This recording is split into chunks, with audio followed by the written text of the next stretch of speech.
All right, ladies and gentlemen, boys and girls, welcome back. It's me, Addy, again, and I hope you guys are all doing all right. Really excited for the stream today. We are revisiting Resident Evil 2 Remake. This is actually my very first Resident Evil game, and the one that kind of got me into the series. Okay, well, maybe not as much as Resident Evil 7 and 8 did, but still one that I thoroughly enjoyed back when I played it, but one that I don't remember a lot about. So I'm excited today to jump back in now that I've played quite a few of the other Resident Evil games like 7, 8, and more recently 4, to kind of see how my thoughts towards the game have changed, my perspectives on it, and of course to feature it on my channel finally as a stream, right? Because I played this game before I started streaming. And what better way to celebrate the upcoming release of RE4 Remake than with the origins of Leon's story here in the Resident Evil series with 2 Remake. I thought this would be a pretty great idea. This was suggested by Ingenious, actually, so thanks again, Ingenious, for the suggestion. Pretty excited to jump in today. And I see Noor here in chat. Welcome in, Noor. Thanks for being here, dude. Hope you're having a great one. And appreciate the comment, man, about the production. That's very kind of you. Just going to do something here. I'm seeing something I don't really like. Not one bit. Okay, But yeah, okay, before we begin, and I hope everything's kind of coming in loud and clear, I kind of wanted to take a little second to talk about something before we start the stream that is in a very sad sort of, it's a sad thing that happened today that I thought I would talk about a little bit, and one that hit kind of hard for me. Normally I don't talk about things like this because of course I never want to lower the mood of my stream, and I don't want to permeate the stream with sadness and sorrow and that kind of thing. But like I said, it's something that hit hard, and I figured I'd spend a little second talking about it, not just because of the fact that I was really moved by what happened, but also because I think there's an important little reminder that I think we all need to hear from time to time, myself included, to kind of take away from what happened. And it is the fact that famous Hollywood actor Lance Reddick passed away. He's one of my favorite actors in Hollywood. And normally when I read about a celebrity passing away, I feel sad, but I'm never as deeply affected as I was today. And I think the reason for that is because it hits kind of close to home. He passed away, I believe, at the age of 60, and my parents are around that age as well, or they are around that age. And he looked pretty healthy and good for his age. And I think it's an important reminder to not take your loved ones for granted, and to cherish every single moment that you hold dear and every single thing that you hold dear to you, and to live life to its fullest, right? And I thought that was a message I thought that I would kind of remind you guys of, and myself, because the way it happened was very sudden and tragic, and no one was expecting it. As I understand, there were no hints about his health being at risk or this happening leading up to today. And it's just such a tragedy, man, because Lance Reddick, a lot of you may know him as Zavala from Destiny. I know there's a lot of Destiny love in the community here. A lot of people play Destiny. He provided the voice for Zavala. He played, of course, the concierge. I forgot his name. I apologize. From the John Wick movie series, of which the 4th one's coming out, and I'm really excited for. John Wick is my favorite action film series of all time, pretty much. And now it's going to be bittersweet, of course, seeing that, on top of it being very exciting and exhilarating when I see it with him gone. And he was also of course, Cedric Daniels in The Wire, a show I saw recently with my brother. It's phenomenal. And Lance Reddick always had like a really commanding presence in everything that he was in. And on top of that, he was also very upbeat and bubbly and just really pure from everything else I saw him in off the big screen, like in the little skits that he did, like the one with Eric Andre, legendary. And also the Toys R Me thing he did with Funny or Die. Anytime I feel low, I watch that and I get a good laugh. So to know that you'll never see someone like that again is more than a tragedy, and it's really, really sad and hits hard. But yeah, like I said, on top of that, the reason why it just hits hard for me is because of the fact that it happened so suddenly. He was 60, which I believe is seniority, if I'm not mistaken. Once you're in 60 and above, that's when you're considered a senior. But he looked so good for his age, man. He was the living embodiment of the idea that 60 is the new 40, right? Yet this happened so suddenly and tragically.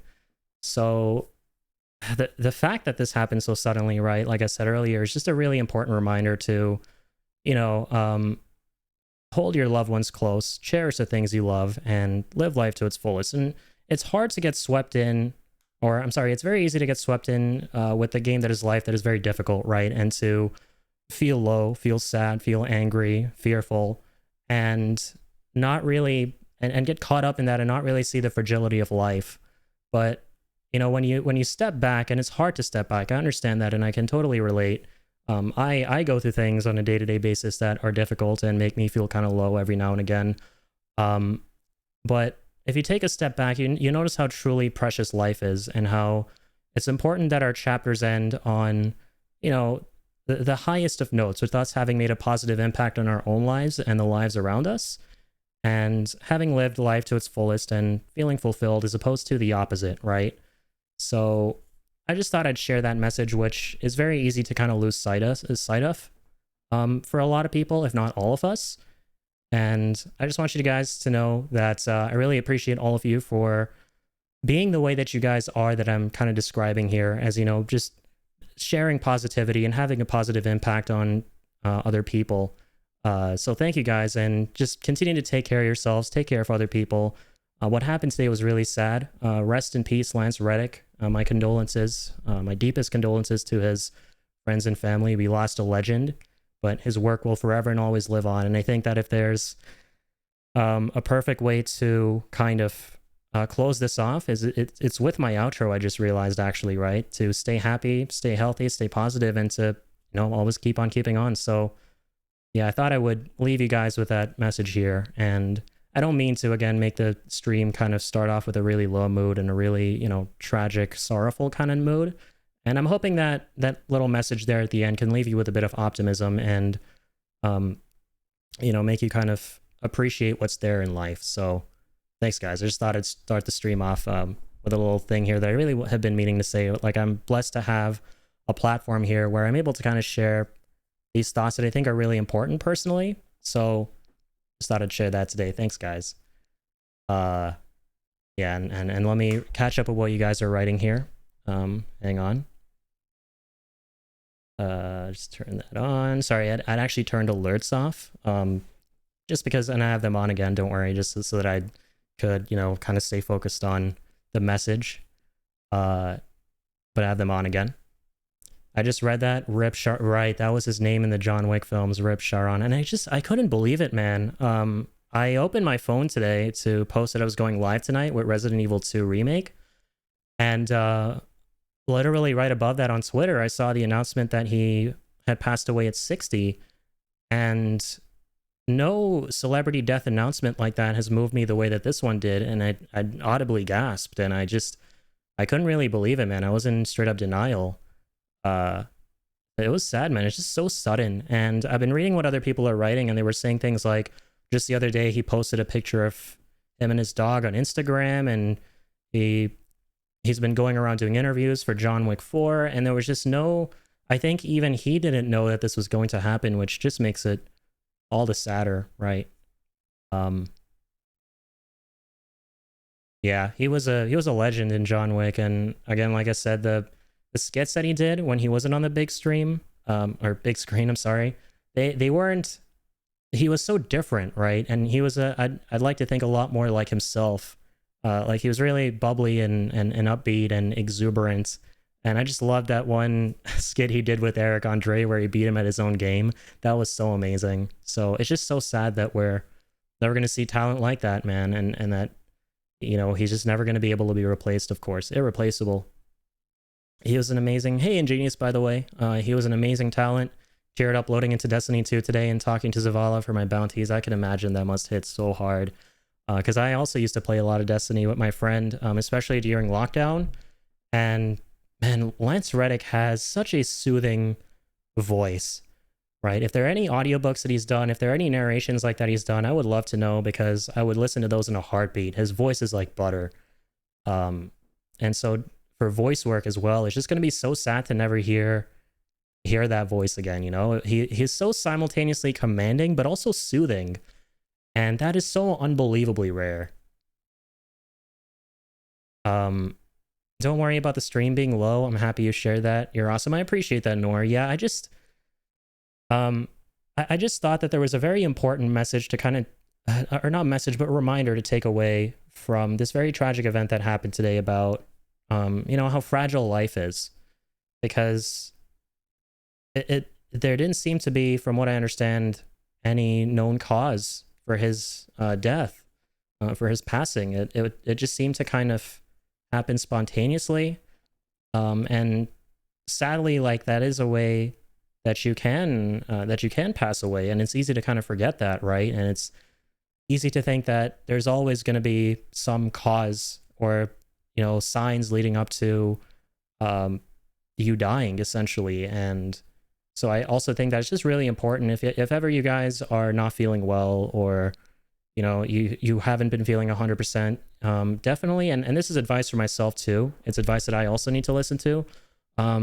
go see your doctor, right? Take care of yourself, don't ignore it, because like I said, life is very fragile, and things like this are a very important reminder of that, and an important reminder for not to take things for granted. So yeah. He was also really awesome in Payday 2 for the John Wick DLC. I actually didn't know about that he was in a DLC for Payday 2. That's really cool, man. Yeah, he was, what else was he in? The productions that come to the top of my head are John Wick, The Wire, and then the world of gaming, of course, Destiny. But I think he was he also in Lost? I believe he was in Lost as well, right? And of course, like the little skits that I saw him do in the comedy bits off the big screen. But yeah, what a tragic loss. And again, it's not every day that a celebrity's passing really affects me like this.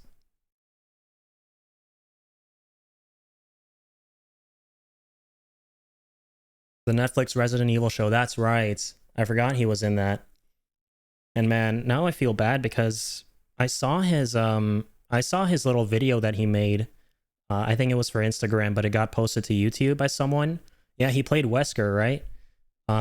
He's such a class act and wholesome guy, man. He posted a video talking about how he acknowledges that, man, now I'm like way sadder. He acknowledged that a lot of people may not appreciate or enjoy the show, but that he's happy to have worked on it nonetheless, and he really enjoyed his time working on it, and he appreciates the fans that liked his performance and enjoyed the show, right?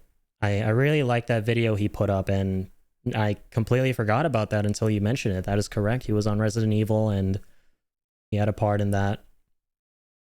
But yeah, guys, just thought I would say a little something about what happened today. He was a great example for anybody in the spotlight. He was so into Destiny and very engaging with the community. That is true, man. I remember I saw his... it was so great. It's like so much of his work, man. Like, and this is the other thing that's going to make this so hard, is a lot of what he did is just so pure and wholesome, and will forever live on, and I'll never be able to watch that stuff the same way again. Like for example, his little video he made upon the request of a fan to narrate some of Zavala's lines, right, about being at war with the Cabal, I think. I can't remember. And then he did this other really funny thing, which was I don't know what it was. I think someone wrote a copy pasta, right, of Zavala saying something in a really funny way that was super memeable or something, and Lance Reddick narrated that. I think it was during the Guardian Games event, right? And he represented the Titans. Zavala represents the Titans, if I'm not mistaken. And he was talking about how they're kind of behind or something, but they're going to come out on top during the Guardian Games. He was so involved with the community, right? He engaged a lot with the community, and it's always so heartwarming to see that kind of stuff, right? So he seemed like such a great guy off screen, and it's just so sad that we'll never be able to have that presence again or witness that presence again, you know? But yeah, take care of yourselves, guys. Love you guys. Thank you for, again, being the people that I described, that I kind of would want you to be in your lives, right? That the kinds of people who, try to be full of love and positivity and spread those kind of auras, as opposed to the opposite, right? because I think it's important to optimize and maximize those things in our lives and live very fulfilled lives, because we never know what day is going to be our last, and we would want our chapter to close with those, you know, with having made a positive impact on both ourselves and those around us. And again, I hope this didn't sound too morbid, and I haven't really made anyone, you know, worry too much by bringing up stuff like, you know, we never know when our lives are going to end. But I encourage you to see the side effects, the side effect that is, you know, take a step back and notice that, you know, there are more important things, and there are things that are more worth focusing on than whatever you might be going through, because I know we all go through things every day that might make us feel a little bit low. The other side is always greener, and it's always important to focus on that side and cultivate what you may find there, and, you know, really cherish those, as opposed to, you know, drowning in all the things that this difficult game that is life pulls us into. So that we can live our most fulfilled lives before our chapters are over, you know? But anyways, rest in peace, Lance Reddick. Condolences to his friends and family. And we're gonna get started with the stream now. Thank you guys for joining me in this little tribute here at the start to one of my favorite actors. Really appreciate you guys. Thank you for being in the stream. Ingenious, Pickle, and Noir. And all right, let's get started with Resident Evil 2 Remake. My console screen is not being cool for whatever reason. Now it is. There we go. Okay, so Resident Evil 2. Do I have audio coming in? Oh, I do. All right. I thought about playing a bit more of the Chainsaw demo as well, you guys. And the reason I'm probably not going to, and I'm probably only really going to be playing RE2 Remake until the 4th remake, or the remake to 4 comes out, is because I don't really want to indulge too much in it. I don't want to gorge too much on the demo, because otherwise I feel like the novelty of it is going to wear off when the final game comes out. And I still want it to feel as fresh as possible when I play through it. I think one demo is kind of enough for me, as much as I'm addicted to wanting to jump back in. So yeah, until now, or between now until the remake comes out, we're going to play some 2 Remake. Remember very little of this game. I remember the major story beats. So I'm probably just going to do Leon A again, even though that's what I played from start to finish back in 2019. And we'll kind of just go at my own pace, you know? All right, here we go. Been a minute, but we are back with RE2 Remake. I'll be sure to listen to some Castlevania and have a drink for him tonight. Let's go. Oh, is the Castlevania a work that he was involved in? Is that related to the Castlevania series in any way? Sounds kind of cool. I haven't heard of that. Baby Leon time. That is true. Leon has like a baby face in this, man. I again went back and compared his appearances between 2 Remake and 4 Remake, and it's crazy like how much more mature he looks in the 4th one. Sub 1 hour knife only run. Yeah, let's go. No pressure at all, right? We're coming back in here swinging. I went through 1 or 2 more times to learn the mechanics, but I feel the same. Yeah, I totally get that. Yeah, I would really want to jump back into that as well. Especially now that I've seen a lot more of how the game works, what you can do, all these little secret paths and stuff like that. The fact that you can sneak. I didn't know any of those things when I started playing. I kind of just ran in, and now that I look back on my video that I made about it for YouTube, I'm like, oof, man, that makes me kind of cringe a little, because like I know now that I could have done this as opposed to what I did there, which is to run into the enemies and stuff. So I'm tempted to go back in and, you know, kind of explore everything else, do things kind of the right way, right? Or like the more learned way. But again, for reasons that I mentioned before, I don't really want the novelty to wear off, and to kind of go into 4 Remake and Remake feeling like, okay, this part of this beginning, you know, I played through it. Let's just get through it, you know, boring stuff. I'll replay through this. So yeah. And yeah, the main thing that's really wanting me to jump in is the TMP. Like the fact that I know it's in there now and it's my favorite gun from the original 4. It's like, dude, I gotta get that gun, but at the same time I don't want to play the demo too much, you know, for the reasons I mentioned. Look, Castlevania is the DJ you see in the John Wick movies. Oh my god, yes. Yes. Okay. I knew that sounded familiar and that it wasn't related to the actual Castlevania games. Yes, you're right. He's the DJ because I know this because John Wick 2 number 1 had a fire soundtrack. So good. Especially the scene where John is escaping the castle or the villa, right? Where he went to assassinate the sister of the guy who gave him the contract. And that music that kicks in, oh man, it's so sick. I remember listening to it like over and over and over again to the point that it was overplayed. Especially when driving and stuff. It was so sick, man. I really like that one specific track from the movie. And I believe, yeah, the DJ who made that was like Castlevania, and then there was like some other. There was a really long title for it. I remember when I looked up the video, or I'm sorry, the song on YouTube, and it was the name of the DJ or composer, and I remember the words Castlevania being in there somewhere amongst a bunch of other words too. So good. He made the music from the club scenes too. Yeah, the club scene music. Honestly, like the OST of the entirety of all the John Wick films is so sick. It is so fire. I think my favorite, like, and each one of them has a very distinct track that turns out to be my favorite. The first one, for example, the club scene where he goes to kill. See, I forget the names of the characters, like some of them, but I remember the actors' names, of course. The guy who plays Theon, right? Alfie Allen's character who killed his dog. That club scene, the music that plays there is so good. I just don't know the name of the song. With the female lead. The music for the John Wick DLC on Payday 2. I gotcha. That's really cool that he did the music for the DLC as well. He's the music of John Wick. That's awesome.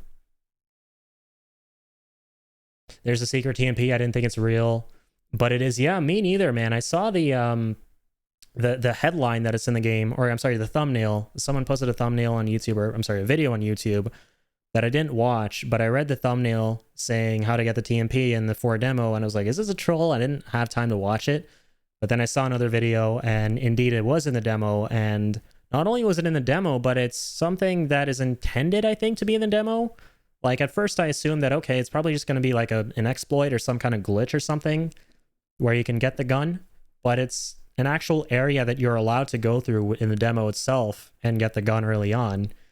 So it's crazy how it seems like this demo has more in it.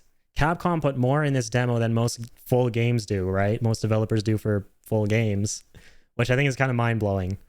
And did you guys see, oh my goodness, it's impossible to avoid them, right? I wanted to avoid seeing the reviews for 4 to go into it as blind as possible, but you're kind of just hit with them if you use the internet or Twitter in any capacity.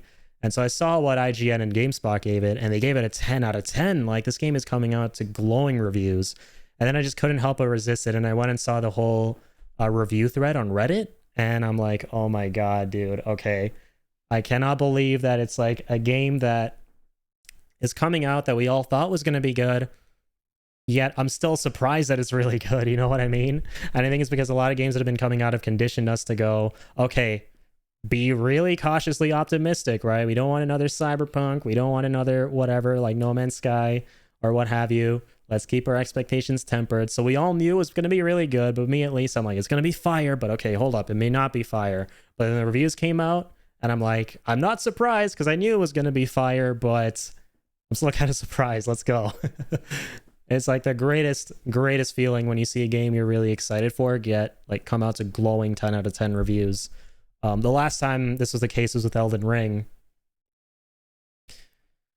The song in the club is called Spiralis, and the castle song is called John Wick Mode. I gotcha. Yeah, I forgot the name of the castle one, but god damn, it was so good. I remember I saw the movie. I didn't see 1 and 2 when they came out in theaters. I saw them before the third one did. Upon the recommendation of a friend, he was like, these movies are sick, and if you haven't watched them, like, what are you doing if you're looking for things to watch? So I'm like, okay, let me check out 1 and 2. And yeah, I was like, okay, there's something to these films. And I saw the third one, and I'm like, you know what? Straight up greatest action film series I've ever seen, just for the choreography alone, man. The choreography alone, and then on top of that, of course, you have everything else that is just a masterclass in filmmaking, like the music, the set pieces, the acting too, like the writing is so badass, right? So sick. And it's so sad that, again, Lance Reddick is not going to be Not going to be in the films going forward because his performance in 3 was just so indelible, man. Like that one scene where he cocks the shotgun. I'm sorry if I use the terminology wrong. I'm pretty sure that's not how you say it. Cocks a shotgun. Um, but where he walks out with the shotgun, like they go back to that room to restock, and what's the name? What's the name of the hotel manager? I forget his name in the film. I'm also trying to remember the name of the actor. Ian McShane, the actor Ian McShane, the character he plays. He's hiding in there. They go back to get the guns, and then they walk back out again and just go ham. Yeah, Winston, right. Damn, how did I forget that, man? See, I'm forgetting a bunch of names from John Wick, but the names are so memorable, dude. And I believe in the third one, or I'm sorry, the fourth one, Donnie Yen is in it, and his name is Kane. Like, that's such a badass name. Yeah, I know, it was so thrilling, right? Between RE4, the new Zelda, and Final Fantasy 2023 is stacked. I know, and that's exactly what I said too in my reaction video to the Starfield release date trailer. I was like, man, like if you take a step back and look at everything that's coming out this year, like RE4 right now, and then Tears of the Kingdom, and you know, Final Fantasy 16 in the summer, then what else? Lies of P, that's another one I'm really excited for because Bloodborne is one of my all-time favorite games, and that just looks like Bloodborne, but a spiritual successor to it and by a different developer, but ones that just give us a really cool Pinocchio coat of paint or twist on the Bloodborne formula. I can't wait for it. And of course, Starfield as well at the end of the year, which I'm not super duper effing stoked for because it's Bethesda. They do a really good job of making you feel simultaneously like the most excited guy on the planet and the most scared guy on the planet for their games. So, but I'm still really excited. This is going to be stacked here nonetheless. I wasn't really a fan of John Wick 3. I felt it went on too long towards the end. That's fair. I think, yeah, John Wick 3 had like really memorable set pieces for sure. But I think, yeah, maybe I would say the second one is my favorite. Or I don't know, actually. I really like the way the second one ends and the way the third one opens. And the middle of the third one has some really memorable set pieces, like where he's on horseback getting chased by all the assassins, and then he travels all the way to this desert, right? And then before that, he meets up with Halle Berry. Is it Halle Berry or Hale or Hal? I apologize. I can't remember how to pronounce her first name. And then that whole dogfight scene happens where like her dog gets shot and then she goes ballistic on everyone, and John helps her out, and there's this huge battle. I loved all the set pieces in the film. I think it was really, really cool. And it's a tie between the second and third one for me, on which one's my favorite. But I want to maybe say the third one. I go back and forth. It's kind of the second and the third. It's hard to pick one, man. They're all really good. Starfield and Spider-Man 2. Oh, really? Is Spider-Man 2 actually confirmed to be coming out this year? That's sick. Let's go. I still need to play Miles Morales, though. I didn't play that yet. Keep forgetting that's on my backlog. Gotta play through it. Love the first one. The amount of fear Vigo has when he's telling his son that John is coming for him and there's nothing he can do. I love the way they talked about John. Yeah, the first one is also just legendary, right? It sets the stage for everything, and I think the storytelling is great. I love the way they introduced John's character and the world around him too, and its rules. In a weird sort of way, right? It almost feels like... this is going to sound really, really funny and weird. It's almost like it's the Dark Souls of movies, at least in its approach to world building and storytelling. Like you go into this world that you're not really told a whole lot about, and you just have to follow the main character to kind of find out more about the world that he's in. And I love that approach. It's like show but don't tell, right? It really kind of goes for that approach of we're going to let you experience what's happening here and draw your own conclusions and kind of figure out how the world operates, you know, what these hotels are about, how these assassins operate, that kind of thing. And that's how we're going to do the world building, as opposed to like a huge exposition dump, you know? And I love that about the movie. Have you seen Equalizer with Denzel Washington? I did, but I don't think it was as good as the John Wick films. It was still a solid action movie, but I think the John Wick films, man, for me personally, are on a whole other level, and they've kind of spoiled me. And you know what it actually is? It goes back to what I was saying about the choreography, man. I think that the John Wick films are just eye candy in terms of the cinematography, the choreography, how everything is so easily identifiable when you're watching the movies. When it comes to the action, you can clearly see what the characters are doing. There are no like jump cuts every 2 seconds. Everything is just really fluid. It's so it makes violence look weirdly beautiful. You know what I mean? And I think they use this term gung fu to recommend the film, or not recommend, I'm sorry, to classify the films, right? The genre for the films is also called gung fu, which sounds really cool. And I kind of get what it is now that I've seen the films. It's just gun porn, basically. Like the way John handles his gun, the way Keanu Reeves is like using the gun in the film, and how everything kind of is kind of filmed and choreographed. It's so great. Not 100% confirmed, but it's still slated for this year. I think they will hit it. That'll be cool, yeah. And even if they don't, as always, a delayed game is forever. Oh, what was the saying? Was it by Shigeru Miyamoto? A delayed game is forever bad, but a rushed game is eventually good. No, the other way around. I'm sorry. Fuck, I fucked that up. A rushed game is forever bad, but a delayed game is forever good. There we go. So even if it's delayed a bit, I wouldn't mind if they need more time in the oven. I would love to see them fight one another. They're both sides of the same coin, but Wick is better. That would be a cool, and I have seen that before. Yeah, threads about, you know, a hypothetical matchup between John Wick and what's his name? And what's Denzel's character's name in the Equalizer films? But yeah, Keanu's character versus Denzel's character. That'll be a cool matchup. Equilibrium is also good with Christian Bale. I haven't heard of that one. I'll have to check it out. All right, here we go. Don't have any saved data I want to convert. I mean, I do, but don't want to convert it. Let's go English. Yeah, let's play in French or Italian. That's Leon's first language, right?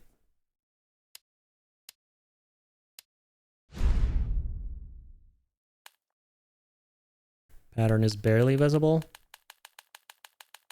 Pattern am I looking for? That's just the squares. I'll keep it in the center. Oh, yeah, just the checkerboard. Gray ones. Yep, that's pretty good. That's pretty good. Picture on the left disappears. That's good. Oh, cool. It's got ray tracing. That's right. I'm going to turn ray tracing off, but play high frame rate mode. Well, high frame rate is probably like 120 FPS. Yeah, I've turned 120 FPS off because it messes with my capture card. I guess that's what high frame rate is. It's still going to be 60, I believe.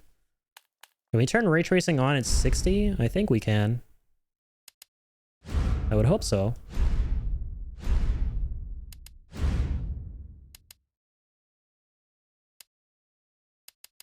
Yeah, right, because it's a I'm sorry, yeah, it's a PS4 game, right? So it's obviously going to be at 60 FPS by default.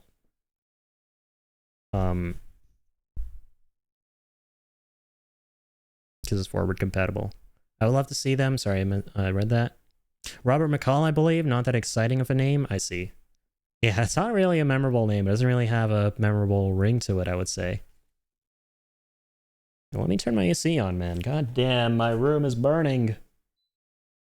When I turn like a console on or a PC or something? Start cooking, man.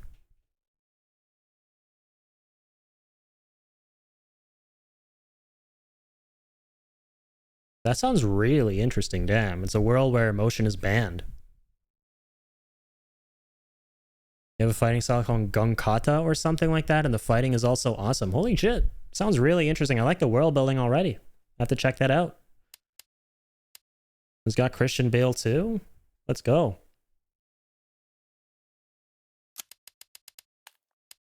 Always turn this off. We learned this the hard way through Callisto Protocol. The controller speaker.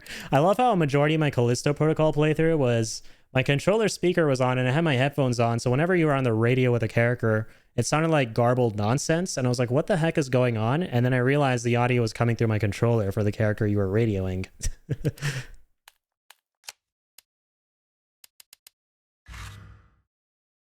Oh wait, do we have subtitles? My bad. Where are the subtitles again? Yeah, they're on. Cool. Here we go. Play Leon's story. All right. We are going to play... I remember I had to turn the difficulty down in this game. I think it was in the sewers part. The gator was giving me a really hard time, and I turned it from standard to assisted. We're going to play on standard, though. Just want to make it a chill playthrough. Look, man, I'm serious, okay? I saw this with my own eyes. Oh, here we go. I believe you, buddy. I believe you. Just tell us a story. Tell us a story. Okay, well, it was last Friday night. I was walking home from the bar, and this woman started coming towards me. She was staggering, you know, so I figured she was drunk. I remember the opening really well. Okay, tell us, be honest now. How many drinks did you have?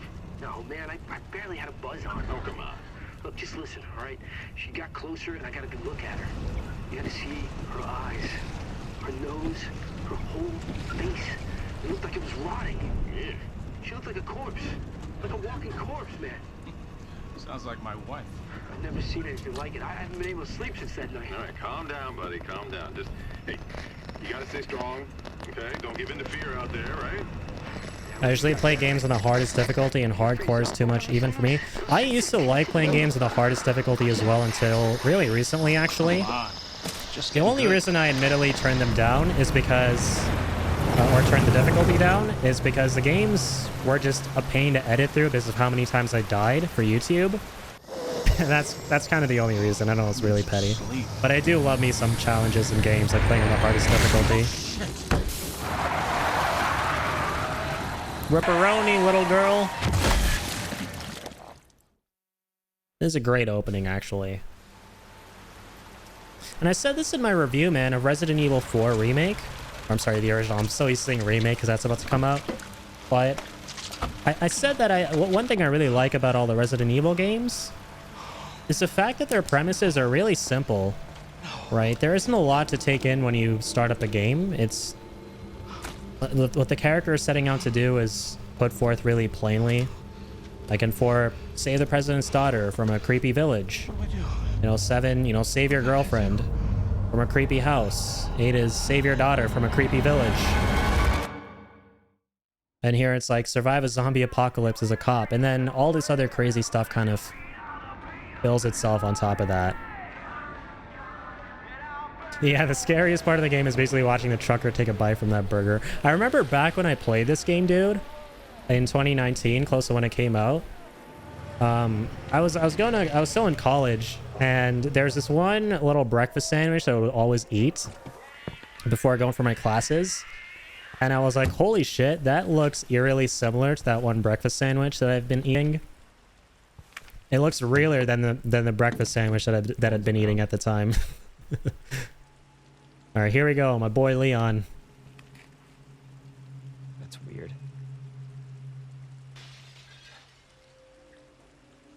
There you go, babyface Leon.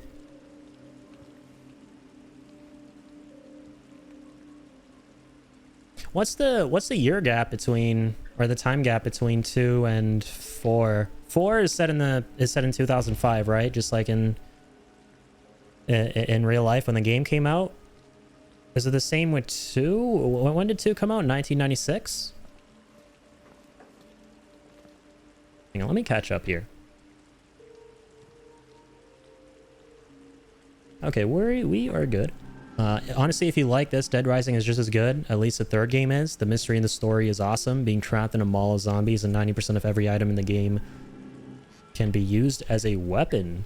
That sounds sick. Yeah, I've never played any of the Dead Rising games. Okay, is this a... I can't tell if there's 60 or not. Is 60 FPS? Is it because I have ray tracing on? Let's see, let's keep playing. It feels kind of like 30.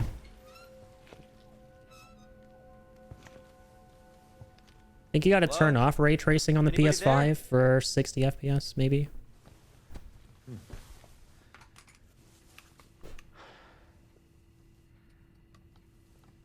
Something's not right. 1998 is RE2, and the remake takes place 6 years after. Gotcha, yeah, so it's kind of just like in real life when the games came out. The same time gap. You all right?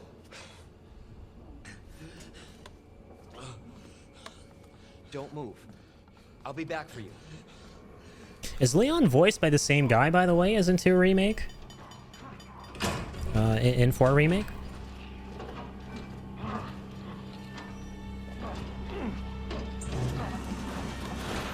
Stop moving. Officer, you need help? Stay back, sir. I got this. Roro. Goddamn. That does not look looking good. Freeze! God damn, I forgot how scary the zombies looked in this game. Fuck off! Fuck off! Leon's got a potty mouth, man. Forgot about that. He's so much more serious in 2 compared to 4. I like how his personality shifts.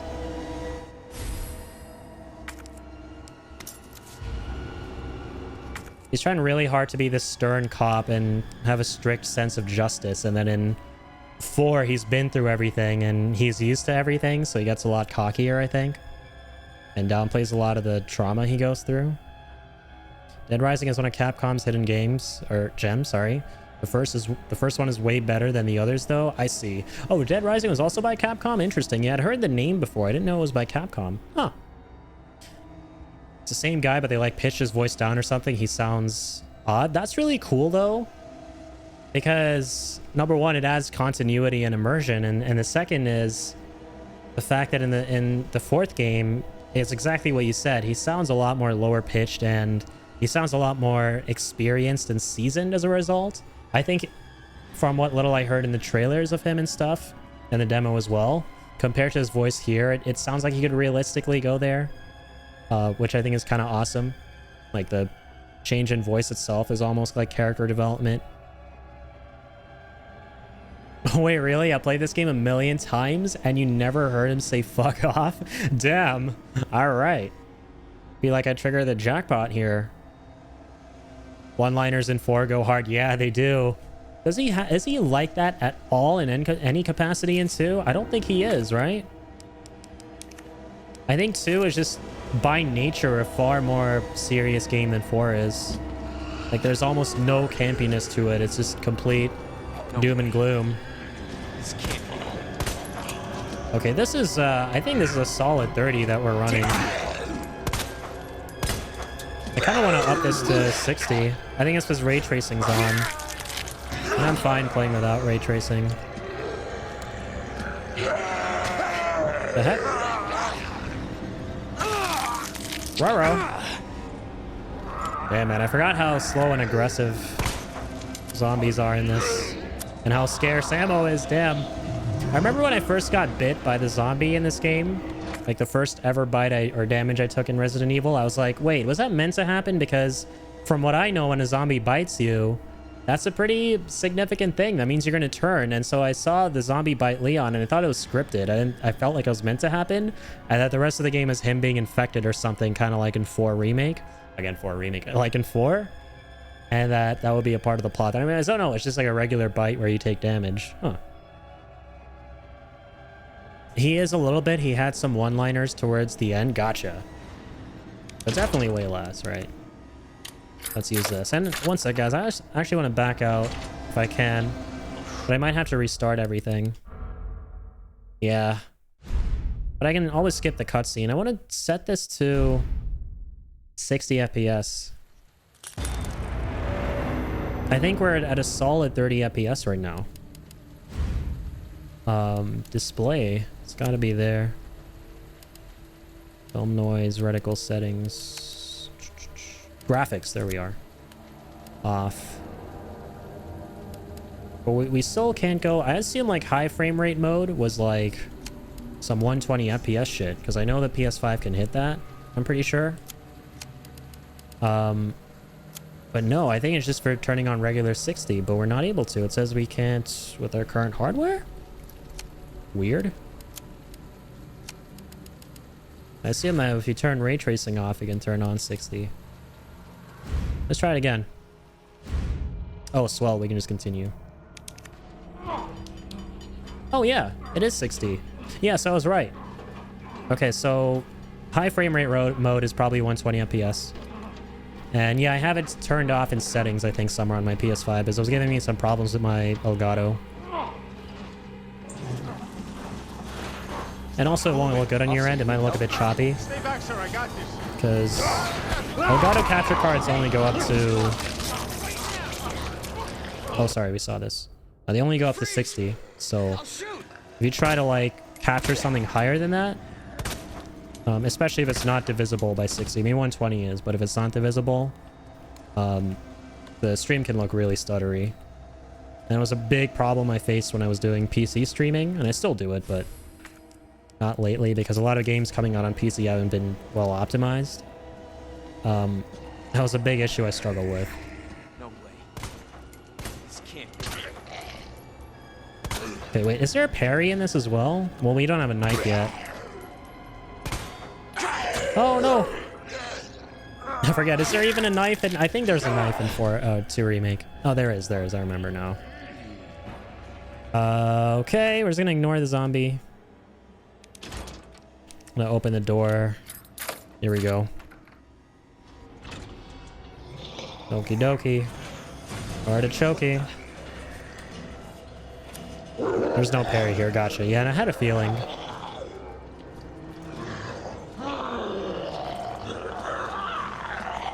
Uh-oh. Gotta juke them. Don't mind if I do. First day on the job. Pretty swell. Enjoying it. That's exactly what I signed up for. Oh, damn. Hey, Claire. Don't shoot! Get down!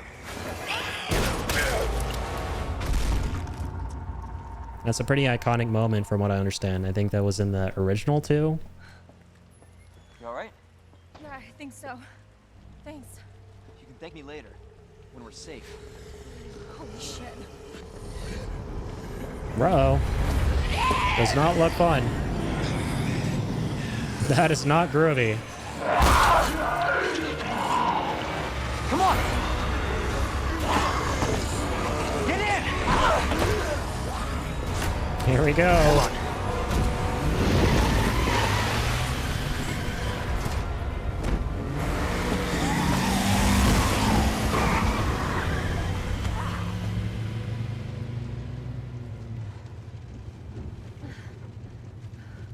What the hell is going on? I don't know. Hopefully they'll have some answers at the police station. Wait, you're a cop? Yeah, Leon Kennedy. You are? Claire. Claire Redfield. Live around here? No. I'm looking for my brother. He's a cop too. Well, it's a good thing we found each other. I don't know what to expect anymore. Alrighty, welcome to Raccoon City. Home of Umbrella. It's cool how I'm a little bit more familiar with the lore of this game now, and the period of the time period of this world, or what was happening during the time period of this game, rather. Like the early 2000s era of the Resident Evil universe with Umbrella and everything. Now that I've played more of the games and I've had a little bit of time to familiarize myself with what's going on. It's kind of cool. Game has a nice opening. The book adaptation of the original RE2 is also fire. They did a damn good job of making it seem more realistic and not a video game. That's cool that there's a book adaptation. I never even knew that. I'd have to check out that novelization. Yeah, the only novelization I've ever read for a game is the Death Stranding one, which I really enjoyed. Split into 2 parts. Both a really good read. Attention all citizens.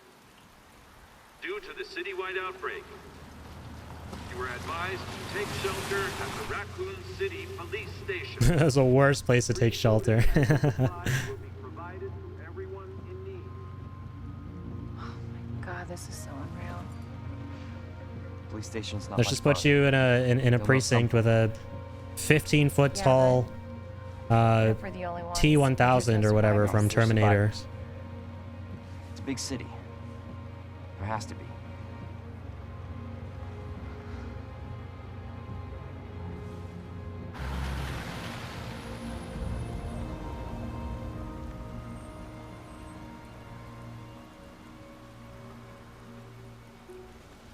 Looks like we're walking from here. Leon's my favorite of the mainline characters, so I've played all the games he's been in, even the...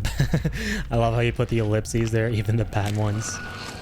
Yeah, Leon is a really cool character. More like running. I've always loved this concept in Resident Evil of how it's such a big, expansive universe with so many different main characters. There isn't just one series icon, you know?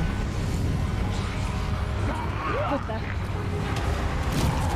And that gives a lot of players different characters to kind of find to be their favorite and relate to. There, get out. Like, some people like Leon a lot, some people like Chris a lot. Some people like me like Ethan a lot. Some people like this guy. They're weird people, but they're there. Oh, down.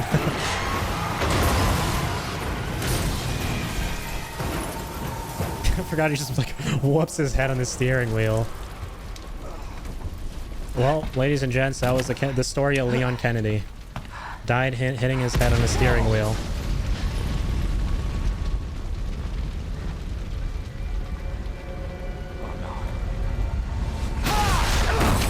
Bro. Yeah, Jill as well. My bad. I forgot to mention Jill. Jill's the one who started it all, right? Wasn't she the main character in the first one? I haven't played it. Claire, you okay? I've seen a lot of, like... I haven't played a lot of these games, but I've seen gameplay for them over the years. Like, there were parts of 4 that were familiar to me just through watching a lot of gameplay of people on YouTube and stuff.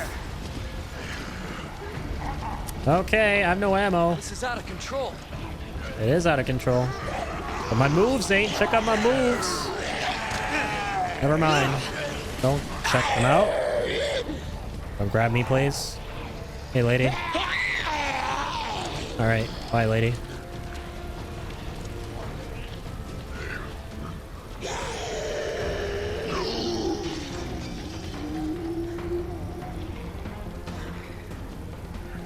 Okay.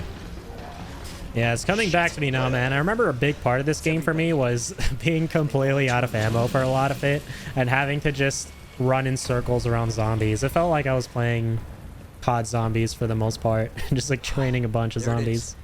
The station. But I like how 4, the remake to it, is adding a lot more opportunities to fight back in the form of things like parrying and stuff like that. And of course, like just like how in the original 4, Leon can do all these flashy melee moves and stuff.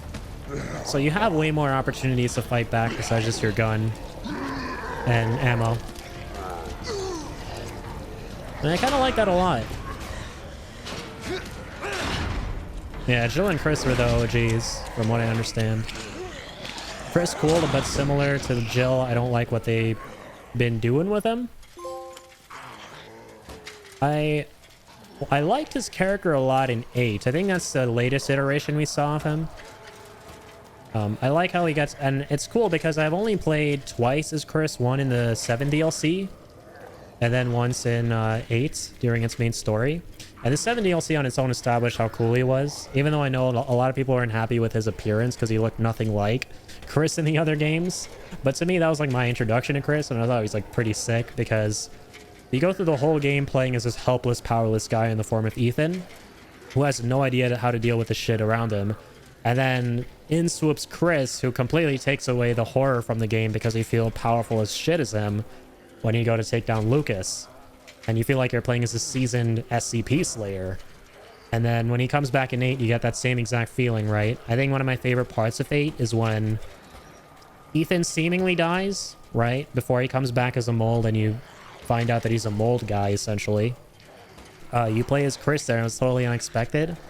And I love that part, right? I always love feeling the sheer power of Chris and, you know, how imposing he is to all of these threats around him. So that's like my perspective of him from the latest games, but I haven't played as him in the other ones because I haven't played 5 or the first one or anything. Can't stand Chris. I've always hated him. He's just boring. RE5 was at least favored in the series, or my least favorite in the series, and 6 exists, so that's saying something. Yeah, that's fair. I just like Chris as a character who dramatically shifts the tone of the game. You know? Like... Hello? Is anybody here? Is anybody here, is the question. But how is everyone doing here? That's a more important question. Dude, I'm so sorry, man. Yo, Pickle, my bad, man. I did not realize you hadn't played 7 or 8. Very sorry about that. I assumed you'd all, like, because you guys are really big fans of RE, you guys had played the 7th and 8th one. My bad, dude. Shit. Still very enjoyable games, though. Don't worry. There's, like, a lot more to what I was talking about, so... Don't worry. There has to be someone here.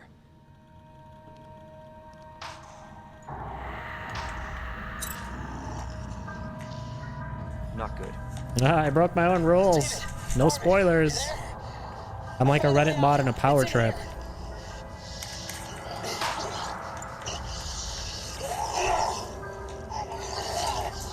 Send reinforcements. East hallway. Love the early 2000s interface of the computer.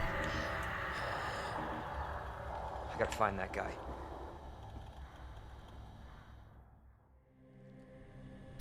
I played 8, just finished, or sorry, just never finished 7, got to the ship, and then stopped. Yeah, and I feel like that's where 7 honestly kind of dropped off for me. I like 7, but I don't love it. There are parts of it I absolutely love, but as a complete package, I think it's pretty great, but not a masterpiece. And that's mainly because of its pacing. I think it does some of the scariest horror in Resident Evil. Like, it has... in my opinion, the greatest opening of any Resident Evil I've played so far. Like, the way you slowly approach the house and you're kind of slowly drawn into this horrible, twisted hell around you that is terrifying is done so brilliantly. And it's all executed well until that halfway point where you then start playing as Mia and you're on the ship and stuff and it turns more action-oriented. And I feel like, my god, the action in that game is so dull now that I play the other ones, right? Like, just fighting those goop zombies is so boring. Like, I just did not enjoy the ship part. But other than that, that game was fantastic. Especially its approach to pure horror for the most part. And then 8 I liked more than 7 because it had a nice balance of that horror and action. It knew how to do action reasonably well, and it knew how to do horror reasonably well. It wasn't the scariest one in the series, but when it had its scary moments... they were pretty scary, and when it had its action moments, they were pretty exciting, you know? It didn't do anything, like, insanely, incredibly, amazingly well, but the things that it did have in it were fun, and they were kind of a joy to experience.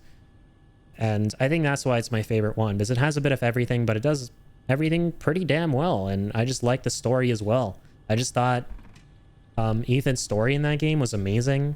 And I thought the plot of it was really fun to experience, and it was very compelling.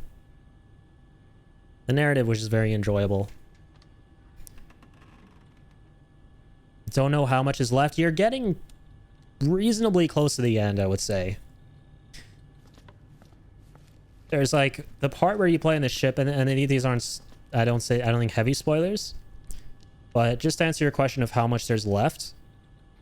You play on the ship as Mia, and then there's one final segment as Ethan afterwards. And then you're done. Okay, here we go. The typewriters. But man, you know what? I remember when I played this game for the first time, there were parts where I was scared shitless. Now, I don't know if I'm going to be as scared as I was back then. Or if, you know, I've just played enough of these games to where I'm not going to feel as scared.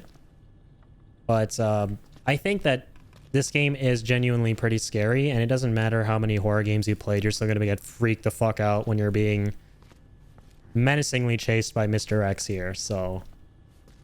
I feel like I just coincidentally happened to choose my first horror game after a long time back in 2019 to be this one, which is pretty damn scary. And then had I chosen like the other ones, I would have been pretty scared, but maybe my reactions to them would have been the same as they were recently, where I realized, okay, they're scary, but you know, I can get through these. But we'll see. It's gonna be interesting. I don't know, they could have named the game literally anything else. 7 was a great game overall, but it didn't need to be a Resident Evil game. Had little to nothing to do with it. I guess that's why 7 and 8 aren't necessarily my favorites. But they're really good games, just don't need to be part of RE. They are very...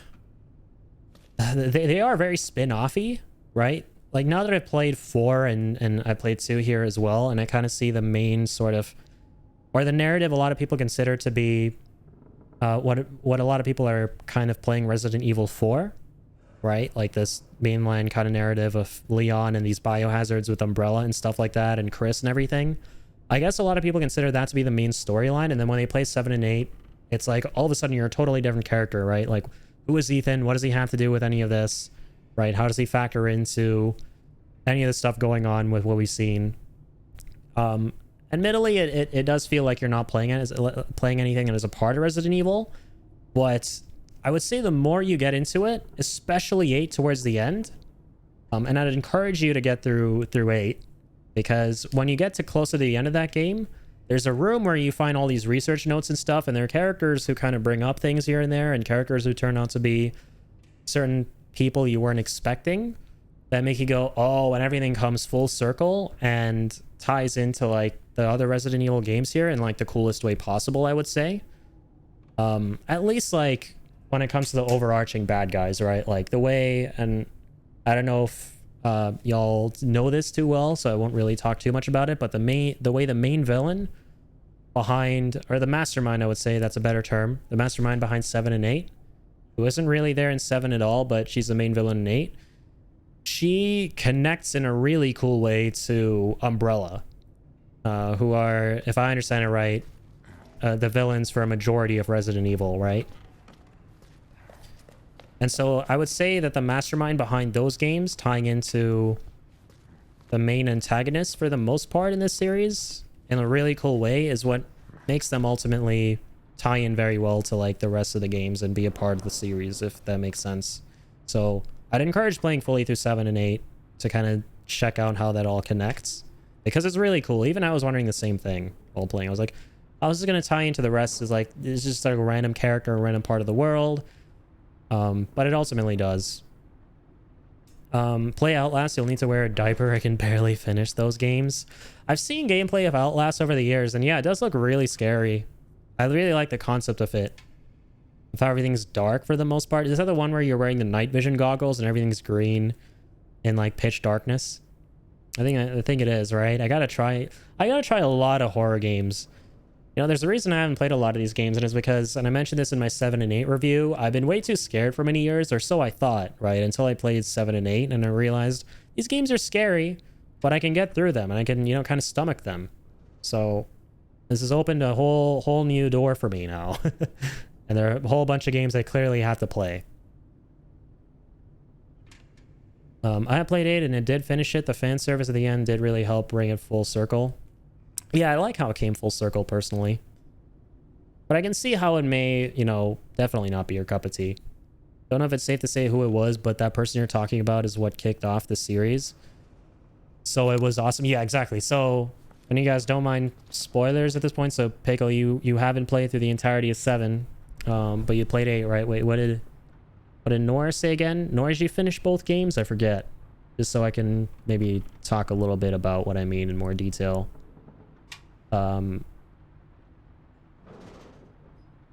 Just trying to see the chat here. But yeah, the individual who's the mastermind behind everything, the way she ties into stuff is like pretty sick. Stuff that has to do with the other games.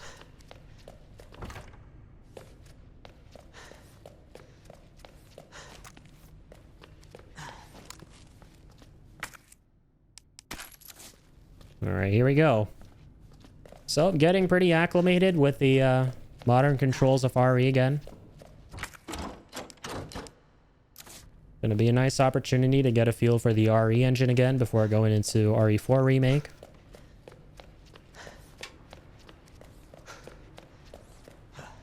That was such a blast, man. Playing The demo to RE4 remake and the RE engine, hot on the heels of playing through the OG RE4 that day. Here we go, the herbs.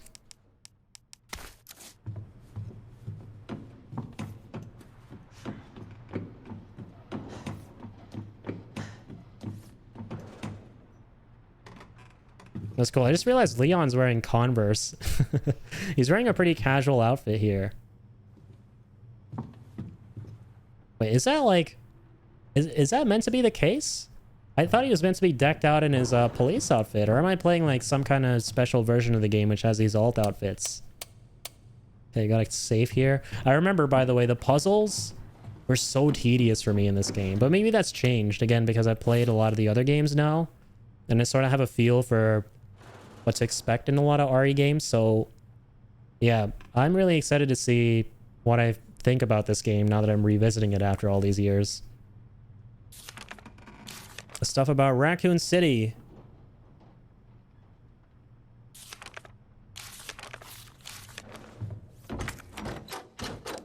We use the... Oh, this is the key for the gas station, I think.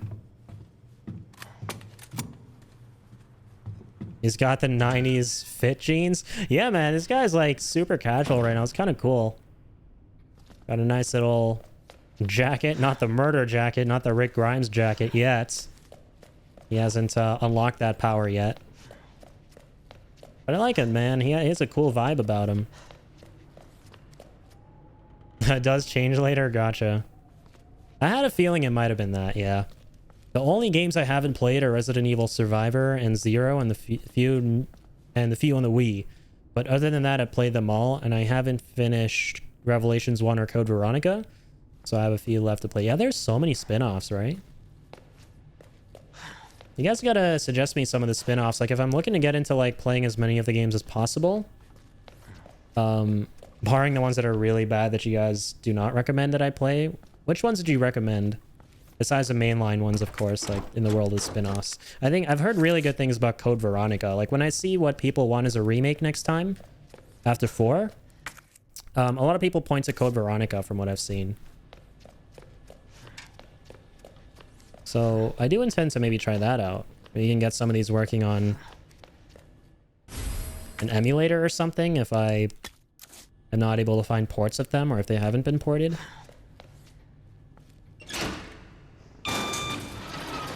Keep out, it says. Okay, hold on. Making use of the map. Sorry. We saw the footage of the guy getting absolutely eviscerated. So we gotta go to the Watchman's room. Yeah, investigate the east side. Let's go. It's slowly starting to come back to me. I remember there was something like this in the game where you have a little gate, and there's a sign on it saying keep out. It reminds me of season 1 of The Walking Dead, or the opening of the show, where Rick comes across that door in the hospital and it's like, don't open, dead inside.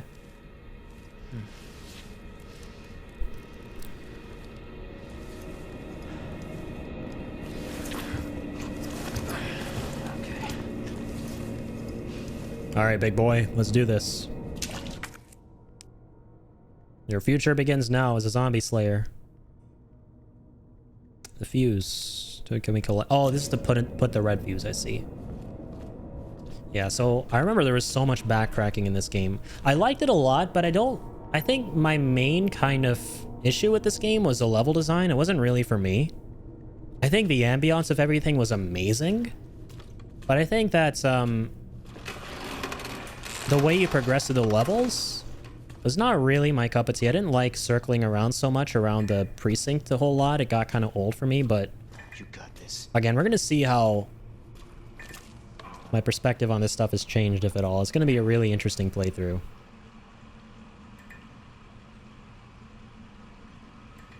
I still can't believe they got the French made Leon outfit ready to go for the remake. Oh, true. Yeah, that's right, because it's launching on everything, right? So they're going to be mods from day one. That is awesome. Modders working overtime. You get through Claire's campaigns with Claire B being confirmed canon now, especially. Damn. Okay, so this isn't even canon. Holy. So Claire B is actually canon. Damn. It's something like the tank controls, they're really not too bad. The remake of Resident Evil 7 and RE0 are great too. Yeah, I would like to try the remake to 1. Right? I know it's nothing like the newer ones on the RE engine, but I've heard very good things about it. So I'd like to try that. And RE0 as well. I've seen next to nothing about that game, but I've heard the title before. People are going to talk shit about it cause it's clunky. Oh, cause it's clunky, but Operation Raccoon City is fun. Yeah, I've heard of that one too. There's so many. The concept is there. A special Umbrella tactical squad sent into Raccoon City to cover up Umbrella's involvement. Not canon, but the concept is really fun. Right, and that's another thing I got to take into account, right? Like what's canon and non-canon. Interesting. I never knew that was a thing with the Resident Evil series. Like there's some games that are not considered canonical. Veronica is the one people love, but honestly, from what I have played, it's not really for me. The setting is boring and the colors are so bland. But me being colorblind, it really affects me when a game is muddled and boring looking. I feel that, man. Yeah. That's all. Damn, it's always gonna be tough, man. Yeah, playing games that don't look as appealing because of color blindness, right? That's a pity. Yeah, I've got to check that out.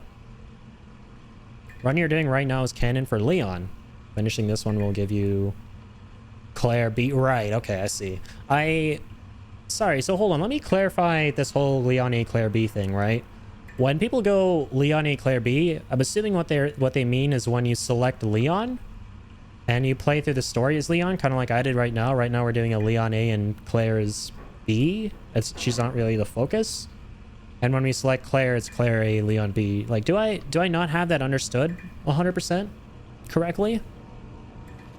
I think there's something I'm missing.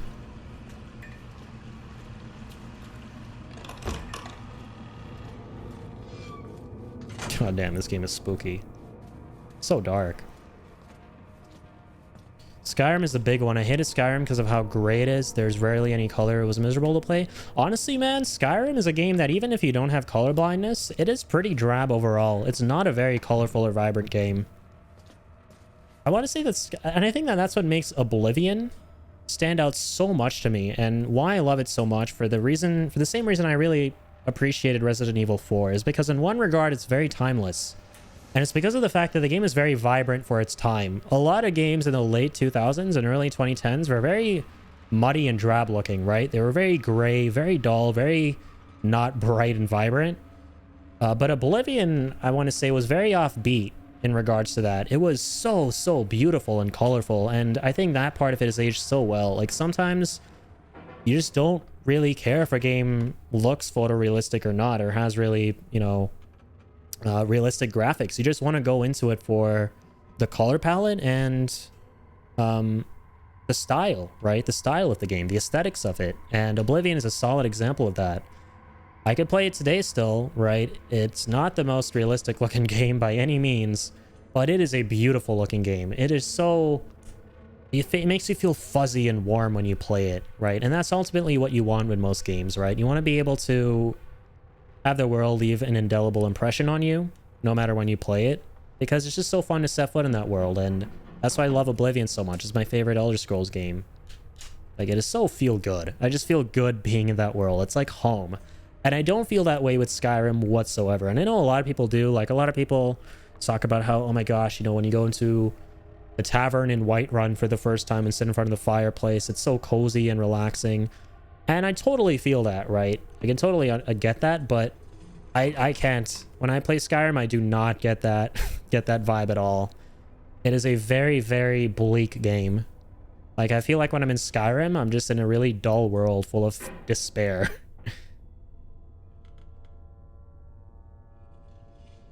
You have it right. When you finish the run, the A run, for either character, you get the B run, and the B run shows what they were doing at the same time. Oh, I see. Okay.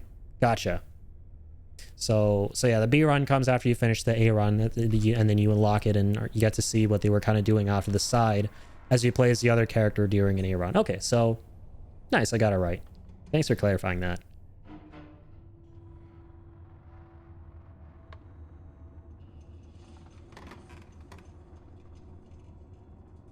The 2010s being colorful wasn't cool. What was with so many people in that time period saying color saturation has gotta go? Yeah, man, that era was like, I feel like every game coming out in that era was just so like bleak. right? And for some games it worked well, right? Especially horror, or just games that were meant to have a creepy, dour tone, kind of like Gears of War is my favorite example, actually. God damn, even more so than Resident Evil 4. Resident Evil 4 is another solid example, but in my opinion, Gears of War was like the epitome of good use of that vibe, you know, because it really made you feel like you were in a miserable, miserable, dirty, filthy planet, you know, where you just wanted to finish the job and go home and end the game. And like, it executed that so well, right? And then I played the remake to it, or not, sorry, not the remake, but the remaster with current, like relatively current generation visuals with my friend, and I just didn't feel like the game was anywhere near as spooky or dreary, right? I think it was just the game was a lot more, it was still really good, but they made things a little too colorful in a game, in one of those rare games that shouldn't have been colorful and wasn't. Well, a lot of other ones should have, you know? Nobody agrees that Oblivion is better than Skyrim. I can play Oblivion 100 times, but Skyrim only 50. I'll put it that way. Skyrim is phenomenal, but it's nowhere near as replayable to me as Oblivion. And a big part of that may admittedly be nostalgia, because it was one of the very first open world games I played.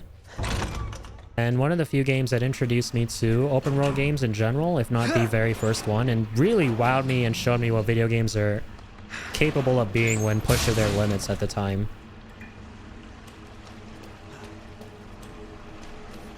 Like, in terms of ambition and scale, I think Oblivion was the game that was the first to wow me ever. And in terms of story, it was definitely Crisis Core.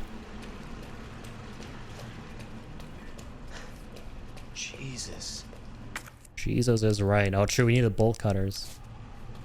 Open up! Hurry! Open this? Open up! Just kidding. I know what you want me Open to this open. goddamn door! Oh, sorry. Yeah, totally. I thought you were like, open the window. The humidity is way too high. I'll get you out. Let's go. Please! Give me your hand. Help me! I got you. I don't actually remember this. Give me your other hand.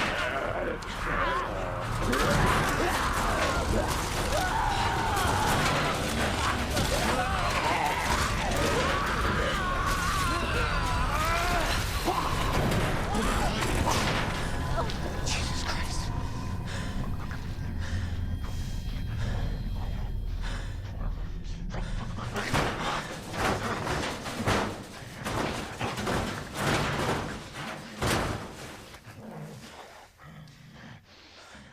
I'm glad I don't remember that. I do want to remember this, though. These are some wholesome drawings.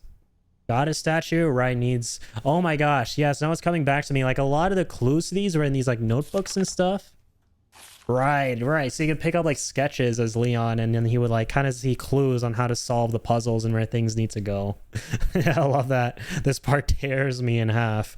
The door's over there, ingenious. All right, so 3 red things for the statue, and then you go underground, and there's a way out. Yes. Really a very friendly guy behind that.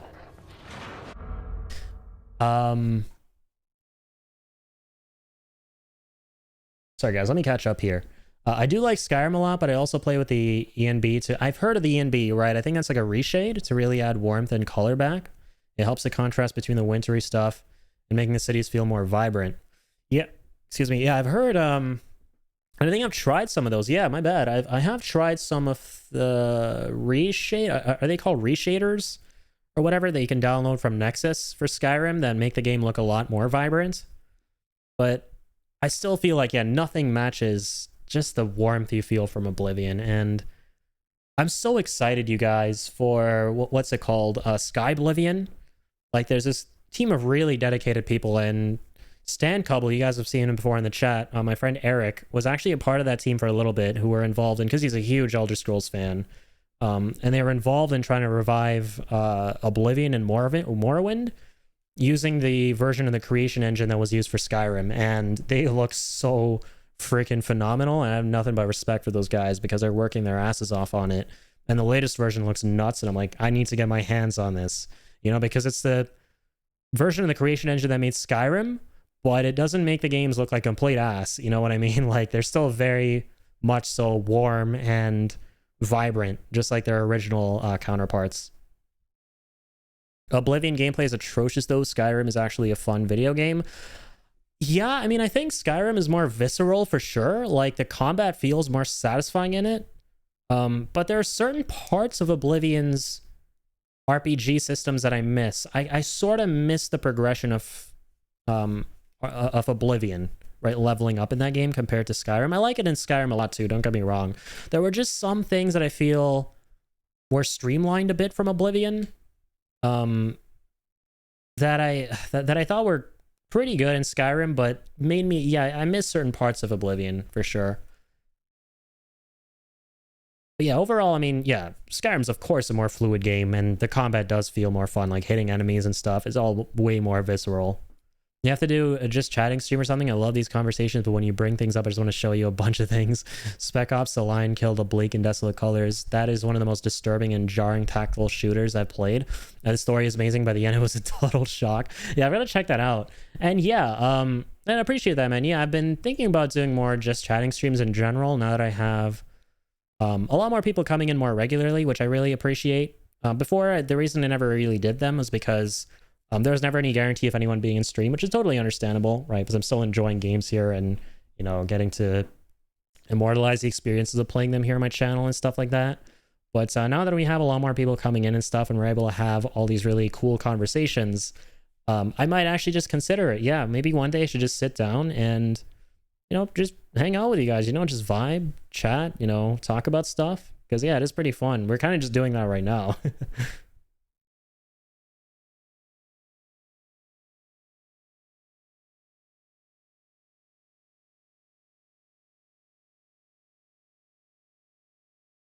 You can add depth of field, control your saturation, etc. That's actually really cool.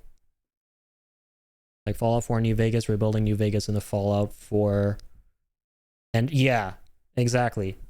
And I forgot about that. Yeah, I think they're doing that for New Vegas as well, right? Like they're rebuilding that in the creation engine. Holy shit. And I'm gonna break you. I'm not gonna rebuild you.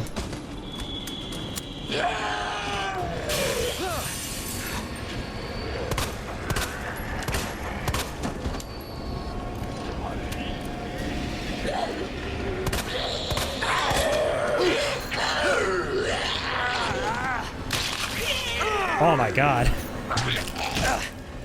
I forgot how crazy the attack animations are of the zombies in this. Like the way they gang up on you and stuff. So sick.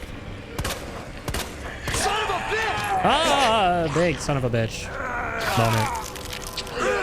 Really don't like you, man. Nothing to like about you at all. Sorry, do I... Okay, I have to return to the main hall. Yeah, I like how this game gives you objectives and stuff. I shall return there. Oh, God. Come on, old man.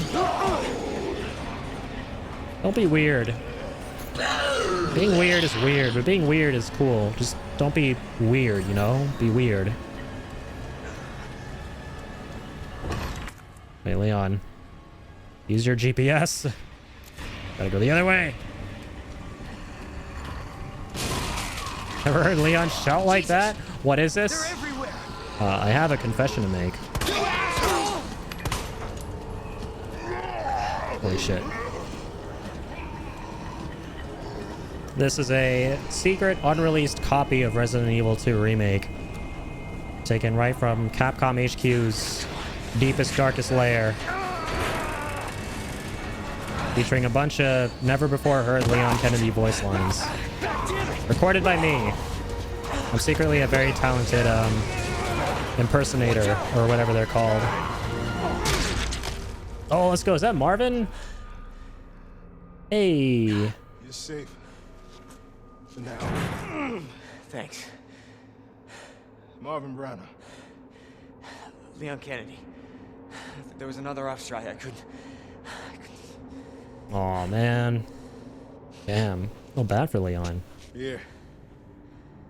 I like that I'm playing this again, man. We really get to kind of see his subtle change between this and 4 Remake. You did what you could, Leon. He goes from being so optimistic at the start and wanting to kind of do his Anyone know best what to started save this? everyone as a police officer, but then realizing he can't at the end. But honestly, all you need to know is that this place will eat you alive if you aren't careful. Yeah, well, I was supposed to start last week, and I got a call to stay away. I wish I'd come here sooner. You're here now, Leon. That's all that matters. Okay, Lieutenant? I'm ready. Hopefully you'll be able to find a way out of this station. That officer you met earlier, Elliot. He thought this secret passageway might do the trick. This is good news. We can get you to a hospital. No, I am not the priority here. Lieutenant, I'm not just gonna leave you here. I'm giving you an order, rookie. You save yourself first. I'd come with you, but I'd just slow you down. Now, you'll need this. I can't take him. Stop. And don't make my mistake. If you see one of those things, uniform or not, you do not hesitate. You take it out, or you run. Got it? Yes, sir. What a legend.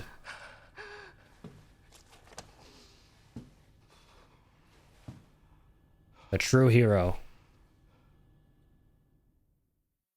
Gonna make you proud, sir. Yes, with my combat knife.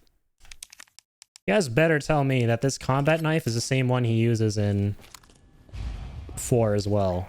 The one that he gets from Marvin. That's my headcanon, you guys.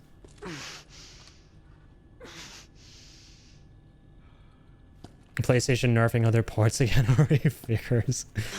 The one tap in the head and the run pass, pro strats already, we love to see it. I certainly feel like the complete opposite of a pro right now. But I will definitely take that compliment if I am to survive the darkness and disparity of this place. I'm gonna need all the good vibes I can get. Legit is the same knife? It better be, man. I'm a sucker for storylines where a really heroic character who you're friends with gives you a weapon of some sort, and then they die, and then you continue using that weapon to carry on their legacy. Like, basically like Final Fantasy VII.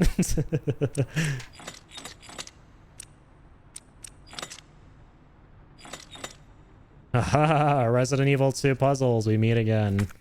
Let me open my little book. Yeah, so I love the HP in this game, by the way. The UI is so clean, man. I really like the UI of the RE engine in all the newer Resident Evil games. It's so clean and, you know, user-friendly. Love to see it. Like, your health isn't anywhere, like, way too, you know, bloated on the screen. It's not, like, sized up anywhere and dead in the center or anything. It's nice and, like, neatly tucked away at the bottom left. But in a really cool aestheticized way, like a little, what,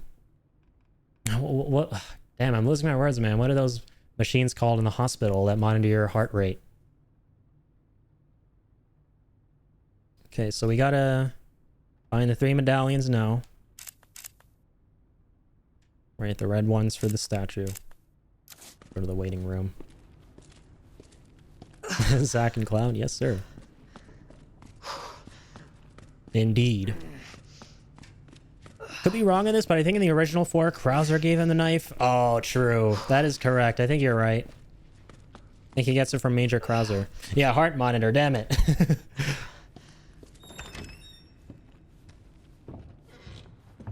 Words and I don't get along, if that's not already obvious. Not sure Leon takes Krauser's knife. Yeah, Krauser's knife. Right, so this is safe again. And I think this is where we came from, right? The waiting room, was it? Oh, no, sorry. That was downstairs after we opened that, Okay, now what are those doors called that slide up and down? Gates? Shipping container doors?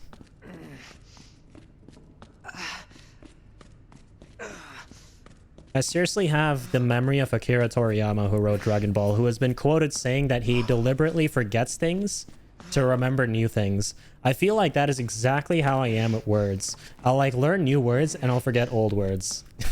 I can't remember all the words in the world. Yeah, shutters. Exactly. Yeah, shutters with the 2 T's. And see, I knew that, but it's just like, fuck, what's the word? What's the word? That happens to me all the time. Just can't think of the word.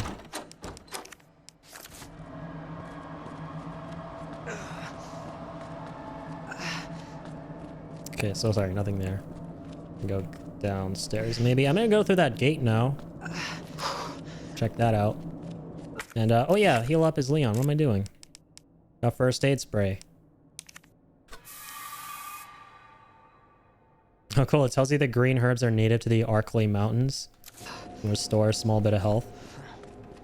Getting some lore for the herbs is like turning into a Miyazaki game.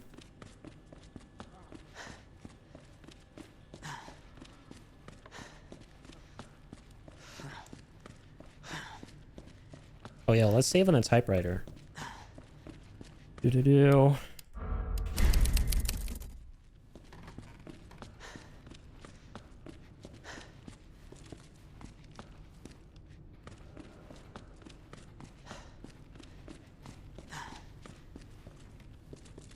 Yes, use my knife to cut the tape.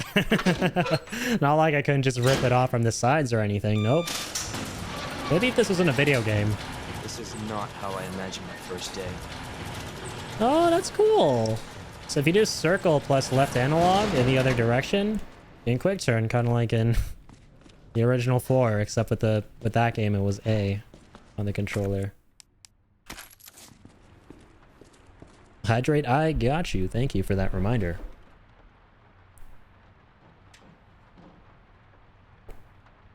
Yeah, imagine bleeding out slowly but carrying a med kit in your pocket and doing nothing with it.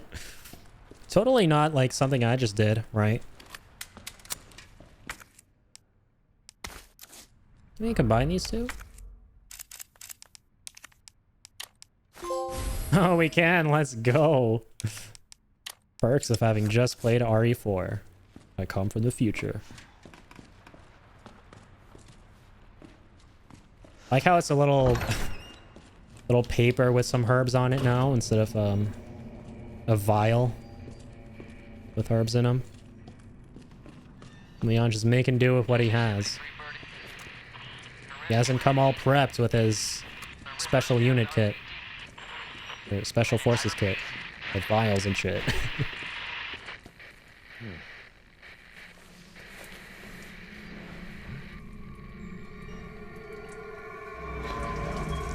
Bad idea. Oh, fuck.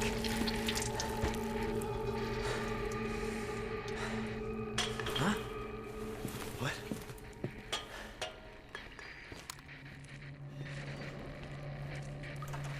Oh god, that actually scared me. I was just expecting the body to like sway a little bit after hitting it. They just straight up fell down. Right, this I remember very well for some reason. I think it came back to me when I was playing, or I'm sorry, when I saw the interview for Resident Evil 4's chainsaw demo, or the opening of it at least, and one of the developers was talking about how you can board up windows now. And I was like, that's right, that's from 2 Remake as well. It's really cool, man. There's like a little bit of COD Zombies DNA in this. Not a huge COD Zombies nut. It used to be. Now you're gonna used to be.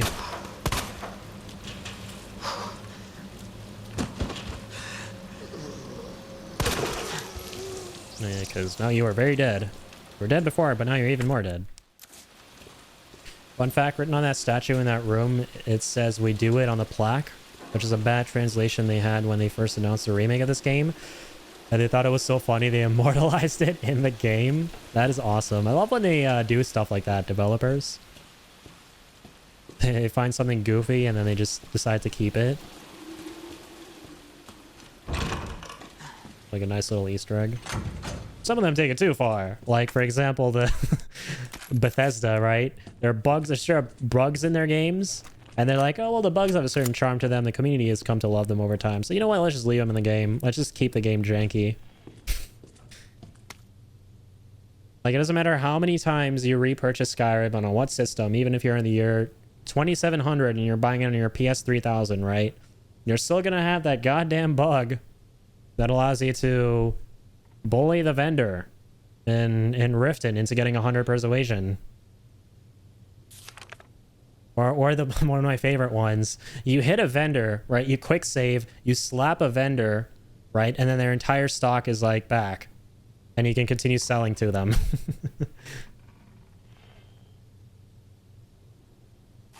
Bunch of lore about the outbreak happening. 12 people died. Rest in peace, and there were only a couple survivors left. Police Station 1F map. I appreciate the Police Station 1F map. I can see more of things now. Give me all the knowledge. And I'm gonna go up. Oh, I forgot you can do this in this game. This took up a lot of my time. I would do this all the time. Jumping up and out through those little passages between rooms. I'm just gonna let you get your soda, man. Don't mind me. Oh, I am the soda. My blood is the soda. I see. Oh, jeez. Oh, Louise. Jesus Louises. Son of a bitch.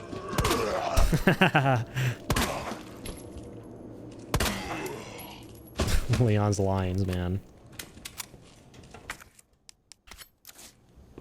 He's so pissy in this game. I love it. He's like the opposite of who he is in RE4. In RE4, he would have been like, eat this.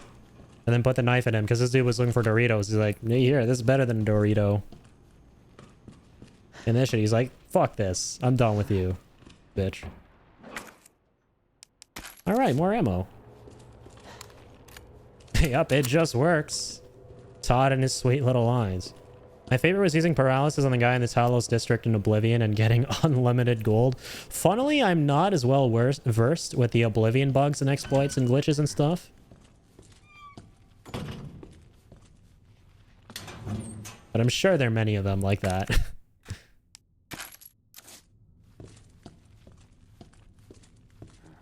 Because Bethesda and a game released by Bethesda. Name a more iconic duo. Or a buggy game released by Bethesda. Oh, gunpowder. Jeez, man, I forgot how small Leon's little fanny pack is in this game compared to his huge-ass travel briefcase that he has in RE4. Combine two of these to create handgun ammo. True. Right, and they brought back that system in 4, right? Okay, 2 for handgun. Okay. 2 yellows for mag. High grade plus regular for shotgun. Okay. I like how it gives us this tutorial as if we're playing Minecraft and we're going to need to remember the recipe. Operation report.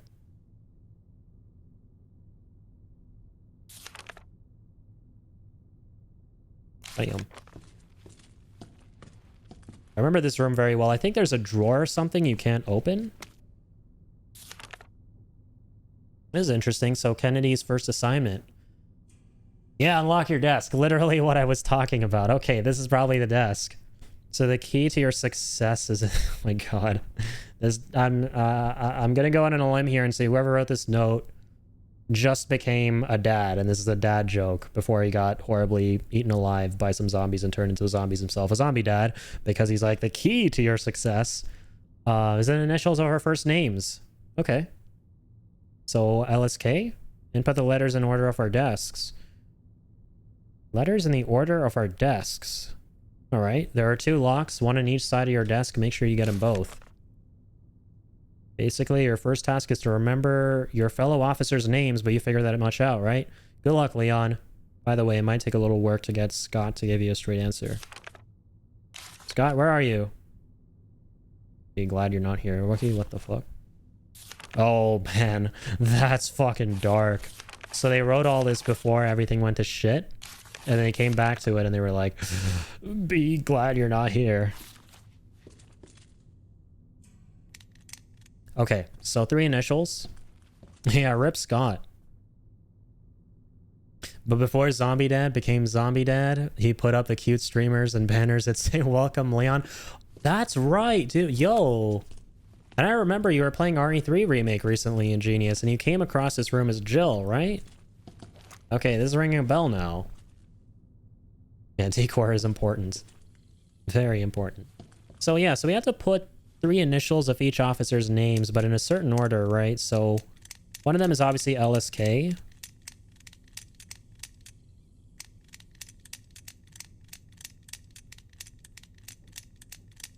Oh, this one doesn't have, they don't have all the letters. I see. I totally get it now. So that actually helps us narrow it down even further. Great. So whichever ones have LSK are obviously for Leon Scott Kennedy. Or not. Those are the only 2 locks. Can I read the note again?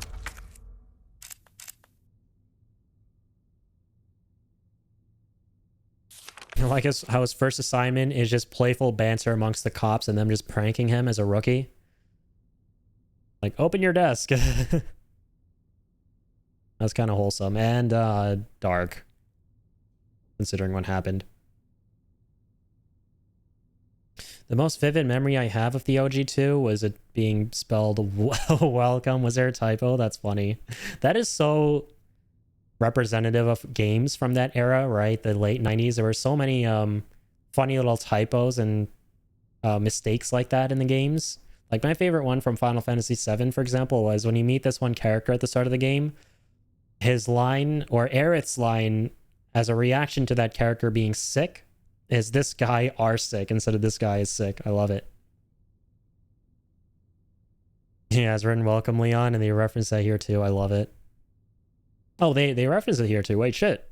There's a space between the E and the L, and there's a spare L on one of the desks. Really? That's so cool. Yeah, you're right. Damn, man. I love little things like that, yo. It really shows how... Okay, hello. Fuck. Okay, man. This is actually a scary game. I don't think that, like... I found this scary back then because it was my first horror game in a long time. I think it's genuinely just a scary game in general. Just happen to choose one that's extra scary.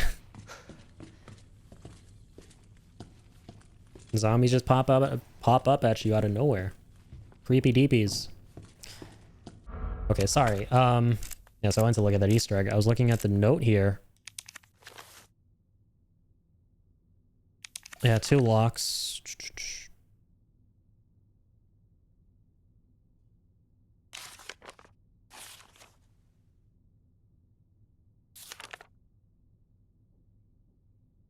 Mm-hmm. Oh, so I'm stupid. I don't think either of them is like Leon's name. It's like the names of his fellow comrades. I see. Yeah, they have so much fun. I love how in sync with the community they are, right? Like they're on the same wavelength as the community. He spotted these little errors, and then instead of kind of like shying away from it, they kind of like double down on it just as a way to look back on a funny memory from the original. You know, have like a little bit of fun with the community. It's pretty great. So these like 2 locks correspond with the names of 2 other bozos. Not Leon, I think. I'm not mistaken. So I think the hint to one of their names is in this letter itself, maybe? Yeah, Scott. Oh, it's 4 people? Oh. My bad. I assumed it was 3 initials of like first, middle, and last for 2 people.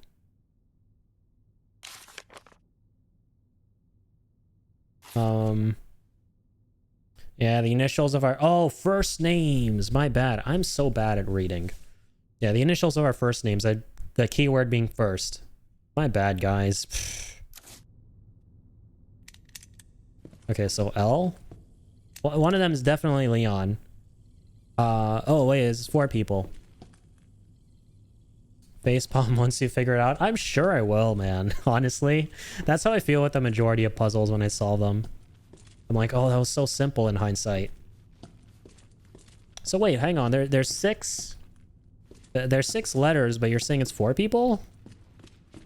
I'm trying to scratch my head figuring out how that works. So 1, 2, 3, 4, 5, 6, right?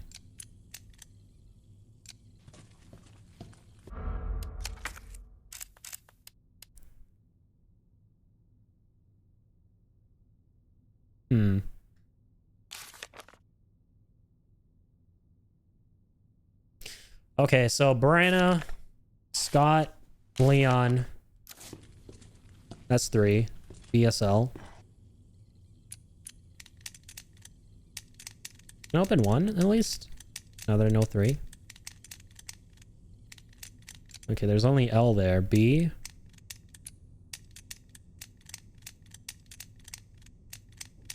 No S.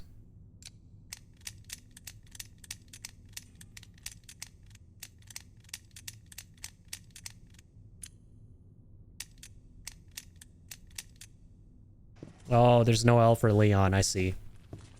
Okay, so we know 2 then. And so, okay, I guess I know how it works then. So you're saying it's 4 people, so obviously some of the locks are going to be repeats, right? You're going to put in the same initial twice. Somewhere. Or like more than once. I'm looking for more clues.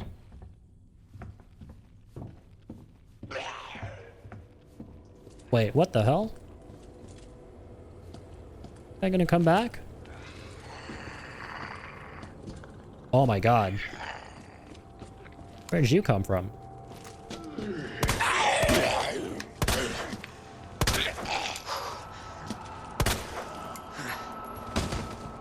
Bro, looking like the Sandman from Netflix. The zombie version. What's that? Oh, it's another safe. So many safes. Dude, whoever designed this police department is a psycho. Putting all these puzzles and stuff in here.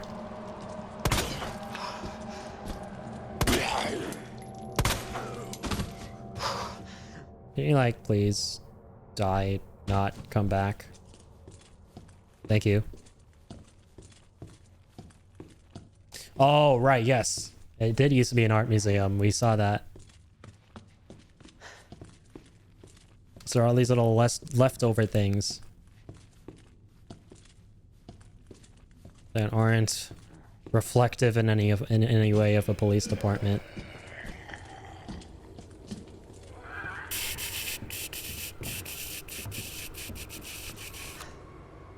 It was an orphanage or something, right? Or no, sorry, there was an orphanage near it. That's what I meant to say. Right, so these are obviously zombies. Not people with a parasite or something, so they take a lot of time to kill. And yay, we are out of bullets. This guy's gonna keep coming. Oh, true, the keys with the spades on them. Or the keys, the doors with the spades and symbols and stuff on them. Different colored symbols. I remember those now. No, I'm seeing them again. Oh, man.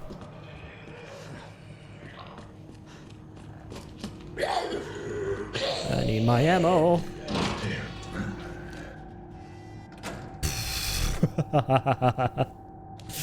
I love how, like, at every turn and corner, this game is like, hey, hello, I'm a puzzle with numbers. Want to solve me next? Storage locker terminal memo. Okay, so it's exactly like... so far, I'm getting the same vibes that I got back when I originally played it, which is like, this is cool as shit, but my god, there's so many puzzles. But we're gonna like tackle them nice and slow this time. I think when I originally played the game, I was a little bit too overwhelmed because it was my first RE game. And like the puzzles are too much. I was like, I just want to like progress. What's going on here? But a lot of them are also optional, and I do intend to do them. I intend to do a lot of things and complete as much as I can here. I nearly pissed my pants that zombie got me. The zombies spring up out of nowhere, man. This is a very creepy game. There's a very, very creepy game, and that has definitely not changed one iota from when I played this back in 2019. I was like, maybe I'll go back into this, and now that I played 8, now that I played 7 and 4 more recently, I'm probably going to be like, oh, this is all the game really was. You know, it really isn't that scary in hindsight, but no, it is as scary as when I first played it.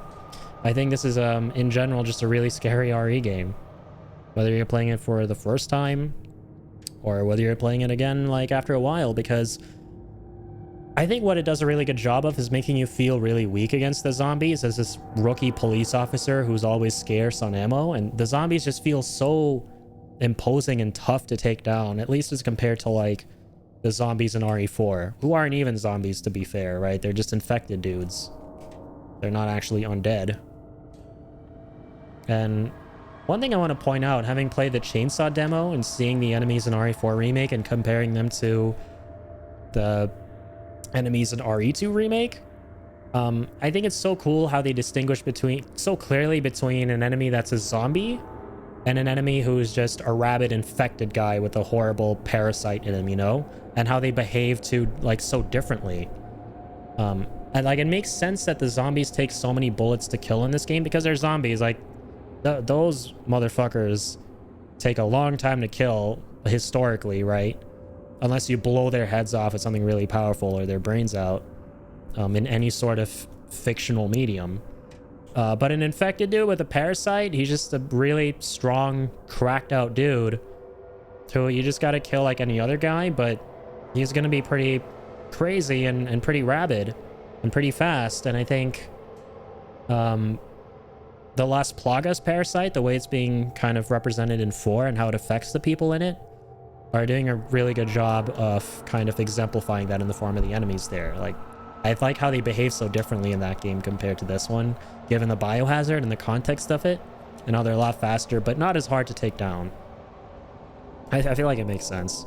I was thinking the zombies in this take too many bullets. I feel like it's just too much. Yeah, and exactly. Like, they take a lot of bullets, and it is a little frustrating, but I like how it makes sense in the context of what the enemies are. I feel like zombies are meant to be a much more unstoppable force relative to rabid dudes with ass worms.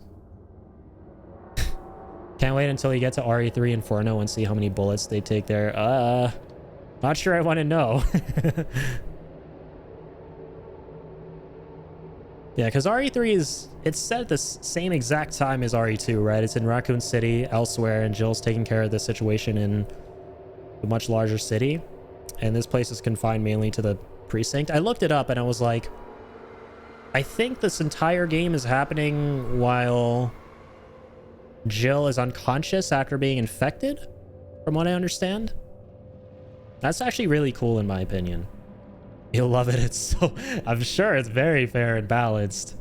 Yes, fair, balanced. Not going to lose my hair. Not going to speed up the rate at which I'm losing my hair, that's for sure.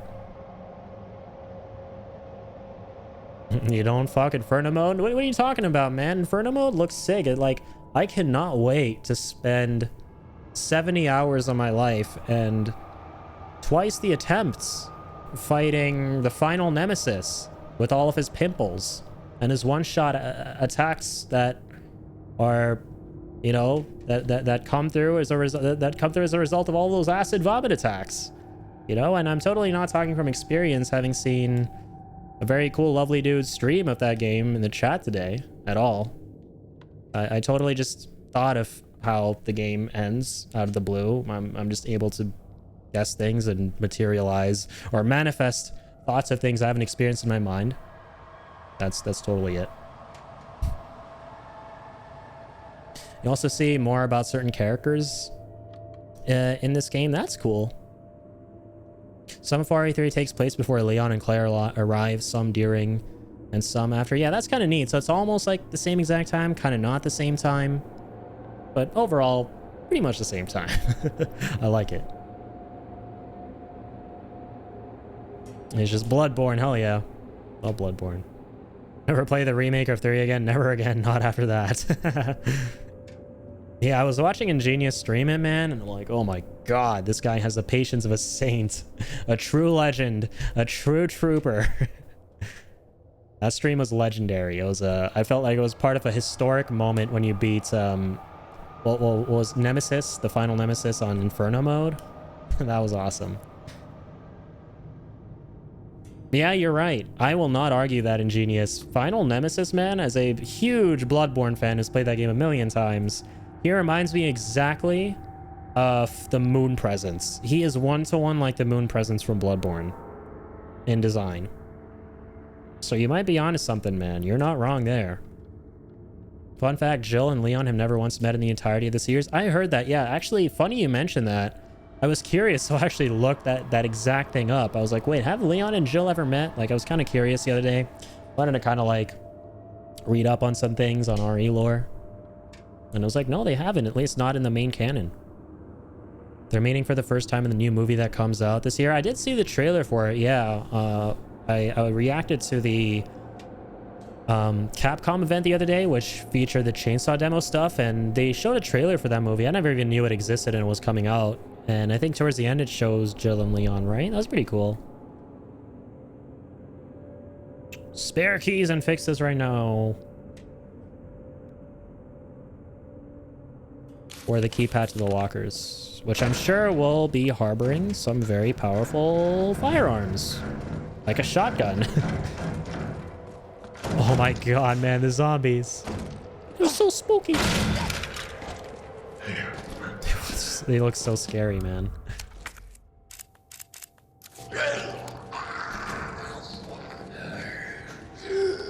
Back it now. Juked. I think this is what makes RE2 so hectic, right? It's the fact that you have to do all of these things and be quick on your feet while the zombies are after you. Like, I actually kind of really like that, but at the same time, it's so stressful, right? You're either going to love it or it's not going to be your cup of tea. But for me, I'm sort of in between. For me, I would say it's more of a gimmick of the game that you eventually kind of get used to, but at the start, it's a little bit frustrating. Oh, you actually can open some of the lockers without the key code? That's cool. I'm not gonna store anything for now. Got up with the storage lockers. A nice save room though. Let's go. Speedy saves. Benefits of herbs. Oh, I forgot there's poisoning. So blue are used for poisoning. So in this, it's red, green, and blue instead of red, green, and yellow like RE4.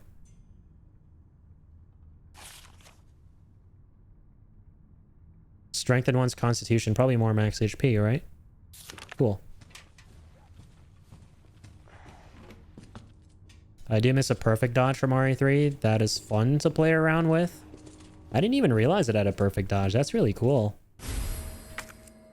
Oh no, actually I did. Yeah, you were rolling around and stuff. And I remember I was like, yo, this is so cool. It reminds me of a Soulsborne game or something. Like I always find it so satisfying when an attack is coming at you and you hit X plus the analog on your controller or something and you just dodge right through you like clip through the attack a little bit with iframes or whatever. Miyazaki has spoiled me with that. Okay, so it's one of these photo rooms where you can develop the photographs in the water. Oh. What do I have here? What do I or we have here?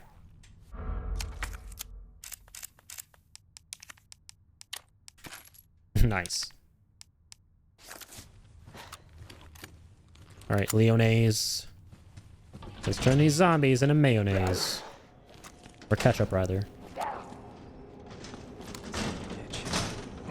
Son of a bitch is right. Okay, now that I have more ammo. Hold on. I want to go back to... Was it West Office? I believe it was. I want to finish that desk puzzle. Because we can... I think there's only one zombie bullying us in that room. I mean, actually, there were a couple. Is this game designed in such a way where if you stay in the same place for too long, a zombie will show up from somewhere or another? Oh, what the hell? I feel like it is, right?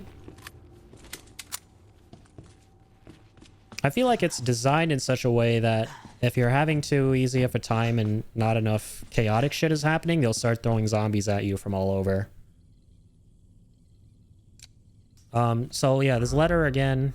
I think they only spawn in those windows that aren't boarded up. Yeah, I saw that too. This guy was... I think, I want to say he was in here all along. He was holed up in this room. But yes, I also do remember there being a window around here through where a zombie came from. Or was that a different room? I can't remember now. Oh, I could have sworn there was... No, I think it was only this guy for here. Can't speak for Mr. X. Yeah, I'm going to pay close attention to this and see if this might be the case where if you're kind of chilling, nothing too crazy is happening, a zombie will come from like a window or, you know, a zombie will wake up and start chasing you around from somewhere. That'll be really interesting because I know Dead Space Remake had something like that, which was very cool. Where it's like, if you're having too easy of a time, something random is going to happen in the environment that will make you jump out of your seat. You know, maybe a fan will break. You know, maybe you'll hear some thudding happen from out of nowhere. Like, nothing too bad to make you actually have to fight things, but you'll hear creepy shit happen in the environment. I thought that was a really cool touch.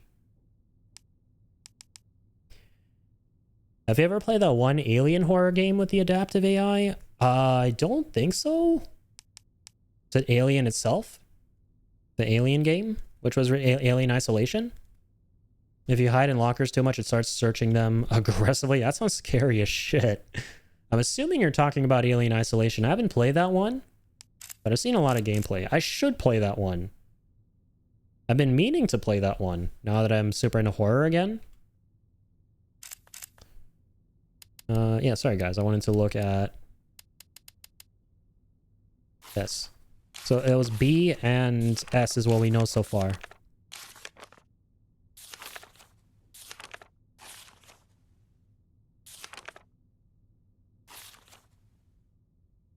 Scott and Brenna.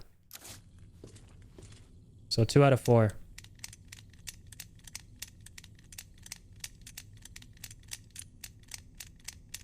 Okay, so that's a B.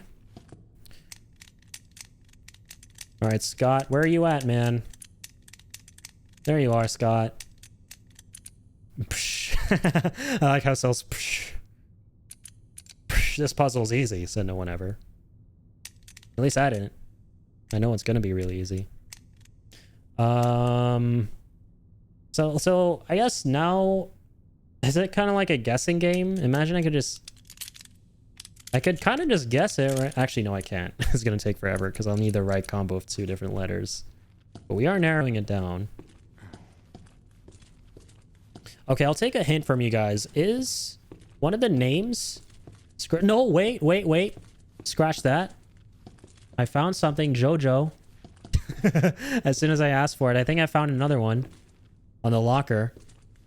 Okay, hold on. If anyone started typing, hit backspace a couple times. I think I'm getting close. Jojo. Yeah, this is a... Oh my god, I just realized the name. Yeah, Jojo. This is definitely a bizarre adventure.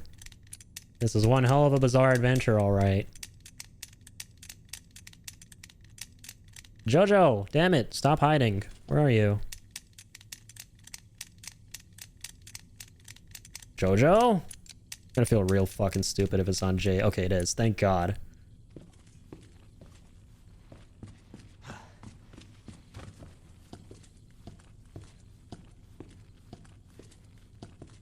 Okay, so based on what Pickle said earlier, 4 names. So we got the 3rd. Alright, now where's the other one? What's that creepy sound in the background? It sounds like a film reel.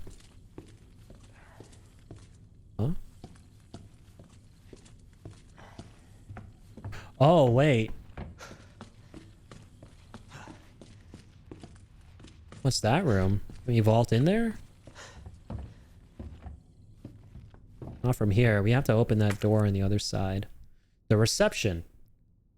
It's a different room altogether. I feel like I recall one of you guys saying that all the hints or answers rather are in here. Oh, you're right. My bad. That is the room we cut the tape on that little box to get into earlier. You're right.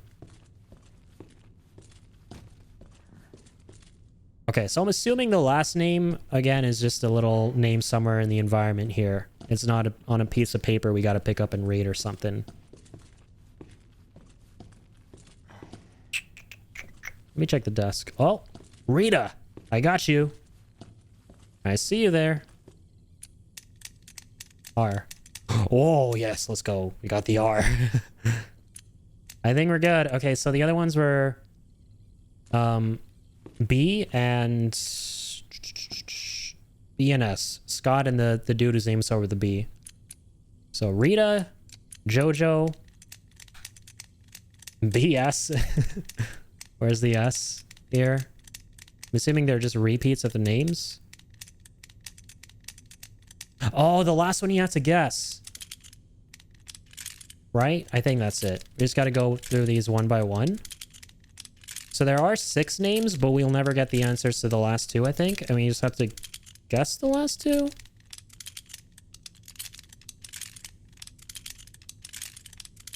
Or not. Huh? Why won't you open? Got the first initial of the first name, right? Oh my goodness, Jojo isn't actually a hint. Okay, no, that actually helps out. I appreciate that. Oh, it's Daniel. Or sorry, David. There it is. That was right there all along. I think Jojo is just a meme. Capcom, you sons of bitches. You humiliated me tonight. I hope you guys know that, Capcom. I will never forget this, Capcom. Addy will remember this. We're turning this into a Telltale game. On the top right of your screen right now, it'll be like, Addy will remember this. Okay, David. Get in here, David.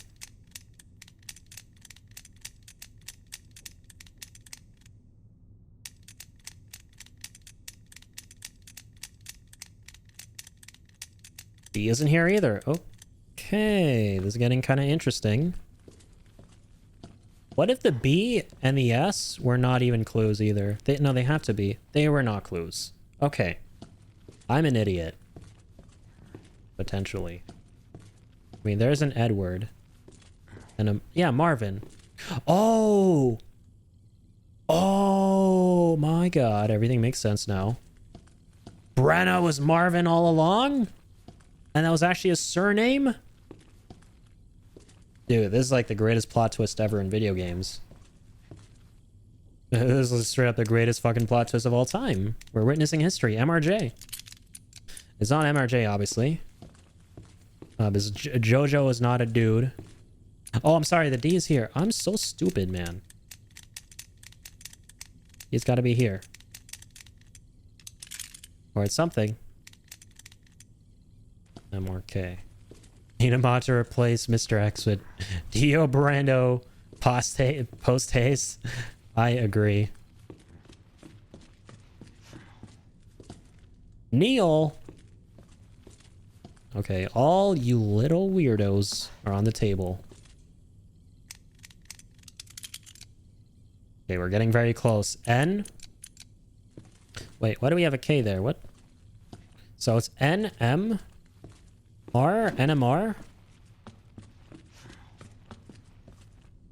NMRN? NMRNE. NMRNE? That's 5. D. Okay, 6. Oh, so that's why you were like 4, because some of the letters are the same. NMRNE, NMRNED.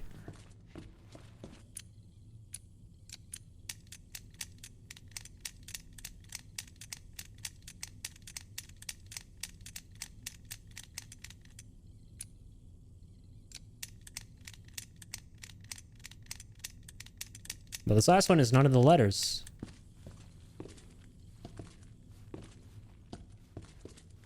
Wait, hang on, let's try the first one.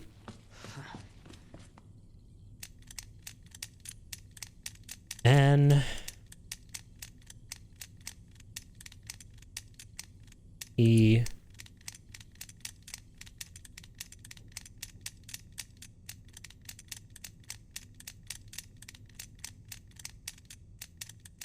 Ned. Whoa, wait, it's actually Ned? I did it because I just don't want to fuck around. Yeah, I mean, it makes sense. D was one of them. I was like, hey, I have a friend named Ned. Let me just do Ned for fun. That's got to be the password. It was literally Ned. Ned, thank you for existing and being my friend. Orc? I like orcs. That's not even how you spell orc, though. You need to see.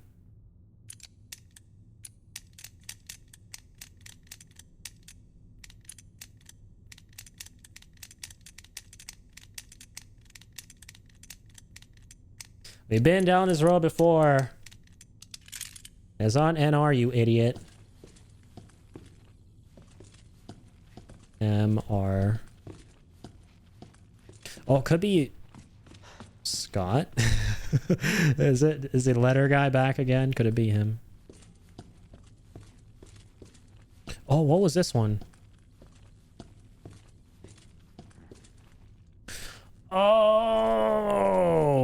Oh my god.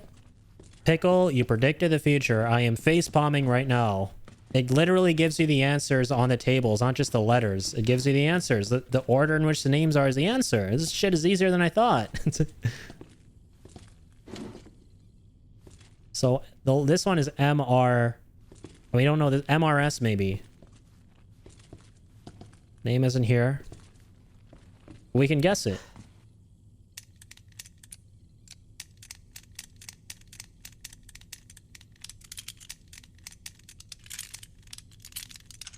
MRG. Okay. GG's. Oh, that's cool. And yeah, there's Leon's desk. Right. I'm stupid. I forgot we were the whole point of this was to open Leon's desk. Okay, cool. Matilda mag. A custom part for the Matilda that extends clip capacity to 24 rounds and shortens reload time. That is very cool. Actually very fucking cool.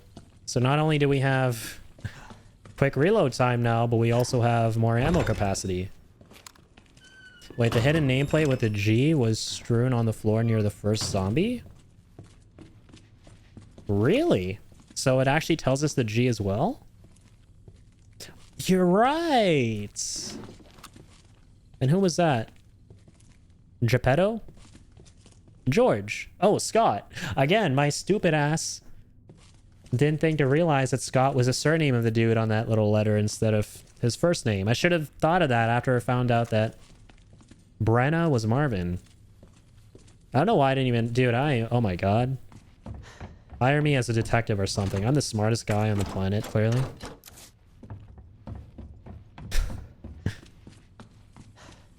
Okay. Mystery solved. Now what? Okay, man. Even though we solved such a basic ass puzzle, I have like 10 times more confidence now on solving the rest of the puzzles in this game. I never even solved that shit on my first playthrough of this back in 2019. Seems like most of their forces, yeah, on break. Yeah, I guess you could say that. I mean, yeah, some people are napping here and stuff. I think that they're just off duty right now. I think this is how it always is in a police station. You know, as a rookie, I'm just here kind of like checking in, make sure everything's clean and tidy. Like, yeah, that looks pretty orderly here. You're a trespasser, though.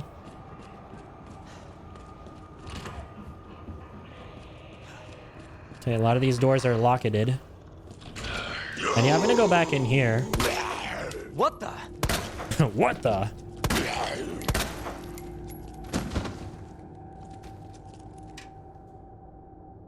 No funny games.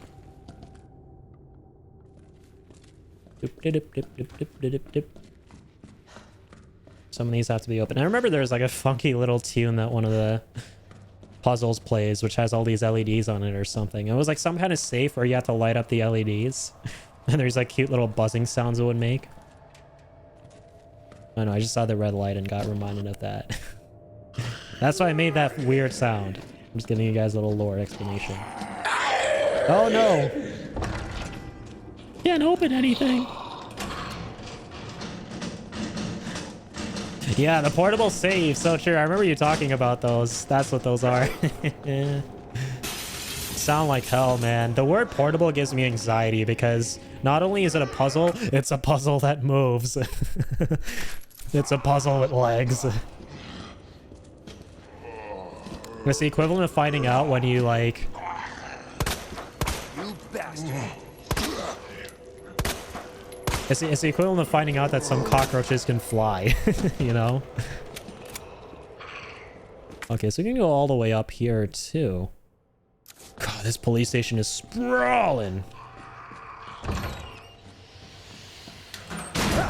Steam.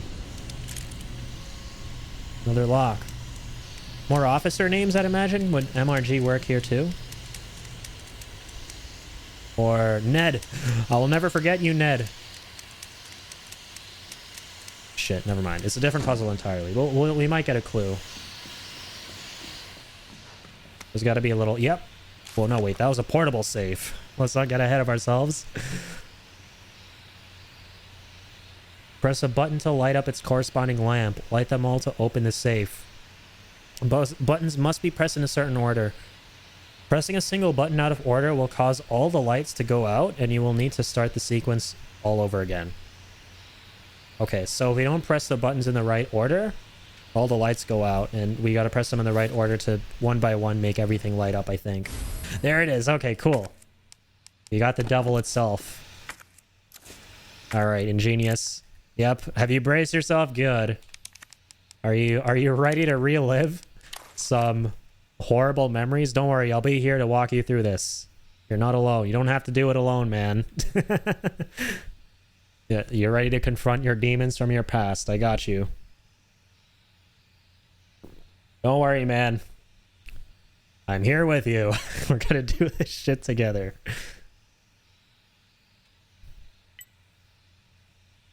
There's that cursed beeping that I remember. I had no fucking idea what I was looking at when I played this game. I was like so out of it for most of the experience because of the puzzles. I was like, what is this now? Like green LEDs, little AC remote looking puzzle. Now we're like leaving the room and there's another safe and now there's a desk I gotta open and now I gotta go backtrack all the way to that weird ass bathroom. Like what is the progression here? The game was so overwhelming. And that, I'm not saying, and just to clarify, I'm not saying that to like talk shit about RE2. It's just, that's how I felt when, as like a first time player of it. Everything was so overwhelming. But I think now in this playthrough, like it still is, but where so far I feel like I'm able to like play through it a little bit easier and not feel as bombarded with all this stuff, you know? I think I'm going to enjoy this playthrough a lot more. Okay, but here we go.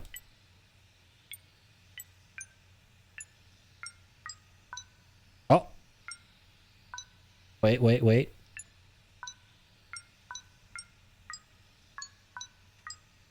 It was one of the right ones and then the left one that gave us progress.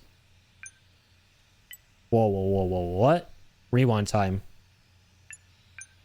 Oh. There we go. Okay, so it's R3, L3. By R and L, I mean left and right. So, R3. Whoa, what was that? What?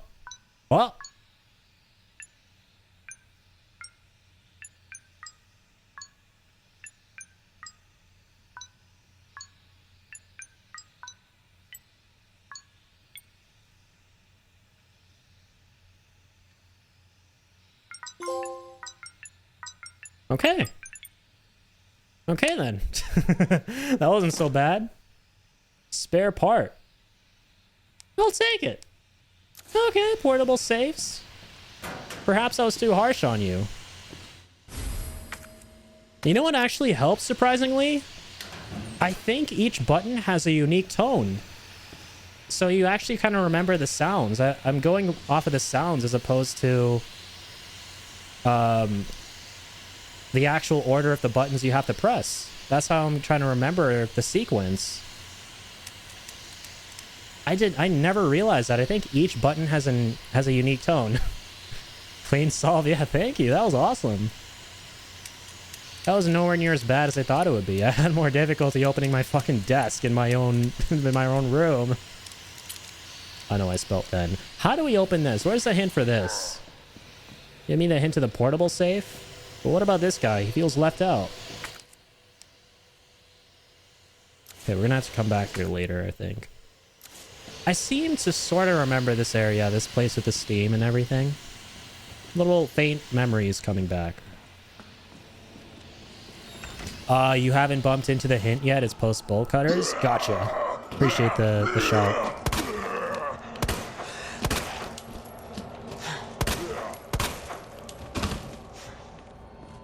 Stay down, pizza face. It's gonna keep going up. Oh, okay. I think I know where we're going here. I remember there being a clock tower or something. Or some kind of room I had to ascend all the way to the top while Mr. X was chasing me. And sorry, what was that we just got from the safe? Again, a button. For no spare part.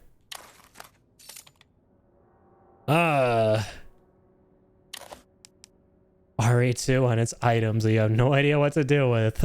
Until the time is right, of course. Or we should probably use this up somewhere, the wooden plank. Oh, true, shotgun shells. I just really want to be able to pick that up. Hang on, can I...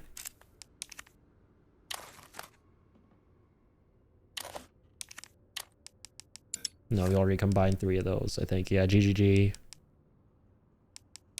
If I discard this, can I pick it up? Oh, they can't be recovered. Damn. I'm gonna discard something for the ammo. Yeah, let's discard the plank, I think. I don't think I'm boarding up anything anytime soon. I really need ammo. I think that's what I should prioritize right now. Okay. So cool. You know what, actually, man? I'm starting to...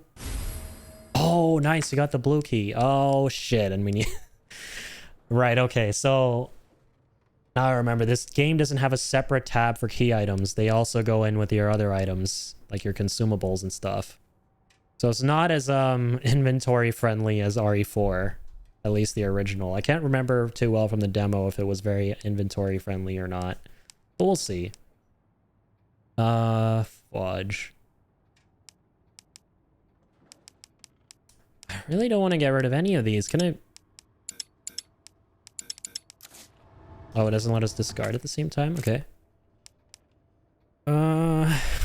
Is there like a save room anywhere? I just feel like putting stuff away right now. Before I get that. Because I have things I really want. Maybe I can get rid of the shotgun shells. We got a lot more later. We don't have the shotgun yet. You know what? I'll do that. Why not? We don't have the shotgun, so... I'll get rid of that. Everything else I feel... Oh, wait. No. Oh, no. What did I do? No, I could toss a gas station key.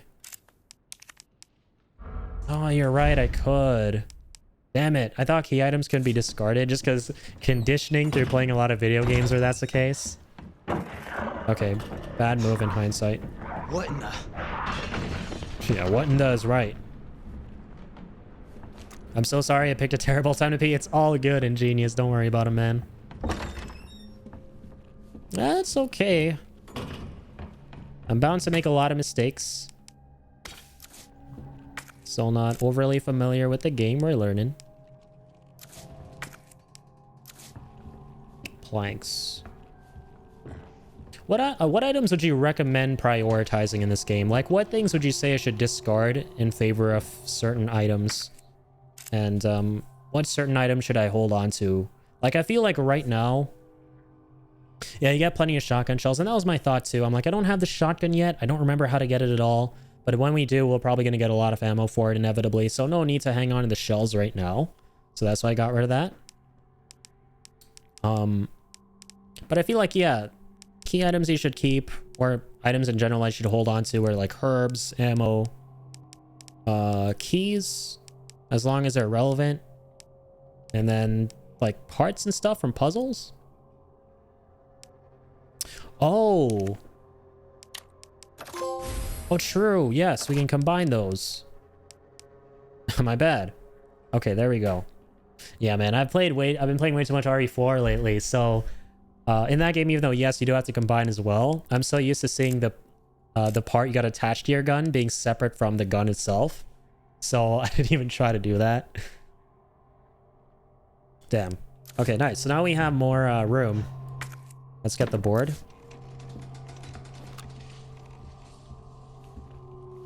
Thank you for the tips.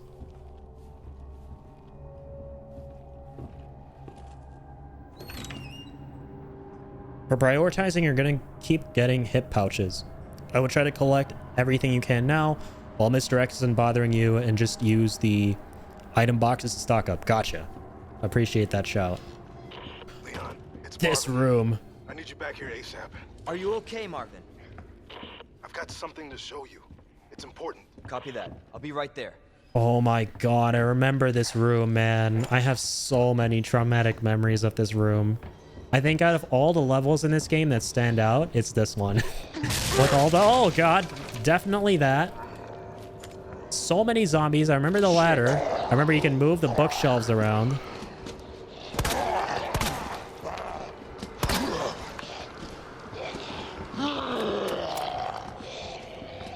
Damn it.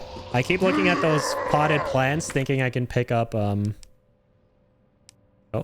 Oh, right. You need some kind of, like, wrench or something to jab in there and cart around the bookshelves, I think.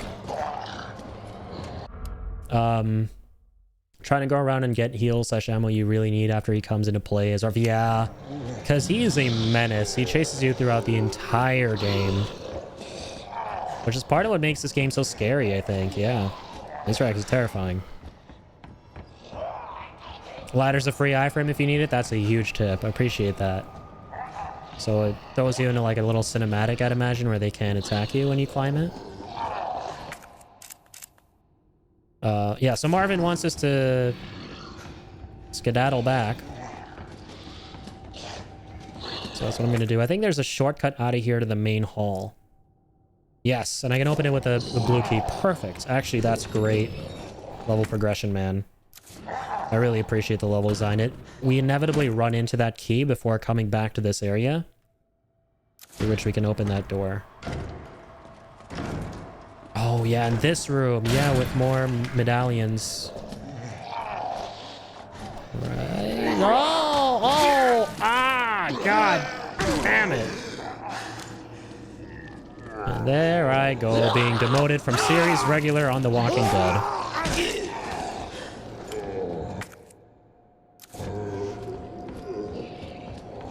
You know, I'm surprised Leon never got infected after getting all these bites in the game. Leon and Claire. Like, the ludonarrative dissonance in Resident Evil 2 is pretty strong. Like, the dissonance between gameplay and the story. Mr. X is way scarier than Nemesis. Nemesis is more threatening in terms of killing you, but he's just campy. Yeah, and I've heard that too from a lot of people. Take a look. And I can kind of see that when I was watching your gameplay of RE3 Remake. I knew she'd make it. You know her? You seem more of an annoying stalker Name's than Claire. anything. I came into town with her. You can get to that courtyard through the second floor, east side. I'm on it. Thanks, Lieutenant. He just got schoolboy likes girl but doesn't know how to tell her without pulling on her ponytail vibes. That is an apt description. He's like every guy trying to find the courage to tell his crush that he likes her, and he gets pretty close but he's not able to do it, and crush just runs away. Story of my life. Nemesis and I are way more alike than I thought. Shit, now I'm not afraid of Nemesis. Now I kind of feel bad for the guy. Okay, beautiful. So now we can open this door. And, yo, I should actually go hit up a save.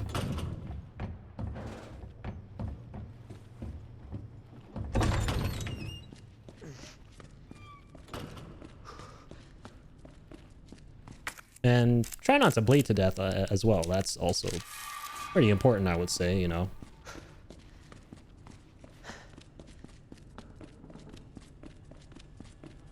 They bleed to death, and in this timeline, our ears can't be bombarded with Leon! Leon! Help! Like 6 years from now. Which is definitely something that we need to live for. Absolutely 100%. Unequivocally.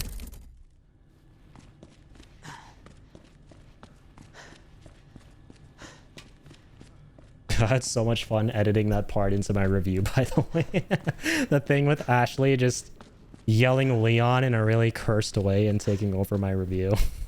It's like the most fun edit I've probably ever done for a video. I died laughing at that. Oh my god, you literally mentioned it at the same time. Yeah, that was so fun, man. Yeah, thanks. That was like, how can I really, really hammer home how much I kind of despise Ashley in this game? I was like, okay, I know. Let me give the viewers an emulation of the experience of what it's like to play RE4 and have your ears bombarded by Ashley. That ought to do it. Weapons locker keycard. Let's go. I like that. Raccoon magazine.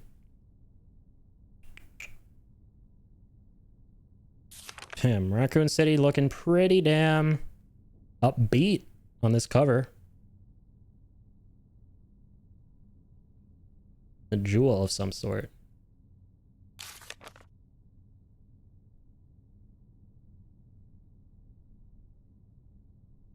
Huh. A jewel that corrupts. Ah. Speak of the devil. Statue's left arm. Okay, Leon, we don't got pockets big enough for this bad boy. Let's put that down. Put that down, Leon. I really should have consulted with my stash before coming up here. Let me just do a quick 180 here. Don't mind if I do. Is there a stash room nearby? Where was this stash room again? Is it marked anywhere? I remember we came across one a long time ago. In the main hall? Gosh. Oh, it is literally right there. Next to the typewriter? Yeah, it is. Item box. Okay, so I guess whenever there's a typewriter, there's a stash box as well. I see. I thought it's only like in a select few rooms, regardless of if there's like a typewriter or not. My bad. Sorry, guys. Just gonna toss some stuff in there real quick.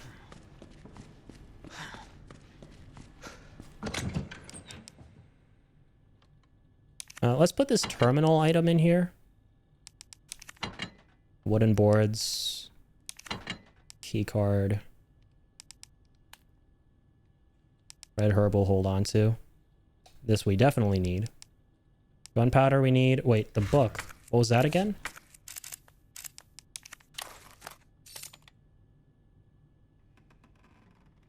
Oh, true.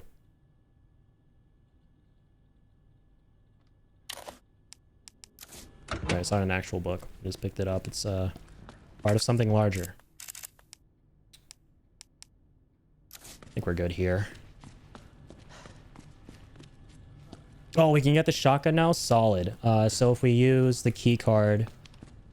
Yes, I think I know where we gotta use it now. Thank you for that shout.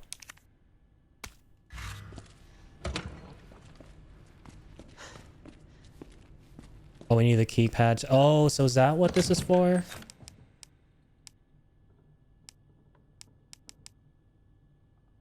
Oh, it's for that terminal in the locker room, right? I think this is all coming together now. So that room where we saw all the lockers, I think that's where I gotta go. Yeah, so you said the west office door, right? Okay. Yeah, and I think we've been here before, right? Is that the room with all those lockers I couldn't open? Oh, and we can actually take the door upstairs with a spade on it.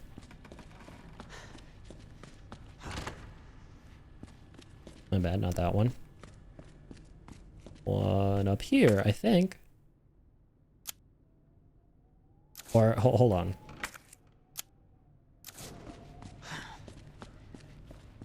Oh, wait, was that one? Yeah, my bad. I had a feeling I was... But wait, what's this again? Yeah, this is the library, yeah.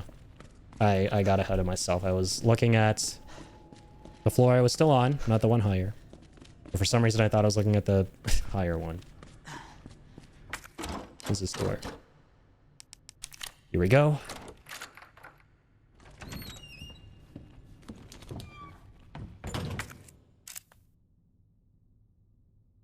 You can discard items that have served their purpose or any other items marked with a... Oh, it does tell you which items you don't ever need to use again. I appreciate that. Okay. Oh, that's so cool. So now there are never ever again going to be any doors we need to open with this blue key. So we can discard it. Phenomenal. You unlocked all of them in the game. I can appreciate that the game tells me that. Okay.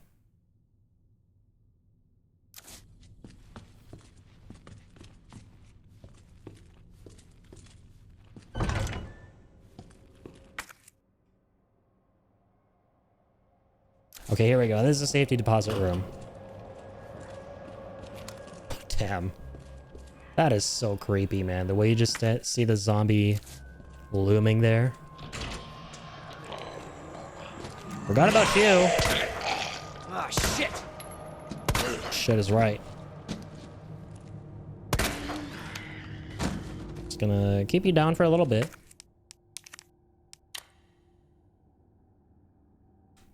Boop. Okay, now we just need one more button.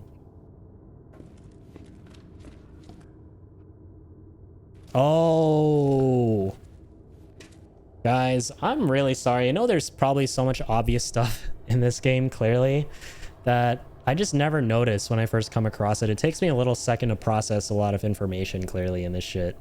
I should have noticed the first time I was inspecting these. It literally tells you the numbers, like 102 and stuff. And we just have to put them in here, provided we have the values. But we don't have the 2 key, I don't think. Oh, we do. Right, obviously, it's just the button itself is the key for 2 without even having the actual number on it. So we're good. You just need to be able to feel it, obviously, for it to work. Okay, some more gunpowder. Nice. So I can just open up all these things. Oh, fuck. Oh, God. Sorry, I'm stealing your shit. Policeman Sam. Please don't come back now that I did that to your noggin. Combine. Oh, yes, let's go. More ammo. Oh, 103 for the knife. Let's go, baby. I don't have the 3. Shit. Yeah, it's actually kind of fun, man. Okay, I'm starting to appreciate this game a lot more now. I'm liking a lot of the puzzles here and the secrets here way more now as compared to my first playthrough. Go 109.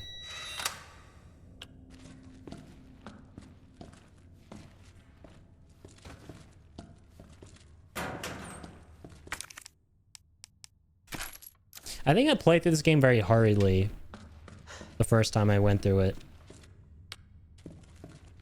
Because I was just trying my darnest to avoid the zombies, and I just didn't stop for anything, and I just wanted to really progress. Oh, what's 203? Some more cool RPD jazz? Oh, we don't have 3, though. I keep forgetting. 202. We open that. 208. Ooh. Well, that looks like shotgun ammo. But we'll take it anyway. Need all the help we can get. Both now and much later.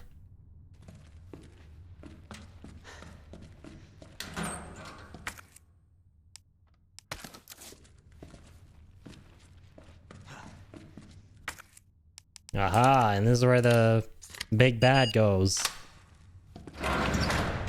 Let's go. We got the shoddy itself now. Beautiful. All right. We're gearing up. It's time to give him hell.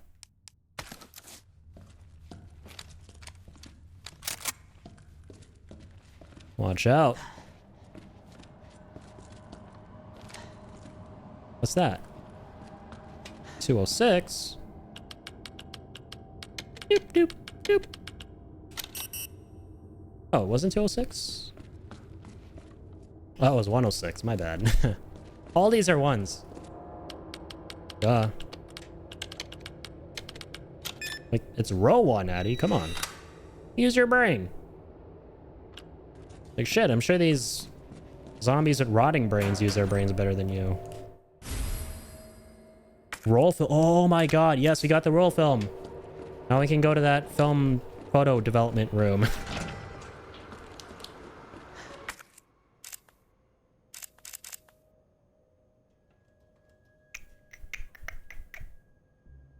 Pause room. Dark room. That's what it's called. I keep forgetting they're called dark rooms. Again, me and words don't get along. You and I don't get along either. Oh my god, yes. Shotgun's powerful as fuck. Very happy about that.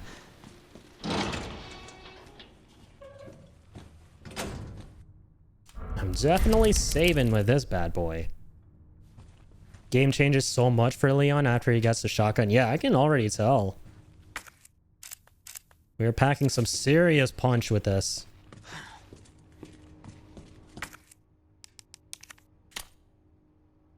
Huh? That's the king we saw earlier. Commemorative photo.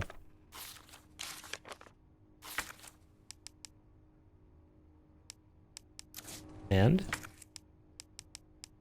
Okay. So I guess I got added to our files.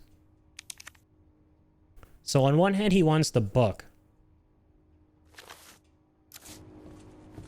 Wait, I think that's where he got the book from. He took it from him. So what was the point of the photo? What does it tell us that we don't already know? It just shows us the statue we saw. Let's go back to the statue and... Actually, let's save first. And also... Got a little stash here. Anything I want to store? This is great, actually. I'm gonna hold on to all of these. Oh, you know what? Actually, I have an idea. Let's use some of our planks to board up the windows.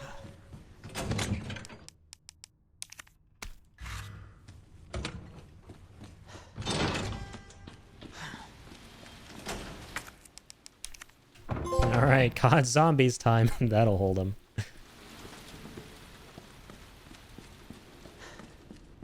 I'm back. Yo, Traxim, thank you very much for the resub, dude. I really appreciate that. How are you, man? And for 6 months. Wow, thank you. Have you peed himself yet? Yeah, this is a very PP-inducing game, for sure. But thankfully, I have peed enough playing this the first time I played it back in 2019. So, trying to control my bladder this time. Don't worry, no accidents yet. Okay, where's another window to board your own smoker? Oh, that's where he came from, my bad. But I think that... Where were we headed earlier for the statue? I remember now. Yeah, in the main hall. Then we went upstairs.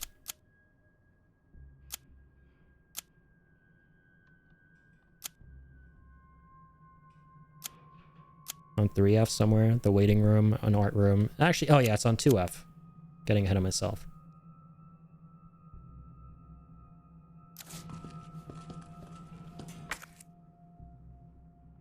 Let's go back down here.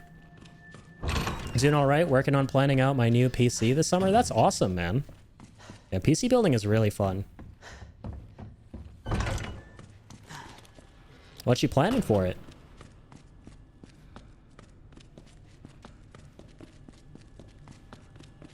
Hey, Marvin.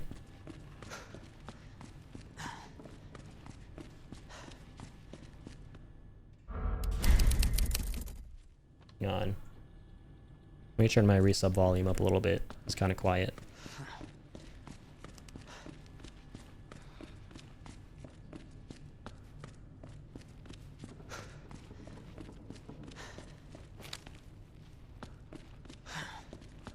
Okay, boys.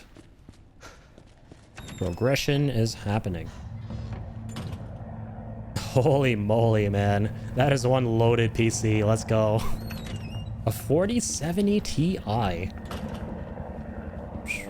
That is crazy. I know, that is also crazy.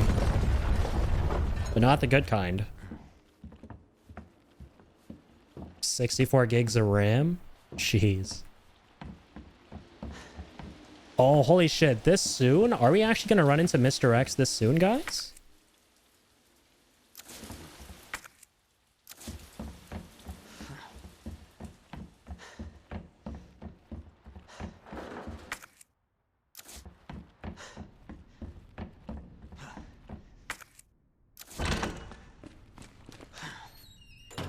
Hope they have helicopter insurance. Me too. I just remember the first time you encounter Mr. X in this game, it's right after you see that same helicopter, I think, crash, or maybe it's a different one. And he literally lifts that shit up with one arm and comes out of nowhere. And Leon's like, holy shit. And the reason I remember it so vividly is not just because I played it, but I also remember looking at a lot of people's reactions to that moment on YouTube. Because that's always fun.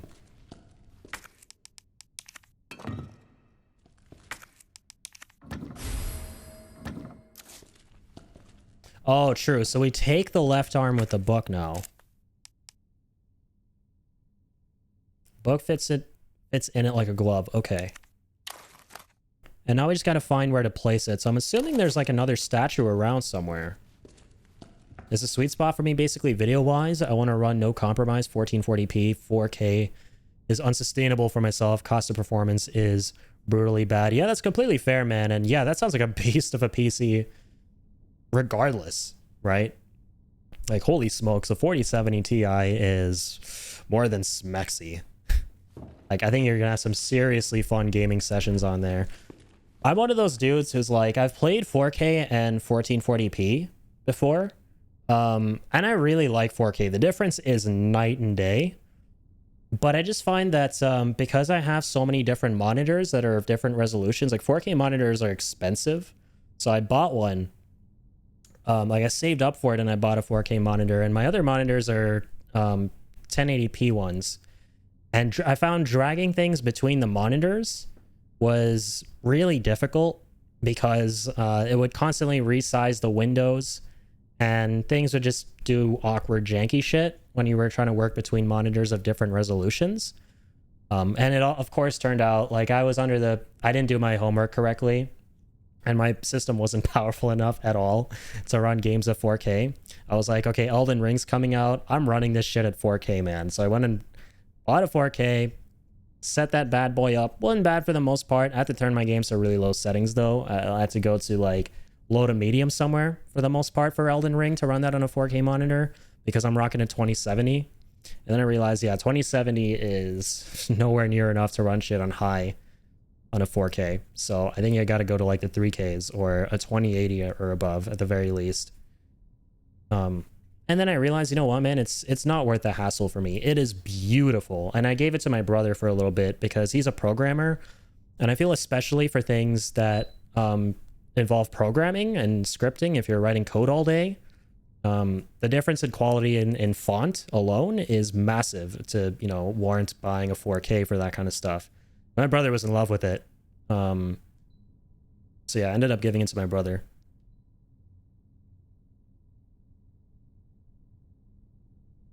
I want to run trips, but the 1080p will be vertical for chat and Twitch stuff. Wait, sorry. What's trips? I don't think I'm familiar with that. But that sounds like a great idea, like having a 1080p vertical on the side for chat. I never even considered that. That sounds awesome. Make you see a lot more chat messages too that way, right? Oh, gotcha, like triples, my bad. So two 1440p and one 1080p. I see. Yeah, that sounds like a beastly setup, man. And I can't wait to check out your streams, dude, when you have all that up and running. I've been thinking of upgrading my gaming PC too for a little bit now, but you know what, man? Honestly, I'm finding that I'm perfectly content playing a lot of shit on the PC I currently have, if not just streaming on my PS5. I think games just look so good at this point, regardless of if you're playing on a super high-end setup or even just a standard old PS5, right?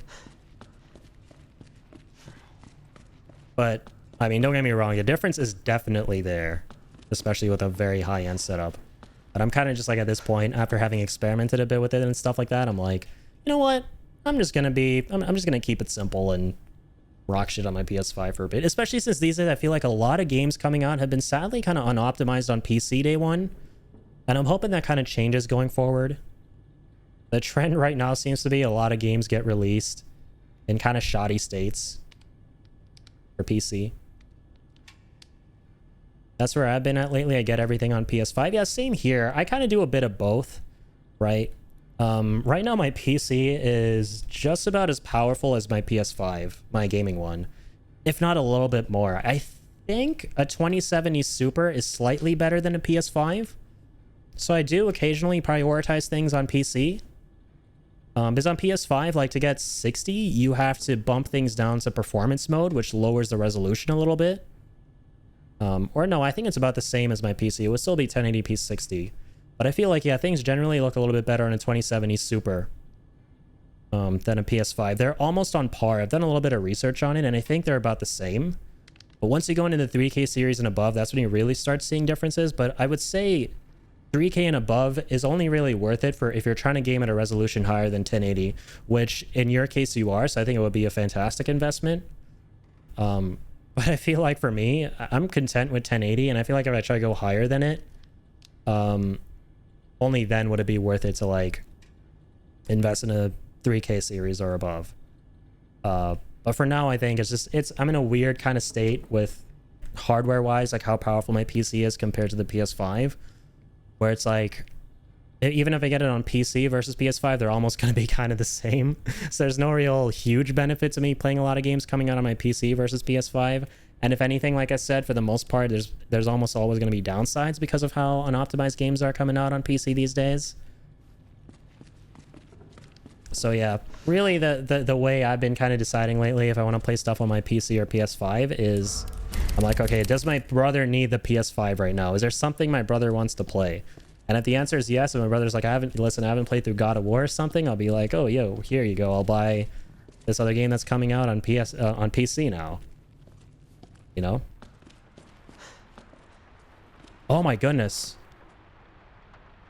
Oh, never mind. I thought this was like a view of Raccoon City, like that was a burning cityscape from up here or something. That would have been really cool. I'm still on a 1070. Gotcha. Yeah, it took a while for me before I upgraded to my 2070. And it sucks, man, because I upgraded to the 2070 like half a year before the 3K cards were announced. And I was like, God damn, I should have waited a bit longer. But at the same time, I couldn't beat myself up too much because I kind of upgraded out of necessity more than anything.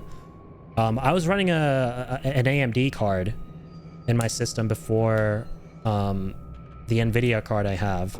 And it was causing me a lot of problems. If there's one piece of advice I'd probably give to a lot of people that everyone may not agree with, is it's the fact that based on my experience, never go with AMD for graphics cards, because I think I had a Red Devil AMD 5700 XT as my graphics card, and it gave me nothing but issues.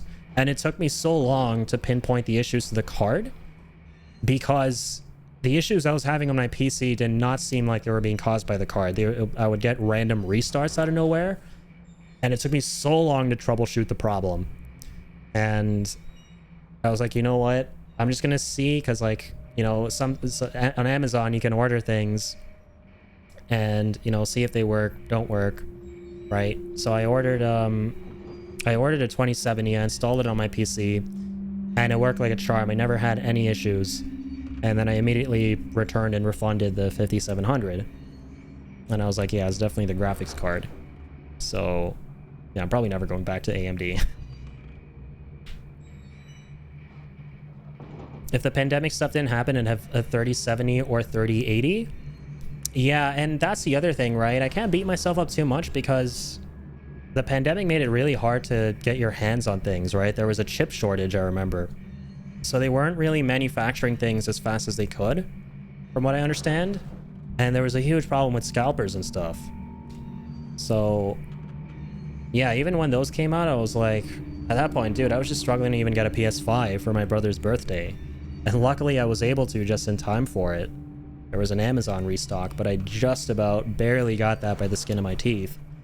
So, I mean, getting a PS5 on its own was hard enough, so I was like, I don't even want to go through this again for the cards. And I already spent all my money on, or a good bit of my money on the PS5, so no thank you. I'm perfectly content with my 2070. And this was for my streaming PC, by the way, just to clarify. I ended up then getting a really cheap gaming PC for when I wanted to attempt streaming games on PC, because I found I ran into a lot of trouble streaming and playing games on the same PC, even if I used NVENC. which is meant for doing that, so you could take the load off your CPU. I had a lot of problems with it, so I got a dedicated gaming rig for that, cheap.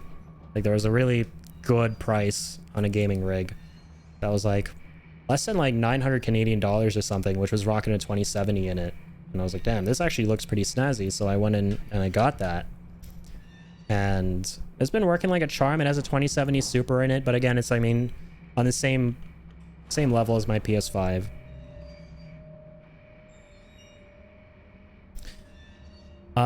They've honestly fixed the driver problems to point they're on par with Nvidia, but I know it's tough to trust because they were out of the game for so long and made a mess of stuff. That's good at least that they're fixing their driver issues. Yeah, I heard, and I experienced this a lot too back then in 2020. I think in the summer of 2020, yeah. But there were so many problems I was running into my PC, or running into on my PC with driver-related things, amongst all the restart shit I was having, like where the computer would randomly black screen and restart itself. And yeah, I had nothing but problems with AMD, man. And yeah, so to hear that they've gotten better is good. I would hope that they've gotten better. My friend Ellie camped GameStop's website for 2 hours for me without telling me because she knew how bad I wanted to play Intergrade. That's really sweet. Sounds like a really great friend. And a real trooper at that.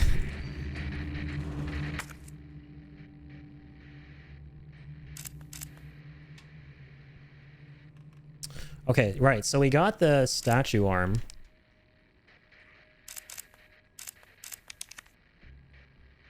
Well, we also have the photo of it.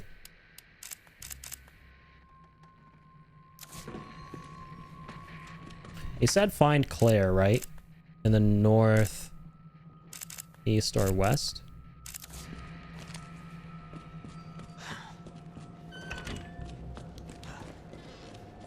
Remember that being the last thing Marvin said. In honor of those who have served. Can I do cheeky little backseat? Absolutely. I do not mind a little friendly tip here and there. I'm totally cool with those. Especially, yeah, when I ask. And right now, I would definitely ask. Yes. I would appreciate a little hint. There's a hip pouch in the attic. Okay, that is huge. So attic is 3F, of course, right? All the way at the top. I just don't want you to have to backtrack so much. There's a lot of items coming up you don't want to miss. I appreciate that, man. Yeah. That is definitely a big help. Top of the ladder in the library. I see, okay. Yeah, you know, the thing about the progression in RE2 Remake, I think, is that you get turned around a lot because you're kind of working in the dark. The game will just tell you, find the 3 medallions. Here's a huge precinct. Here you go, you know? And you kind of just have to fire shots in the dark looking for them. There are some hints to go off of, which I like, but I think for the most part, it's you spending a lot of time figuring out where to go and stuff. So I appreciate the little hints and stuff. Save me a little bit of time. Oh, I see. There's no box where you're going, so if you don't have it, it really sucks. Yeah. Sounds bad if we don't have a lot of room and there are no boxes coming up. I forget. Was it up? Yeah, it was upstairs here. And then the ladder is... Oh, okay. That was rude. Ladder's over here. I feel like if there's one game where my personality as a hoarder should be embraced by me as opposed to rejected by me, it's this one here. I should hoard my ammo as much as I can. I feel like you really should be saving your ammo for a rainy day in RE2 Remake. Because if you're out of it, it's like, oh my god. I'm just gonna juke zombies as much as I can and only really fire if I'm in a tough spot. Okay, this is a really creepy doll here.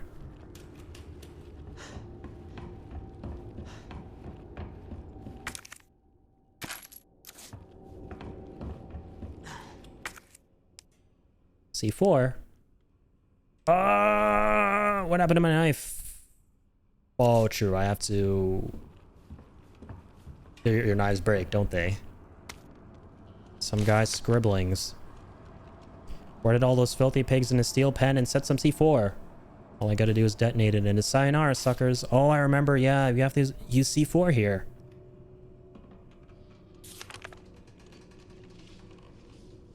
Need some music for this. Oh, there's a hip pouch. Cool. Hip to add squares. I like that. I like the name of that trophy. It's hip to be square.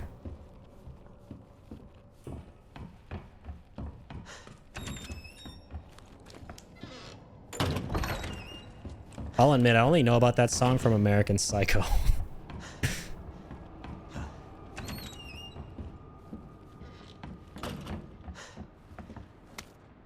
So any survivors? Lickers. Lickers are blind as bats, but their hearing more than makes up for that. So don't be a total fucking idiot shooting at things or they hear you, and be like my grandma and be quiet.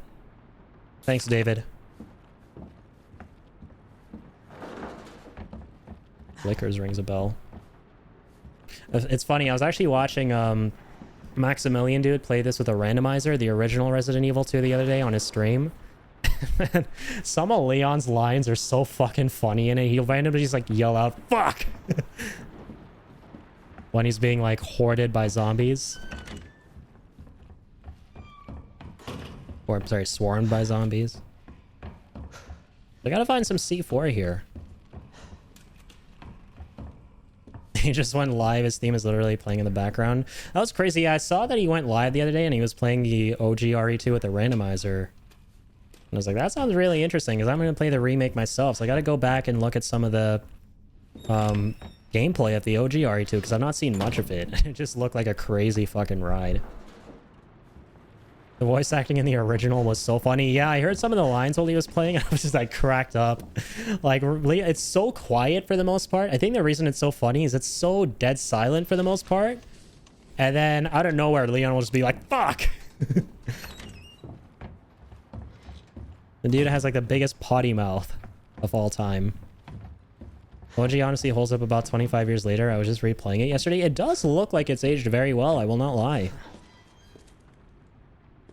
It looks like it's aged well in about the same regard that Final Fantasy VII has, with how it looks like a very dated game, but then you play it and you have just as much fun today as you did, you know, back in the late 90s or something. Yeah, so now I have the pouch. Right. And now I just gotta find... And that's the explosive barricade. Dial lock. We need C4. Or we need a knife, rather, to cut that thing. It's running in circles. Let's see. Can I just shoot it without the knife? No, I can't.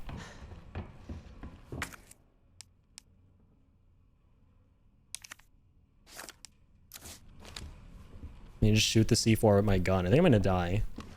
Can I do that? No, it doesn't work.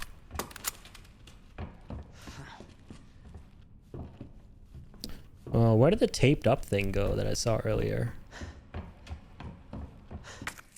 Oh yeah, it was the C4 itself. Dude, my brain is being really weird today. Jesus. Do I need a knife to like... I mean, I don't need a knife to cut that, obviously. We need to keep it there. But we gotta find a detonator, I think. Or something. Can't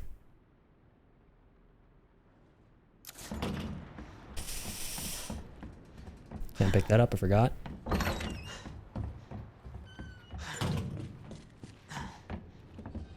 Lock on there. Oh, you know what? I think I might have not fully explored everything here.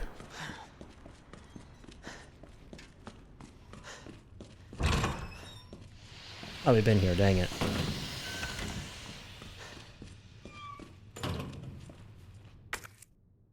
Ah, red herbs. Oh, we can't combine those? Oh, I can't combine a red herb with a red herb.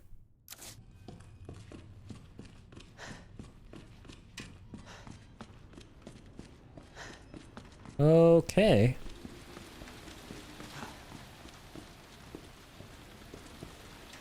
Yeah, I had a feeling. You mix them with the green herbs to amplify the green ones. I forget, in RE4, I think you could combine red with red. No?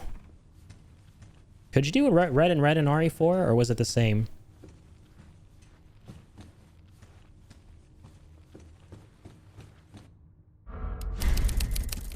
Oh, let's save one. Oh, is this the... Yeah, it's a dark room again. Oh. Could only be one red or one yellow per mix. Yeah, I think so. Yeah, it's always been like that. I just played. I should remember. I have a really bad short-term memory. Yeah, it's kind of interesting, right? There are blue ones in this instead of yellow. Right, and yeah, the note did say if you mix red and blue, it's less damage. Less damage.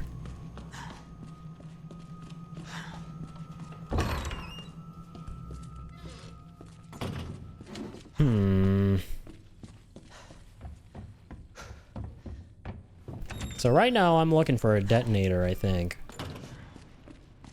To blow up that C4. Can't go through there yet.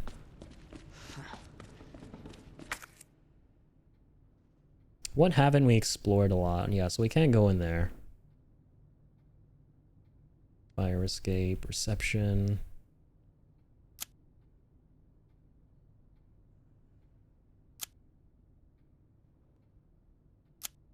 Oh, you know what? I should go to the red areas. My bad.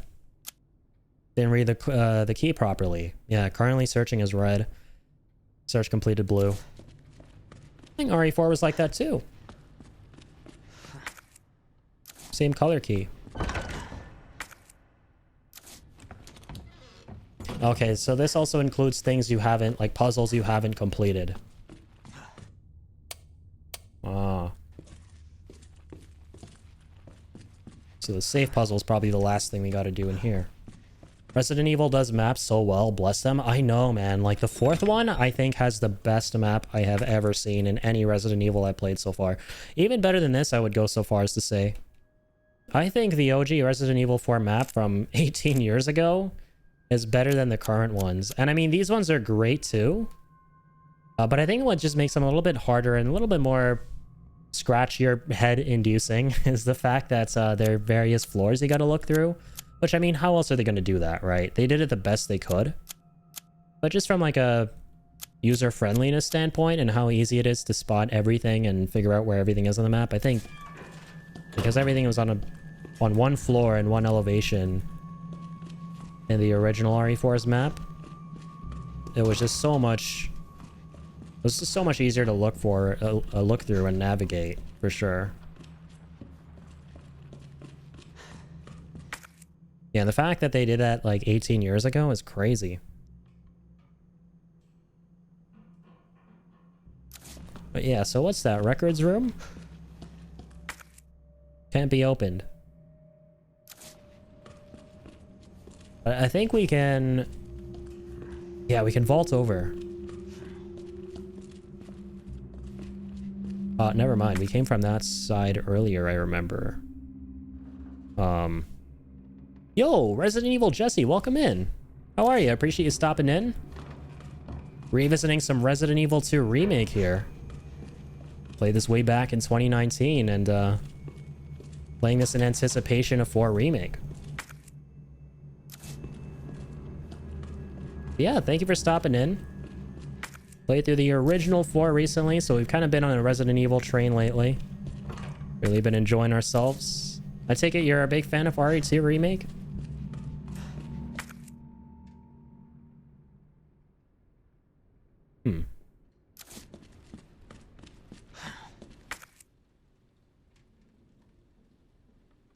West office. I feel like... Yeah, there's nothing more to do here right now. Let's go back to the dark room. And go back to the main hall, and then try to explore more of the east side. You do speed runs? That's awesome.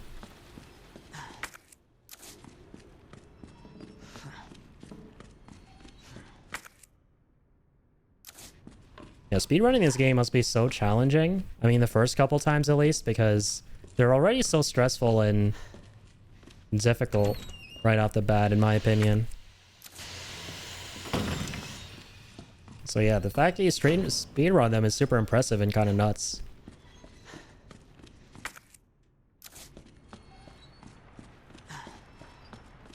What's your greatest time on this?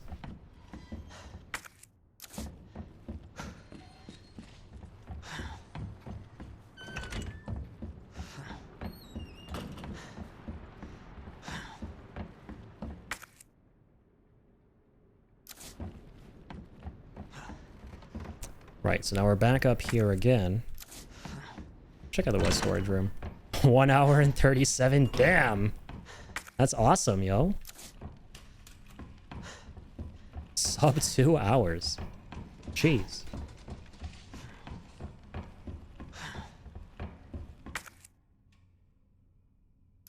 Yeah, this is probably right because we got to detonate the C4. Makes it a sensa. On PC, be locked out with a knife damage. I actually find it easier to speedrun strat than to straight up play it, really? Oh, is a knife... I think I've heard that before. Yeah, is a knife really broken on PC? That does seem to ring a bell to me. I feel like I've heard someone mention that. Oh, you know what? I think we barely explored this room here so far, so let's change that. Let's shoddy through these bad boys. Just to be able to get a little bit of a breather. So we're gonna take our time here. Our sweet, juicy time. Anything that we are missing. Oh. Ooh, the combat knife. Yo, hang on.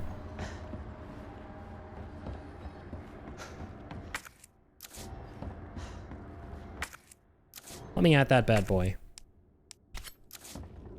So now that we have that, maybe we can cut the tape upstairs where the C4 is.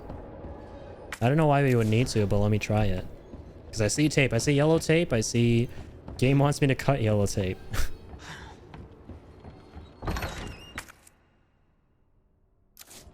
Let's go here. It's tied to frame rate. If you submit runs for PC, you do have to cap your frames at 120, so it's even for everyone. Oh, gotcha. Reminds me of that little weird thing with Resident Evil 4, where if you lower your frame rate, you can have an easier time with the QTEs. Real interesting seeing how the frame rate kind of messes with the gameplay. It's official, just got my cancellation for my RE4 Remake Collector's Edition. Damn! Excuse me while I drink heavily and sulk? Dude, that sucks. What the hell happened? I know you were talking about that before. Yeah, so obviously we're not here to cut the tape. That wouldn't make sense. But I saw the yellow tape, and I know I cut yellow tape before. So like, yeah, what if? You know, what if? Hear me out. Life is over. RIP. Dude, that sucks. But why would they cancel it?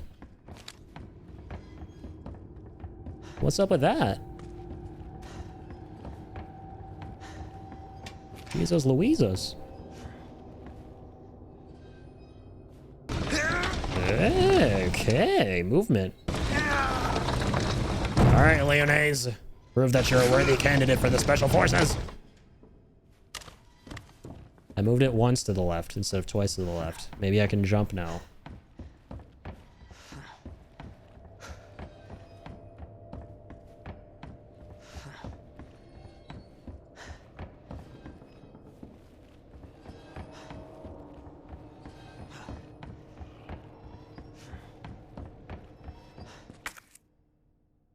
Okay.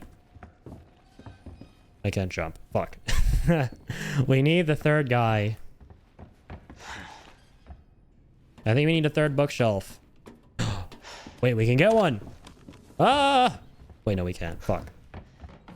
We need to first move this guy one over to the right, and then this guy, like, two over to the right. And then we can go there and go to a room we've never been to ever before, ever, never, ever in our entire lives. Question is, how do we get the wrench thingy-mabobber for here? Maybe not the knife. Definitely not the knife. There's ammo hidden under the far left bookshelf too. Oh, good shout.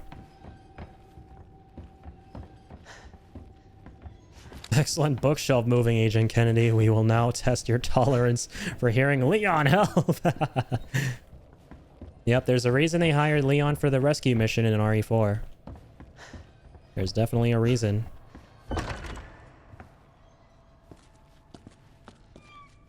Okay, no, that's how we exit. Oh, ammo after we move it. That makes sense. So you gotta move it first. There was like a different bookshelf around.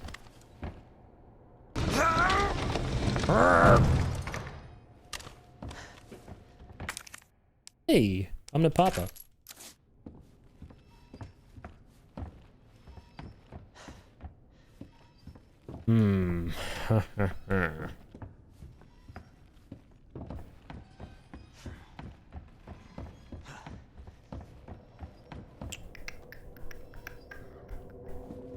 I hear things happening.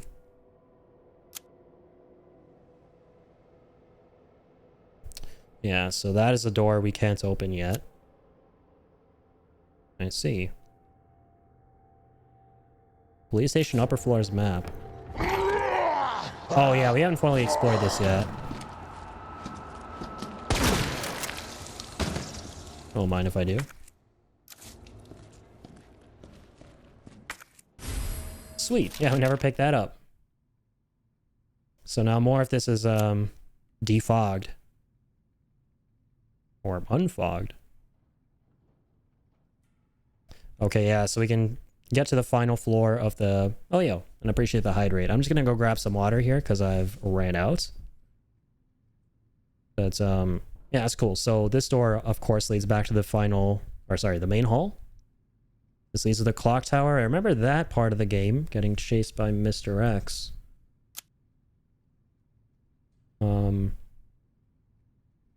Shower room. Right, we gotta turn the steam off with a certain part. Then we can get to all this stuff here. Lounge. Let's see, why is the lounge door closed? Oh yeah, we tried opening this earlier. We can't. And there's some puzzle that we can do here. I remember this very well from when I played this. Okay, a good time for a little break. I'm gonna grab some more water. Be right back. Appreciate the hydrate reminder. And I'll leave you guys with some music. Some nice music to balance out all the scariness.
Okay. Alright, alright. The return of the person who is about to drink some water. Let's go. Okie dokie. Oh, I was about to turn the audio back on and I realized it's already on. It's just dead silent on the pause screen. Got myself a little drink too. But I got a more important drink. The elixir of life. And yo, hey, Resident Evil Jesse, thank you very much for the follow. I really appreciate that. Guys, holy crap. I think... Oh my goodness, it is a moment of truth. We are 1 follower away from 200. Holy shit. After 2 years, Resident Evil, you are my 199th follower. We hit 100 followers 2 years ago. And I've been, my goal has been 200 for a while now, and I'm really excited. Thank you guys. Everyone who has been following, the past couple weeks have been crazy. We got so many follows on the Resident Evil 4 streams that we did. So much love for that game. And the craziness is continuing here. Thank you, Jesse. I appreciate that. And yeah, don't worry. I know there was like a whole 2 people only like 2 years ago who were asking me about my setup and stuff like that, like questions about what I use to stream and everything. And I was like, you know what would be a fun idea? If I hit 200 followers, I'll probably do a setup video. And that was like 2 years ago. So I'm pretty sure those 2 people probably have no interest in seeing that anymore, but I like the idea of doing it. So I'm going to stick to that promise. And it's coming close. We're close to it. If 200 follows happens, I'm definitely going to make that video. Should be fun for YouTube. But yeah, thank you guys. Yeah, I know it's not a lot, but these little milestones definitely mean a lot to me, you know. But yo, sorry, I missed some messages up here too. Let me catch up. So yeah, what happened to your pre-order, man? We'll never shop at GameStop ever again after this. Pre-ordered in October and canceled it a week before release. Jeez. Yeah, that hurts, man. GameStop kind of sucks. And yeah, I've seen, because I'm in Canada, we have EB Games. I've seen them shutting down. I feel like they're just going out of business altogether. With the rise of people just buying games digitally now, I think. So yeah, that sucks that it happened. They just don't generally, from what I've experienced, don't have the best service in the world online. But wait, did you try ordering from the Capcom website as well, or were they out of stock there for the collector's edition? They want the pre-order money. They don't want to give 2 fucks if they can't keep their promises. They just need to close already. Yeah, that sucks. Okay, I have a legit question. What is Genova? Is it a person? I'm lost. I'm trying to get better at my lore. Genova is the big bad of Final Fantasy VII. So Genova is basically this, to keep it short, an alien that crash landed into the planet like thousands of years ago. And then Shinra, the evil corporation in FF7, unearthed Genova, and they mistakenly assume that the organism that they unearth is part of an ancient race of people that roam the planet and were able to communicate with it, and were able to kind of see this promised land full of this thing called Mako energy, which Shinra uses to kind of provide power to the world at the expense of the lifeblood of the planet. And so they assume that by trying to recreate an individual with the powers of Genova, who they believe was a Cetra, who's like an ancient organism, who actually isn't. Turns out she's an alien who crash landed into the planet, and Shinra mistakenly assumed that she was part of the Cetra. So they want to use Genova's DNA after they find her to recreate a member of her species. And obviously they don't recreate a member of her species, they recreate Sephiroth, who is just a person who happens to have the powers of an alien who isn't actually a Cetra, right? Because Genova wasn't a Cetra. Shinra fucked up and mistakenly assumed that she was. Wait, there's some more messages here. Hold on, I just want to catch up real quick. But there's a big can of worms. I will clear up any confusions you may have. I got you. You deserved it, dude. You are very well spoken and can just explain things so well and hold conversations very well. Pickle, I really appreciate that, man. I do, because one thing I'm very self-conscious of is trying to really be as concise as possible when trying to talk on stream and explain things. And there are a lot of times when I feel like I'm not, and it's just so difficult. And I've kind of been vocal about it here and there. It's really difficult for me to like convey thoughts clearly into words. So that does mean a lot. I try. Pickle is speaking facts. You are pinnacle of professionalism. You guys are too kind. Thank you very much, guys. Damn good content. I appreciate you guys for being damn good and giving me a shot. Thank you, guys. So why is Sephiroth so obsessed with it? What does he gain from it? The energy. So Sephiroth, basically, for a good majority of his early life, he was a good guy, right? Sephiroth grew up in a lab. He was kind of like, have you seen The Boys? He's kind of like Homelander. He was a creation by the scientists working for Shinra who were trying to bring Genova back in some way. They were injecting her cells into a fetus of a woman named Lucrezia to try and create the ultimate specimen that could lead them to this promised land full of Mako that they had heard the Cetra were able to do as part of a fable. But yeah, like I said, Genova, not actually a Cetra, she's an alien, so Sephiroth inherits the powers of an alien pretty much, which is why he's so strong. And he fights many wars for the company growing up. He grows up in a lab surrounded by doctors, kind of like Homelander and Shinra personnel, so he never had a normal upbringing. But he was a pretty decent guy. He was a noble dude. He didn't have a lot of friends. He wanted to do the right thing.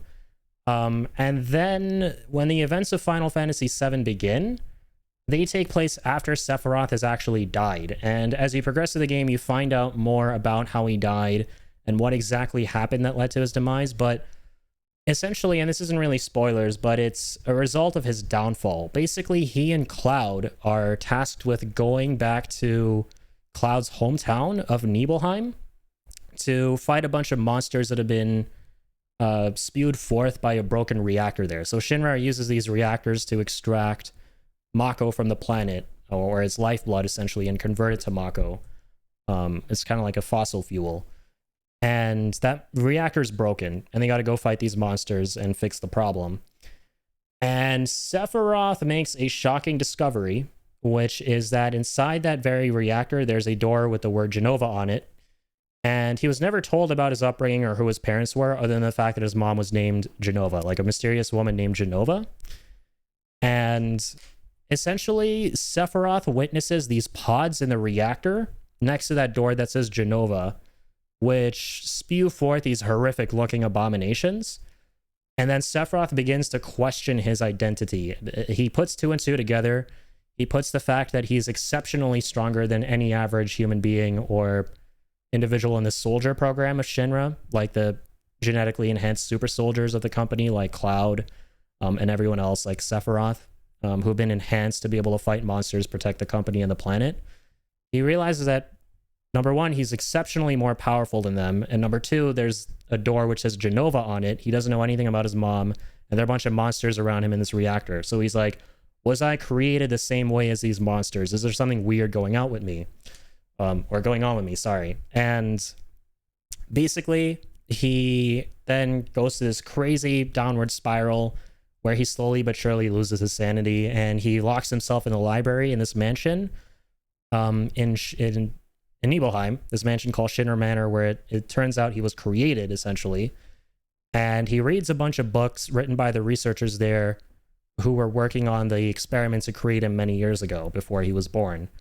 And in those research reports, he reads through the false assumptions made by Shinra about what Genova is, which is that she's this ancient organism they unearthed, who is a part of the Cetra race, right? He reads all that misinformation, and he comes to the conclusion, when he goes insane after reading all this stuff, that he is the last remaining survivor of the Cetra race, and that the reason the Cetra were wiped out, and this part is true, the reason they were wiped out is because of a meteor that crash landed into the planet, right? But the part that's not right, and that he assumes because of the wrong research notes, is that the leader of the Cetra was Genova. The meteor wasn't Genova, even though Genova was a part of that meteor, the alien in that meteor that crashed into the planet and started horrifically attacking and possessing and demolishing everyone in the race. She's kind of like a parasitic alien like the Plaga from Resident Evil 4 or the Thing from John Carpenter's film, who went on this rampage, just massacring the Cetra race. That's what Jenova actually was. And Sephiroth assumes that there was no such thing. Jenova was the leader of this race, and that the meteor is what wiped out all the Cetra. And he believes the humans went and hid, and they left the Cetra to die, and that the humans abandoned and betrayed the Cetra. So he goes insane and believes that it's his mission to wipe out the humans as the last remaining survivor of the Cetra, and that it's his duty to kind of enact vengeance on behalf of his mother, Jenova. He literally thinks Jenova is his mother. Like, he goes completely cuckoo in his head. And it's sad. He's a tragic character, and I think that's what makes his descent into villainy so good, is it's based on hatred, pure hatred and human confusion and misunderstanding that could have been so easily avoidable. And you just feel bad for the guy. And that's what essentially happens. He goes on a rampage. He kills everyone in Nibelheim. And Cloud recounts a lot of this close to the start of Final Fantasy VII when they ask what happened between him and Sephiroth, but he's not able to remember the last part for big spoiler reasons I won't get into if you haven't played Final Fantasy VII. And he doesn't remember how Sephiroth disappears and dies after he goes on his rampage through Nibelheim. So that is kind of the... I wanted to make this short, but I just got really excited explaining everything halfway, so I just went full on into this. I went ham. But yeah, that is a very detailed explanation of what Jenova is and who she is to Sephiroth and how she ties into Sephiroth and stuff. I hope that made sense, but yeah, I see there's some follow-up questions. I'd love to clarify those. I got you. Want to watch The Boys so bad? I love Jensen Ackles. Dude, Jensen Ackles is a badass, yo.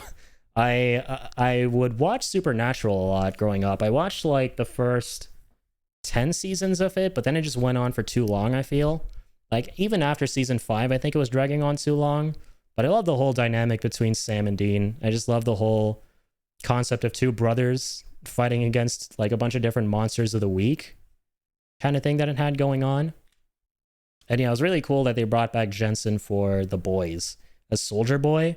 That dude just exudes so much charisma, and he's just so fun to watch on screen. He's a cool ass dude.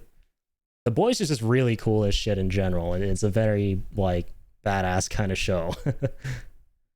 I thought it was Zack that did everything, and Cloud was just basically putting himself in Zack's place. Only had bits and pieces because I only ever made it to the first town after you meet Tifa.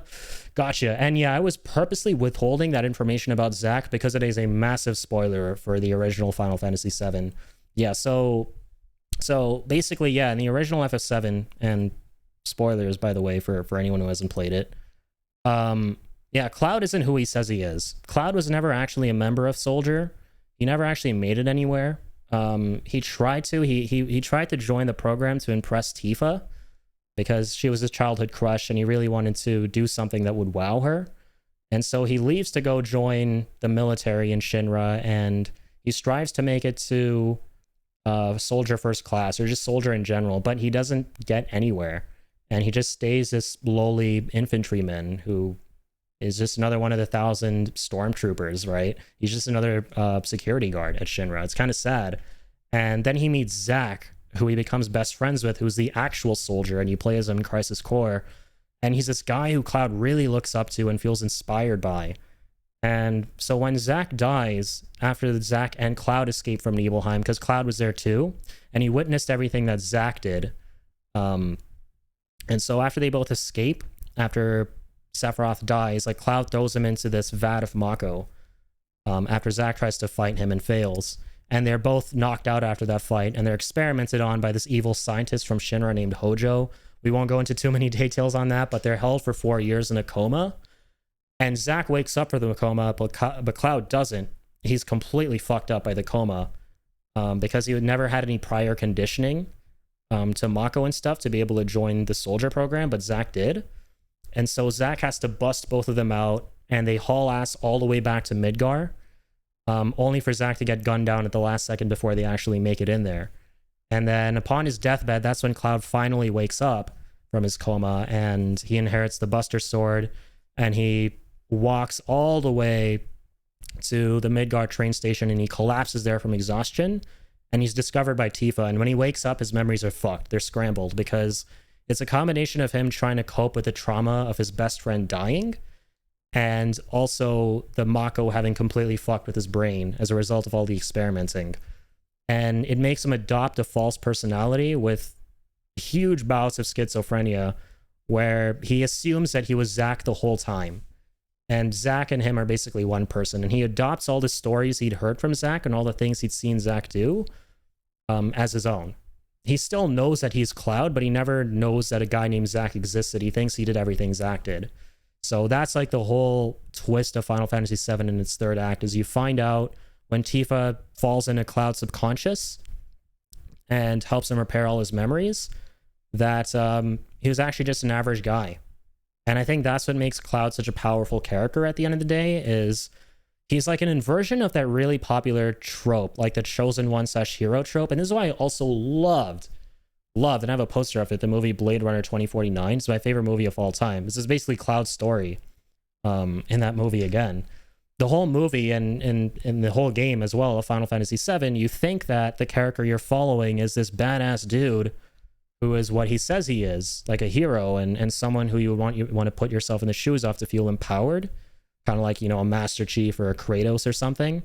But it turns out he's actually kind of a loser. He never really got anywhere in life, and it's a complete inversion of that trope of the chosen one / hero, and a really good one at that, and one that is just so resonant because you see a lot of yourself in the character. You're like, damn, this dude is no different than me. He's kind of just an average guy who had all of these, you know, dreams about being larger than who he actually is, but never actually made it anywhere, never really achieved those. But regardless of that, right, he's still at the end of the game, right? And again, major spoilers, he defies that, right? He defies the idea that I never made it anywhere, so I'm not going to do anything remarkable. And he accepts himself for who he is. Tifa accepts himself for who he is. There's a pretty wholesome little romance scene between them close to the end of the game where the screen goes to black and they totally had sex. And after that, they go and save the world. And despite him being a dude who never made it anywhere, he saves a motherfucking planet. And I love that about Cloud and the story of FF7. It's just so resonant and well done. But anywho's, sorry guys, I'm on a massive tangent about 7. I can talk about it for hours. This is a pure just chatting stream in a really cool way. I was unhealthily obsessed. Sorry, wait. I missed a lot of things here. I got you guys. Is the FF7 movie considered canon as well? It is, yeah. Advent Children is considered canon. It is definitely considered canon. And the remake actually factors in a lot of what happens in Advent Children in a really interesting way. The other day I said that FF7 Remake makes some interesting deviations. I hinted at that from the original 7. And it does so with Advent Children in mind. That's all I'm going to leave you with there. Very interesting little tidbit. Sephiroth is one of my favorite villains in media, regardless if I haven't played the game, so knowing this makes me happy. Yeah, man, Sephiroth is... There's a reason he's an unbelievably cool villain, besides just, you know, looking like this really fucking badass guy, right? Besides looking really iconic, having the iconic Masamune, and doing all these crazy moves, having this rad boss fight theme, right? Just besides the style, like how he's stylized, the character himself is quite deep. He has a lot of depth, and there are a lot of layers to him. And you'll definitely see those, especially if you played FF7. And I think you mentioned that you stopped as soon as you make it to the first town after you meet Tifa. I'm assuming you mean after you leave Midgard, the town of Calm. When you get there, that's exactly when Cloud recounts the whole flashback with Sephiroth, where he went insane 5 years ago before the game begins in Nibelheim.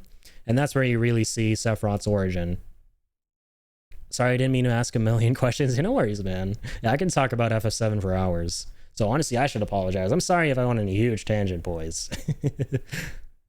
I was unhealthily obsessed. I was a Dean girl, but yes, definitely agree. Should have ended after season 5. And I believe that was the original plan, right? I think Supernatural was only meant to go on for 5 seasons. Yet they decided to continue it. And it makes sense if you look at the ending of 5, right? It has a lot of closure to it, from what I remember. I saw it years ago. I saw Supernatural many years ago, and I got really burned out on, I think it was season 10. He was also good in the Friday the 13th movie, the 2009 remake. Oh, Jensen Ackles? Yeah, he's a cool dude. Jensen is just like he's like a really suave, cool guy. You know? He's a phenomenal actor. Shame he got kind of nailed down by a Supernatural contract for so long. Did you know he was supposed to be Hawkeye in the MCU? I'd heard he was meant to play Captain America, I think, unless I'm mixing him up with someone else, but that's also really cool to know. Tifa is one of my top female game character crushes. She is my biggest character crush of all time. My one and only will never change. Greatest female character and my biggest crush. Nothing will ever change in that department until the end of time. I had to watch Blade Runner for my job when I worked at a video store. That movie was good. It's one of the few sequels that actually did the world justice. I will die on the hill that is Blade Runner 2049 was better than the original. I actually think this is one of the very, very, very rare scenarios where the sequel outdid the original, and the original is a beloved cult 80s film, yet the sequel still outdid it. I think that, and I saw both of them, and I think the original is phenomenal as well, but holy shit, it might just be because of how much Officer K, aka Ryan Gosling's character, resonated with me. So that's why I might be biased, but holy hell, man, like 2049 was on an entirely different level. It's straight up my favorite film ever made.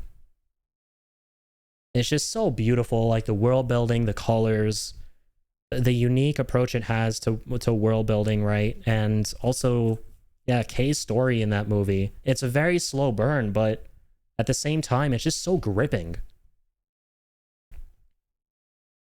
No need to apologize. I have a feeling all of us could do similar tangent for Resident Evil, so you're among friends. I appreciate that. I can go on for hours about RE. Yeah, I feel you, man. I will never, ever in my life judge anyone for going on a tangent about anything, knowing how much my weird ass can talk about Final Fantasy VII for like hours on end. Or really any of my top 3 favorite games, like Death Stranding, Final Fantasy VII, Bloodborne. May go on a tangent or two as we work through some cutscenes in this game because I have many thoughts. And yeah, I got you. I know you guys are probably sick of just looking at this pause screen. So yeah, let's make some progress here. I would love to make some progress finally, because I know I'm just going in circles here. The last cutscene I watched was Cloud and Tifa sitting on a water tower. That was such a great cutscene. And it was so much better than the original, because in the original it felt a little bit forced. It was good, right? It was Tifa reminding Cloud of the flashback, but the way it was done in the remake was just, it felt a lot more natural and just way more tasteful, right? Cloud remembers it on his own, and he remembers it through something very uneventful and arbitrary, right? He's going on this mission to get a blasting agent to blow up the next reactor that they're gonna blow up, essentially, with the terrorist group they're working with, Avalanche. And he sees a little, like, I think he sees a fan of some kind, and he looks up at it, and then he's hit with this flashback of him and Tifa at the water tower, and I like it because it's almost realistic. Like, sometimes you remember these really poignant memories from the most random of things, right? When you're least expecting to. He's just kind of like about to go on the mission, and, you know, he's about to get in there and fight a bunch of security guards, and he looks up and goes, huh? And then it just cuts to the flashback, and I'm like, that's so good. And the music too, man. God damn. Just chills just thinking about it. If you can believe it, the Fallout series is even more obsessive for me. Fallout is great. Fallout is also very, very good.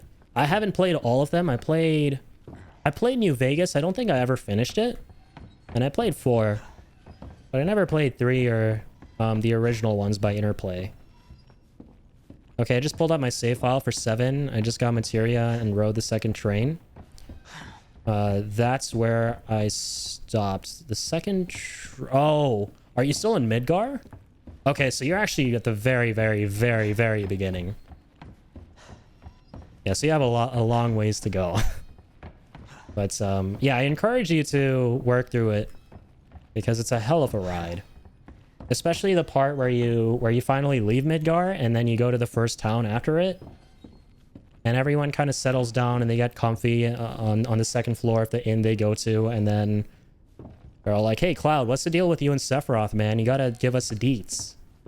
And I love the approach that the original has to Sephiroth, even more so than the remake, I would say, because he's not even featured in the game for like the first 15% of it. He's like this unseen force who you maybe only hear about once or twice in passing. He doesn't even seem like an important character, but he's like this looming presence that everyone is afraid to talk about. And then at the very end of it, I won't say what happens, he finally comes into play and it starts to kind of become more apparent to you that, okay, this guy is the big bad of the game. It's not actually this evil corporation we're fighting against to protect the planet. It's this boogeyman of sorts, right? There's like a much more sinister force at play here beyond just evil corporation we got to take down. And then Sephiroth slowly but surely begins to kind of weave his way into the narrative. And pieces of the puzzle start to become more and more clear, and you see the flashback of Cloud and Sephiroth, and you realize what the actual threat to the planet is. It's so good. But okay. I will gladly take a hint from you guys, by the way. So I'm currently stuck here. I'm trying to proceed. We found the C4 in the attic. I got the hand with the red book from the statue. So head back to the art room. I gotcha. I appreciate that. So is that on 1F? Oh no, 3F was the art room was the one with the statue, right? Clock tower. Yeah, there we go. 2F. Art room. Emperor statue. Oh yeah, and it's still red. Yo, I should have clued into that, right? It's marked in red, which means that there's still something we haven't done there. And I can't think of what that something is, which means that, yeah, there's definitely some progress that we got to make. Yeah, 2F east side. Gotcha. And we are...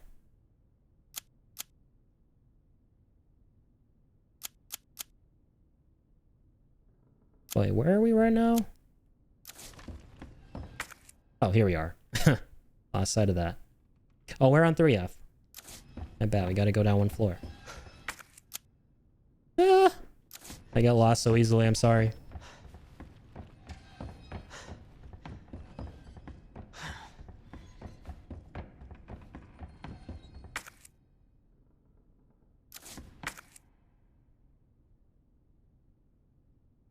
There we go. We had to cut across the entirety of the station.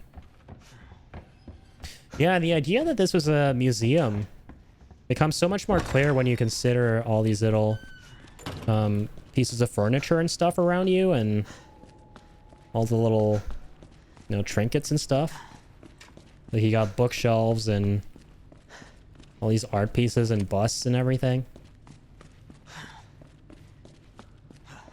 That's a really interesting concept, turning an art museum into a police precinct.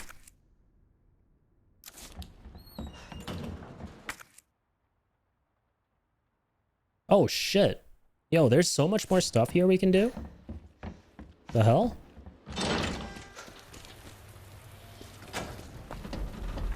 My bad. Hey! Leon? Claire! Hold on. I'm so sorry, I'll be guys. right I don't there. know how I didn't see that door the whole time. I saw the chopper crash and I thought we had a blocked path and we couldn't get around it or something. Claire. And I went back. It's so nice to see you. How are you doing? Cool. The helicopter just came out of Yeah. nowhere. I'm in one piece. I'm guessing you don't have a key in one of those fancy pockets? Unfortunately, no. But how are you doing? You know, just surviving. That's good. Yeah. Any luck with your brother? No, not yet. Their interactions are so cute. Don't lose hope. I'm sure we're gonna find him. That's not cute. Damn it. You know what that means? Yeah. Dinner time. Claire, I think you should go. Don't worry about me, Leon. You take care of yourself. So if we were doing Claire A, would we get to like Claire, you need to experience go. Now. this fight against the zombies here as Claire? Okay, let's get through this. Both of us.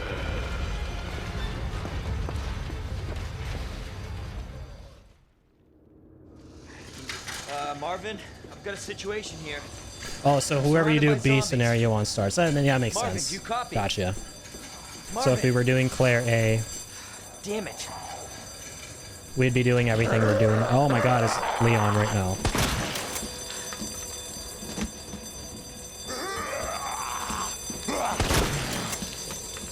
Fire zombies. Guys, I'm scared. I don't know if I'm getting too ahead of myself here, but I see a chopper. I vividly remember a very tall 20,000 foot guy who's also a 20,000 series Terminator lift that chopper up and chase me around everywhere in a trench coat. I don't want that to be soon. For the sake of my sanity. Okay, yeah, right. So we're back in the art room. And we got this statue with the book from him. Oh, and we can put it back. Huh? Oh, so if we put that back, he drops a scepter. Okay. Right, and this is the staff with the jewel that the little book was talking about. Guys, I'm so sorry. I feel like I've been playing this game like an idiot. I thought the whole time you were trying to take the book with the arm from him and put that somewhere, not the scepter. I guess he already had the book with the arm with the book in it with him. I think my brain's just been off while playing the game. This VOD's gonna be so awkward. I'm gonna leave it up because I leave all my VODs up, but be prepared for some awkwardness. Oh yeah, we picked up the note already. That's a surprise too that will help you much later in the game. Are you talking about the scepter? Well, so that's good to hear. The red stone. Okay, gotcha.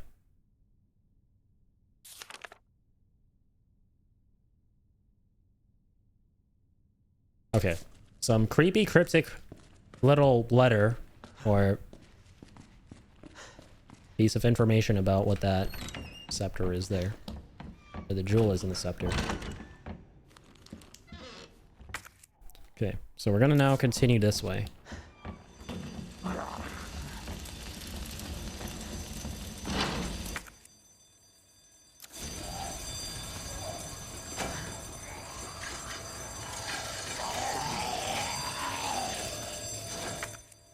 Ooh, we need bolt cutters. Ooh, let's go. Cutting tool. Okay, progress is happening. Combine. Oh, it has so much handgun ammo. I'm gonna use that. Yeah.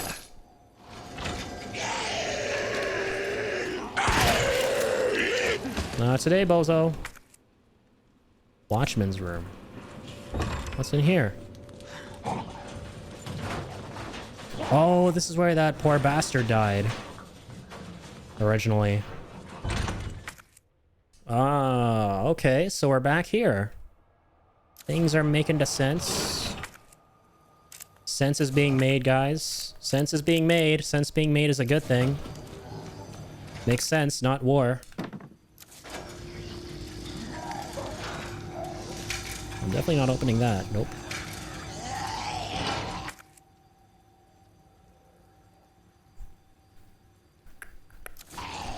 Oh, hi there. Let me use my knife a bit, actually. Make loonies and toonies. Not war. Did I get my northern references right? 10 out of 10.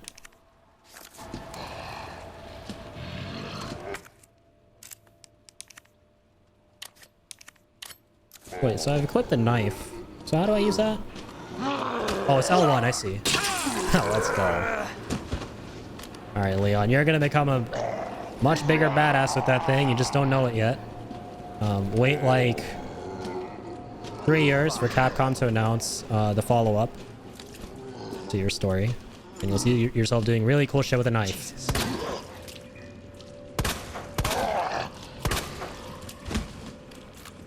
Damn, I feel bad for killing that zombie. Jesus. He looks like one of my brother's friends. No joke. Why is the RE engine so good? Why is it so good at making models so realistic?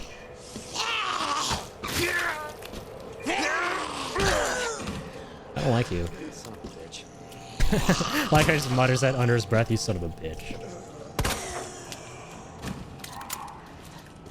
That's a daughter of a bitch, Leon. Get it right. Come on, man.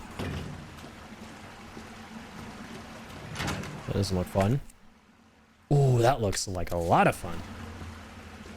She's having a bad hair day.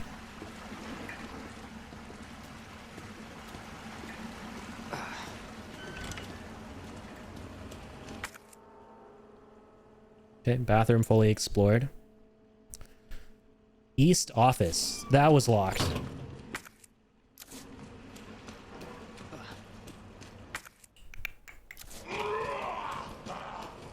Let's go this way. Yeah, I think maybe... Oh, bolt cutters.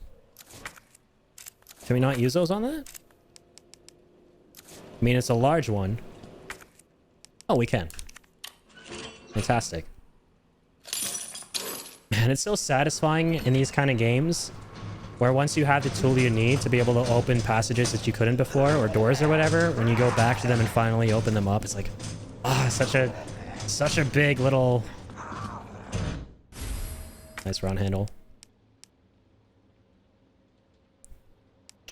Okay. Let's, there are a lot of things I gotta pick up. What should I put down here? Maybe, oh, you know what? Let's use first aid. Get our HP back. We'll toss both red herbs. I think, yeah, that's a good idea since we can't really use them yet. Let's just keep one for now. I want to toss out as few things as possible. Oh, I think the handle, by the way, is for the steam. Oh, God. Hello. That was very rude of you.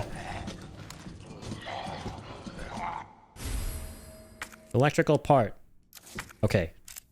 Q throwing away the red herb now. Yes. Yes, come to Papa. Ooh. What's all this? God, where am I now? Oh, I see. We open the other side. Oh, okay.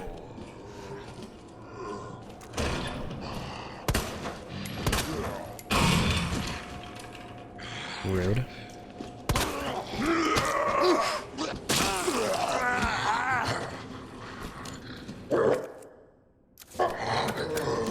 What else is in that office?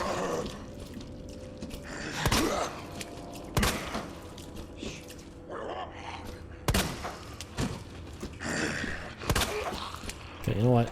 Oh, okay, hello. I'm gonna explore everything and try to make it blue if possible. That's the way I'm kind of approaching the playthrough right now. Oh. Gunpowder. We can combine. Yes, for shotgun shells. Beautiful.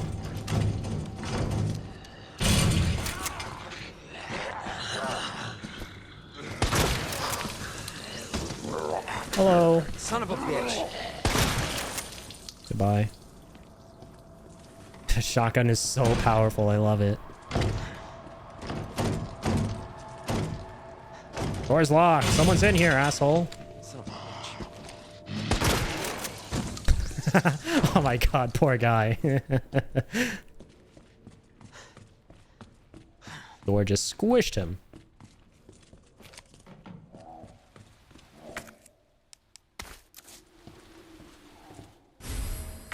Flash grenade? Oh, let's go. Can be used to counterattack when you are caught by an enemy, but its effectiveness is greatly reduced. Awesome. So I guess it doesn't deal damage like an RE4. It's just there to stun enemies. Okay.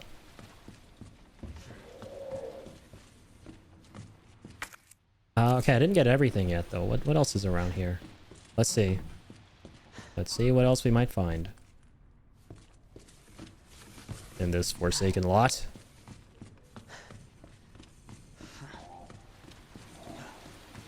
That pop their heads make when you shotgun is chef's kiss. Yeah, that's a really satisfying weapon. And I love playing this now with the DualSense 5, like the PS5 controller, because you actually feel resistance when you hold down the trigger, so you can feel the weight of the gun.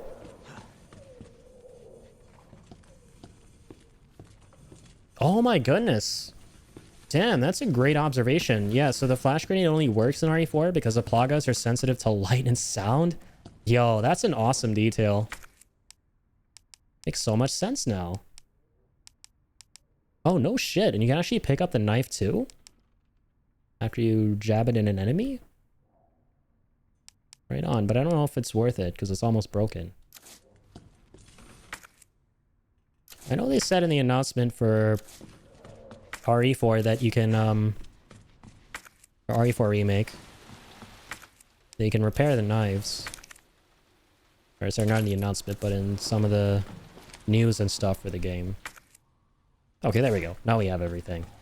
I like playing the game like this. Just go through each room, try to make it blue. Progress as much as we can. Fuse box. Oh! Right, that's what this bad boy's for. I see. Got it. So now we have a path back to the main hall. I'll take my knife. Might as well, now that I have a little bit of room.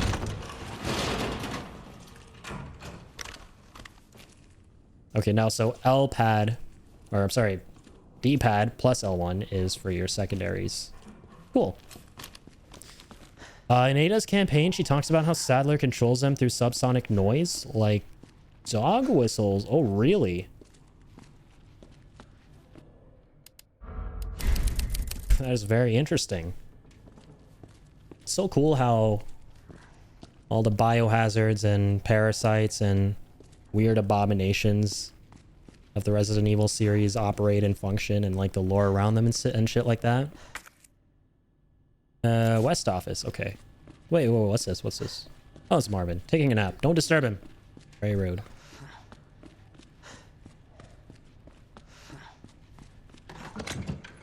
Oh, it was like a tape with a bit of lore. Gotcha.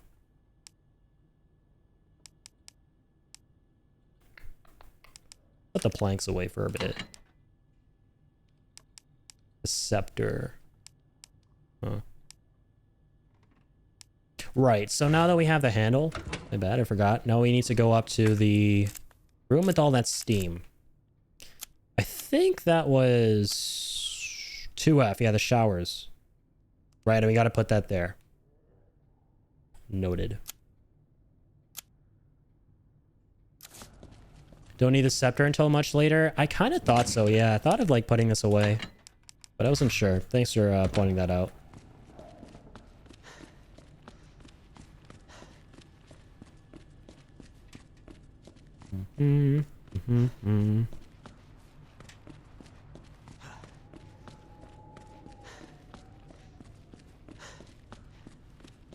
Yeah, Resident Evil 2 is a game that takes a very unique approach to its level design, right? I like how each Resident Evil game approaches level traversal very, very differently.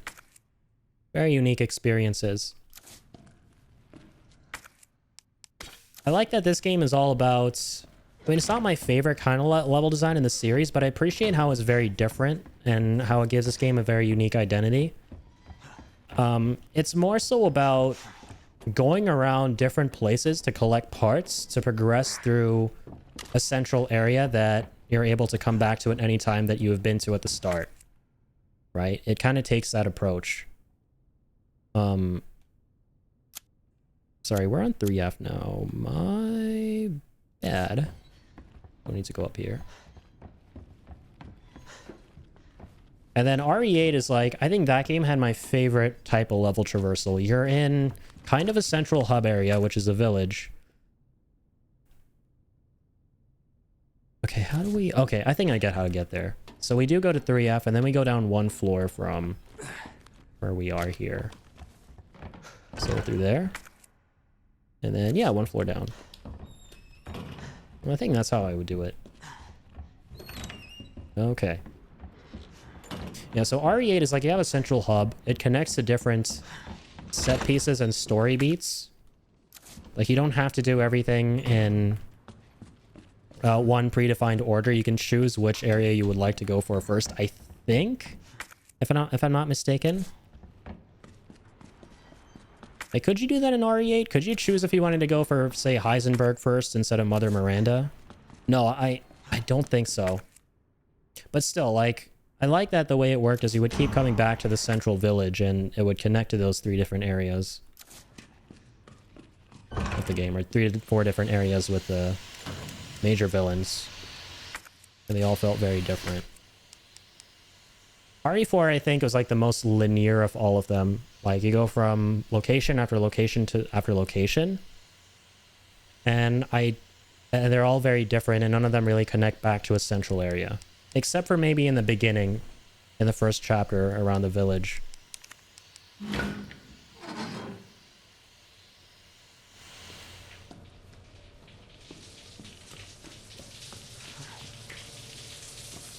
We'll let the showers on. It's very not at all economical of you. Very wasteful. Oh my god, that's creepy. I don't know if he's gonna jump up or not be weird and be dead. Thank you. Thank you for not being weird and being dead. Important to be weird, but not to be weird, as I always say. Oh, nice. Handgun. Handgun bubblegum. Let me open that. Okay, nothing there.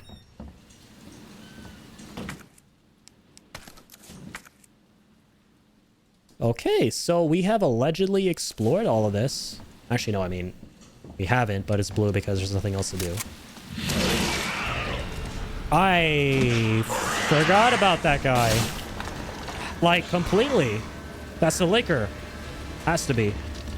Is that a liquor? It's not. I think. I mean, I'm not making noise. Let me just eat my greens. Oh, I wanted to use my flashbang, not the knife. Oh, it is the liquor? Okay, okay, okay. We gotta be really quiet then. Alright. Hush.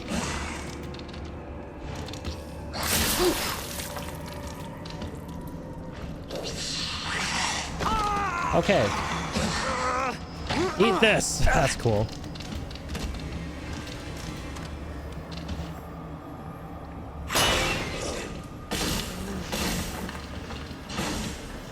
God damn. What a formidable foe. Crazy enemy. Makes sense, yeah. I figured as much. Like, he already knew I was right there, so he's like, I'm just gonna go apeshit now, continuously. Because I know he's right there.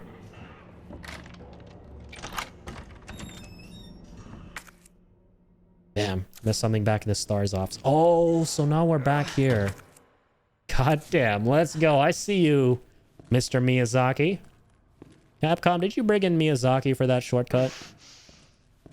Was he your ghost writer, your ghost level designer? Anytime I see a huge shortcut like that, I'm like, hey, Miyazaki. Hi there.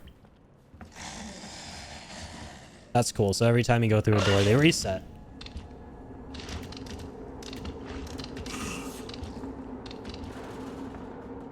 Damn, this is spooky.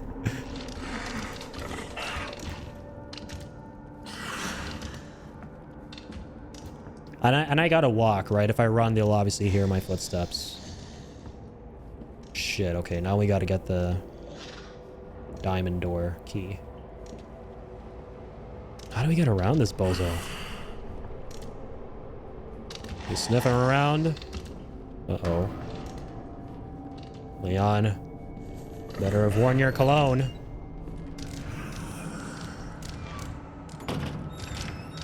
Anti-liquor cologne.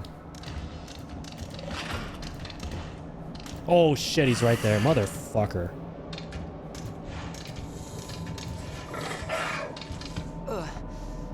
Leon, shut up! I heard you make a sound with your mouth. God. I think things are happening.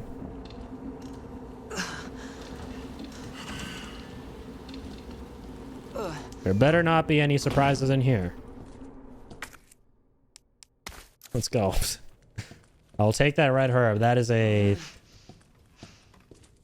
I'm not sure the word welcome is the right word to use. It is a surprise, that's for sure. A little bit more welcoming. Okay, we're getting warmer. The liquor's like, I smell lots of hair products. He's like, yes, L'Oreal. Mark Anthony's conditioner. Hey, a thanks center. I love the design of this PC. Oh, I guess we need a USB for that or something.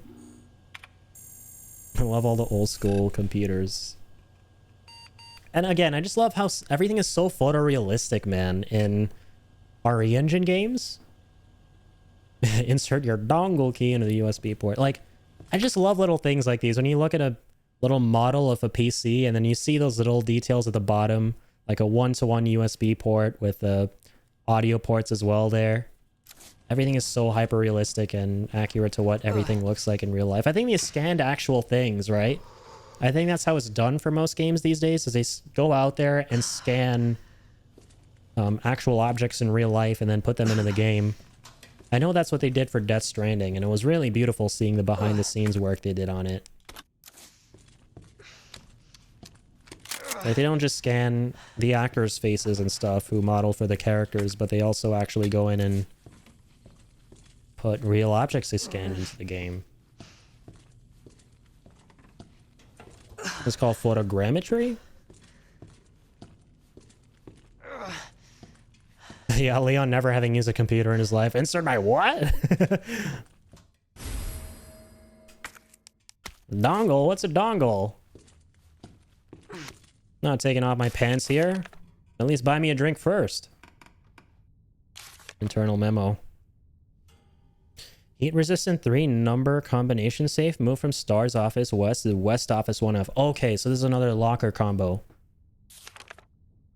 Oh, 1998. Interesting. So it's actually... Oh, you guys did say it was 1998. My bad. Combos left 9, right 15, left 7.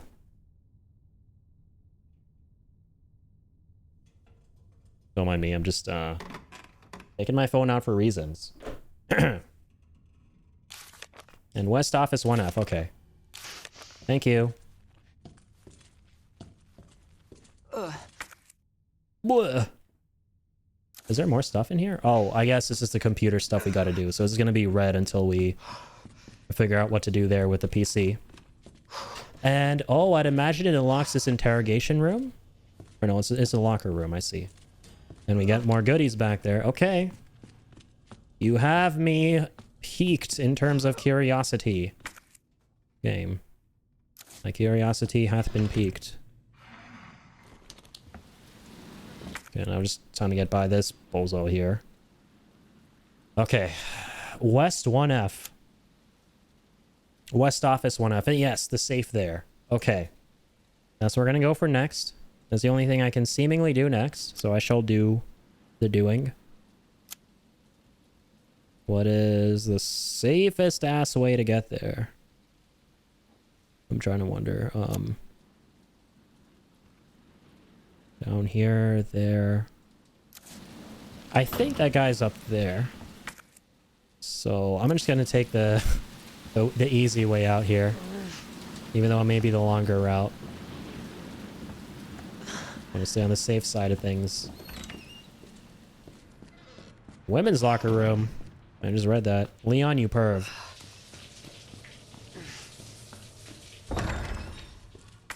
What's that, Leon? You're on the verge of death?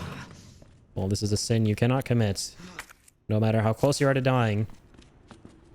Never enter the ladies' room.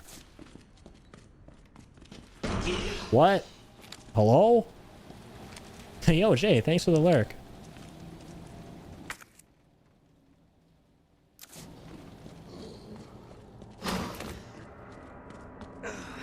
Guys, I'm real tired here. Don't bully me. Shit. Oh, wait, that's fine, actually. You don't need to go there. Got you with a hydrate. Appreciate the reminder. I got you with Elixir of Life hydrate, and I got you with my little ginger ale hydrate. Been a while since I drank ginger ale. I was kind of craving it today randomly. It's my favorite drink. I don't know. I have a weird obsession with ginger ale, or at least I used to. I haven't drank it in a while. Try to avoid anything that isn't water. The only thing I'll drink at most is tea, besides water. I really like tea. There you go, West Office. Ginger ale is the best? Yes. I see another member of the ginger ale fan club, and I approve. Have I tried ginger tea? I have. It is amazing. I love all sorts of tea, man. Ginger tea, red tea, green tea, pink tea, yellow tea, magenta tea, safe tea. Sorry, that was a bad dad joke, even though I'm not a bad, or not a dad. Okay, I'm pulling out my phone again for reasons. Let's see.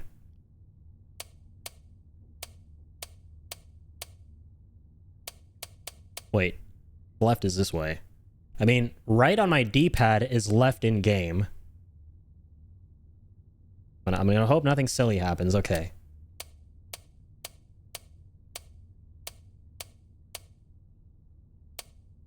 Okay.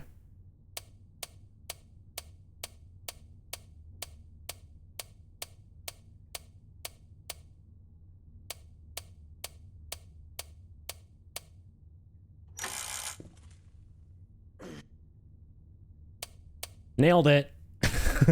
Just checking the weather, nothing to see here. Yeah, I'm just checking the weather, man.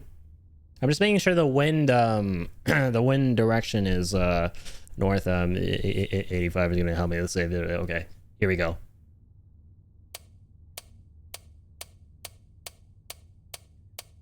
There we go.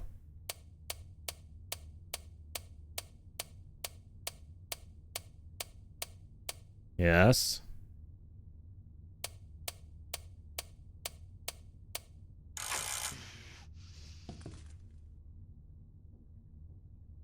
That worked. Totally. Okay, wait. Okay, so left 9, right 15, left 7. So, hang on. So if I go left, does that mean I go left on screen, like towards what? Or sorry, right on screen, but left on my D-pad? Yeah, I mean, it makes sense. If I press left, he's turning it that way. So yeah, that's left. Yes. So 1, 2, 3, 4, 5, 6, 7, 8, 9. And then right 15.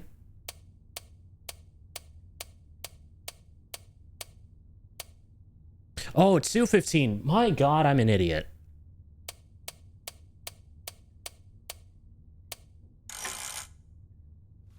Never mind, that didn't work.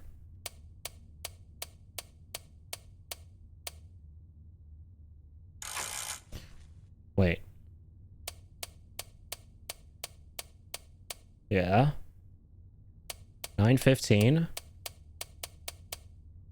15. 7. There we go. I thought I did that like multiple times. What happened? I'm just kidding. I only did it like once, but it should have worked. Before that, my stupid ass was like, oh, I have to turn it 9 times. I have to turn it 15 times. Now I have to turn it 7 times. I didn't think I'd actually have to go to those values. Why is my brain the way that it is? Fuck. You know, on second thought, it probably wasn't a great idea to stream this game and expose the way my brain operates for the public to see.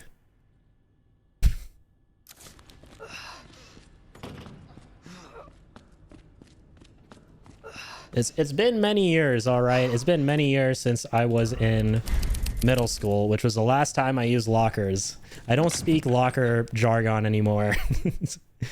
Don't judge me.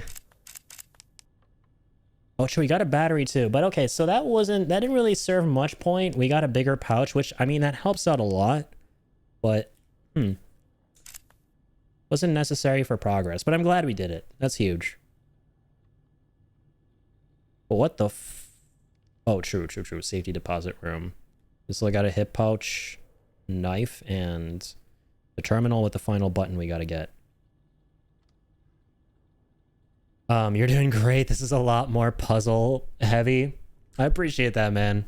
Yeah, my brain works in mysterious ways when it comes to puzzles. Like, it's sometimes so clear what you have to do, yet my brain will do all this gymnastics and all this weird shit. So like, it'll like scribble everywhere, drawing paths, you know, going from A to B, B to C, C to D, everywhere, before actually going for the solution and taking 10 million years to get to the solution, instead of just going there with a straight, narrow line.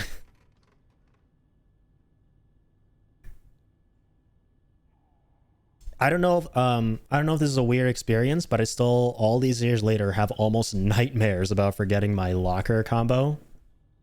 Yeah, I still do too, weirdly, from time to time. For me, it's like, are you guys talking, you guys are talking about real lockers, right? For me, it's more so my password for my school email that I used years ago. Because that shit was so important for us, I remember, in school. And I wake up and I realize none of it actually matters, and it's like the biggest sigh of relief ever.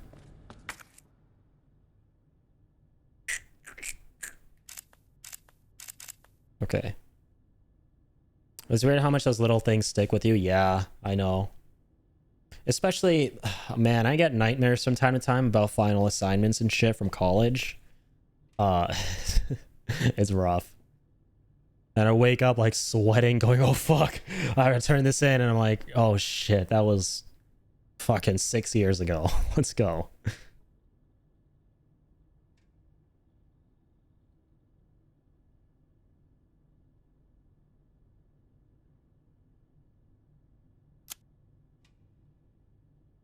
I'm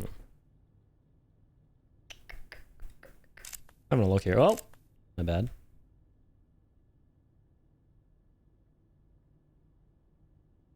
So we got to get the room. I'm sorry, the key to the diamond room. PC. So yeah, these are locked off. Dial lock. Lion statue. Waiting room. Safe there. Green herb there.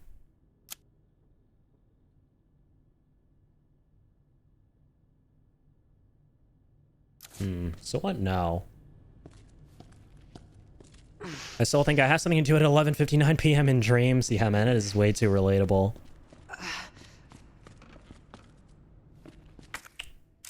Wait, so what do I do from here? I'm trying to see what room likely has things I need to do to progress. I mean, I know which ones they are. Like, obviously, if we do the unicorn puzzle, we know where to go, but I don't have the clue for it yet. Man, the lion statue, we need the medallions. Private collection room? Have we been there? Yeah. Wait. I think, yeah, these are all rooms we haven't been to at all, the black ones. Okay. Break room. Let me try get to some of those if I can. Rest room. How do these connect to here, I'm wondering? How do you get to... Oh, maybe from... I see. So once you go to the watchman's room and you open that, those shutters, thank you for reminding me of the word earlier, pickle. The shutters, you can go from there and then start to kind of explore the rest of this place. But we're not able to open those. And what else? Records room. That door is locked. Okay. Oh, wait, operations room. We can totally go there and go into the records room, I think. No. We can't.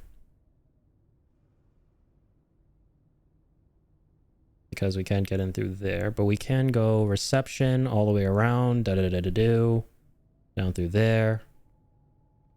Okay, let me try that. I'm just gonna go to the places I haven't been and hope for the best. I think that's the best way to kind of approach this. I feel like maybe RE2 Remake is the game that beckons you to look at the map the most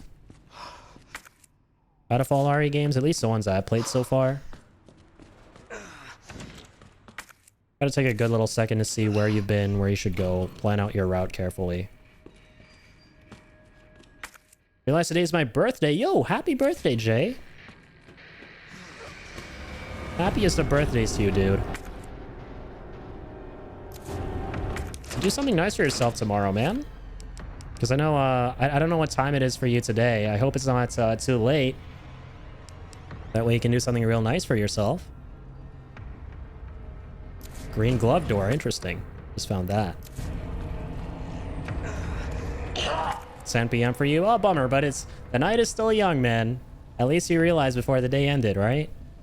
And there's always tomorrow. Definitely treat yourself to something nice. I'm not treating myself to that guy. No, thank you. No bueno.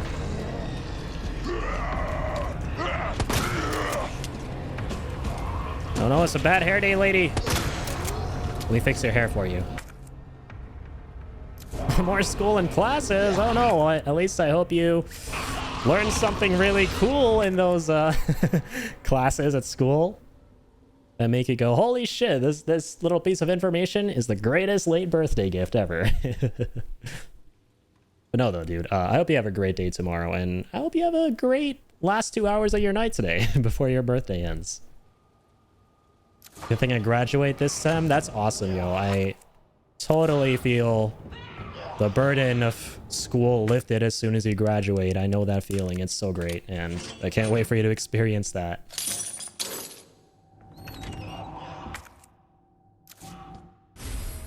Ah!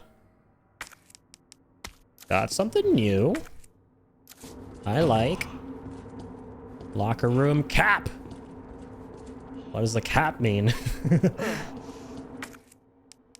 That guy from Gen Z somehow, even though us Gen Zs were in diapers back then, and he's using the term cap like slang. Like, that's a cap. Locker room's a cap. Off to doing masters. Yo, best of luck with that, dude. Masters is no joke. Wishing you all the very best. Kill it. What are you studying, if you don't mind me asking, man?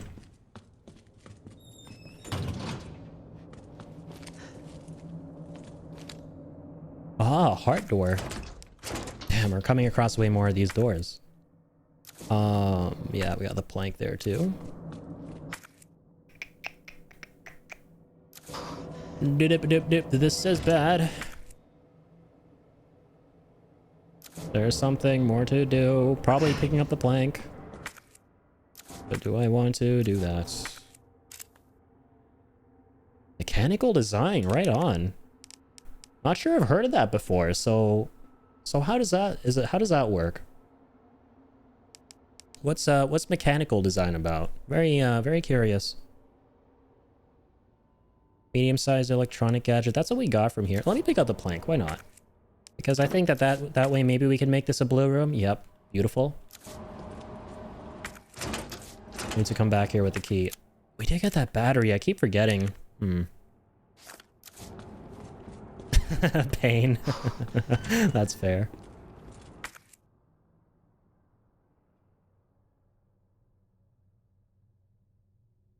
Okay, so yeah, we can't get into the records room without the heart key. At least we know now, right? At least we know we're going through this nice and slow. Sort of taking our time, seeing what we can explore, what we can't explore.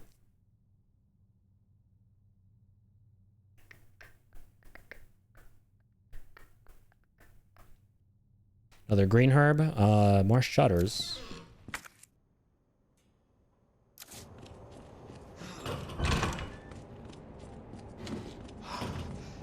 Mechanical engineering with it. Yeah, so I had a feeling it had something to do with mechanical engineering. So it's with extra steps and critical thinking. Gotcha. So it's to become an... Oh, I see. So it's for being an auto mechanic. Gotcha. Very cool.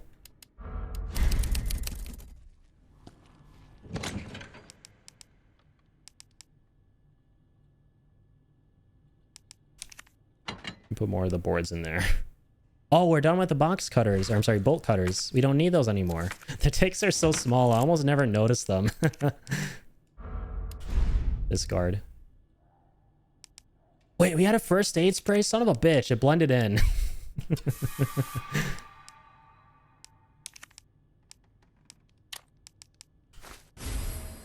Nice. Green plus red herb.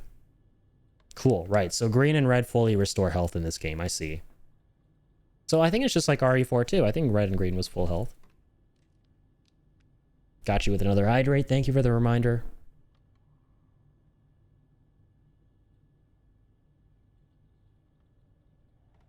Okay, so you're just gonna become a straight up mechanic with way too much math. I feel that, man. I hate math.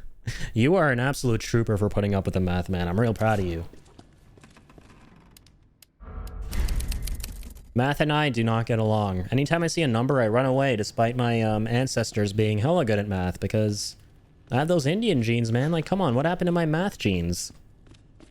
What happened to my math skill that's been passed down for or should have been passed down for generations? Huh? I thought Indians are supposed to be way, like, really good at math.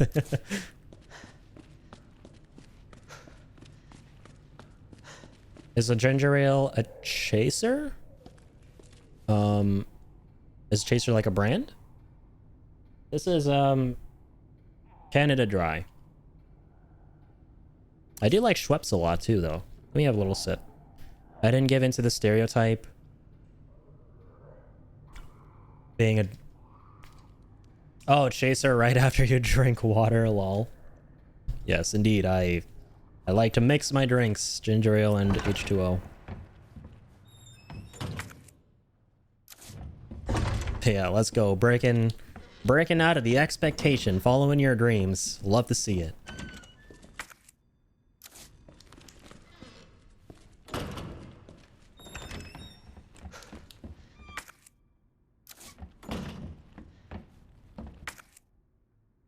Ah. Okay, picture's becoming a little clearer, so we need some kind of a crank for this guy.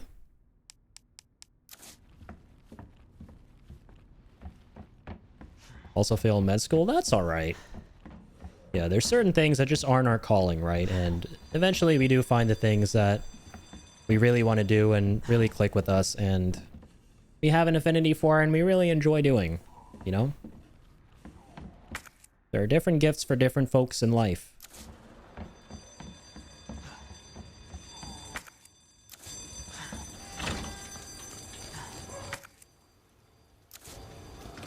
Red is around here somewhere. Oh, I see you there hiding sneakily. Failed it on purpose. Yeah, I can kind of relate to that, man. In my first year of game design school, in the first university that I went to for it, I really wanted to study game design after graduating high school. And I've spoken about this before quite a few times, but I realized after 1 year of doing game design at one university and then 4 years of game design at a different college and then graduating with a degree in it that I like making games, but I don't have a passion for it, right? It feels like it takes effort and energy to do it and I can't push myself to do it. And it's just kind of stressful. And this is what I enjoy a lot more. I just really enjoy making videos. I enjoy making content. I enjoy making content around video games and having a platform for it. And I just want to keep pursuing that for as long as I can and for as long as I am privileged to be able to do so, right? I'm surrounded by a lot of wonderful people who have blessed me with this privilege of being able to every day wake up and chase what I enjoy doing. So I'm trying to embrace that as much as possible. And so going back to what you said about that, I can absolutely relate because in my first year of university, I feel like even though I was really struggling with all the programming and stuff, because that was the side of game design I really despised, a part of me at one point kind of just gave up and I felt like I was doing the exams and just failing them on purpose, man. I would come home, I wouldn't study, I would just immediately play video games, like specifically Overwatch, and I was just miserable. I hated every second of it. I loved making games, but I hated that we had to learn a bunch of stuff at that university that for a good bit of our time there in our first year didn't really have anything to do with making games. We were learning Java, but it wasn't for making games at the start, and it was really grueling, and the exams were really tough, and I was really depressed. It was not a good time. So yeah, I feel like a part of me just failed on purpose at a certain point. I just gave up. So I can totally relate, man. I enjoy watching your YouTube videos. I appreciate that a lot, man, and I've seen some comments like that lately from you folks in the community, and I'm very grateful because I enjoy making them first and foremost because I like to do it, and I like to kind of put stuff out there that is maybe mildly entertaining or maybe even informative, you know, like doing reviews and stuff like that. And so to then on top of that see people actually enjoy the videos, it really encourages me to do more of what I already love. And I can just really appreciate that so much. So thank you, man. Right, so we can't go here, of course, because of the chopper. Not a feeling.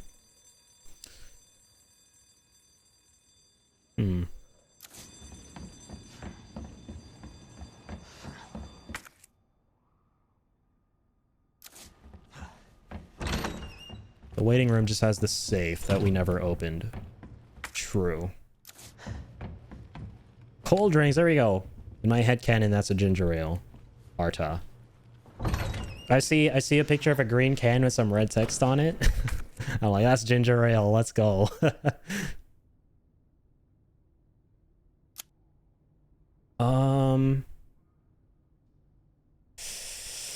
Interesting. Okay. We can't open the watchman's room. Where do I go from here?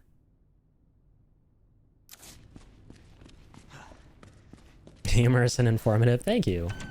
Yeah, that's what I kind of aim for as well.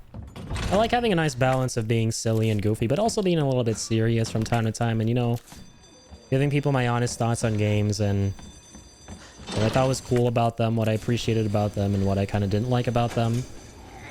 And, you know, maybe helping people who haven't played those games come to their own conclusions based on my, you know, perspective.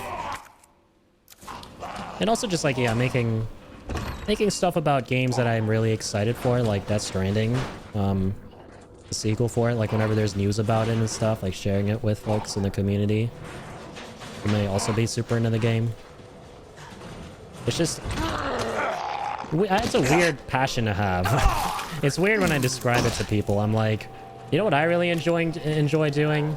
I just enjoy making videos about games and talking about games.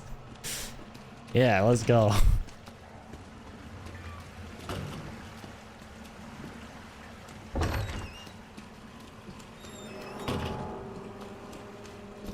There's my group, no filter. Did I waste my flashbang, by the way? I think I did. No, I have two. Beautiful. Okay, so yeah, we can't go through those shutters to access the rest. Okay.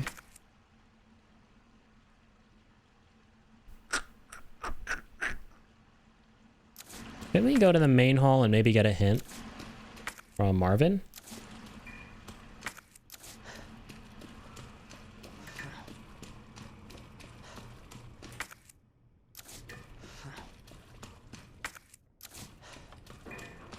Dip, dip, dip, dip, dip, dip, dip.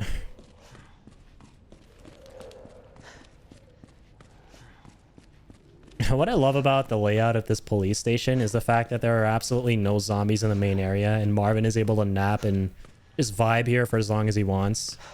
Still alive. Great tip, Marvin. Thank you.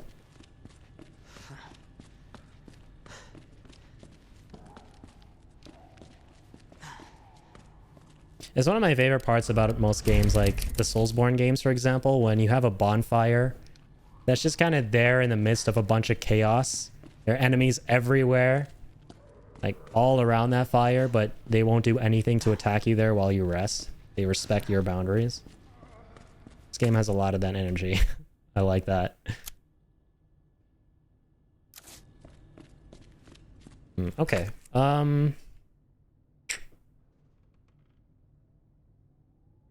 I know, I feel like we have to use this battery for something really important.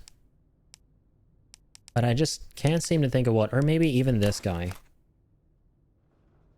Oh my god. Yo, that's a detonator. Oh, so we put the battery in this and then go blow up the C4. I thought these were parts for something. Okay. Beautiful, dude. So this was the detonator all along. I just didn't know that. Okay. Not to worry. Can't beat myself up too much over that.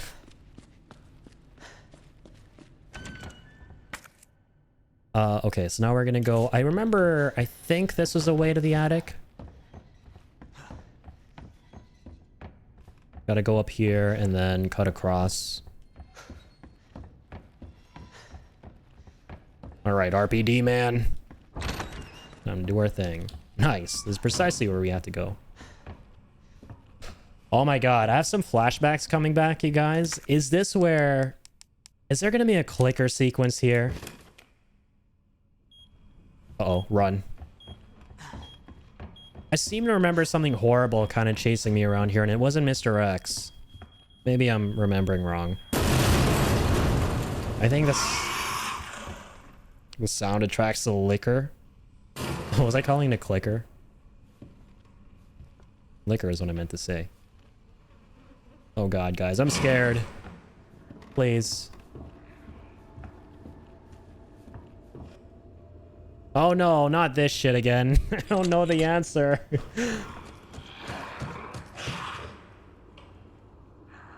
I'm very, very frightened.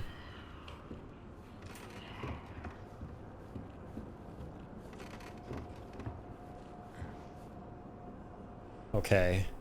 Okay, wait. They came all this way. Oh! Wait, please tell me it's one of these puzzles where it's... We're trying to make the shape of something? With all these little rusted marks? No, I don't think so.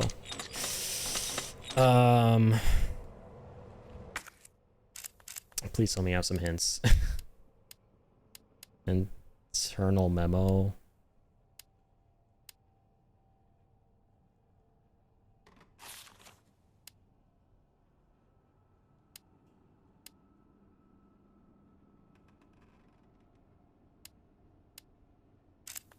Damn, I don't have any clues. Maybe there's some visual hints around here? I hope. Maybe a note or something left behind? Oh, there's a little guy, but I'm scared there'll be a liquor with him for some reason.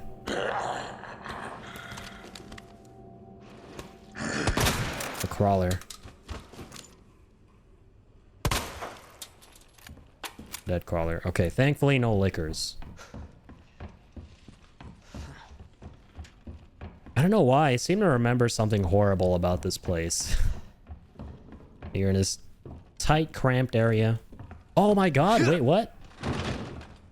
This is... No. This is the door from before. I was like, wait, was there a door here all along? Liquor, I barely know her. I love that. Okay, son of a bitch. So I came all this way just for another one of those statue puzzles with the different symbols. Thankfully, there's no liquor, though. I'll say that again. If you need hints, it's in your files. Thank you for that shout. So there is indeed a hint we have here. We can confirm that. I see. So it's got to be one of these, right? Unless we haven't picked up the note, but I think we have, like you said. Somewhere in here. Internal memo. Save instructions. Oh, wait, sorry. Does it scroll? Yeah, okay. Or, no. Never mind. It does. Oh, this thing. Ah! Justice and pride. Is there maybe a hint in here about some guy's scribblings where he talks about the C4 in this area? The answer there.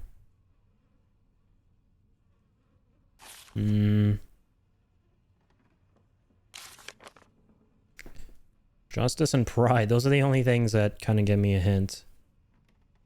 The things in quotation marks. Oh, it's the drawings from Mr. Torn in Half. Oh, those ones. Yeah, that one makes sense. The scribblings. Where were those again? Officer's notebook. Oh, true. On page 2, it gives you the answers, literally. Oh, man. So I could have actually... Oh, I feel so silly for not looking at this sooner. I could have done the other one so long ago for the red medallion thing we need for the main hall. The horse one, I think. That's downstairs. Damn. Okay. Well, better late than never. Okay, so this is the lady.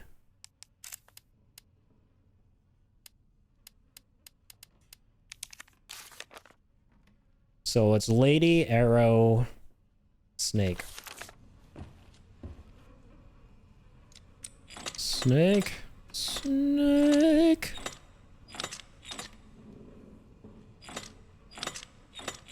That's a snake.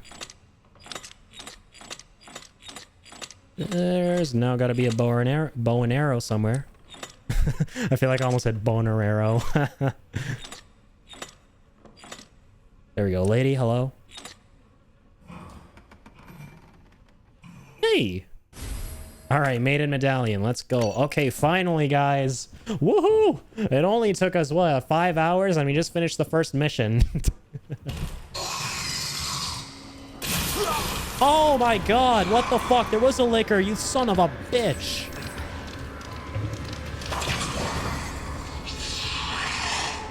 I should have just ran, because he knew I was here. Flashbang your ass. I'm so glad I moved the shelf. I'm so glad I moved the shelf before he showed up. Fuck.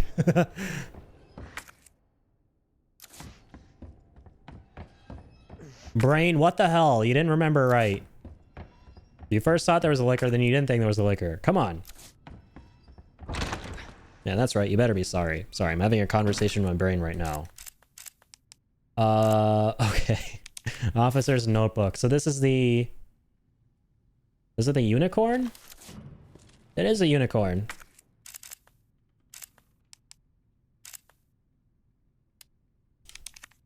Officer's notey. We're opening that again. So what are those symbols? I'm just gonna call that the summoning key from COD Zombies. It looks like that. The summoning key, scorpion, and little potion. Nice, and this one's actually legible.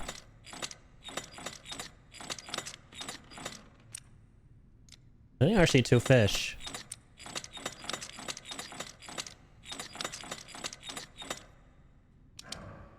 Nailed it. All right, beautiful. And thank you for the tips, Ingenious. I appreciate it, man.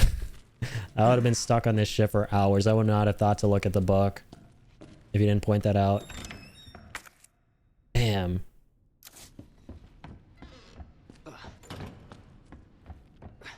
Big appreciados from me. All right. Back out here again.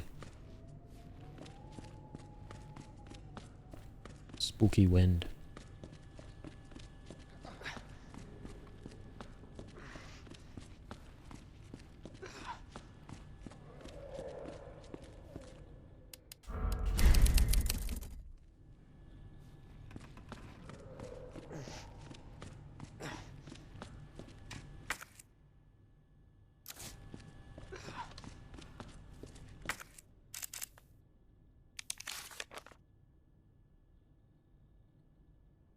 Lion, herb, bird. Oh, sorry. This. I don't know. Sorry, there's something so funny about that goof. Like lion, bird, herb. I press X and you just can't do shit over there. This is where I have to be.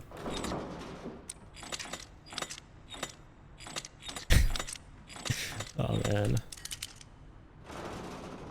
Oh, that didn't work. Oh, herb. Wait. Lion, herb, bird. Okay. Why the hell am I putting a fish? There we go. Jeez. Addy is a very smart guy. Got a statue. Finally, we can activate him. Or her. Yeah, goddess is usually a her, last I checked. My bad. Okay, that's cool how it's like opening one by one. Alright. Progress is happening. Let's go. 5 hours later, mission 1 accomplished. The greatest speedrun of all time. Alright, Marvin, you just continue dying there for a sec. I'm just gonna waltz over here. Eat a bit of my broccoli. I mean, I don't know why I didn't do that yet. Kind of dying here. Save my game. And let's get right back to it.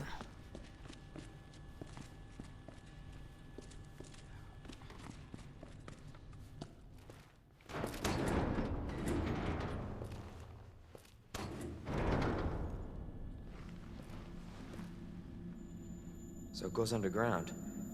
Huh. That's it. That's our way out. Lieutenant Branna! Marvin! We took so long that Marvin just bled out there on the couch. Uh-oh. We need to get you to a hospital I right blame now. me. No, save yourself. Come on, I've got you. No! Look, we can still make it out of here together. You just can... Rowdy does that. What the hell? It's too late. Okay. Tried, Leon. But I couldn't stop it. We can't let this thing spread. I agree. It's on you now. Just go.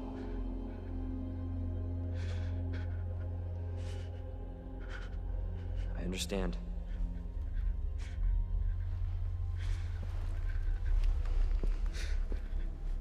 Rest in peace, Marvin.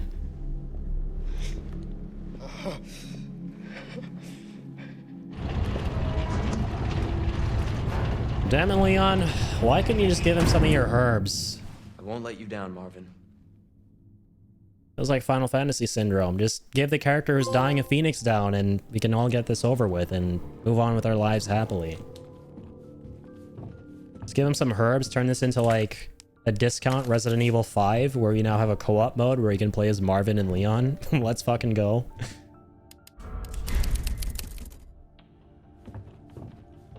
Alright. Ooh, gunpowder. Combine those with some shoddy shells. Fire hydrant. Want me to twist it with something? Da, da, da, da, da.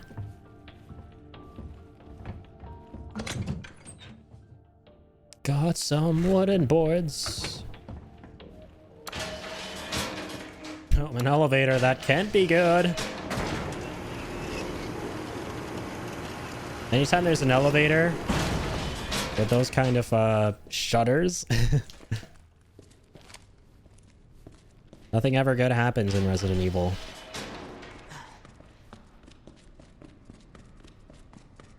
Last time I went down one of these, I got chased by a demon baby. Wasn't fun. 2 out of 10. Would not recommend.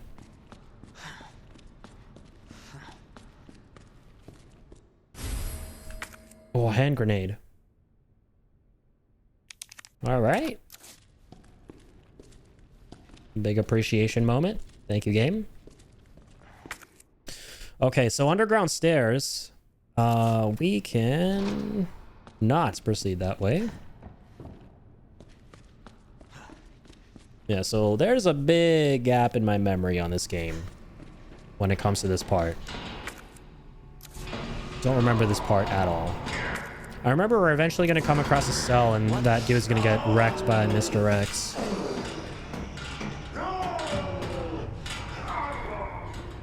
Not before whatever that is gets to us.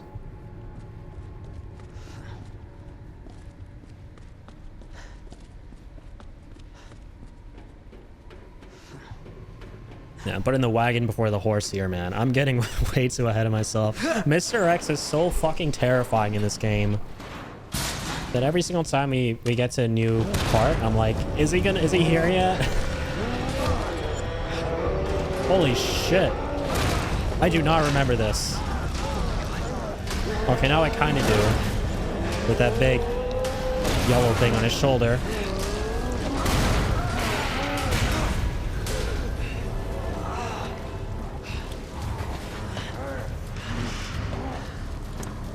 He kind of looks like Leon. What the fuck? We're both working on this thing. You're sure right. Okay, there we go. That's actually... His line there was kind of quippy. He tapped into some of that Resident Evil 4 Leon energy.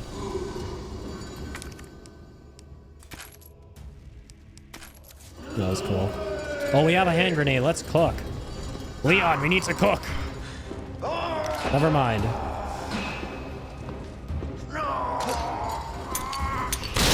Yes, mind. Couple shots to the noggin. Don't mind if I do. Whoa. Oh, the eye thing. Shoot it. Oh, I'm out of ammo. Ugh, not good. Eat this. Oh, that's so sick. I love how you counter with grenades in this game. That's so badass. Holy shit. No choice. Gotta take Should probably move. Oh. You're like a freak. You are a freak. Trying to line up a shot here. Come on.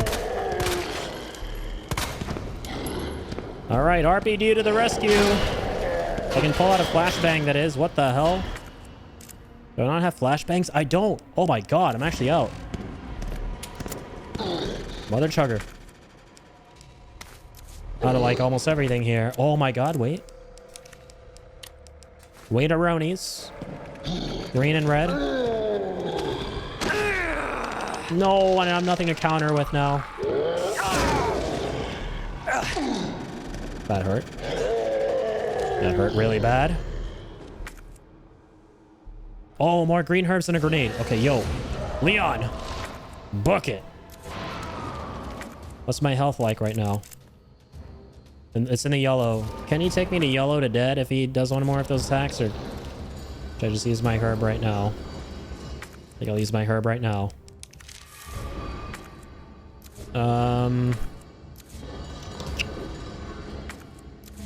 This way.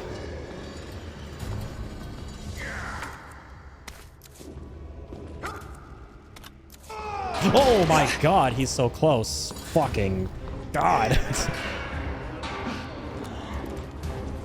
Bitch. Got your punk ass.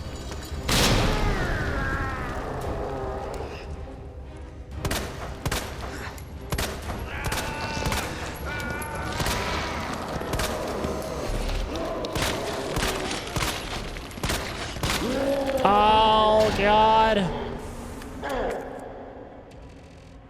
Wait, shit keeps spawning back, I think. I don't know, actually.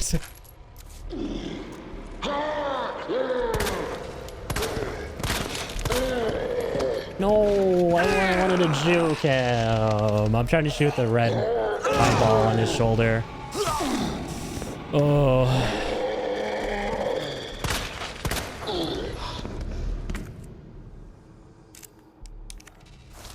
We'll use that, why don't we?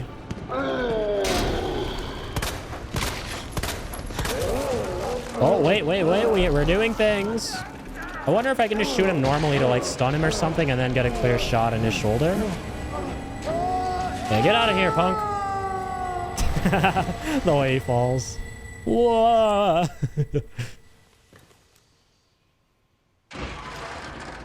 Leon was trying to think of a one-liner there. I'm calling it. That's my headcanon. Don't disagree with me. He's like looking down like, come on, Leon, you think of something smart to say? Damn it, I can't think of anything. Don't worry, Leon, you'll get good at it. I believe in you. Let's go. More green herbs. Okay, boys. Progress. We'll have to see it. Thankfully, I did not choke there. My pro gamer guru. Hulu. Skills saved me there. I don't know what I said. Wait, what? Huh? Oh, wait, it's a bridge. Let's go. All right. RPD to the rescue.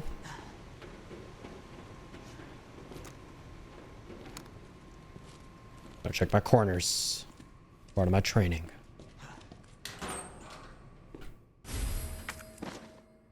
Oh, sweet. Another pouch. Okay. Another typewriter. Beautiful. I miss the beautiful save music of RE4. But I get why it's not there. I guess this game is meant to be a lot more moody. I think that's what they were going for. Like, you're kind of meant to be on your toes at all times, is the impression I get.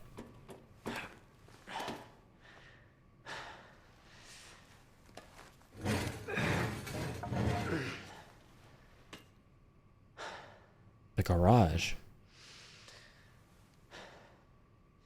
Oh, is this where I think we meet Ada here, right? You do at some point, I remember. Like, she helps us against the tyrant.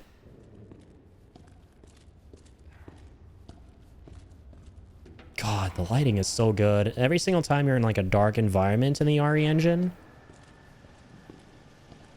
everything is just so atmospheric and creepy and well executed. Damn. Oh, the demon dogs. Completely forgot about those. Oh shit, this game has it all. Kidding me. Get off of me! Taco, no! I got you some kibble made of lead. Oh. Please! Oh. Hey, Who is that? stay sharp. Hey, let's go. It's Ada. I knew it. This is where she shows up.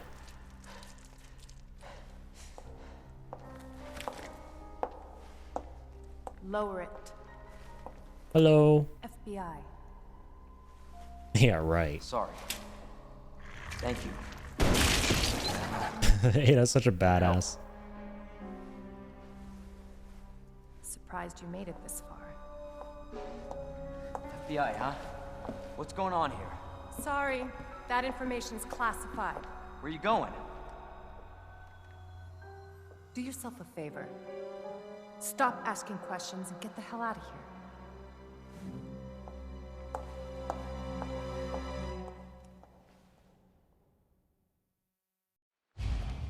The plot Hey! thickens. I'm not done talking to you.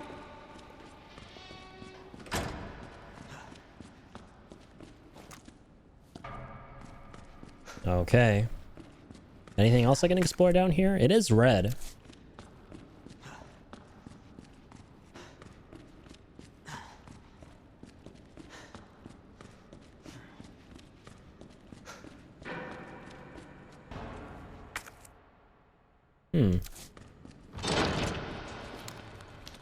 Way too spooky for me. I want to go out of here. I'm too scared. Please. Please, there's a police car out there. Help me. Ah, damn it, police officer. I know you're actually in there, even though you're totally not. No joke, though. Seeing that police car out there outside this garage gives me PTSD back to Resident Evil 7 when you're Ethan and you go into the garage and you see the police officer there in front of his car. And then his head just gets lopped off by Jack and it's that terrifying boss fight against him. Oh, true. Doggos. Long, dark corridors. Can't be good ever. Kennels. They best keep him out. Or keep him in, rather. Definitely don't keep him out. Very poor choice of words.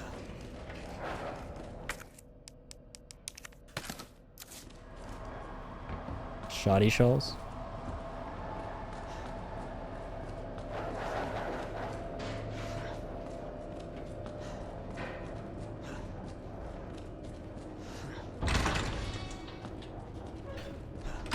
All right.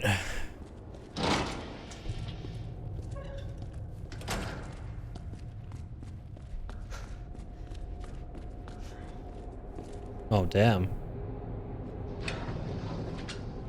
Some kind of morgue. What you got for me?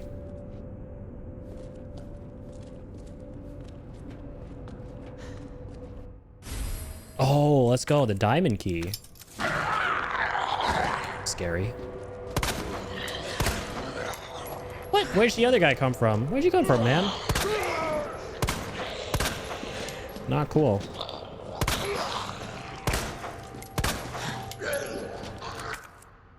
Alright, still red. Which means there are a couple more things we can do in here.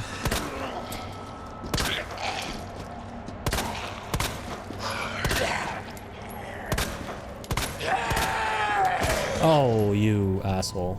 Thank you for clipping through me. What the? You bastard. You bastard. Oh, fuck, Leon. You pissed him off. Why'd you have to say that?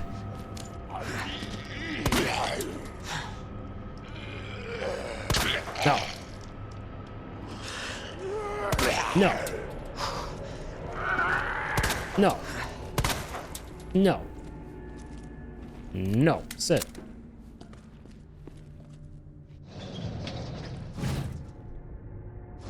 Interesting.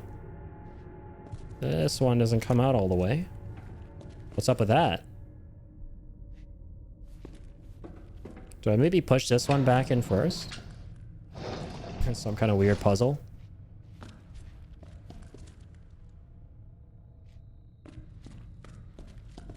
Many more of these I can pull out. Yeah, so some of these are useless. Do I want to pull that guy out? I'll pull it out. Pull him out anyway. Getting you out of there totally alive and sane, madam.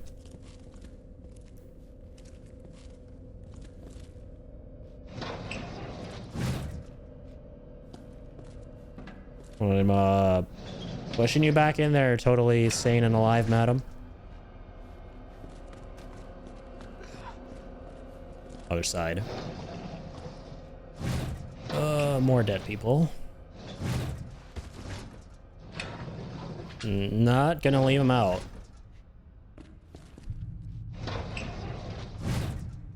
Such a great horror set piece. Pulling out all the bodies, and some of them are zombies. Some of them aren't, but you're never sure until they're all the way out. Ew. Cockroaches. Can't actually kill them. Oh, let's go. You are a sight for sore eyes. Love to see it, man.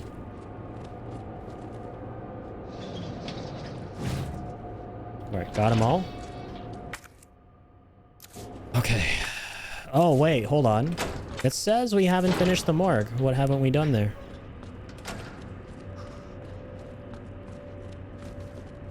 Are there any more secrets here? I guess we can...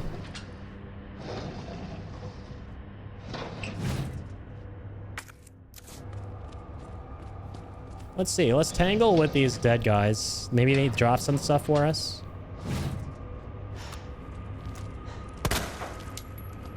Nope, they're not even zombies to begin with. I'm trying to see why it's red. I want to make it blue. I want to complete everything here.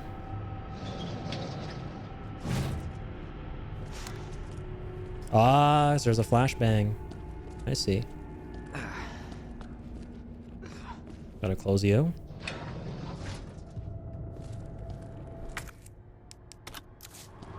Yeah, and that's everything. Okay. Now we're done.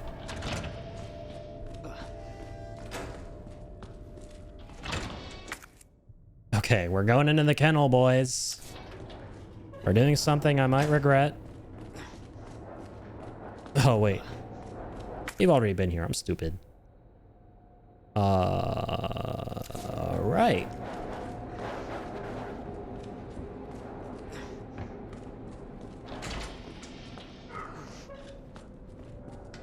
Bippity doo. Let's go all the way around and explore.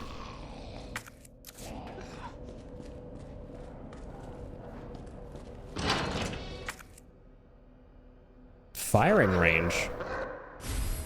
A box. One that we can open, I hope. Tin storage box. There's something inside. There we go. Let's have a little peek. Oh, a key. Message from Mr. Raccoon. That's awesome. There's a literal raccoon mascot for the city. Hello, boys and girls. It's your pal from Raccoon City. Zoo. It's always great to see you. Popular raccoon toys? Well, I heard some bad kids have been using them for target practice.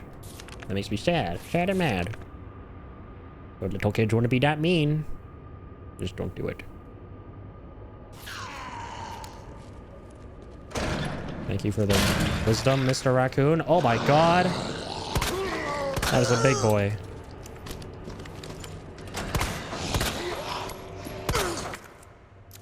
Fuck.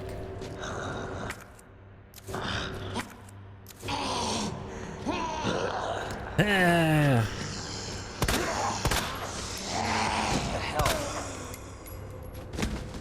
Don't bother getting up. Thank you. All right. Is there something we get for doing the firing range? Is there like a little mini game or something?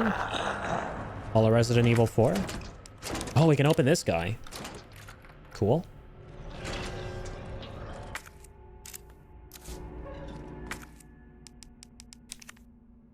Right, can't use any more reds in that mixture. Roll film. Okay, nice. Whoa. All right, this is blue.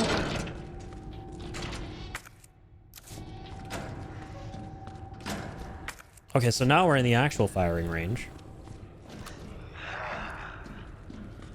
I see. Oh my god, are they actually gonna come around? What's that? Oh, nice. Found a little Mr. Raccoon thing. They are, dude. Fuck. These guys do not let up. Fucking love the zombie designs in this game. Not just in terms of the visuals, but also the AI, right? Like, they're down for a bit, but you never know for how long if you haven't tapped their heads.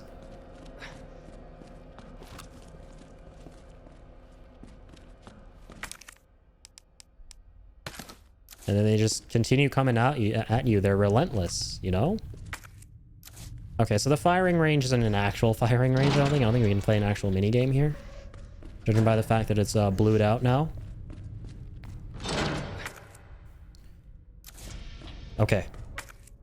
Let's keep exploring. Can't access that yet. There's one more white door that's unlocked, but question is, how do we get there?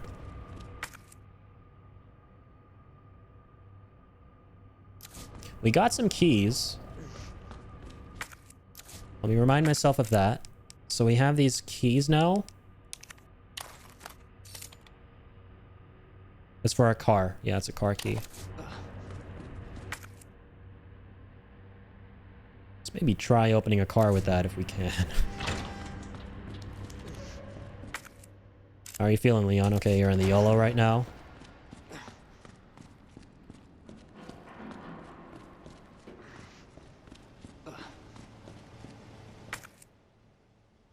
Still don't have the key card for that.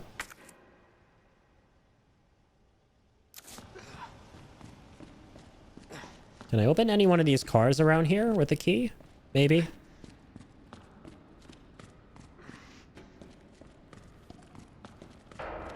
Let's have a look.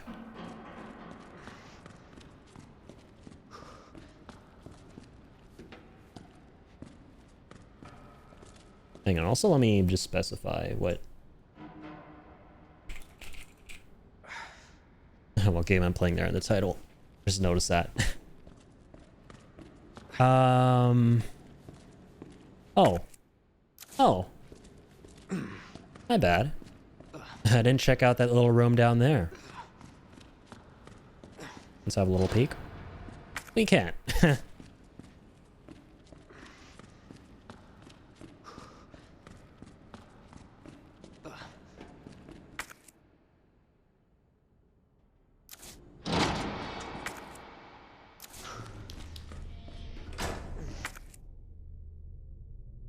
Kennel.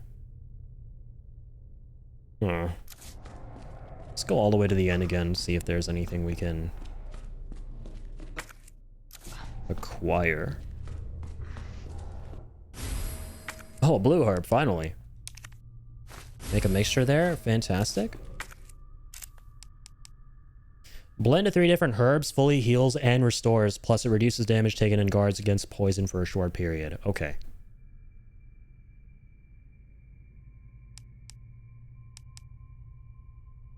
That is very cool.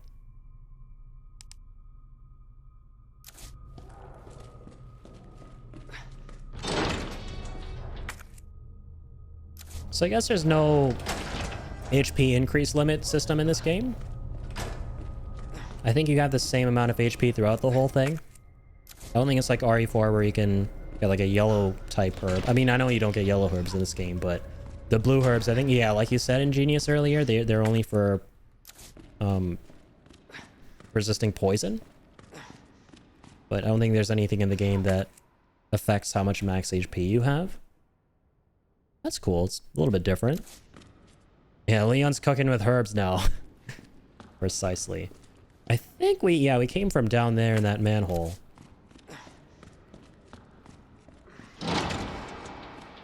And this is where Ada went. Nice. Now we're actually cooking. Now we're cooking with maps. Okay, so there's not much else, really. Not telling us anything we don't really already know. You just know that that area now that we have to get to is the generator room that we haven't been able to explore yet. Oh, and actually the jail off to the side here too. Alright, okay. I know what point of the game we're at now. We're prepping now for Mr. X's debut. His dramatic debut. I remember this part of the game very well. I think they're going to be a bunch of demon doggos now. At least on the way out, I think. My god, that's a scary looking zombie. I'm just going to let you chill in there for a bit. Will I go in here? I can't go in there. Okay. Can't go there either. You know what? Let's get this over with. Just kidding.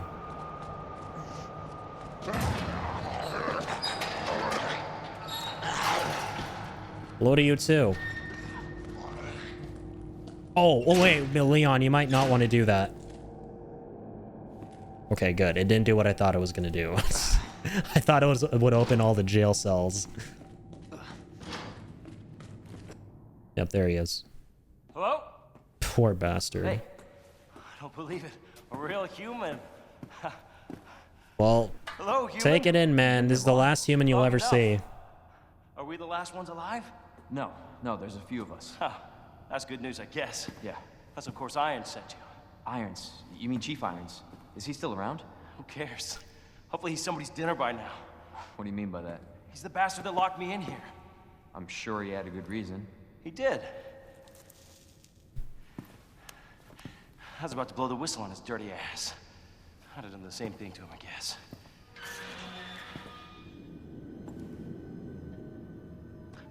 Hey, I'll make you a deal. Unlock this cell and I'll give you this. There's no other way out of that parking garage. Believe me. Sorry, I can't do that. I have to talk to the chief first. Leon is way too honorable. We're both prisoners in the station. So either we play nice and help each other out, or... Shit. It's coming. What? What's coming? Come on. Come on, don't be an asshole. Hey, you need this. Just get me the fuck out of here.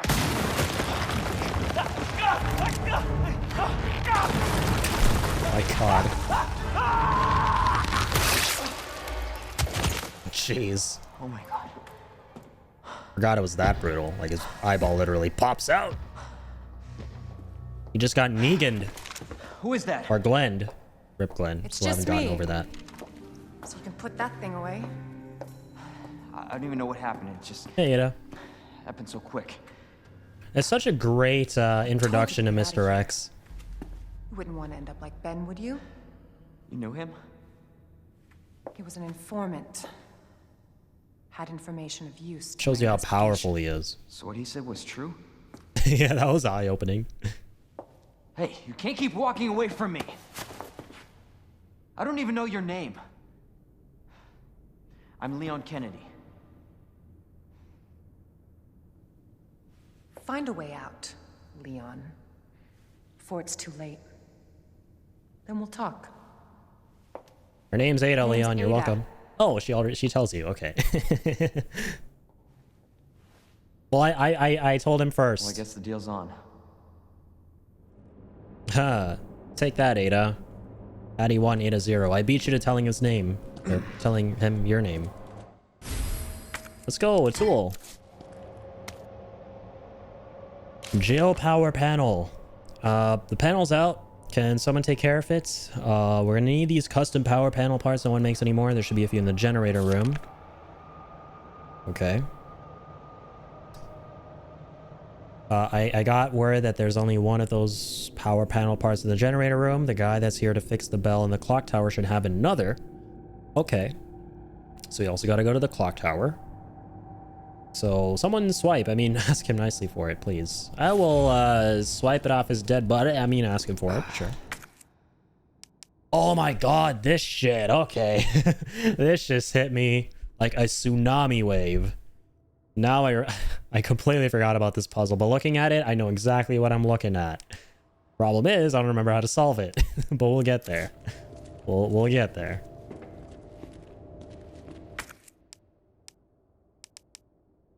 Yeah, we got to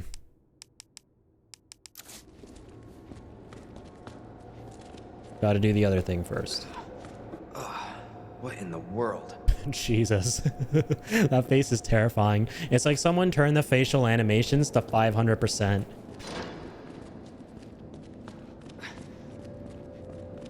Goodbye for now, Ben. You were the apple of my eye. Definitely don't see what you did there. At least Ben can't see what you did there. You see what I did there? There's a lot of seeing going on.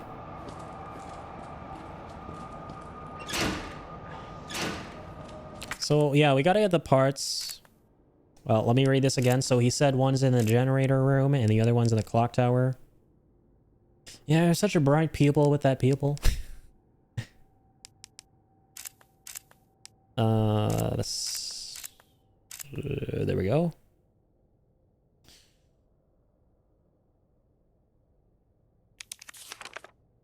Yeah, so generator room and clock tower, right. Okay, so once we get the parts, we come back here and then put them on the board. Problem is, how do I get to the generator room? Because it's kind of blocked off from here and there. Unless, yo. Did we get the key card off his... No, right. Obviously we can't because that's what we're trying to do. We're trying to open all the cells with the panel. I'm stupid. Use the force, Leon. Force pull him and get the key card, damn it. Suplex the gate. Suplex the jail bars. Oh, wait. You haven't unlocked that ability yet. Sorry, Leon. Oh, the crank I grabbed will do this. Oh. Oh. I see. Yes, we did get a crank. So, okay. I guess I gotta put that on, the panel? Okay. Or, wait, not the panel, but... Sorry, yeah, not the panel. You mean, like, around the generator room to get to it, right?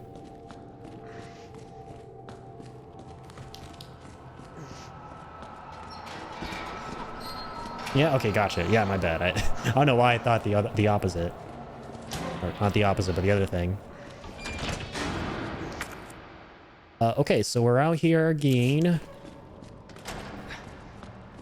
We are out here again, like a tin of Rogaine.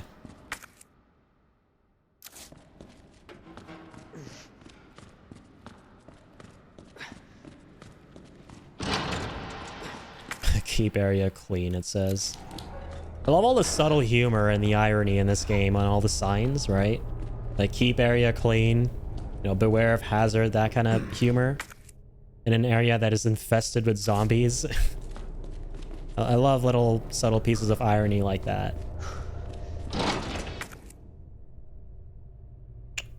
Right, so we came here.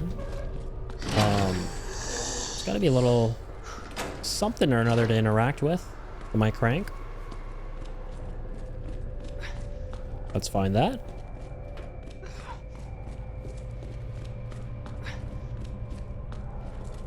Yep, all zombies must wash hands before returning to work. Employees must wash hands.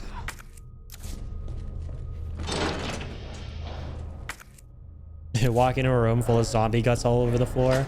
Warning, wet floor. That's what it is. There's like a little yellow sign. That would be awesome.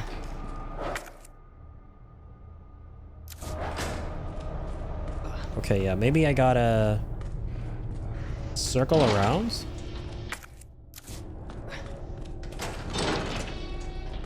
Right, RE came here, my bad. There we go. Beautiful. And it was right here all along. I should have just gone there. Or wait, did I have the crank back then? Maybe I didn't, so I think we're good. I think I did though. Okay, new areas. Let's go. Generator room. Nice, another part. Oh, snap. Is that for the safe? Back upstairs? If I open this, will I get the final key? It's not, but wait. Is it though? I can't tell. What are you? What power do you possess? Oh, it's for the power panel. I'm silly. Oh, that is the item we came for. What the hell is wrong with you, stupid ass?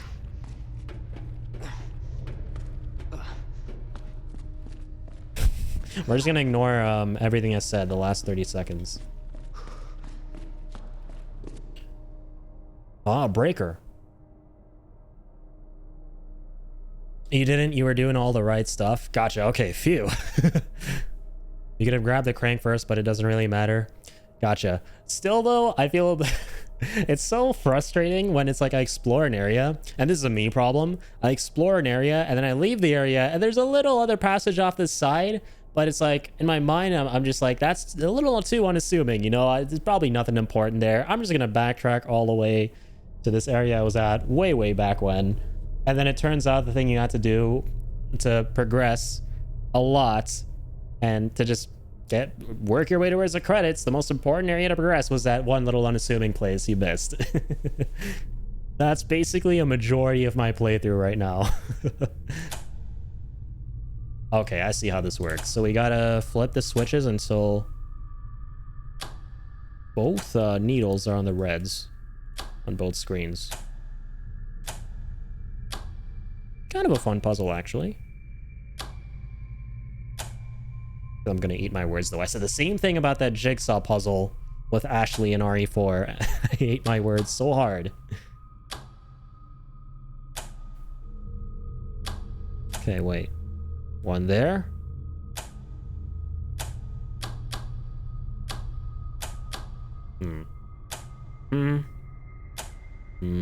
Oh, that's it. What?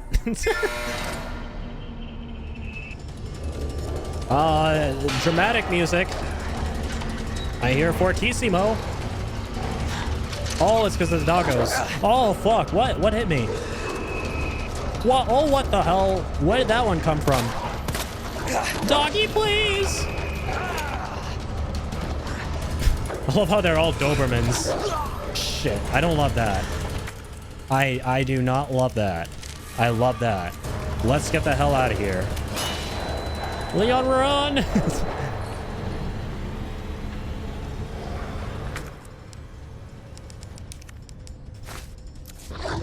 Oh, okay, wait. What the hell did that do? What did that do? What did flipping the breakers do again?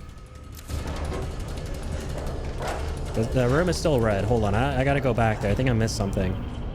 The dogs came so fast. And I kind of completely forgot about what we actually did there with the power breaker. What did we provide power to? Okay, yeah, that makes sense. I don't know why I didn't think of that. Yeah, we opened all the kennels. That's why all the dogs are coming. Okay, and that's why the kennel room is blue now. All right, and we're going into the source of the doggos. Oh my god. Shit. Oh my god, there's zombies too. Oh fuck. Oh shit, oh god. I'm gonna keep moving. Oh my god, we have a little protection thing at the bottom right. We have more damage resistance. That's cool from our combination of herbs.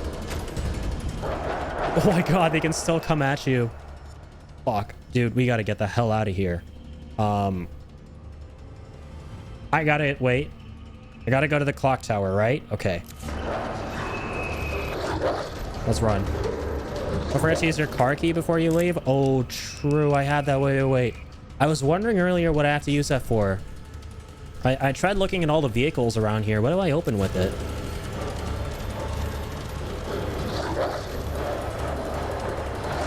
Oh my god, I can't climb. I just want to reset the area. For now. Bye, doggos. Ah. Oof. Oh my god, it's still the same area? Oh, but it's a typewriter. Yo. I love you, game. Safe area. Okay, we're gonna go back up. Don't worry. We are far from done with that area. There's a lot of unfinished business I have. Oh, we have shotgun shells? Hit me up.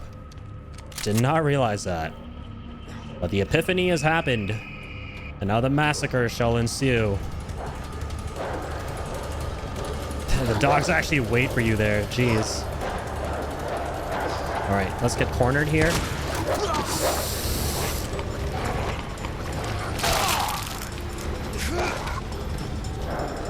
Doggy, please. Oh my god, that's huge though, man. I'm not actually taking health damage.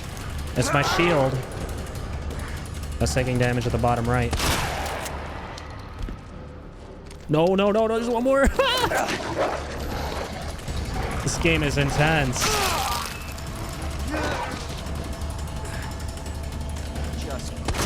No.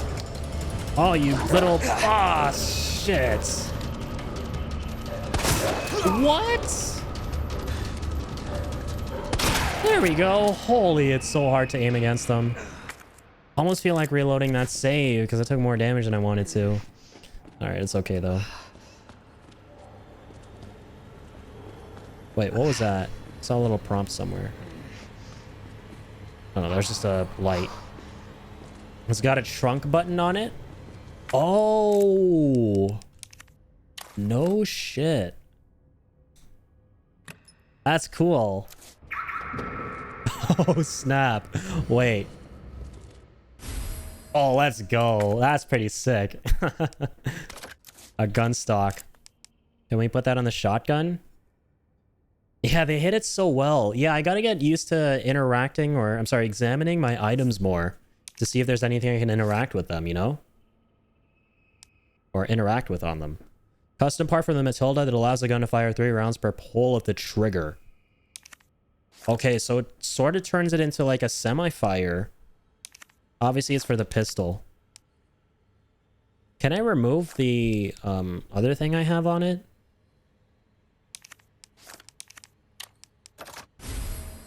Oh, we can... Holy shit. We can use both at the same time as a stock. Oh, right, it's a stock. I'm stupid. Yeah, it's not a chamber. It's like a stock for the back of it. That changes the way it fires. Right. Sick, man. Okay, now we don't need the car key, so get rid of it. Yo, huge shout, man. Appreciate that. Right, and we got the power panel part. True. Okay, dude, this is gonna give us a fighting chance now. With our dinky-ass pistol. I would hope so.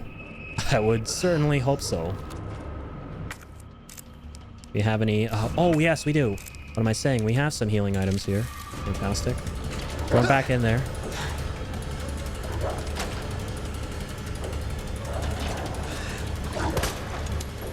Damn, man, these doggos are camping.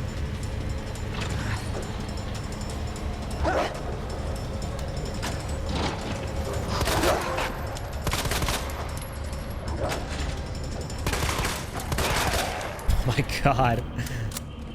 Come on, Poochies. I saw a weapons expert review Resident Evil guns, and that pistol actually comes standard as a 3-round burst. He was also really impressed with RE4's Mauser reload mechanics. That's really cool. Yeah, and RE4, I went back and saw a lot of gameplay of it and also some of my VODs, and I was really impressed with not just the reload mechanics, but the animations too, right? Especially for its time. The animations for the reloading in that game are slick.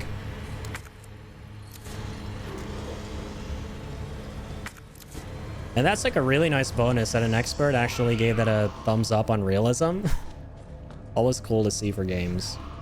I think one of my favorite videos in that regard was when this veteran reacted to one of the missions in Modern Warfare 2019. And he was blown away by how realistic it was. It was like really cool to see. I always love watching stuff like that when experts on a field react to how a game executes a topic in their field.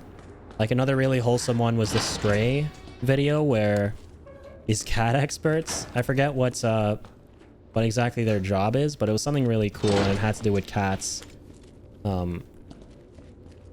They reacted to this video about Stray, like they reacted to Stray the game, and we're talking about how accurate it is to cat behaviors and stuff. For a 2005 game to actually show Leon doing a proper reload with a stripper clip on a Mauser, it was cool. Yeah. There's some really detailed animations. I was gonna combine it with this. This looks like gunpowder. I keep forgetting we got some roll film from earlier. I just want to see... Well, oh, that was it. You're kidding. That's actually funny. I can't even be mad. The one thing we hadn't explored here was just a little bit of gunpowder. Also, turns out the Mauser in real life has that same stock it has in RE4, and it's collapsible and serves as a carrying case. Really? Damn, that's a really cool bit of trivia.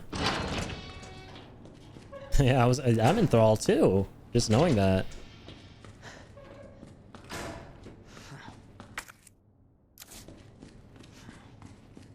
Which is a very arresting piece of information.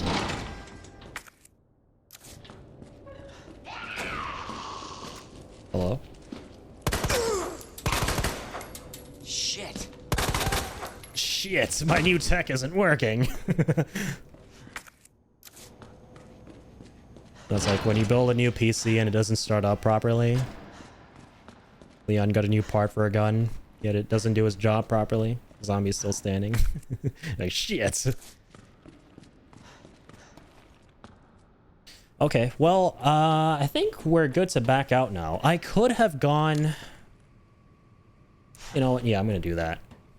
I'm going to go back and put at least one of the parts in for this circuit board, because I want to free up as much space as I can in my inventory. And we're also going to go to the dark room, because I want to see what photo we can develop with that. Don't want to backseat you, but if you're trying to go all the way back to the RPD, that way is a... Oh, okay, dude, thank you very much for that shout. That helps out a lot. Yeah, I was going to go back to the police department upper floor. So try to get to the clock tower, but... yeah, it looks like that's out of the picture now. Oh! Oh! So now that we flipped the breaker, we can open that, and I guess that's where we go. To get to the new areas. But yeah, again, before I head down there... Sorry, I was going to do a bit of backtracking. I know it's for something really small. But I do want to put this part into the... Yeah, sorry, it's on the other side of the parking garage, my bad. I want to put this one part we got into the circuit board so we can free up a slot for more things, potentially. Alright, let's go that way. Got to go left. I'm also glad that we're actually trying to clear out all these areas and make as many of the rooms on the map as possible blue. Right. I like that I'm actually trying to play the game properly and complete as much if there is to do in it. Because I think in my 2019 playthrough, I was trying my best to scrape by it by the skin of my teeth.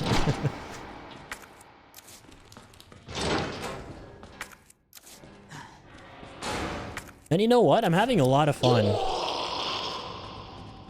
And this game's really starting to grow on me in a way that it didn't back when I first played it.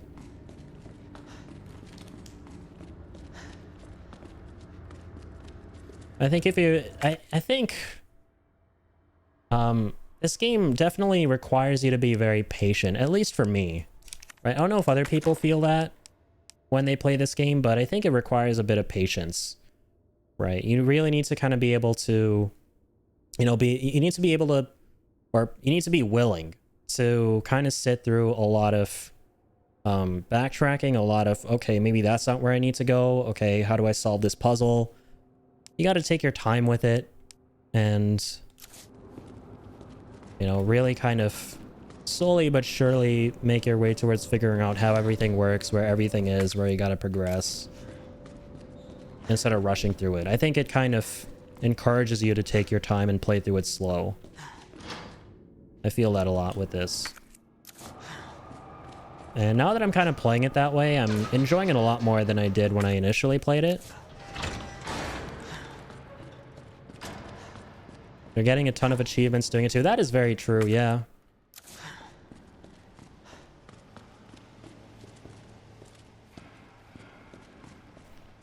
That is what we're ultimately trying to do, is get that key card to exit.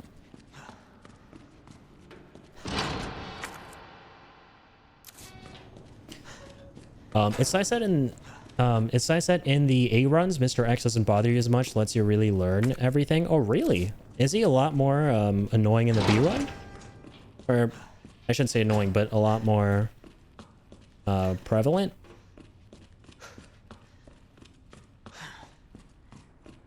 Extremely, damn.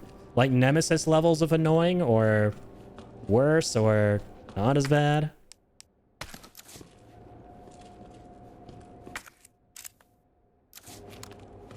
How would you compare the two in playthrough B?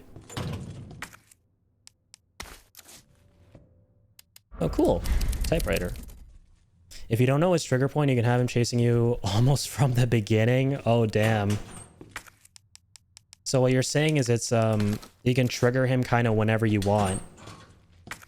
Holy, that sounds hectic if you don't know the game too well and you accidentally kind of spawn him in close to the very start and have to deal with his ass. Combine those two. Okay.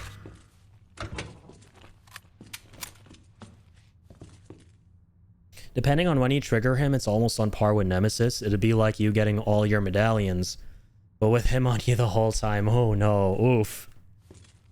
I mean, now that I know... I mean, I shouldn't say that, because a lot of things might be different on playthrough B with how you have to go through the game.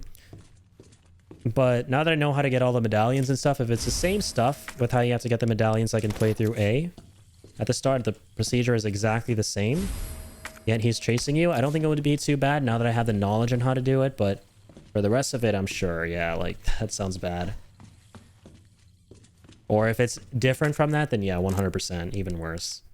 And you have to actually figure out everything again, the way I did at this playthrough, or on this playthrough. But okay, cool. We got an electrical part. Fantastic. So we got to put that in a fuse box somewhere.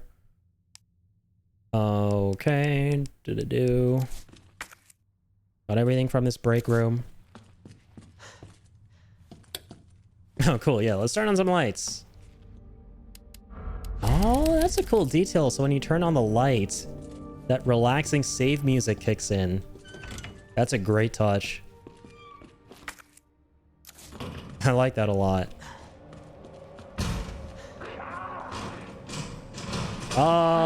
You guys, I have a brilliant idea that will benefit both you and me. Just kidding, only me.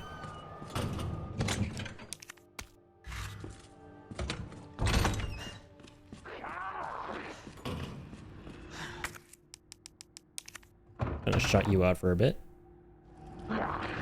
Just...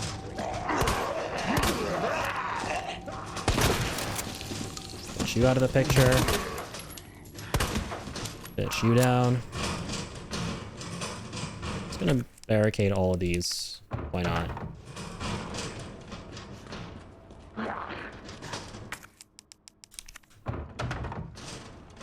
Use up all my barricades for now. Forgot to tell you, there should be a free DLC that lets you play the game with the OG soundtrack remastered. That's cool. It's a nice little touch for the OG fans. Oh, nice. We can put the part in. I always like it when games add in stuff like that for nostalgia.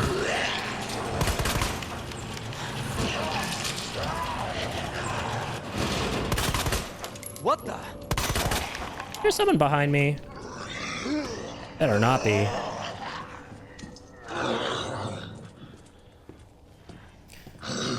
Oh boy.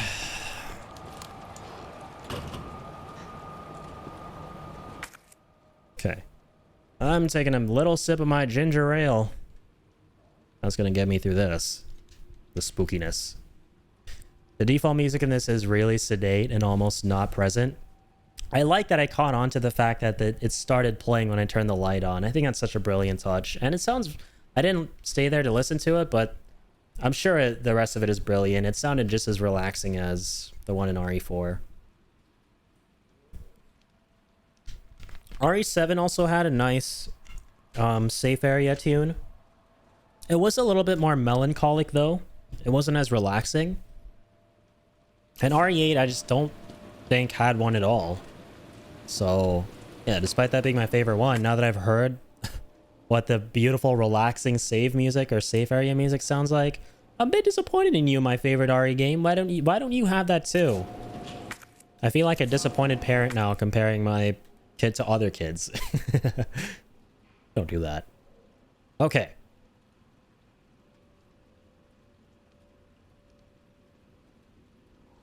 Oh, no shit. So we're back. I didn't even realize this shit, man. So we're back here in RPD. The main hall, or main area of the RPD, the police station, yeah.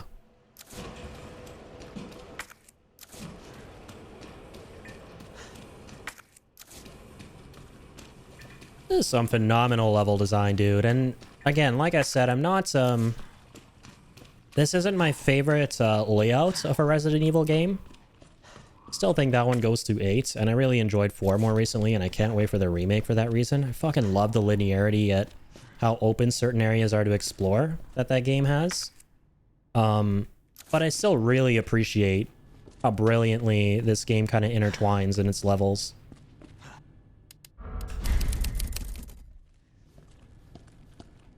I will say the endgame music they did in this that plays in both soundtrack versions is amazing. Yeah, man, the music in I think all the Resident Evil games I've heard so far have been bangers. Like just 10 out of 10 shit.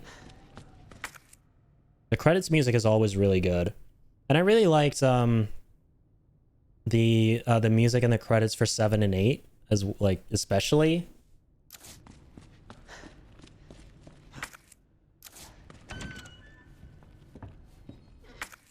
The vocalist sounded so cool. RE3 had some banger soundtracks too. You know what? I'm probably at some point definitely going to play through RE3 Remake. It looks fun. I mean, I don't have the context of the original, so I don't think I'll be as disappointed as most people are with the cut content.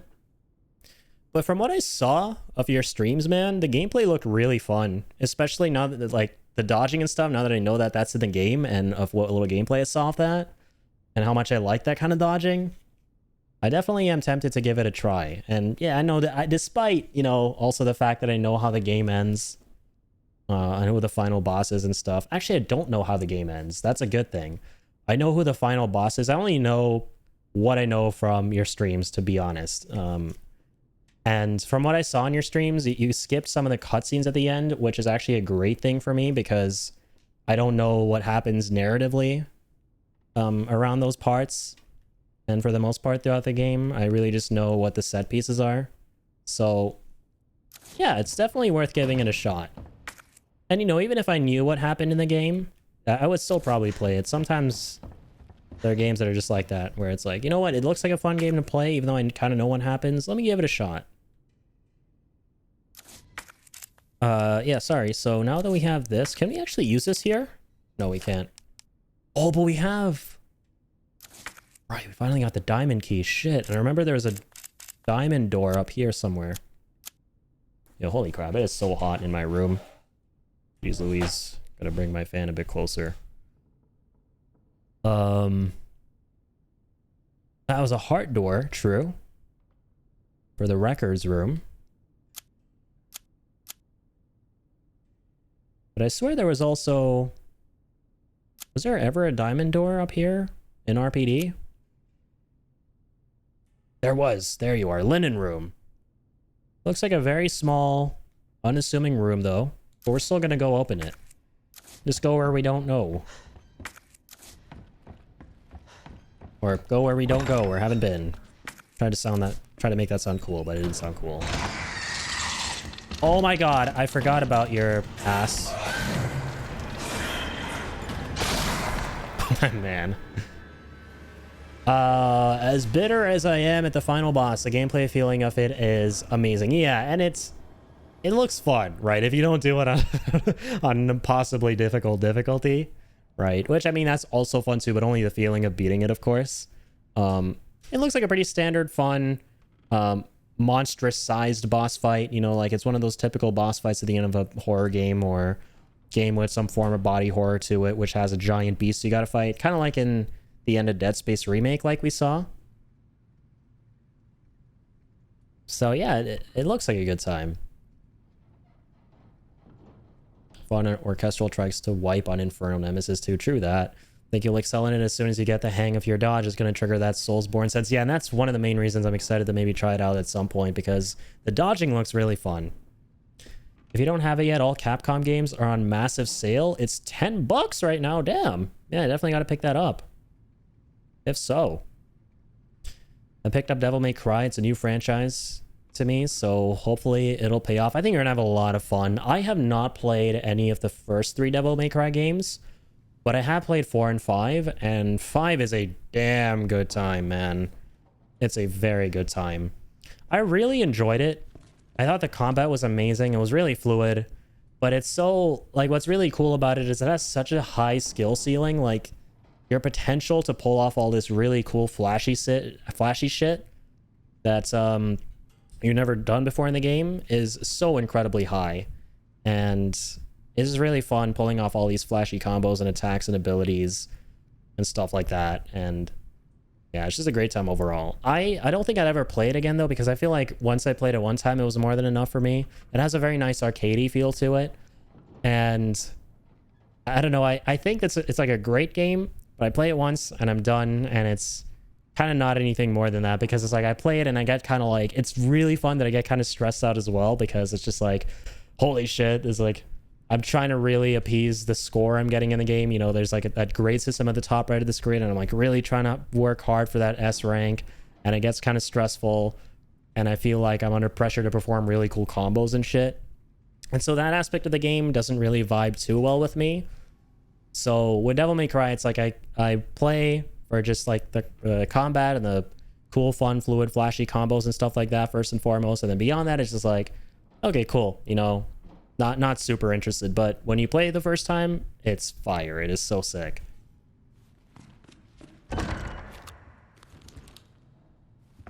So I think you'll really enjoy it if you like hack and slash a lot. I think that's the right way to put it, because they're hack and slash games. And I played 4 many years ago with my brother, so I don't remember the 4th one too well, but 5 was actually one of the first games I ever streamed on Twitch, and it was a blast. Okay. Don't have any other gunpowder to combine that with. Oh, another portable safe. Let's go. Dude, I'm not gonna lie, the portable safes are kind of fun. I miss this little guy. I've been waiting for the next one, and here it is. Because the puzzles are satisfying to accomplish. As much as I feared them at the start.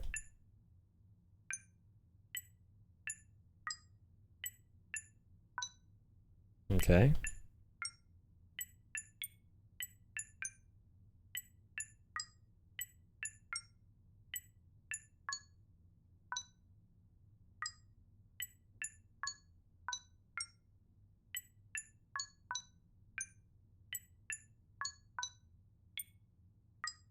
Okay, we're getting close. Da, da, da, da, da. It's a nice little melody.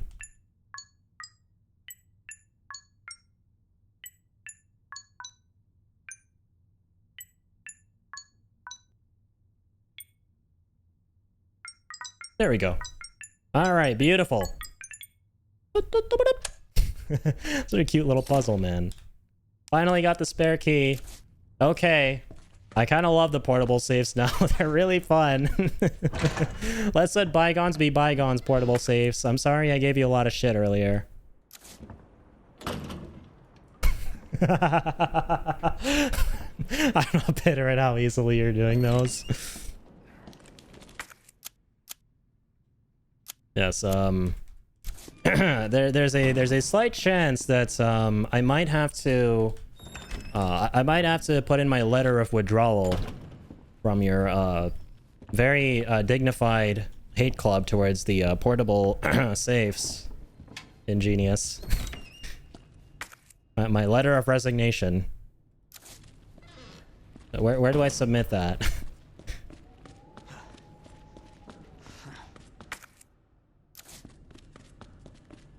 Just checked my own weather. 60% chance of Addy flexing on us. Dude, I'm as confused as you are. Oh no. Damn it. Whoa, fuck's sake. I forgot you actually have to fight Marvin. No. Oh, that's so sad, dude. Oh, man. I mean, I knew he died, but I didn't know you actually had to go back up and fight him. And I'm out of ammo. What? Oh, but I can reload.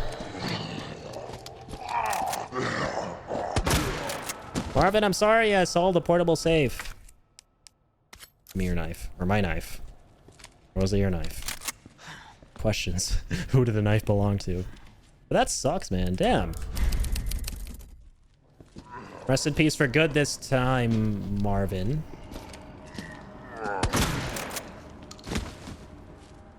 I really don't want to blow his head off. Lieutenant.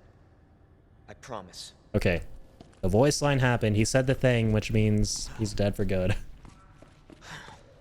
Oh, by the way, man, speaking of that, I love how in Resident Evil 4 Remake, Leon has actual callouts for when enemies are confirmed dead. It is such a small thing, but such a monumentally helpful thing. Like, you no longer have to actually, like, spend 10 minutes around a dead body trying to make sure it's actually, you know, dead.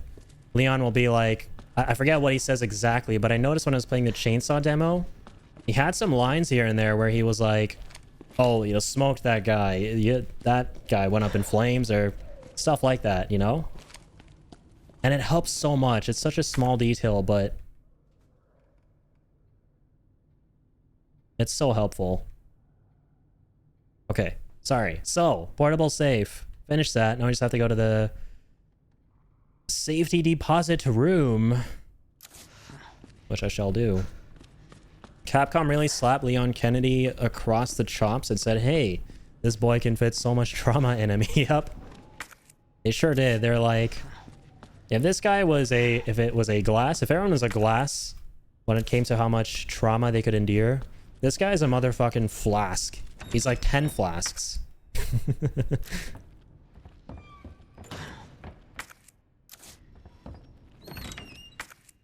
Or a jug, rather. Oh, I'm sorry. I went not where I wanted to go. We are too high up. Dip, dip, dip, dip, dip.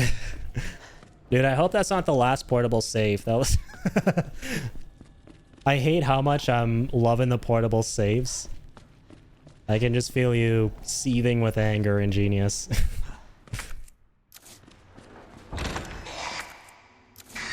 Like, that shit is unironically fun. Oh my god, that doesn't sound fun. Is there a fucking... What? How? When and how did you get here? What the hell? It makes sense, though. That's cool. Like, coming back up here after the key narrative events of being in the underground changed a lot of things. I like that. So Marvin was just the prelude to all this. No healing items. Found your new ringtone, didn't you? I think I just might have found my new ringtone.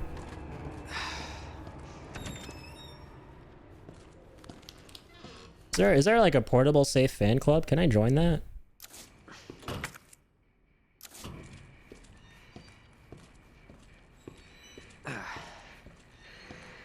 Oh my god, I don't have to deal with these losers at the same time? Bitch. Okay. Yeah, okay, there we go. Go up here. Actually, I don't know what the fuck I'm doing. This is not how I usually go to that area. I go from up there. What am I doing?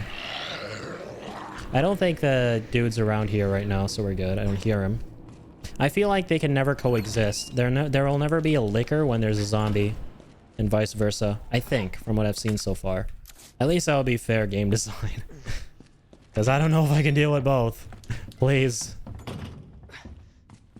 Plus RNG on the licker despawned. Really? That was RNG? So there's a chance he would have still been there? Sometimes he does, sometimes he doesn't. Oh, fuck! Like right there. This motherfucker's scarier than Mr. X. Hot take. Are there two? Fuck.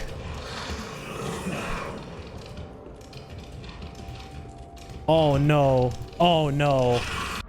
Oh, top 10 moments before disaster. Well, boys. It's been an honor. Wait. Fucking let's go. Deus Ex Machina moment. I feel like fucking Glenn from The Walking Dead or some shit. Just surviving by the skin of my teeth here. Wait, wait, wait. Let's not speak too soon. Don't jinx it. These motherfuckers are scary.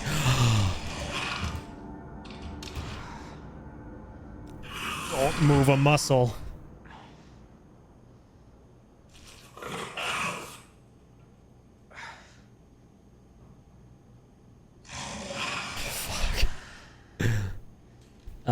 Any minute now. You're free to turn around whenever. It's almost like he's shaking his head at the guy at the back and being like, I'm not here, but I am here, and I don't want you to know I'm here. Is he ever gonna move? Okay, hold on. Do I have a grenade? I don't have a grenade. Fuck. I was gonna throw one at the other side of the room and make a run for it. Dude, I think we're screwed. If I move just a little, will he... Run! I'm fucked. No. Oh, God. Fuck you. No. Oh, fuck. Oh, God. Oh, I have my knife. Fuck you guys.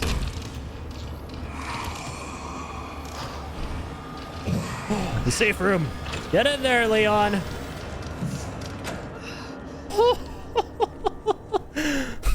Fuck. This game is something else. I think I fucking love this game. I think I just might fucking love Resident Evil 2.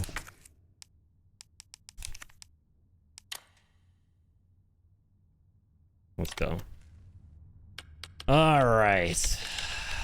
That's enough hair loss. I still need to play Until Dawn, damn. And literally so many horror games I gotta play now that I've found a rekindled interest. Okay, mad worth it, man. That hip pouch was huge. And I think there's way more we can open now that we have all the numbers. Yeah, we can get a knife. That's it. And finally make this room red. Or blue, sorry. Dippity-doo. We're so smart to do this all before the big guy showed up. I didn't even think of that. You are giving me way too much credit here.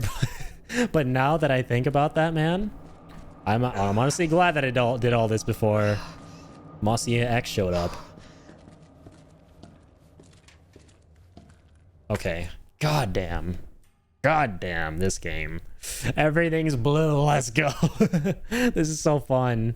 I love how we're approaching this game as in like, let's try to make everything on the map blue and complete as much of this shit as we can. It's great. Okay, now we just need to know. There's absolute confirmation. Okay, maybe not because we still haven't opened this door yet.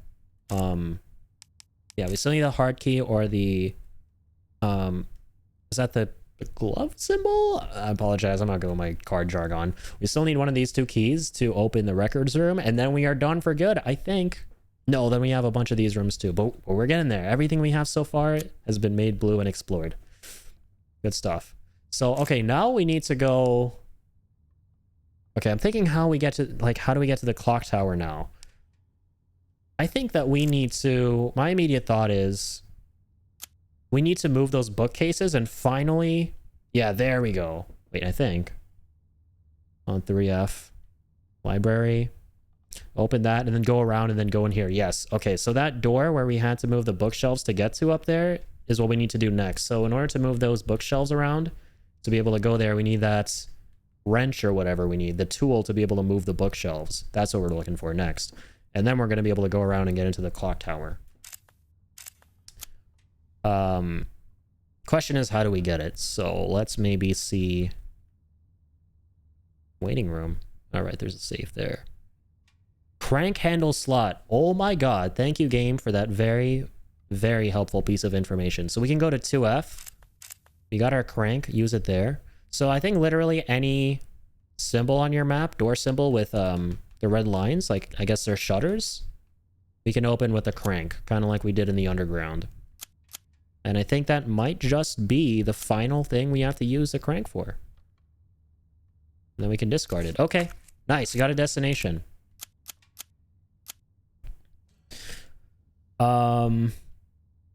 This is 2F, so we gotta go... Fuck, and I still gotta deal with these assholes. Please don't be outside. I don't want to go. I don't know if I die where I'm gonna start from. Fuck, and that's really the scary part about this. Okay, let's make a clear path. A clear plan before we head out. So we're gonna go left. Alright, left, left, right. No, shit, that's the dark room, you idiot. We're gonna go straight. West office. Get back to the main hall. Alright, we can do this, I believe.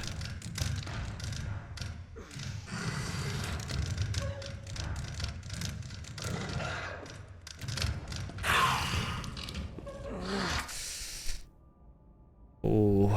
Okay, we're facing the west office. We're not going towards it. Oh. I have no choice. I'm just gonna go this way and hope for the best.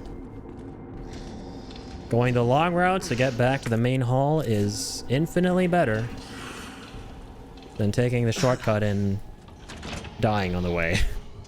And yeah, that's right. Thank you for that reminder. I have some film, and there's a typewriter. Dude, massive. This is a safe area. I keep forgetting. Let's turn on the lights. Please give me some relaxing music. I need to de-stress, decompress, D-to-best, D-to-boo after all that shit. Roll film. Okay. Oh, that's cool. The film gives us the answer to the 3F locker. ECM. Beautiful, man. And where's that?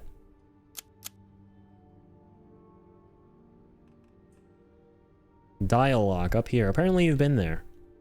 All right, man. Okay. Getting some more solutions to all these locked thingy-mabobbers around the, I was gonna say prison, around the jail. It is actually a prison. What am I saying? Oh, we're done using the pink key? Get out of here.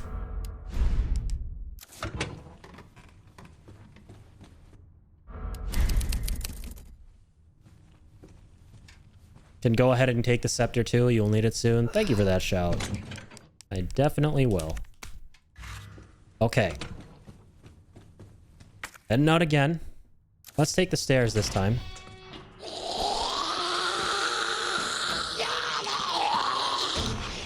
Oh man, the sounds they make are so fucking scary. I hate zombies so much. Especially when they're really scary.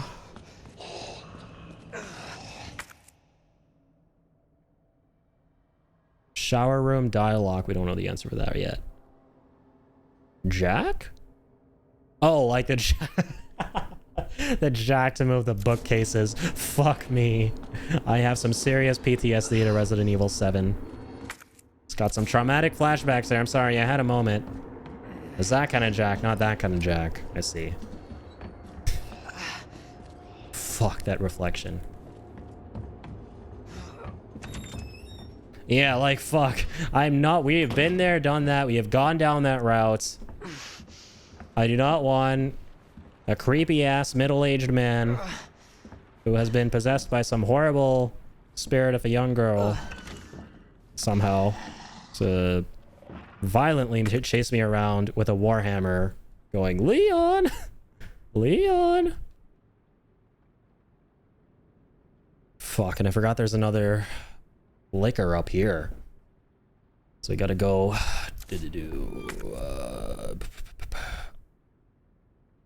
Oh, hang on.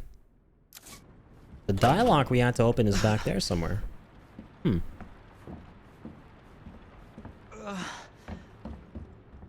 Gonna sprint back here because I'm far enough away. So we go out. Ah. Aha! Hello! And what was the password? DCM. Nice. It's one down for all of them. Easy. This is the way my parents lock their suitcases when they travel. They just roll the values just one off of where they're meant to be. Mag ammo, huh? Interesting. Oh, we already had some from before. Oh. Oh, but they don't work on our... This is for a different pistol. I see, okay. Devil May Cry, I see you, Capcom. Okay. Shit. Well, it's actually infinitely... Is it safer to go back down there that way, though? I'm low HP. Zombies might grab me, even though I don't have a lot of ammo. Shit. This way, there's a chance I might actually be able to successfully sneak around and liquor here. This liquor is kind of in the way, but I feel like we can... I'm trying to make a decision here.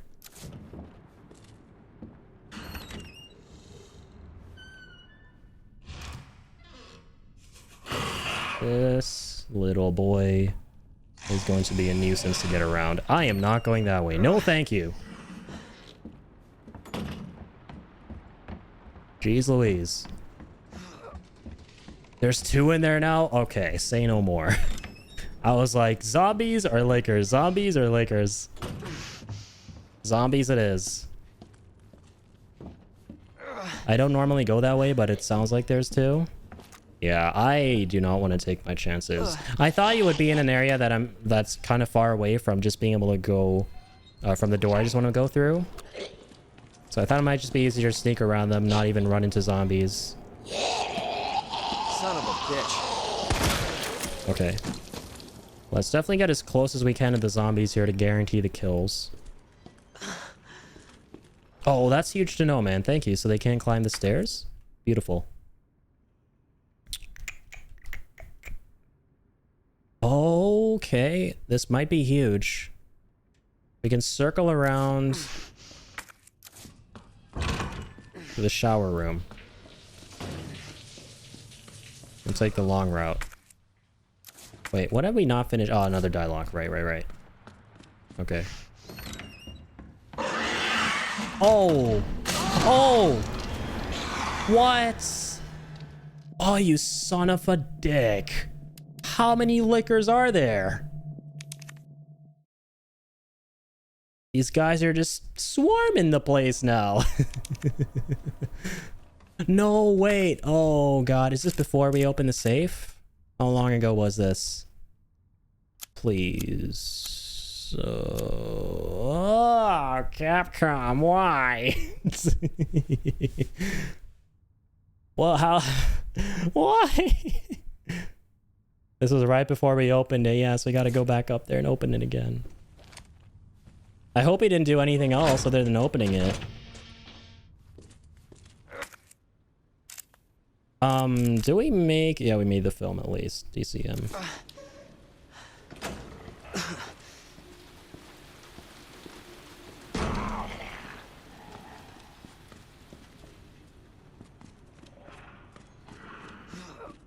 Got you with the hydrate, Jin. Or, Jay, sorry. Just gonna go ahead and, open this. On 3F. Oh, true, there are more stairs. Keep forgetting. And, I'm going to go get a refill. Good place for a break here, too. Damn, we've been streaming 6.5 hours. Time really flies when you play this game, at least for me. I'm just getting super sucked into it right now. Okay, here we go. Is it going to be the same item again? I wonder. It is. Okay. Now I really got to get this gun. The semi-automatic pistol.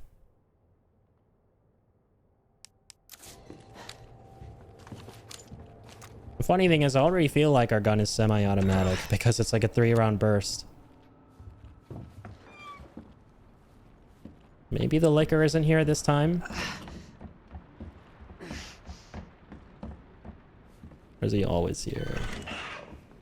He's here, all right. Let's try sneak by him.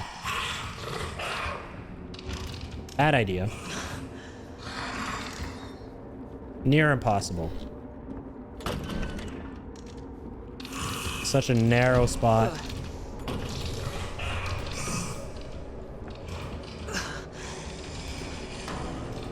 You gotta be able to make it.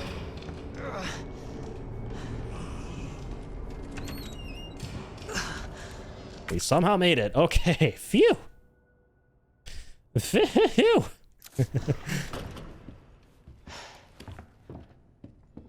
Path of least resistance, but the most resistance if you do it the wrong way. Hi, zombie. Please don't stand up.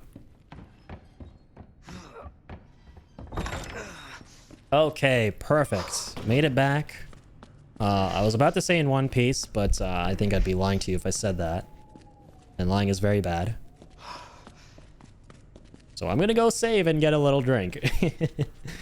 I never realized just how many liquors are in this portion when Mr. X in the mix. This is terrifying. Oh, yeah. Man, I forgot liquors were even in the game. I'm so glad I forgot about that because this has been such a terrifying, simultaneously pleasant surprise. They are honestly scaring me more than I'm pretty sure Mr. X is going to, even though that's probably a lie. That's another lie. But all right. Going to take a quick break. And I shall be back with some more H2O. Here's some more peaceful music just to make sure you guys don't get too many nightmares from all this. But all right, I'll be right back.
Alright, lads.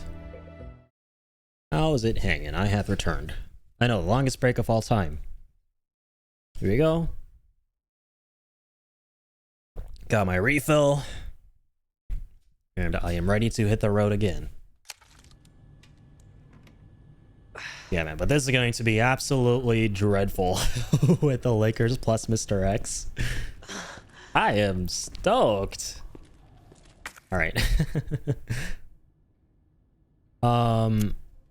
Right. So we were going to 2F, and we got to open this thing. That's what we were going for. I'm filled with such Resident Evil pride watching you play through this. You're doing great. Thank you, man. I appreciate that. Glad you're enjoying the stream.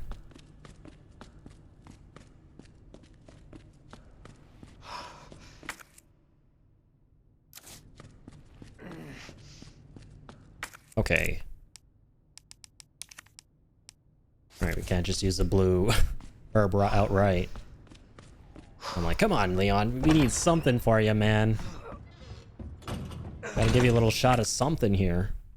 You guys are redeeming a bunch of hydrates on me? You gotta redeem a bunch of hydrates on Leon. Our man's dying out here.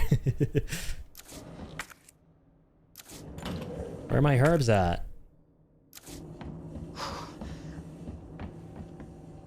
I still scream sometimes when I play these and get surprise grabs. Yo, I've grasped so many times in this playthrough whenever I saw an enemy I wasn't expecting, especially if it was like a liquor or something.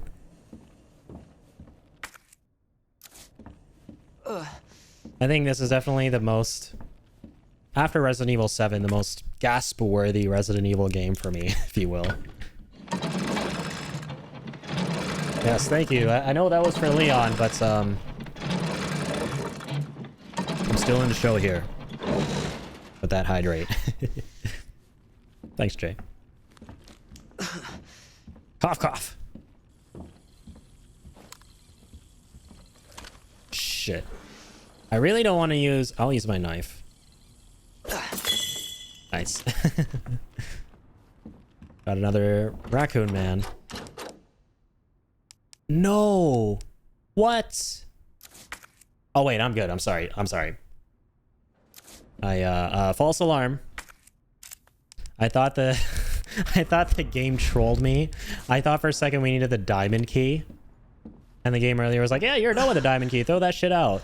And I threw it out. I'm like, wait, you put that through the diamond door? What? And it's a heart door, so we're good. False alarm, everyone. Oh, really? Yes, I actually feel like I remember that now because I started playing a bit of Claire after I was done my first playthrough back in 2019 of this.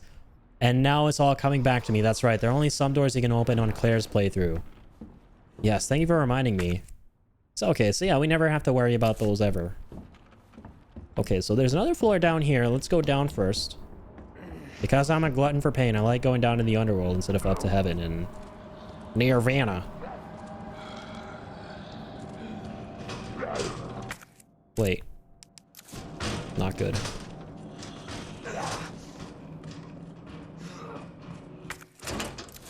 Right, more heart doors. I think this is all very Claire-centric stuff, or maybe with the exception of that door. Is this a glove or a spade? I think it's a glove, right? If I'm not mistaken. It makes those two up a lot.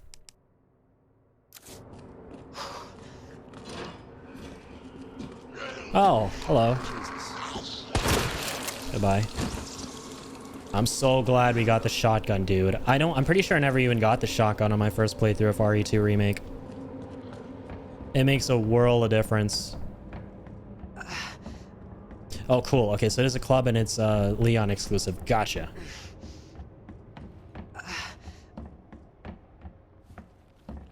Okay, now let's go upstairs. See what lies in wait here. Oh, I'll take a board. I'm bored, so I'll take a board.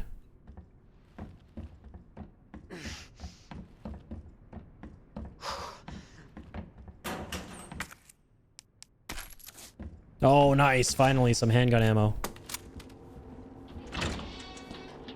Oh, shit. Oh, shit. Oh, fuck. I recognize this place. And not in a good way. I think I know where I am.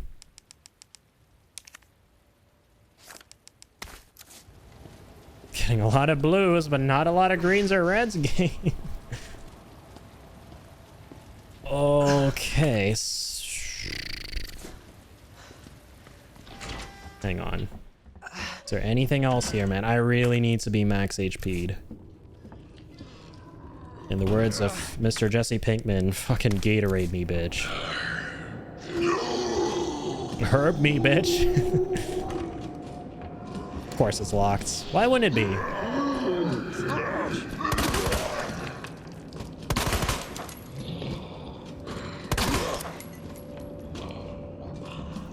In hindsight, I'm not sure that was a good idea.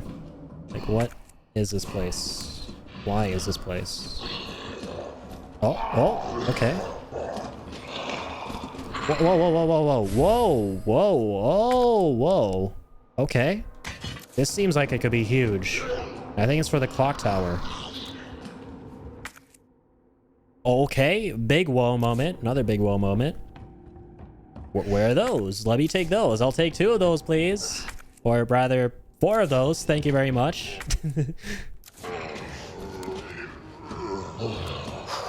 Fuck. Oh, fuck. Oh, we have shotgun shells. Never mind. I don't know why I'm tripping. Oh, that's so cool. There's an animation for that. Even when you blow their heads off. Like, they collapse on you and Leon has to shove them out of the way. That's so sick. I have nothing but respect for how polished these games are, right? Nothing but respect for Capcom when it comes to the level of polish these games have. So much detail and so many embellishments that make it so great and so immersive. Flash grenade, cool. Okay, so we're done there for good. Confirmed. Let me catch up. So glad playing from Ed, and Eddie found work after the show ended. I hope my reference lands. I actually haven't seen the entirety of Ed and Eddie. I saw a couple episodes growing up, so I apologize. I didn't totally get the reference, but I'm sure it was an awesome one, knowing how sick your references are when it comes to the ones I get. For some weird reason, man, Ed, and Eddie kind of creeped me out as a kid. I don't know why, and I know I'm fucking weird because this is coming from a guy who loved Courage the Cowardly Dog, and that is like the creepiest show for kids ever made. That's one of my favorite cartoons ever. But there's something about the animation of Ed, and Eddie that, I don't know, it's just kind of like, as a kid, everything was so kind of it had a really cool art style and aesthetic, don't get me wrong, but as a kid, it kind of freaked me out for some reason. The way everything was so kind of like droopy. I don't know how to describe it. Okay, sorry. So, forgot that we had to go outdoors onto that ladder on the roof. But we also got that cog. That's very cool.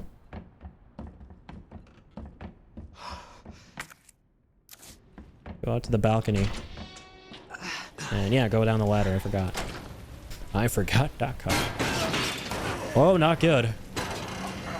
Very not good at all. Kinda good.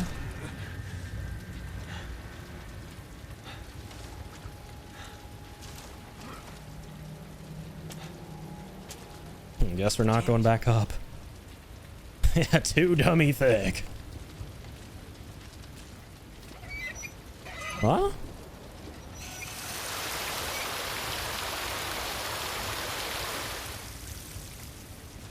Oh, you know what? I think maybe if I get a bucket and fill that with water, I can put the flames out or something. That's my immediate thought.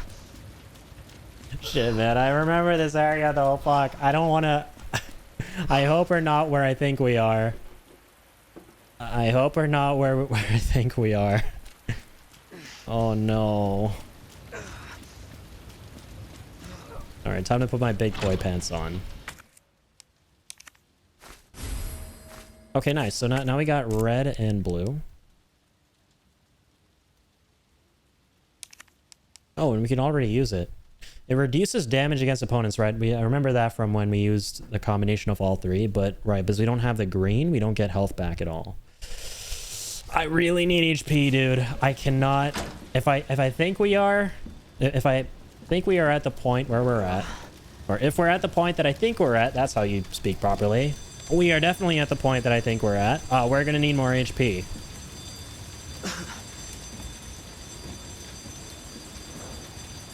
No, we're good. Okay. I think we gotta put the flames out first. Let's go down. It's alright, Leon. We got this. Push forth, young one. Yeah, I think Leon's pretty young. He's younger than me. Holy shit, I just realized. What is this dude? 21 years old? Man, that kind of hits different when you play a game and you realize the character you're playing as is actually younger than you. Oh, but we finally got the green herbs. I should have mixed it with the red and blue. I'm so sorry, you guys. I zoned out thinking about a character being younger than me and that blowing my mind in this game. I'm just going to use that. I'm going to pretend it didn't goof. All right, so it's okay. The point is we're not low HP anymore. Okay. Hello, lady?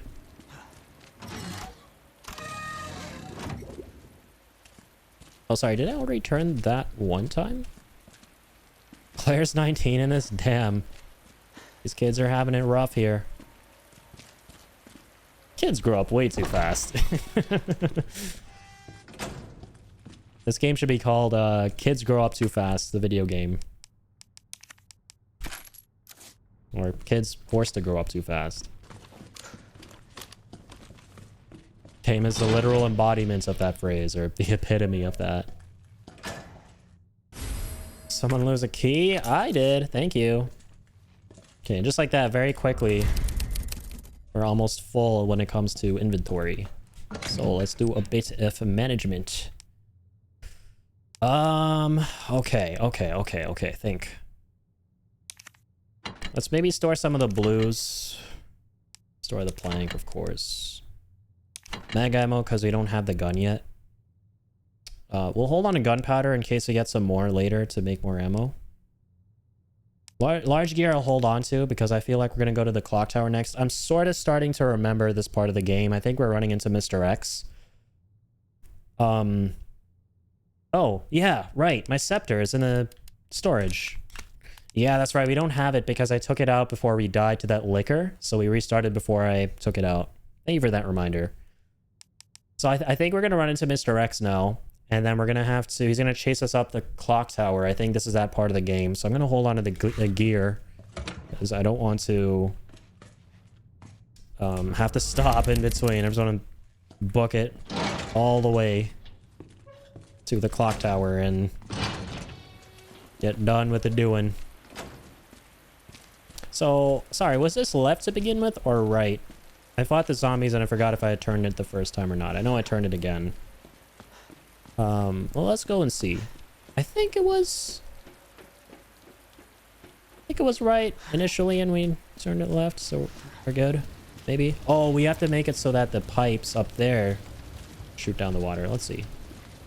Think you got it right? Okay. Yes, I do. I do indeed have it right. Okay, you guys ready? Alright. So this is how this shit gets started. I forgot the prologue to this madness. We put out the flames and, alright, there he is. Hey, Mr. X. Jesus Christ! What you gonna do? What you gonna do when you crush Leon's skull? Okay. Fuck. Alright, think fast. You have the gear. We don't know how to get to the clock tower, though. Shit, we need the jack. Oh, it said jack on the map somewhere. Fuck, I just remembered. Dude, his scary-ass theme when he shows up is so good. Oh, fuck. Where did it say jack? Oh, there, in 2F. No, that's the thing. Okay, that's the thing you have to interact with. Fuck, but where do we get the item? And now Mr. X is chasing me. I don't know how to get it. Oh, no, I'm gonna cry. I'm gonna go down here just out of instinct and hide in my save room. Don't bully me. Bullying is really bad and not allowed and not tolerated. And I'm the police. You can't come into the save room. Or can he? Oh! Oh! Oh, we're not in there yet. That's why. We're not actually in the save room. Fuck. Fuck. I didn't realize there's one more door. He's just gonna be out there lurking about. forever without leaving. Oh, he's leaving. He's leaving, you guys. There's one little tapper. Yeah, I keep forgetting he's not super fucking powerful, but he is really super fucking powerful at the same time. You know what I mean?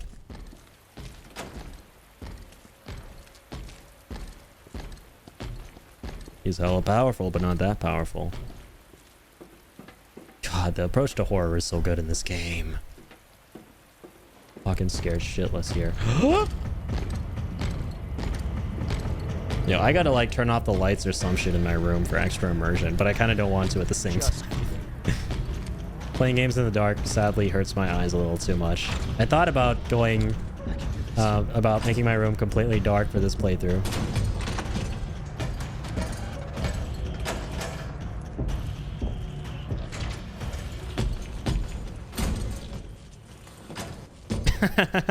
So cool, man. I love how he actually ducks down to exit rooms and stuff. Okay, come on. I need a POA. I need a POA. I need a destination here. I don't know where I should go. Fuck. Oh, we gotta get to the clock tower. Somehow, right? Somehow we gotta get there. We have the glove key, though. Oh my god, wait. We have the glove key. I forgot we got that. That's huge. Wait, really? You got an achievement for shooting off his hat? Okay, here we go. Mr. X, hey, just wanted to say hi again. I'm sorry I, dipped last time. I just wanted to give you a little something. And, yeah, I'm just gonna go back to my room now. Alright, see you next week. Let's go. Oh, we're definitely saving after that. That's the most important thing we did in our entire playthrough here. Okay. Okay, no, so this is good. I remember now we got the club key, so now we can go to the observation room. That's what we're gonna do. We're gonna hightail it past the chopper now that we put the flames out. Let's go. Oh, big, big, big. All right, run. Run, Leon, run. We're so slow, but it's probably because of the massive weight of his balls. Having the courage to fucking deal with this guy. But we're good. Fire escape. Yeah, finally we can traverse this area now. Right, but it's not, fuck, it's not anywhere near where we gotta be, but that's fine. That's fine. We're just gonna keep going where we're gonna be safe. That is our #1 priority. Oh, we're good. 1F is where observation room is, not 2F. For some reason, I thought we had to be up here somewhere. I gotta go 1 floor down. Right now, we are on 2F. We're making progress. We are okay. Things are okay. Shit on toast. I forget if he can chase you all the way down the stairs in the main hall to your save point there. Can he? I really hope he can't. Dear God, tell me the answer to that is no.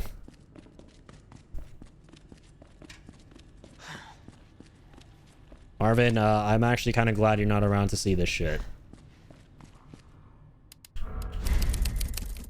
The main hall isn't marked safe. Oh my God, that is true. Yeah, it's all marked safe here. Like, all the other tiny rooms are safe rooms, but not this one, because it's... Yeah, okay, this is gonna be rough. Okay. Alright. Got a bit of direction.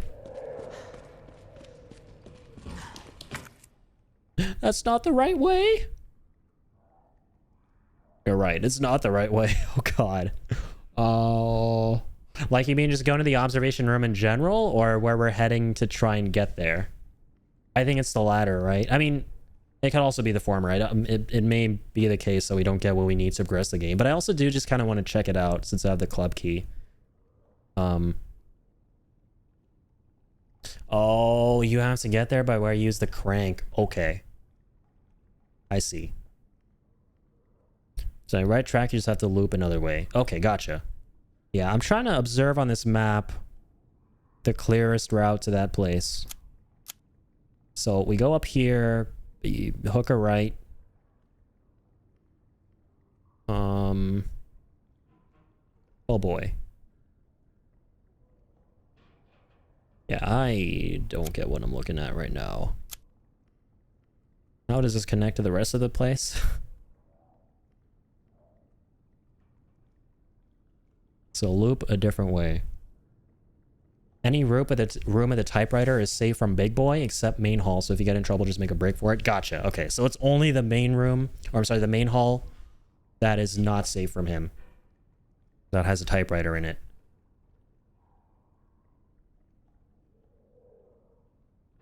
I've heard amazing things about the remake. Yeah, the remake came out to glowing reviews. I cannot wait to play that, Jedi. And hey, Jedi, what's up? Thank you for stopping in.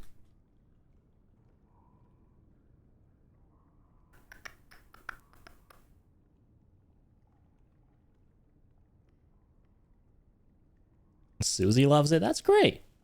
Yeah, I saw so many 10 out of 10s for the game. And I am so unbelievably stoked to fire it up.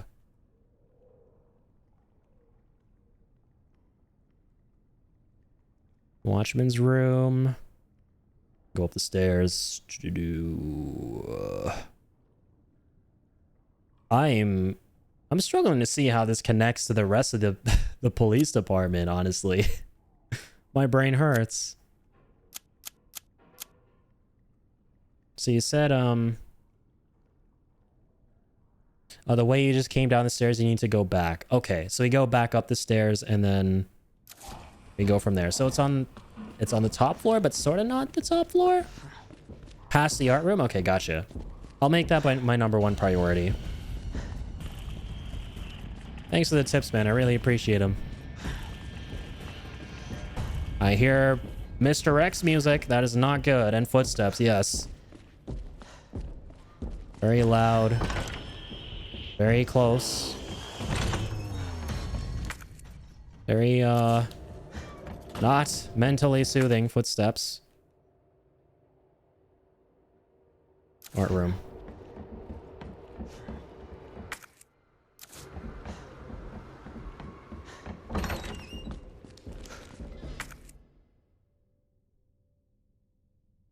Oh, and there's like a private collection? Oh, no, well, we can't go there because we don't have Claire's key. Okay.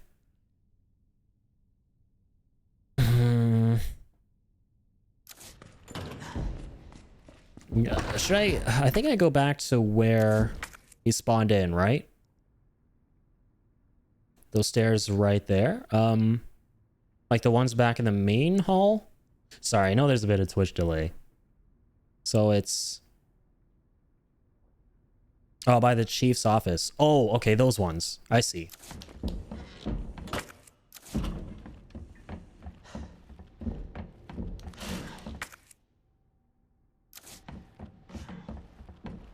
I think it's... Fuck, is it upstairs or... it's downstairs. It's gotta be. Gotta think fast. Yes, okay. Thankfully, I chose down. Yeah, I remembered it was like on the lower floor, so I was like, okay, gotta go down here. Alright, here we are. Finally, yes. This place. Awesome. The first club door. We made it. Thank you, Ingenious. Thank you for providing the intel. Box. Okay, getting some pretty fancy schmancy things here. A jeweled box. Oh. Oh. Oh. Oh. Oh.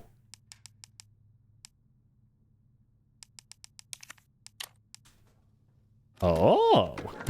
It's all coming together now. All coming together. Stars badge. Very cool. Let's have a look at that. Anything here? There is something here. I'm learning. Yes, and it's a dongle? No way. Okay, let's go, man. We're making some huge progress here. Maybe. I don't know, but we're making progress towards something. If not the roll credits moment. Okay, that was huge. Safe and sound, easy first try, no rocket launcher. Let's go. I'm gonna get a pair of red-rimmed glasses and pretend I'm Hunnigan providing intel. Dude, I was just about to say, I feel like I'm Leon in RE4 and you're Hunnigan just like providing me with a bunch of intel here on how to make it through this nightmare. That's actually kind of awesome. Reason for confiscation. A suspicious man was found at the location listed above. Okay, 2F waiting room. When confronted by an officer, he tried to escape by acting confused, but was arrested. Okay. Note he had was confiscated. Justin Hansen. Berberine kleptomaniac. Okay, the safe combo. Pulling out my phone again to check the weather. I'm just hoping it's a rainy forecast because I I'd assume that Mr. X is not going to be out in the rain. I mean, he has his trench coat and everything, but still. 6 to 11. And oh yeah, sorry, that was those are the temperatures. The numbers I just said. Yeah. Oh, hard door, true. Oh, interesting. So is this like very cool, man. So regardless of what playthrough you're doing, both Leon and Claire can come in here for all the cool little trinkets.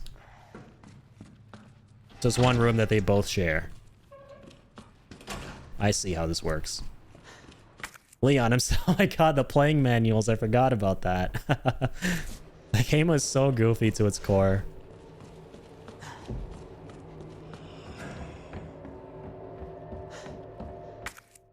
And although it was like the wording of it too, right? It was so polite, like, please, we encourage you, please take a little second to read through the playing manual. I love it when games use the word please, like they're just, it's so wholesome. You know, they're being so polite when giving you instructions and stuff.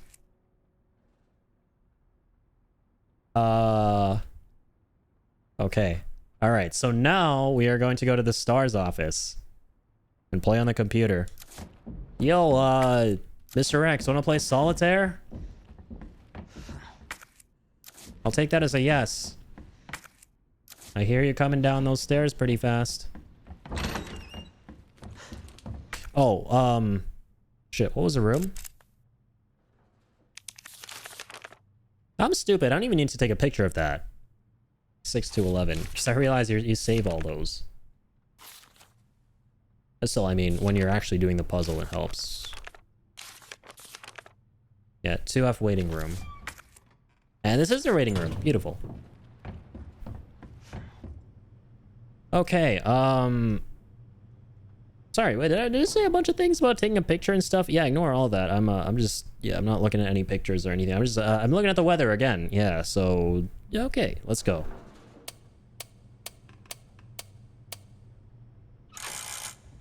My bad.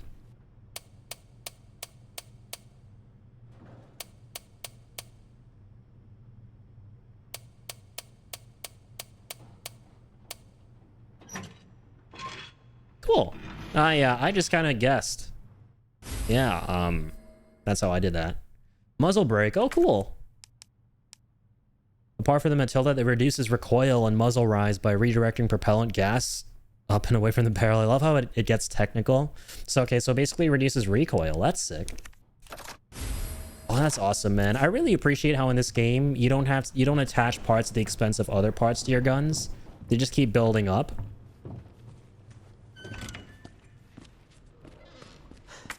All right, man. Waiting room done. Let's go. All right. Time to put in my dongle into that PC.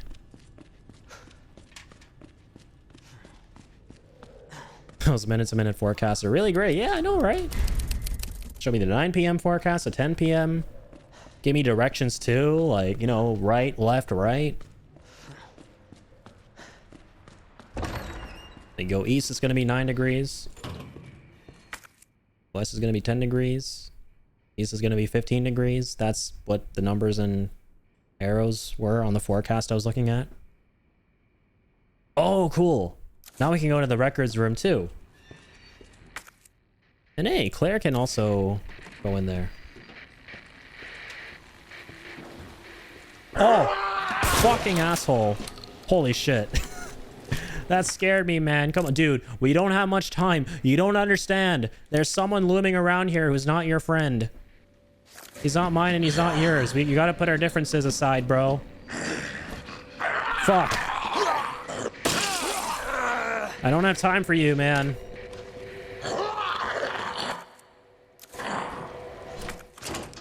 I was gonna go in here, and I recommend you find somewhere to hide as well, because things are not about to be good. Oh, nice. Gunpowder. Fuck. Let's go.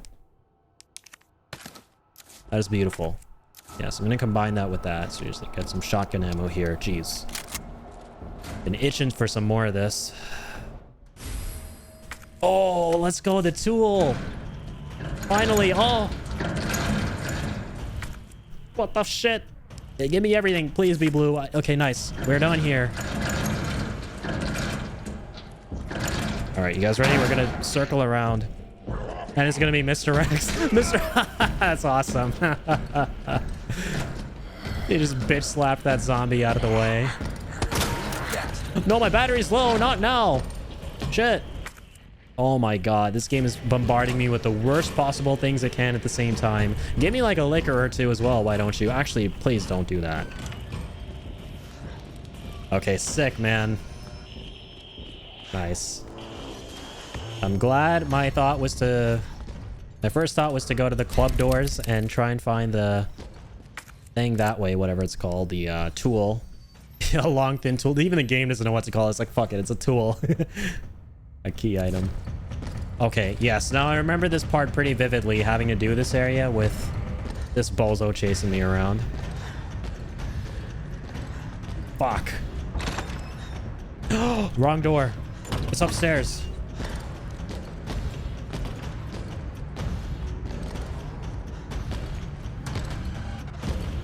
Mr. X, please don't give it to me. Please don't give it to me. Please don't give it to me. Please don't give it to me. Please don't give it to me. Move the bookshelves. Quickly. Oh, God.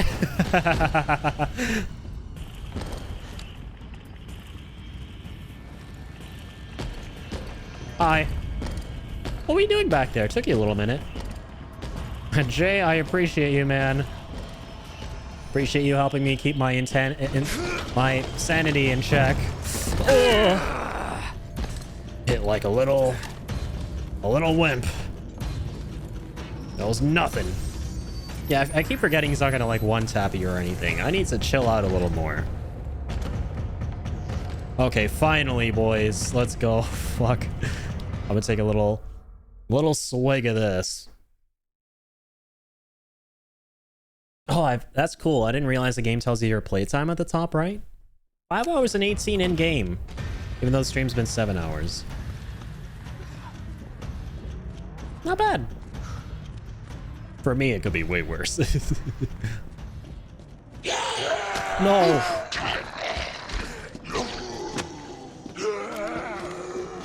Thankfully, I had that to not even know I did. My god, that is huge. I will definitely eat that. Repair plan. I don't have time to read this. There's a gazillion foot tall trench coat Terminator not played by Arnold Schwarzenegger following me. High cultural value of the bell. Blah, blah, blah. Nerd emoji.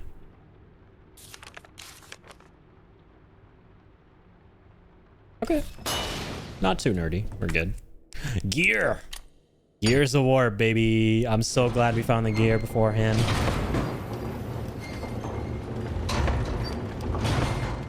Oh, yeah. Oh, my God. Sound design is fucking phenomenal and terrifying. You can hear him coming from so far away. Oh, shit. What is this? Oh, wait. Beautiful. We are done with you. Bye-bye. Oh, I forgot to go to the computer room. My bad. I got too excited and went for the clock tower first. We'll go there though. Don't worry. What do we put in there? Shit, I don't have a tool here. Fuck, what if I had to go to the computer room first? Oh no. Oh no. Wait, what's all this? Okay, this is a big area. Let me consult the map. Oh, a large gear? Shit. There's another one? That's probably what we need. Oh shit, on a stick. Shit, this may not be so bad. We got large gunpowder. Okay. Let's combine you two. Oh my god. Beautiful. That's something rather than nothing, and something kind of big. So I wonder, if you shoot Mr. X enough times, does he kind of get stunned for a little bit and give you a little bit of breathing room to get by? I seem to remember there being something like that. Not like entirely unstoppable. Takes a lot to drop him down, but you can stun him. Gotcha. So you can drop him down, but it's like, yeah, it's way too nuts. Okay. Other gear, I think. Yeah, small gear. A metal gear. If only I had a metal gear. I would hop in that bad boy against this big asshole. This best be where you fit. Gears are turning. Shit, but what now? I guess we gotta get that other one.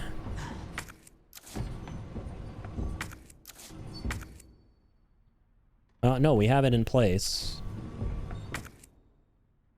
Wait, what? Oh. Is this the wrong gear that we placed there or something? Oh no, we only needed to place it once. And it was in order to create that staircase. But it doesn't have a tick mark near it, which means we're not done using it. Interesting. Yeah, so I think this is staircase we created, and then we go up here. Oh, and then I suppose we put this guy in here. So we keep turning them one by one. I see. Okay. Starting to make sense. You did it? Let's go. I really hope so. I sure do hope so. I definitely did. The clock struck 12.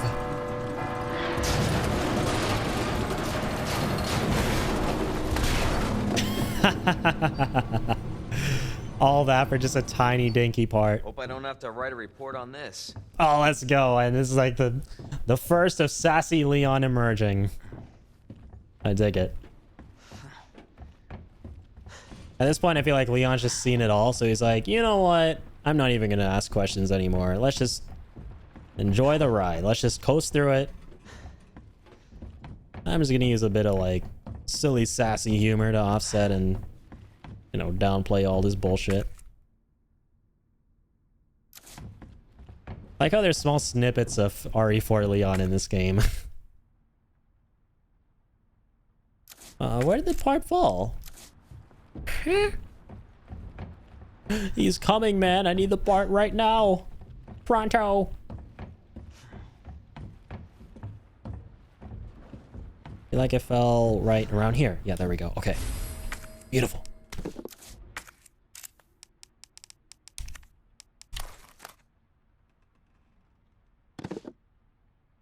It's such a cool detail, by the way. If you keep turning it around, you can hear the little part rattling in there. Okay, boys. Booty katooty full. Oh! Wait, where is this? Okay, thankfully all this is blue now, so I do not have to spend another iota of a second in this godforsaken floor of... or on this godforsaken floor of this tower. We're gonna go here. That's still locked, okay. Do we have a key? We don't. Yeah, so now we're gonna go all the way back to the basement. Let's go. Of course. Of course, we got some little lass who I can't aim at, apparently. Oh shit, he sounds like he's close as fuck. Oh, yes, dude, thank you so much for that reminder. We gotta check out the PC.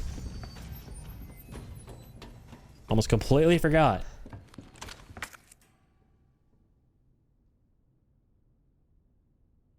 So down, left.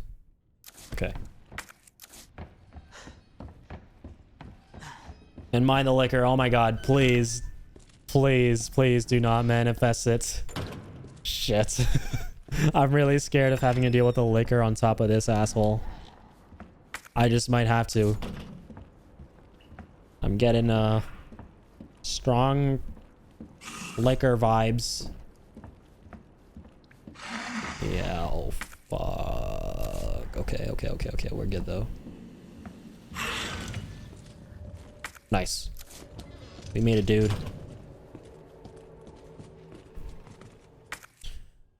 All right. And no Mr. X in sight or sound.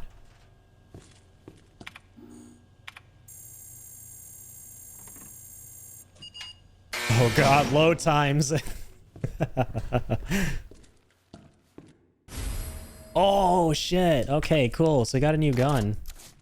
Which one is that? It said the name. I'm silly. The Lightning Hawk. Yeah. Oh, okay, so it's that semi-auto handgun, which we had ammo for. So now it's time to go back to our stash and pull out that ammo. Better to Stars members? How are you guys doing in that Drabble station? Hanging in there against old irons? Got back from a day with a hot chick. You can guess what we got up to under her large, extra large umbrella. What the hell? Gotta bonk this guy a few times. Okay. Stuff about... Wait. Huh? What? It's from Chris? That's cool. It's a letter from Chris. Jill, if Clara tries to contact you, please let her know I'm okay. That's kind of cool. It's a letter to Jill from Chris.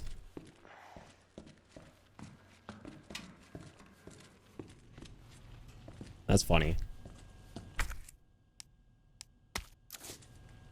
A plot twist to trump all plot twists. So if you take the badge with you, I think you'll have everything and you won't have to come back to RPD on the backtrack loop. Backtrack loop? Let's go. That is very good to know. So yeah, we got everything here. Solid. A new gun. Got a cool little Chris Easter egg in the form of that letter. I like how I'm picking up all these things on my second playthrough here, man. That would have meant they wouldn't have meant anything to me on my first one because I didn't really know who Chris was at all or anything like that. You know what's funny? When I first played this game and Claire was talking about how she's trying to find her brother, I thought her brother was like a minor character or something, like some random survivor. And the story would go in the direction of she finds him and he's a zombie and he's dead. But little did I know. Claire has some interesting comments on that letter if she grabs it. I actually kind of want to read through it. But yeah, Chris is kind of messing around here. He's like, how are you losers doing in there?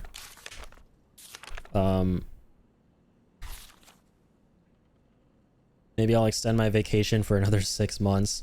Barry, don't even think of coming to join me. Wouldn't want to make all the cute girls cry, yeah? So you just leave all the babes to me. Okay, nothing really interesting. It's just Chris being horny. But still very cool. At least we got a letter for Chris. Wait, it's written in code and hidden meanings. Oh, that's so cool. I had a feel it sounded off because from what I've seen of Chris, he doesn't strike me as the kind of guy he came across as in the letter. He sounds a bit sleazy. So it might have just been him trying to like convey some secret meanings there or something, like you said. And yeah, you said that Claire has, so maybe it's coded in a way that only Claire would understand it. That's neat. Yeah, I would have to come back here as Claire at some point for sure and pick up that letter. That'd be so cool.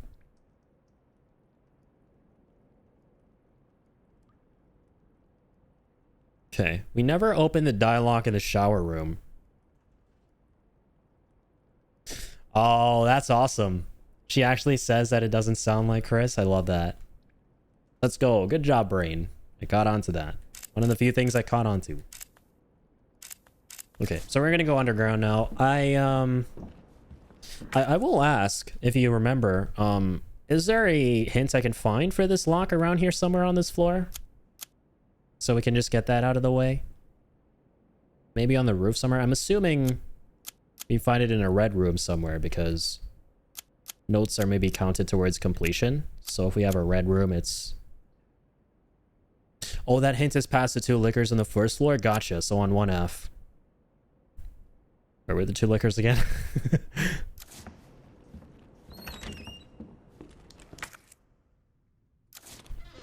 This game messes with my head. I keep mixing up floors. I always feel like we're on the 2nd floor when we're actually... Or we're actually on the 1st floor and vice versa. Okay, we'll be in the room south of the operation room. I appreciate that. So...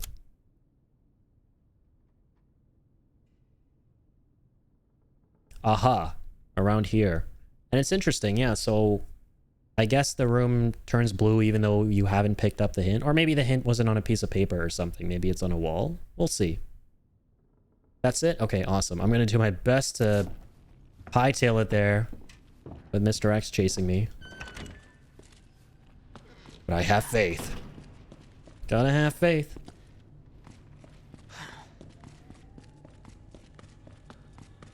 From the motherfucking RPD. Faith and bravery is what we stand for. And a brand new Magnum. With a bunch of old ass rounds for that brand new Magnum. Speaking of which. Beautiful. Alright, baby, let's go. You may not be the TMP, but you are a good friend of mine. Any gun is a friend of mine. And I'm going the wrong way. I meant to do that.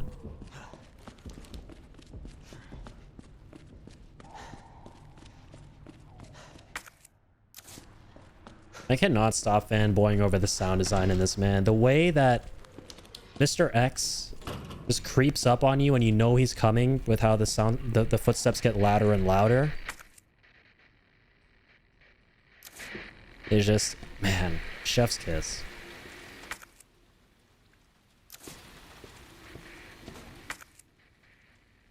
Oh, snap. Okay. Not to worry. Could have taken a shorter route. We can go... Oh, no, we can't. Yeah, actually, if we had gone back and then through the west office from the main hall, that's a little bit faster.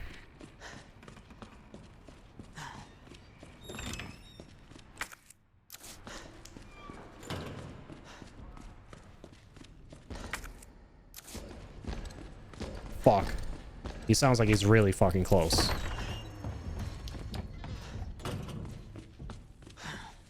Keep moving, man. Oh, fuck. That's so loud.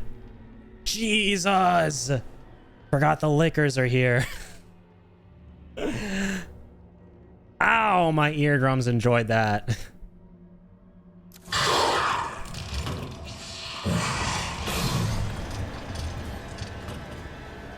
Fuck, and this asshole is coming. Okay. Shit, okay, this is gonna be interesting. But we got this.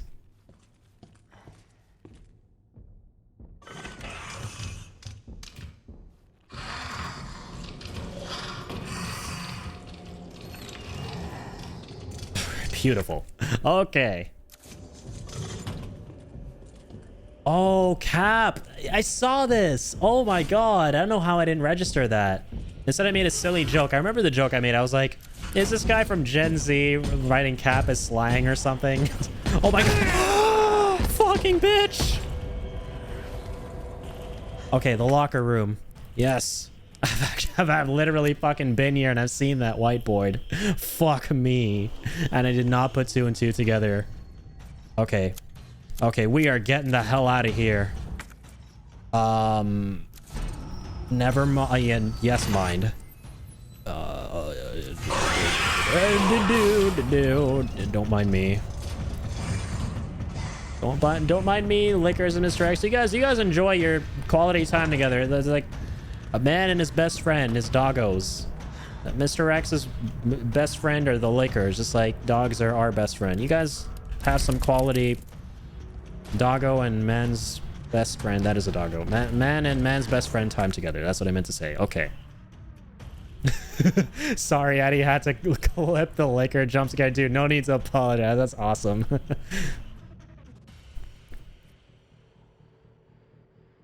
Cannot wait to see that back, man. That shit fucking freaked the hell out of me, man.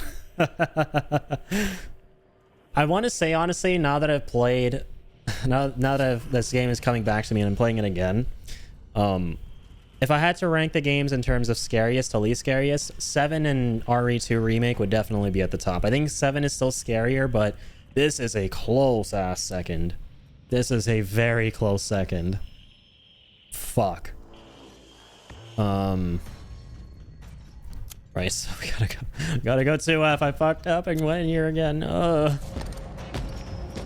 Yeah, that was like my biggest jump scare. It was the sound more than anything. It was so fucking loud out of nowhere. I put a limiter on my game audio for you guys, so it probably wasn't as loud for you guys. But that shit fucking blew my eardrums out. That demolished my ear canal. Or canals.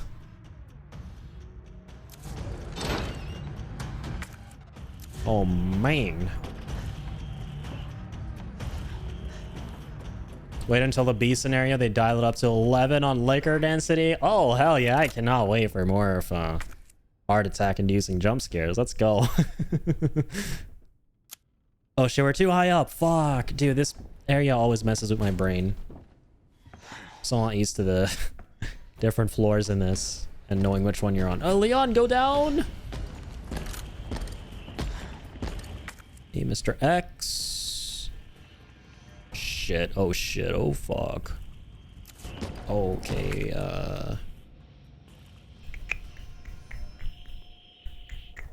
you go this way? There are Lakers in there. Fuck. I just realized. Okay, slow down, slow down.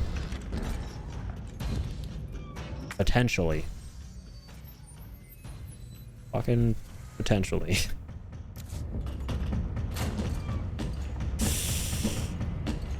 Fuck it. I'm booking it, even if they're clickers. Or lickers.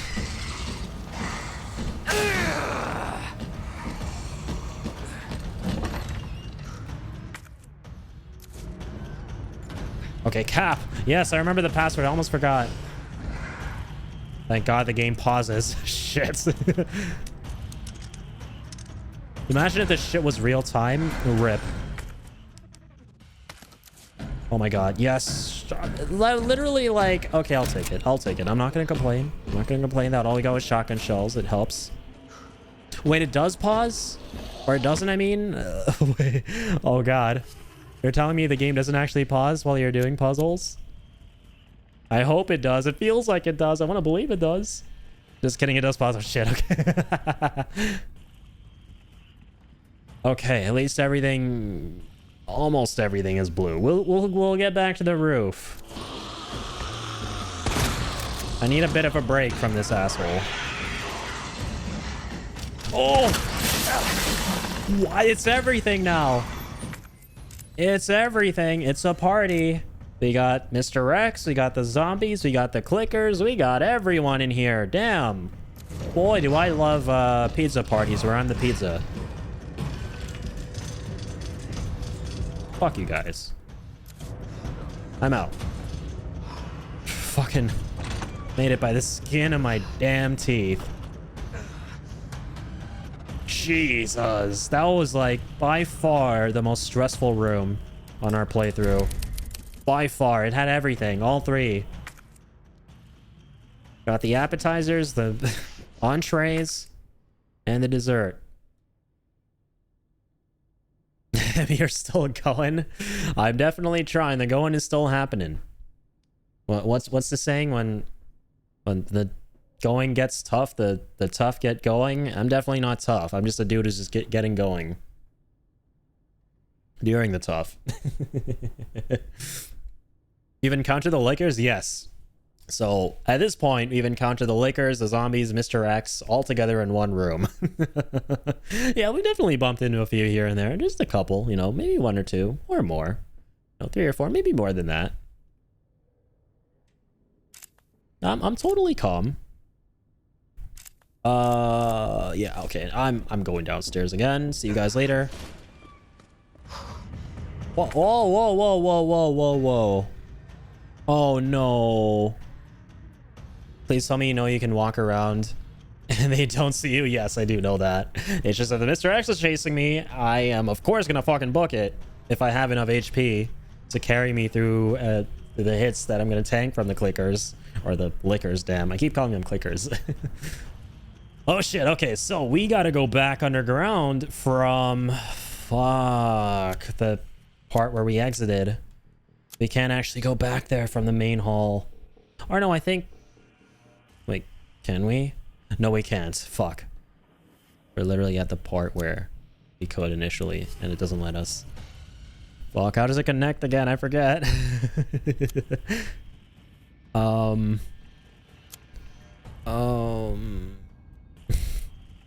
I think it was on the right, on the east side, if I'm not mistaken. How do we get back up here? Shit, man, I'm trying to remember. Oh, man, I can't. I think it was on the east side, right? Okay, we're just gonna head there and keep to as low of an elevation as possible. Like, do everything 1F here. I don't think I'm gonna make it though. Can I save while he's coming, please? Please let me save. Yes, at least save the game. I can't remember the last time I saved. Because I don't want to die and restart from like a long time ago. Okay, here we go. Going back down. Please no more Lakers.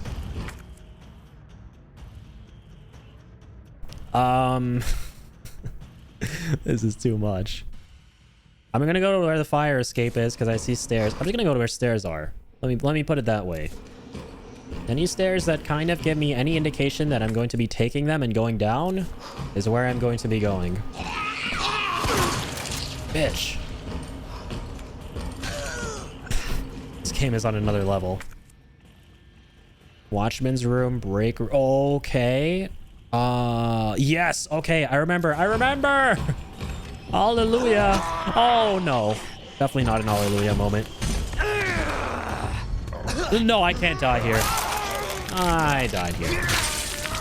Everything's getting all trippy. I'm dead. Is that my... Wait, is this my first death? I think it's my second. Because I feel... Yeah, I had to continue once before. I was going to be like, damn, we made it this far without dying. Okay, that's my second. I'm still happy with that. I've only died twice despite all the chaos. Elliot, no! Goddamn, man. Frickin' Elliot came back. Wait, is Elliot the name of the guy who got ripped in half at the start? Was that him? I didn't even realize that.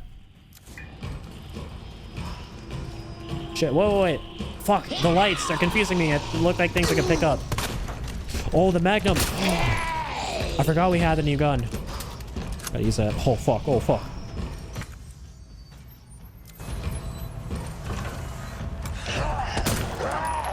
Son of a bitch. Oh my god, this gun is a beast. Nice. Yes, the boarded up windows. I remember. Out of the way. Oh my god. This is actually kind of fucking epic. I feel like I'm witnessing a movie set piece or something. Characters desperately holding on to life with just like a little pistol and running through corridors, just shooting, blasting zombies away from him, trying to get to a safe area. That was kind of sick, man. I got really cinematic for a second. Okay, cool. Wait. Got caught up in the hype. Literally just forgot if I saved or not. I'm just gonna save again for good measure. Okay. We have a lot of room in our inventory, so I don't think I'm gonna do much management. Do we need the... I mean, it doesn't give us a tick mark on the badge, so I'm gonna hold on to it. was gonna ask if we still need that. Nice, we're back downstairs. Ah!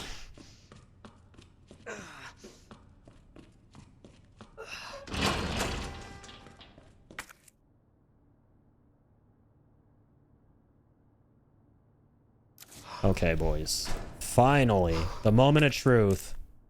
Got the little part with me.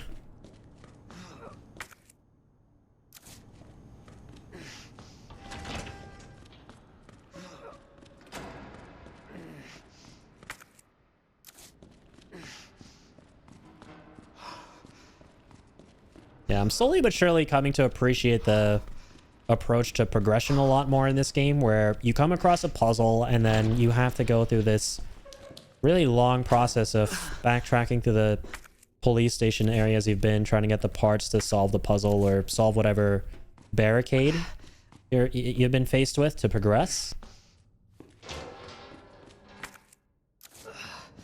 And this area is like a solid, this is like the epitome of that, right? It's a solid example.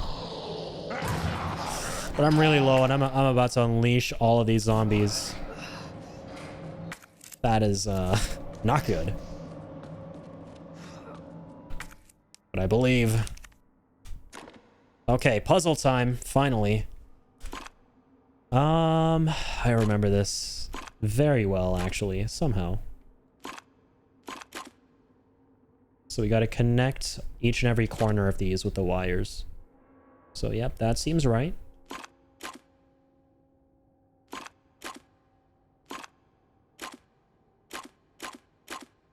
Then we got to start them like so.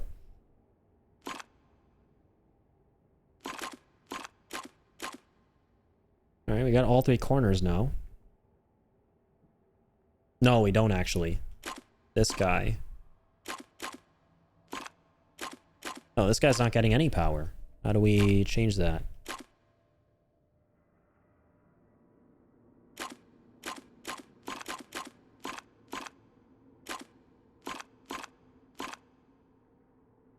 We need like a...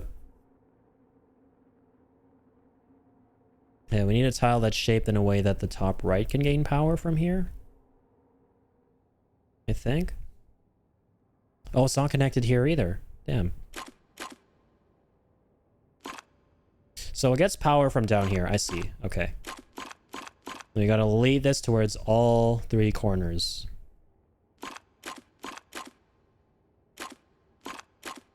At least I think so.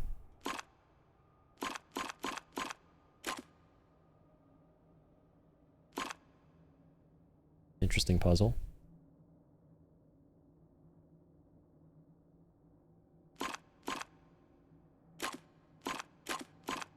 Okay, where is this bright yellow power source coming? Or where is this bright yellow power source? I'm trying to figure that out. What is powering this yellow part?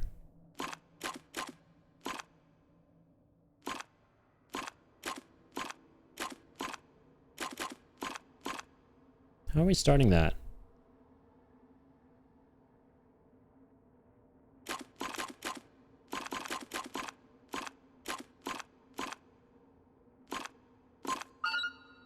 It is something.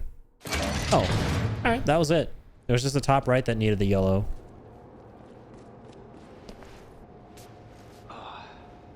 Parking permit, let's go. Oh, sure, we don't necessarily have to pull the lever and open all the cells, I guess. We could just go to the garage at the entrance with the key card. You told me this interview was about the new scholarship umbrella setup.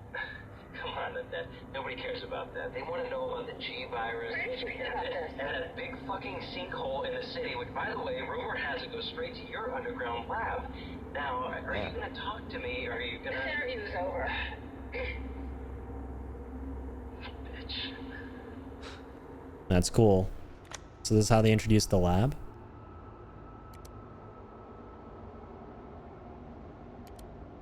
That's a transcript.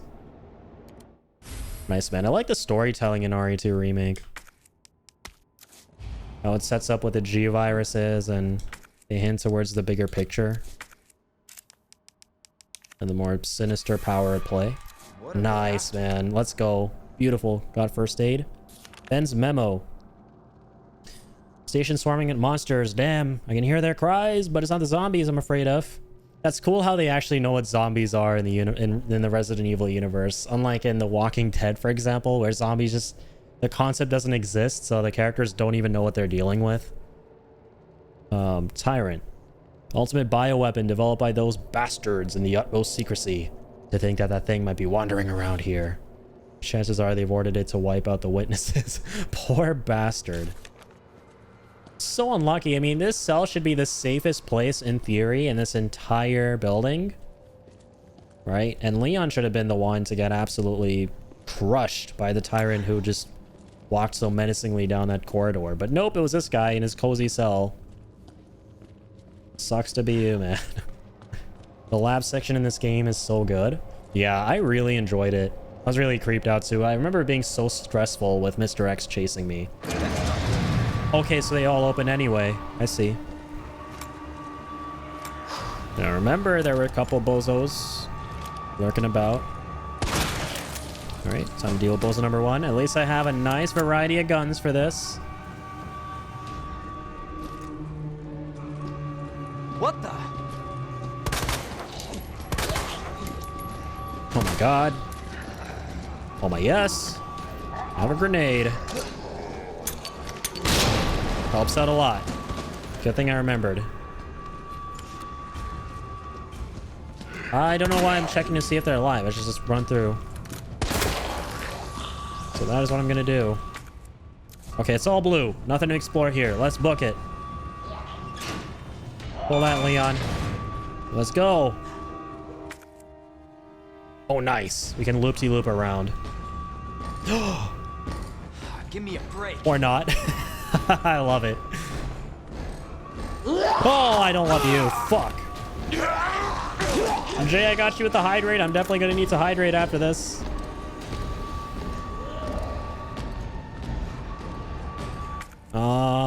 This way. Don't mind if I do. Okay.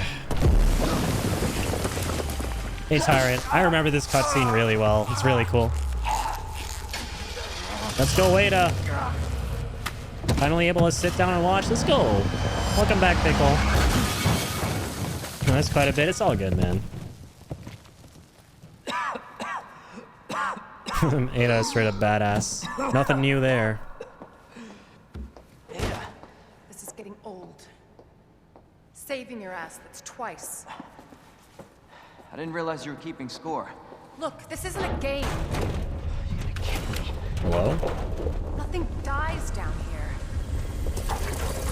I think she... it blows up, yeah.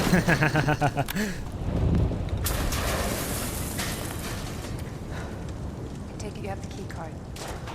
Finally, yeah. I do. And this. I was hoping you could explain what's on it. Maybe. After I hear it. Let's get out of here.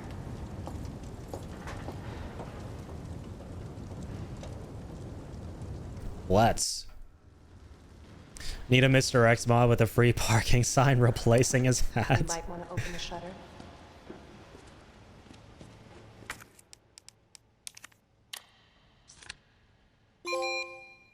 Yeah, there's so many funny Mr. X mods, right? Wasn't there like a... what was a really funny one? Was it a Thomas the Tank Engine one, or am I thinking of something... or am I confusing that with the Fallout one? Did I went crazy, or did someone literally mod Thomas into this game? Or they modded him into something really funny, I remember. That kind of blew up on the internet back when the game came out. I do remember that mod for sure. That definitely blew up, where they replaced the theme with, of course, X Gonna Give It To You's, or the X Gonna Give It To You song. That's by DMX, right? Unfortunately, no. Ben didn't come through. Well, what exactly are you looking for? More info on the people responsible for this mess. Nice, now we're What outdoors. about you? Trying to save the world? I told Lieutenant Brenna I'd bring help. Good luck getting that. Yeah, I think that was the mod for Fallout 4 where they replaced the death clause with Thomas.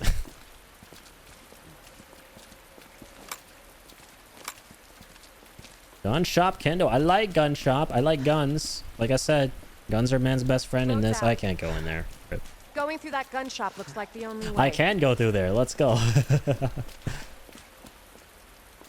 Already halfway through. You work fast. I feel like I've been going at this so slow. But I have Ingenious to thank, and massive shout out to Ingenious for all the help tonight. Would not have gotten this far without you, dude. If it weren't for you, I'd just be going in circles all night. Oh, long barrel. Let's go. An upgrade for the shotgun. W870. Got a Granada. Letter to the shopkeeper. Oh, it's a letter from Jill. Seems like you've got your reasons for staying put, so I'll trust you to take care of yourself. Still, if things get worse and your other arrangements don't work out, you know where to find me. I'll do everything I can. Damn. Yeah, the timeline of this game coincides with that of RE3 remakes, or just RE3 in general. I have a habit of saying remake a lot. I'm not gonna hurt you. Oh, you know what? Move. I'm just passing through. I am aware you see this guy in RE3 as well. Turn around. Go right back out. His daughter is, yeah, sick or something. I remember this pretty well. I think your daughter needs help, sir. This is a sad cutscene. Tell me how to deal with my daughter. Drop it. No! Wait! Step aside. We need to terminate her before she turns. Damn, Ada's cold. It's my fucking daughter. Ada. Just let them be. Emma? Sweetheart, I told you to stay put. Daddy? Yeah, Daddy's here. Okay. Oh, that's cool. He's the guy who made the Samurai Edge gun for stars. So he's actually a pretty important character. Damn. What they did to us. Like this guy or the dude in the letter? Cop. Are they both the same person? Know something. How did this happen? Huh? Same guy, I see. Sweet little angel. Mommy? I was sleeping, honey. Okay? And I'm gonna put you to bed too, okay? Emma.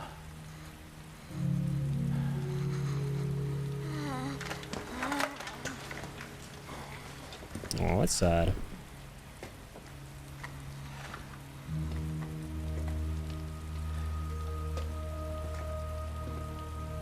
Just go.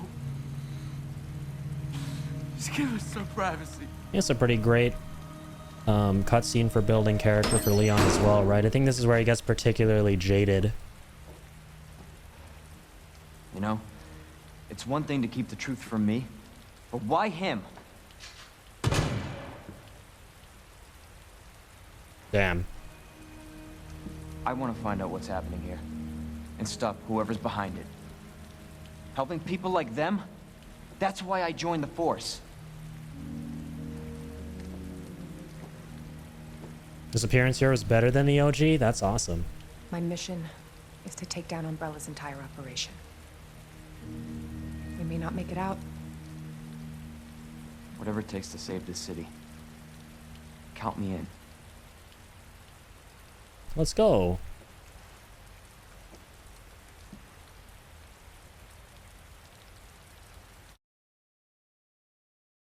Everyone is so much more serious in this game. Even Ada, right? I feel like in 4, she's much more of this femme Heard of the Umbrella fatale. Corporation? They're a pharmaceutical company secretly making bioweapons. They have a virus. It turns people into indestructible monsters. That explains the horrible things I've seen. So everything is so much more gloomy. I love how the tone shifts so heavily between this and 4. maybe the tone will be more in line with this game And when that's why I'm looking for a next experience the person. entirety of the She's remake. one I've heard it's a lot more responsible for serious unleashing the virus. I'm going to bring her from what down. little of the reviews I've seen than the original 4, but it still does have a good bit of the camp as well. So I'm very curious to see how different it's going to be tonally from this. But if you compare this remake to the original, at least, like, there's a very stark contrast in tone. Let me catch up here.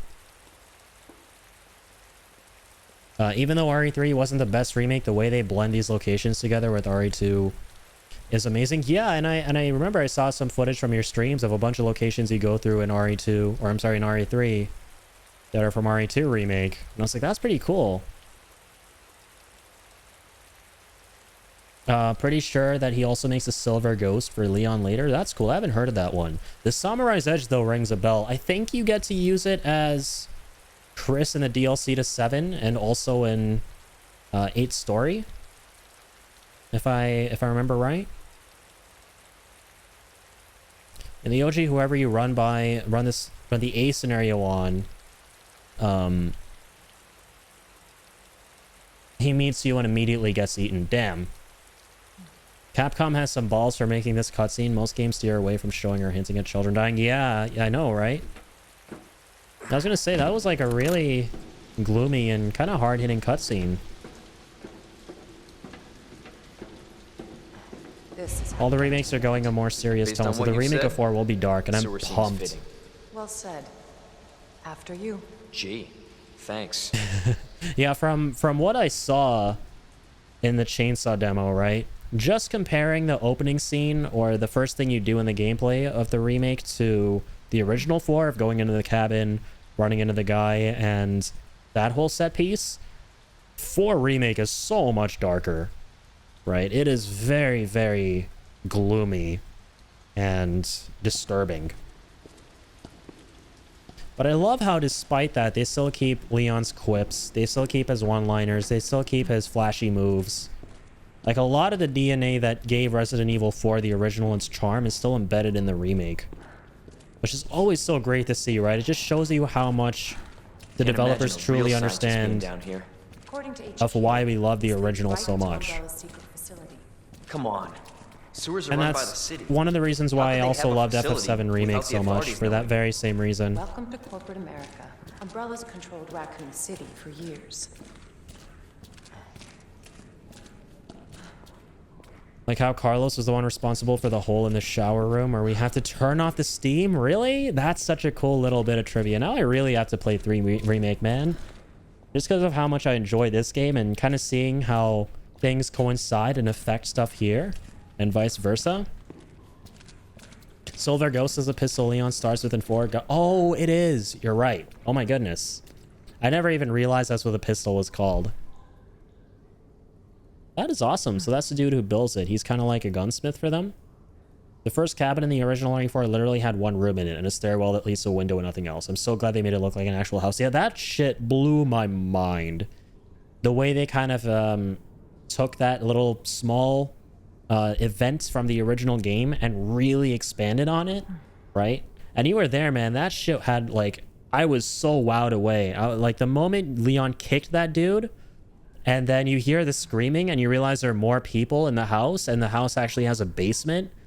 And then there's like a whole ass cutscene when he goes upstairs where he's talking to Hunnigan and he has to jump out the window, and it's a brand new scene, and they give him a new quip and he's like, I'll see myself out. I was like, holy fuck. This is so cool. Yeah, they made it look like an actual fucking house. Like, so man, the fact that they took something that small and made a huge event out of it for the remake has me so amped to see all the other things they're really going to expand upon, you know? And seeing the glowing reviews, man, oh my goodness, I cannot wait to see them, like, really improve upon the little gripes I had as well with the original 4. Like, I was also kind of mentioning in my review and my playthrough, like, stuff with Ashley and all those other tiny things that haven't aged well. I cannot wait to see them just absolutely go ham on fixing those and giving us, like, the most enjoyable version of RE4 there is. Like, the definitive experience. RE3 also expands Marvin's role. Oh, that's cool. So we actually get to see more of Marvin and how he ended up where he was in the precinct. That's pretty cool. I would love to see you play through it, especially with how dynamic the Nemesis encounters can be on your first playthrough. Yeah, I'm actually really stoked to see what I think of it, honestly, because I've heard a lot of mixed things about it, but from what I've seen, I think it looks pretty damn rad. And I think, again, I think most of the complaints came from people who understandably were upset that the game cut out a lot of content from the original. And without the context of the original game, I think going into it, I might actually enjoy it more than most other people. There's so many ways to confront him. That's actually neat. I like the open-endedness that you're describing. So there's a YouTube channel called Kendo's Gun Shop, a channel dedicated to the weapons of RE4. He goes into depth on the influences from real-world weapons that made them. And yes, he has a TMP episode. Let's go. I'll have to check that out. Yeah, and Genius and I were talking about earlier tonight how he mentioned that there's this gun expert who was basically reviewing the guns from Resident Evil, and he was talking about how accurate they are and how they really are very accurate, and he gave them a thumbs up and stuff. I think that's pretty awesome. He pretends it's like him trying to sell you the weapon in his shop. Okay, I gotta check that out for sure. Your biggest complaint will be the length. Even if you get everything, it's still only like 5 hours at most. Yeah, and I heard it was pretty short, right? Like, did you... Wait, Ingenious... When you started Inferno, did you start it and finish it on the same stream? I want to say you did, or was that 2 streams that you did of Inferno mode? It was very short, from what I saw. Jesus! Holy! That an earthquake? I sure as hell hope so. I really hope to, but the limited type... Oh, yeah, I can imagine that's probably a pain in the ass, right? On Inferno, I forgot the typewriters are... The number of typewriters are reduced, right? Damn, that sounds rough. But yeah, I read this, like, interesting post that this guy made before I'd even played RE2 Remake, right? When I saw all the discourse surrounding... No, I'd played RE2 Remake at that point. This is, like, back in 2020 when 3 Remake came out. And I was reading some of the reviews and stuff. And this one guy was mentioning how he thinks that RE3 Remake was originally intended to be a DLC or an expansion to 2. Like, this guy wrote a post where he felt really convinced, given the length of the game and the brevity of it and how much they cut from the original, that it was actually just meant to be a little add-on to Remake here. The Gator, I forgot about him. Beat RE3 Remake in 2.5 hours is pathetically short when you're speedrunning. Damn. That and Carlos and basically had to redo the entire hospital, so I was like, okay, this is a part 2 moment. Damn. That sucks. Now, one of the things that hurts the most when I'm playing a game is when I die and I have to restart like a huge chunk of progress or an area. Okay, we're good. I'm gonna take out maybe 1 blue herb. In the event that maybe we get a green or a red or something and then combine it. So, yeah, guys, I remember this part pretty well now. I think we're at the area where you can get pulled underwater, right? And just absolutely annihilated insta-killed. I remember there was a really rough part in this game that actually forced me to go from normal to easy mode.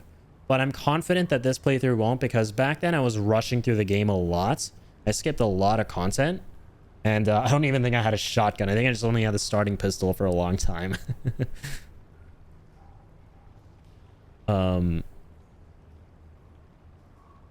Entirely different team did RE3 Remake and immediately got pulled off working on RE4. Oh, interesting. I have to admit, the petty part of me is glad the people responsible for Inferno Nemesis had no hand in RE4 Remake. Yeah, I mean, considering that it may not have been the best designed fight for the difficulty, probably something to be happy about. There's an achievement for this game where you have to beat the game without opening the item box. Damn. It doesn't sound impossible, right? I mean, it doesn't sound impossible, but for a first-time playthrough, if you're still familiarizing yourself with everything and stuff, it sounds kind of rough. The acid, the roars. My goodness. The trauma of that fight. Man, even as a viewer, holy shit. Even as a viewer watching you do that fight, I could feel the pain.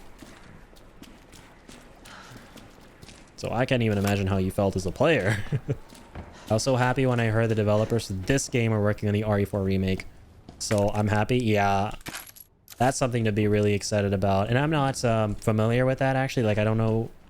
I'm not familiar with the inner workings of Capcom and how many teams there are and stuff and which teams worked on what. But hearing that makes me really excited too, because this game's phenomenal and I'm really enjoying playing it a second time around. No chance. Especially now that I'm taking my time with it.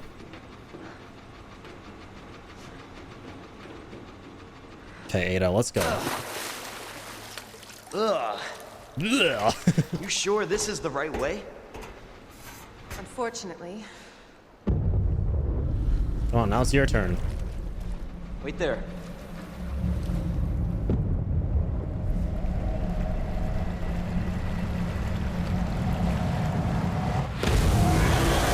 Hello. He looks friendly. He's like Clifford the big red dog.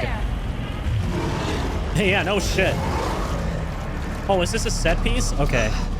Oh, I kind of forgot about this. That's cool. Ah! What the shit? Holy shit! Yeah, holy shit is right. I love the way he says it. Holy shit! No, Killer Croc wannabe. Fuck you.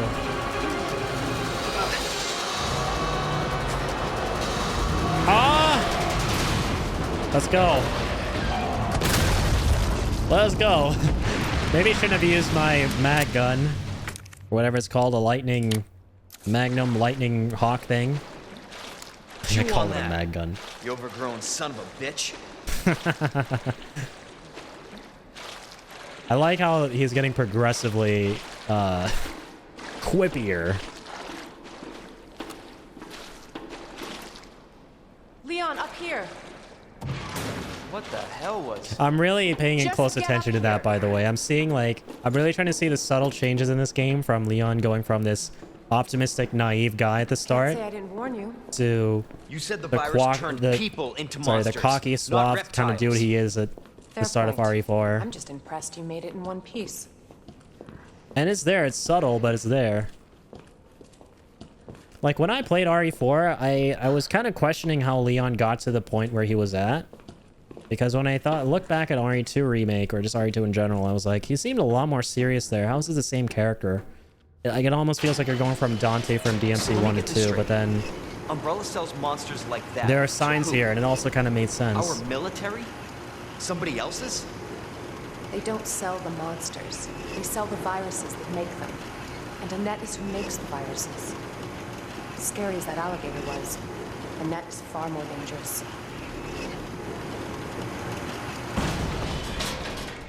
Okay.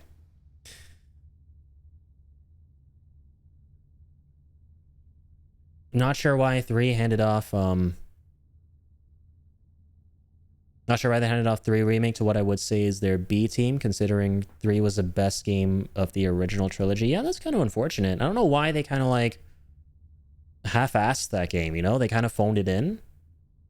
Maybe they thought they had the formula down enough that it would just handle itself. Yeah, maybe.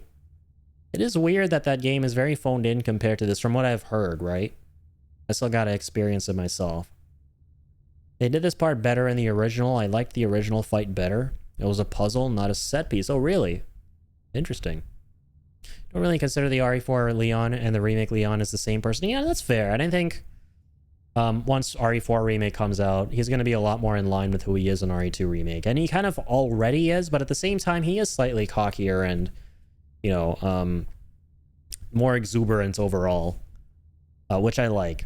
You know, that progression in the character that he has from 2 to 4, even if you kind of look at it as like 2 Remake to 4, like the original still kind of makes sense, I think. And it's still there if you just go from the 2 Remake to 4 and not even from 2 Remake to 4 Remake, with how he goes from being really serious and, you know, optimistic and having this really stern sense of justice to then kind of have seen it all and just going, okay, you know what, fuck it. I'm at the point where I'm just gonna throw a bunch of one-liners out here, be really cocky, and kind of downplay all this crazy shit I'm feeling as a result of everything I've seen. He's like, I've seen it all at this point. All right, just another SCP, another Tuesday on the job, killing SCPs. He's sort of getting to that point, and I think he fully embraces that in 4. A reimagining at best? Yeah, that's a good way to put it. We'll just have to wait for the Resident Evil 3 remake. Yeah, let's go for Resident Evil 3 reimagining, re-sequel. Can you believe in 99 they had Jill's dodge mechanic that was reactive to enemy attacks? Damn. Really? Like that far back?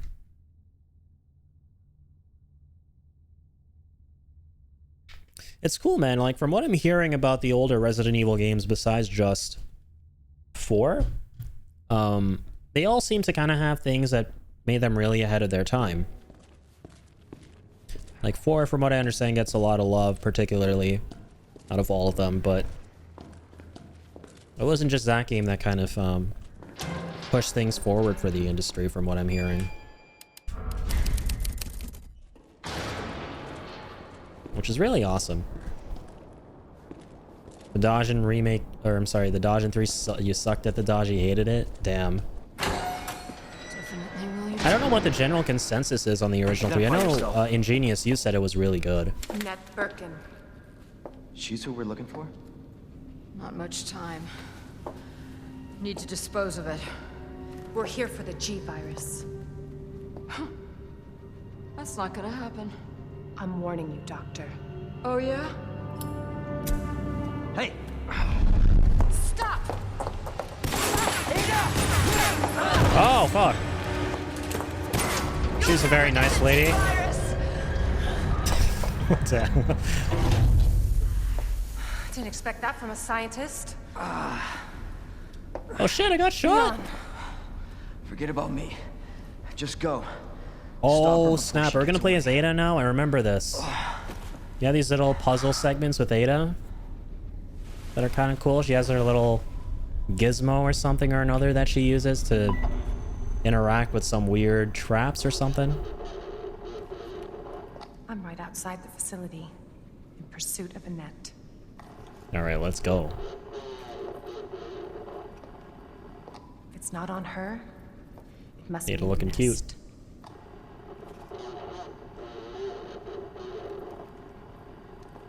Once it's in hand, I'll call for extraction.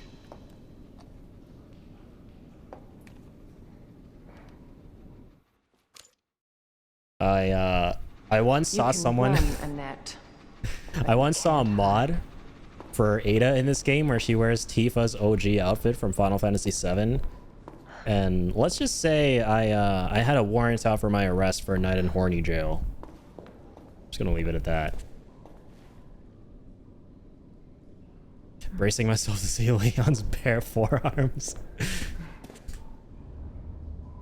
Yeah, big bonk moment.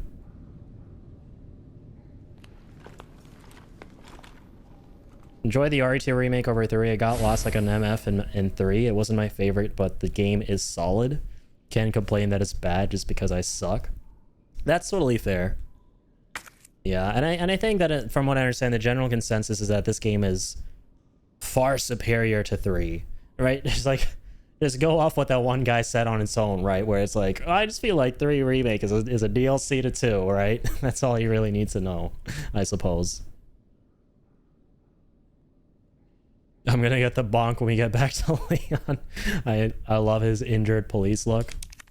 Yeah, Leon's got a lot of different appearances, right? Secret weapon time. Like all the various outfits and the various snazzy things he puts on, you know? You got a pretty vast wardrobe for sure. Nice. Okay, so here we go with this little mini game. I remember this now, where we can, yeah, target certain things. All right, the fans is all coming back to me. Here's me liking Ashley and her Dumbo ears. Ashley looks really cute in the remake, I'm not gonna lie. It's like I was saying before, she looks really endearing, man. Like someone I actually want to protect, you know? In the original, she was just really annoying. And I think it's the eyes for the most part, right? The RE engine is able to create some beautiful models based off of the facial scans that they do of the real life performers. And the eyes are just so evocative. Okay, so yeah. So we gotta stop that and climb up through, right? Is that what we gotta do?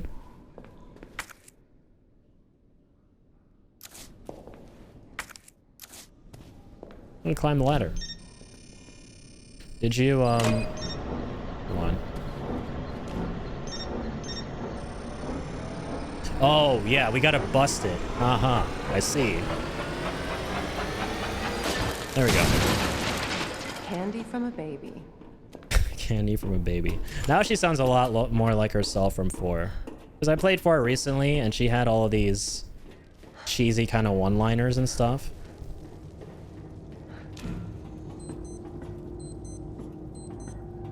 Cockroaches. I'm scared of walking into them, man. RE7 gave me a fear of all those little bug-type enemies in the Margaret sequence. Shit. But they're just harmless little pests.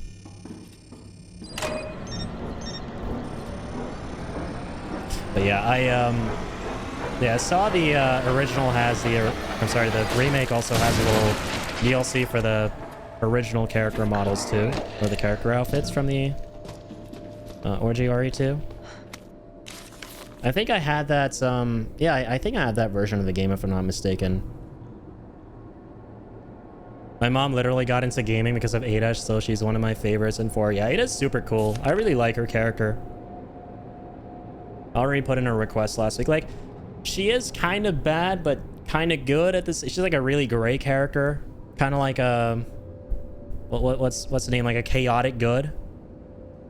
That's how I would describe her from what I've seen so far. She's always betraying you and shit and stealing the virus for herself. Like, I do remember the major story beats of this game. I know she is going to betray us, and she's actually a mercenary, obviously, trying to take the G virus and sell it to the highest bidder. But I like that she also is kind of like, she won't actually want to harm Leon, right? She's also sort of good, right? She has a bit of a moral compass. So she's constantly at odds with, do I just get the most money in the world, or do I help out my pals here, you know? She's torn between the two things. ID wristband. So we need that to access certain parts of the facility, okay. Did you ever play Ada's campaign in 4? I don't remember if you did. I don't think I did, no. I kind of just stopped after playing through the main story as Leon. But I do want to revisit it at some point. It's just that the remake is coming out. It's right around the corner. And I thought I would revisit the remake to 2 just to remember the origins of Leon's story a little better. And his relation to Ada and everything like that. Because admittedly, there were a lot of things I didn't remember about Ada from this game.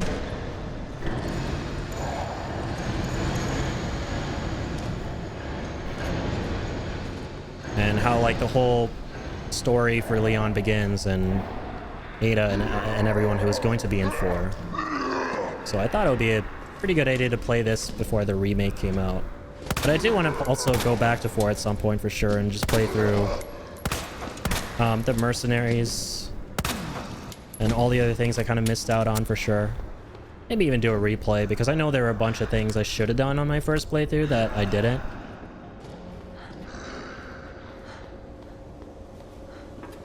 Okay. Zomboys coming through. Jeez.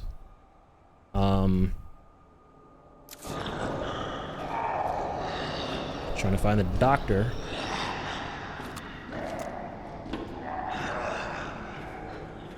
Yeah, there are a lot of jump scares in this.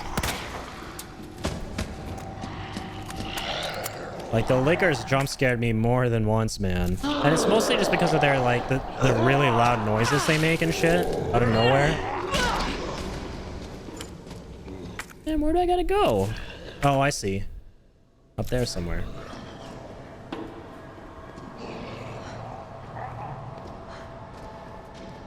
Trying to look for the way out.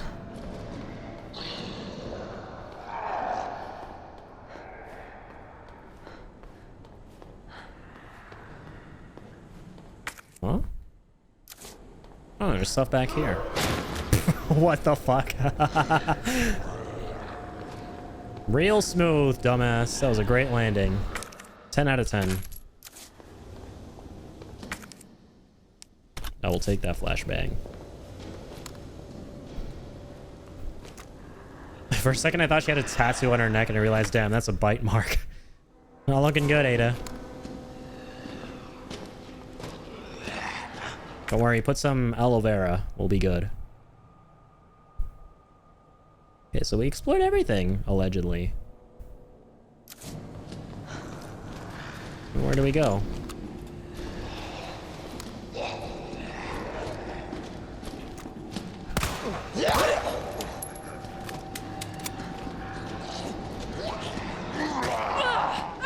Uh-oh. Take this, bozo. There's something back there. Oh, we've already been there. Didn't do anything.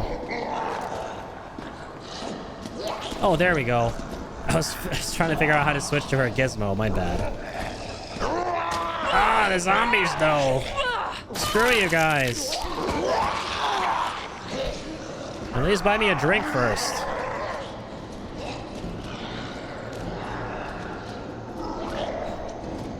Follow the wires.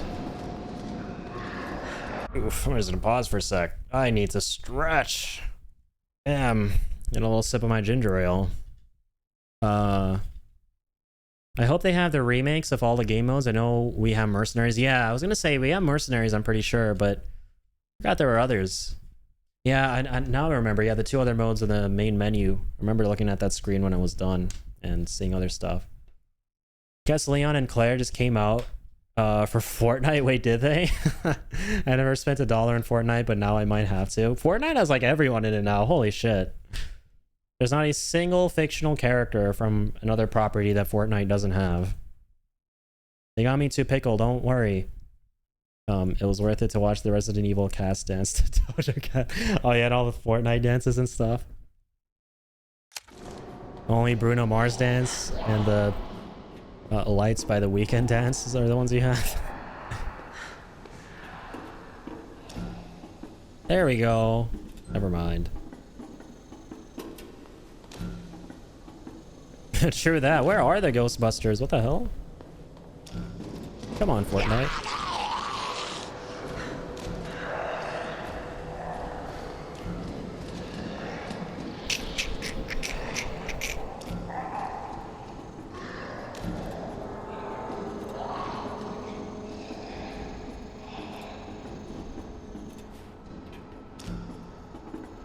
Huh.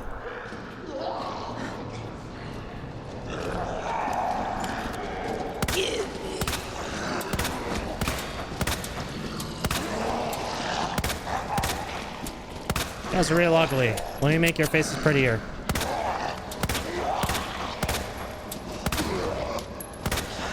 What's that? Beauty comes from the inside, you say? Zombies?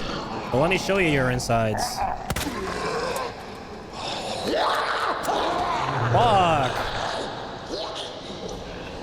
Zombies are too loud.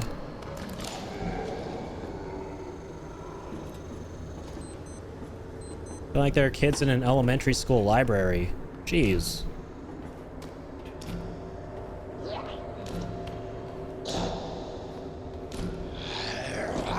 What? Another one? Really, man? Come on. Yeah, 4v1. This is not a fun 4v1. Oh, God. I'm trying to play with my Game Boy here. Leave me alone. I know I need to do something with that. It keeps leading me back to the beginning. Oh, I'm gonna die. Damn it. It's okay, we'll find it, we'll find it. We shall locate.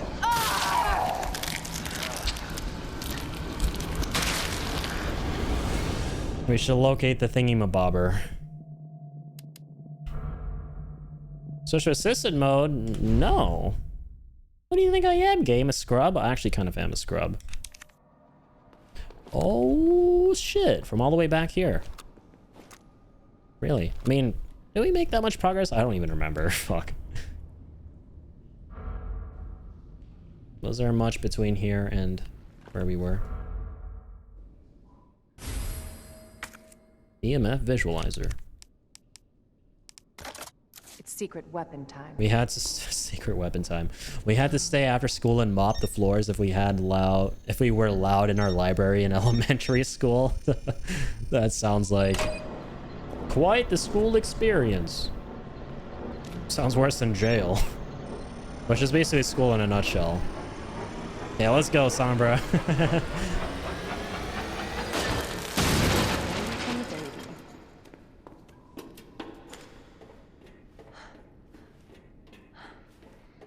I remember a long time ago, I looked up the definition for school in the Urban Dictionary, and it's like some of the funniest shit I read is the top definition. It was like a form of prison that's, it was just worded so well, but essentially it was like, it's basically a jail. But I love the way it was worded. Wait, one, oh, true. Forgot. Yeah, this Sombra rework looking kind of interesting. Liking the new Sombra patch here. He's got a pretty interesting skin as well, right? Got a cool red dress.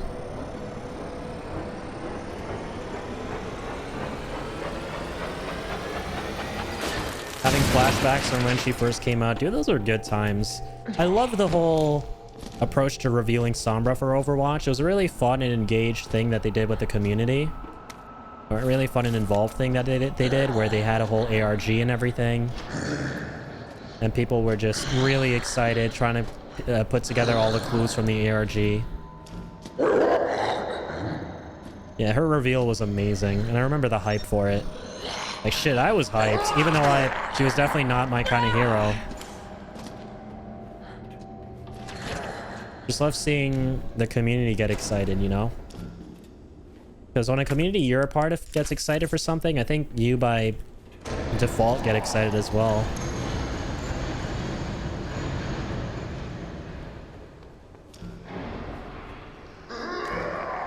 Yep, that about sums up my outlook towards Sombra as well. Love the reveal, I even love the character, but I just hate playing against her.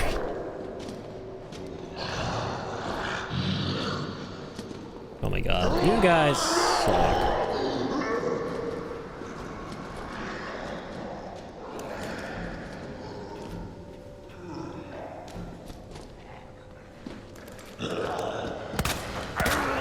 No, you don't.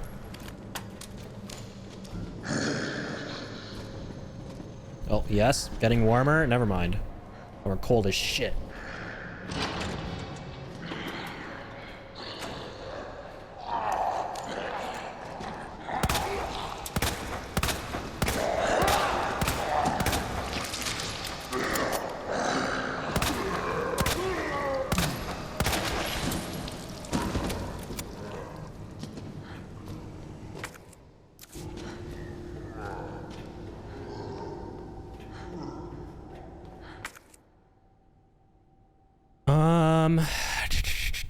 I remember there was an area we could kind of go, yeah, around to get to the back. Yeah, I think I get it now, guys. Finally. Oof. Wait. No, I still can't see. Wait. Come on. Come on, Ada. Come on, Ada, you can do it. Save the way, put your back into it. Back this shit. Fucking zombie.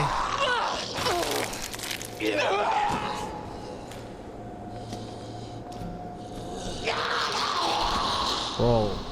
These zombies need to shut the fuck up. Oh my goodness. Can I get some peace and quiet at least?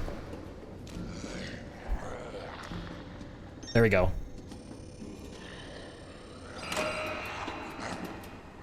Hey there, man. Did I just quote Bo Burnham? Definitely not. Who's Bo Burnham? Who is this? Who is this mysterious figure? Who is that? More importantly.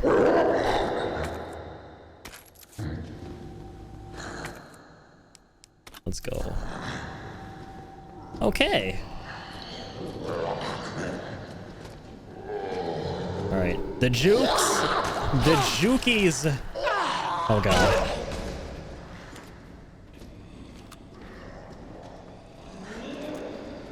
By the way, I hope the word Jukies isn't like a bad word or something. It sounds kind of bad.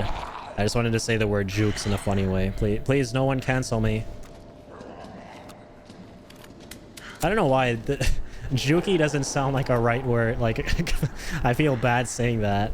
It has a bad aura about it.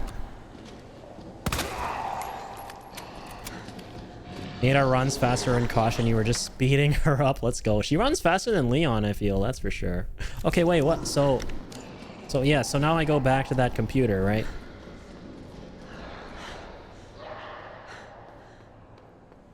My father is a Juki. How dare you? Yeah, it sounds like a slur or something. I feel like I'm Chris Pratt when he said Koopas in that one video where that went viral and became a meme. I love how the way he says it, he makes it sound like it's some kind of a slur. I'm jumping on some Koopas.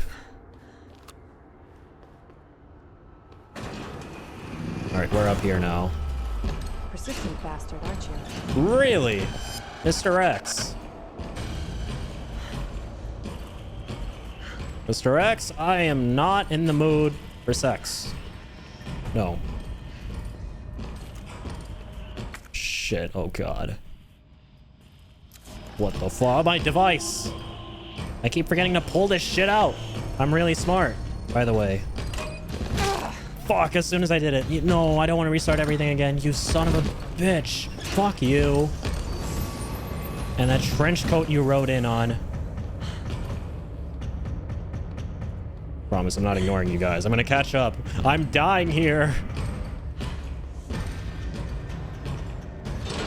I'm going back outside.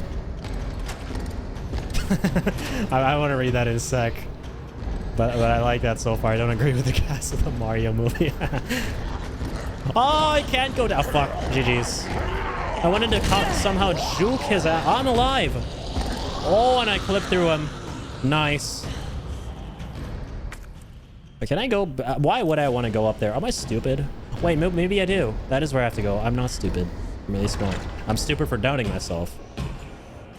The second chance. I'm so glad we are not dead. I was like, this is it. GG's. Nice knowing you guys. But yeah, real talk, man. We've got so many second wins on this playthrough, or just really clutch get out of jail free cards. Like, remember that time he got ganged up on by 2 lickers? I can't remember. Did we live through that when we were cornered as Leon and we booked it into that one room? Oh, dude, you are a legend for mentioning that. I have my flashbang. Oh, God. Wait, equip. Shit. Buttons. Ah. Ah, that hurt me too. Fuck. Okay, okay. Blah, blah, blah, blah. There we go. Open that. No, I keep forgetting. I'm stupid. I gotta go to the circuit thing. What? Oh my God, it's all the way out there. Of course it is. I don't hear him coming. Now he is. Oh, keep moving. Ah! He was right there. Fucking asshole. All right, all right. Bring it on. You big dimwit. Let's go. Fucking hell, man. How am I even alive? That better be it. That better be it, man. Because I need to hydrate right now. I need a big hydrate. Thank you, Jay. For constantly supplying me with some mental and physical nourishment on this stream. Jesus. Okay, we are going to a happy place after that. I'm going to go get a refill on my glass. And I'm going to leave you guys in a happy place. Because that shit was terrifying. Yeah, here's a happy place. Listen to the lovely music. And maybe not Ada making those sounds. All right, I'll be right back.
Okay, alright. Okie dokie, man.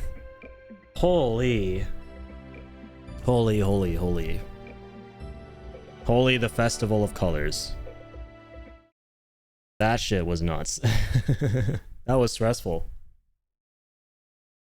Got you with a hydrate?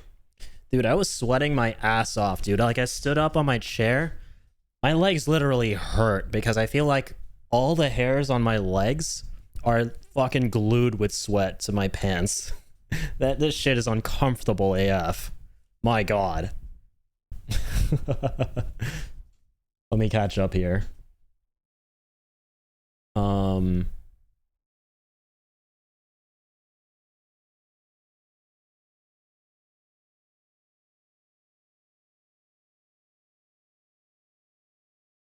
Yeah, I totally do not agree with the casting for the Mario movie. I'm sorry, but my god, that was the worst lineup I've ever seen.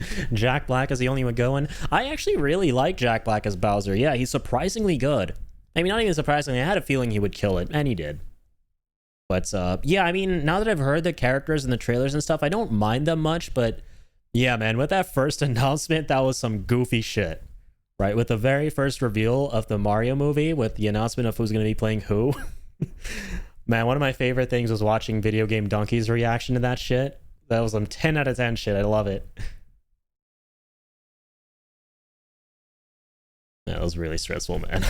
You know, since we don't play as Ada again, taking all the damage and turning down the difficulty adjustment for Leon was really just a big brain play.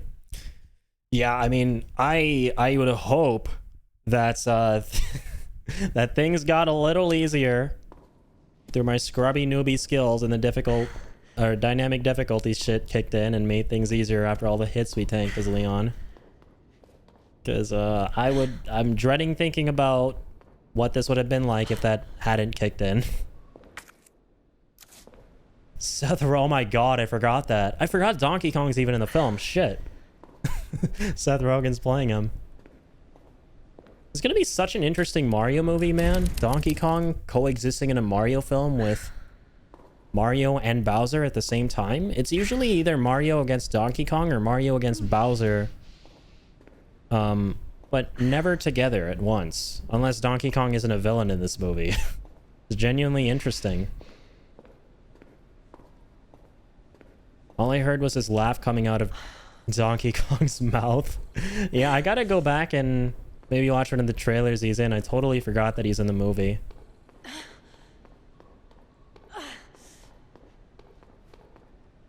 But yeah, what cracked me up the most, man, was the fact that Key from, I forget his full name, I apologize, Key and Peele, the comedian. There's Jordan Peele and the other guy. He's playing Toad, I think.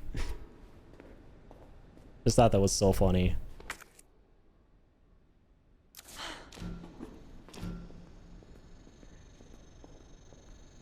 Toad, yeah.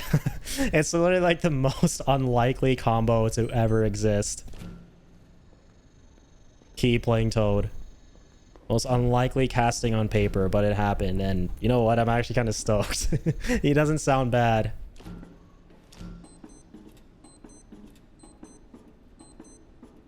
Such a wholesome, sweet, cute little character in Mario being played by this wacky, crazy, electrifying comedian. The pairings, man.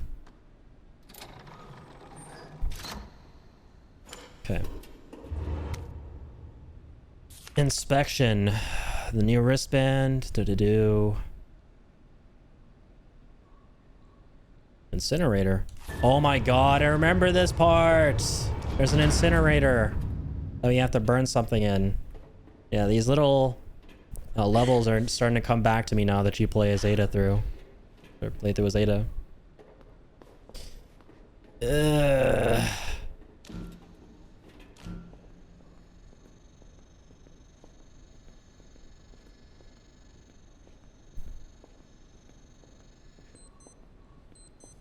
Beep beep.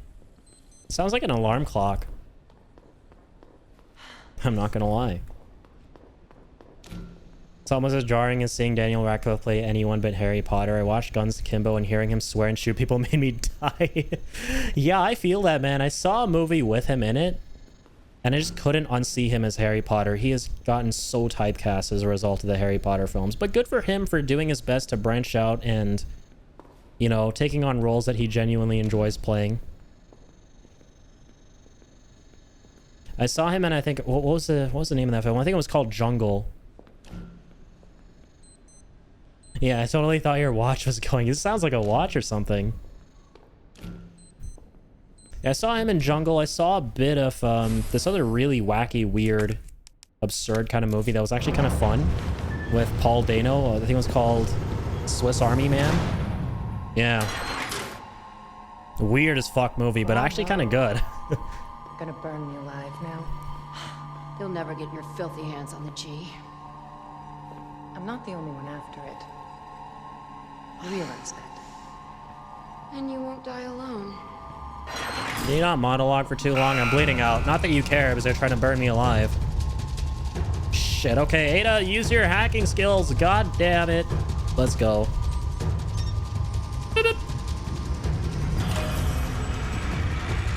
Okay, that's one down.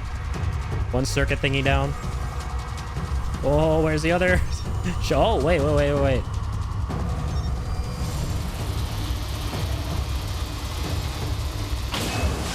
Okay, one. I gotta get the second one. It doesn't work! Oh god, we're gonna die horribly. JK. Maybe. Oh, we gotta divert this shit. Fuck me. I just realized what the puzzle is. Oh, we're dead. We're toast. GG's. That's already been done. Oh no, Ada, I'm sorry.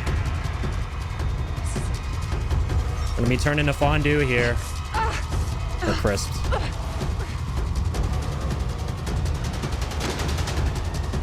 Fuck. By the way, guys, this is my #1 most feared way of dying. Burning up. Doesn't matter in what capacity I see someone burning up in a video game or a movie or anything, that shit just makes me, ugh. Makes my skin crawl.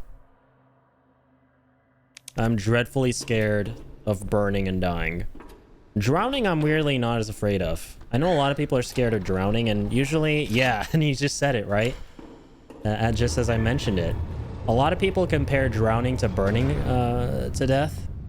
I think burning, for me personally, is infinitely scarier. Drowning is pretty bad, too, that's something I'm also very scared of course, but burning is on, like, a whole other level. Jeez. I think I'm just afraid of fire in general, you guys. Like, even if I'm just cooking shit on a stove and stuff, like, I'll proudly admit this. When I go and flip burgers and shit, I wear gloves. I wear oven mitts. Because I'm not having any of that hot shit, man. I am not having any of that. Negative.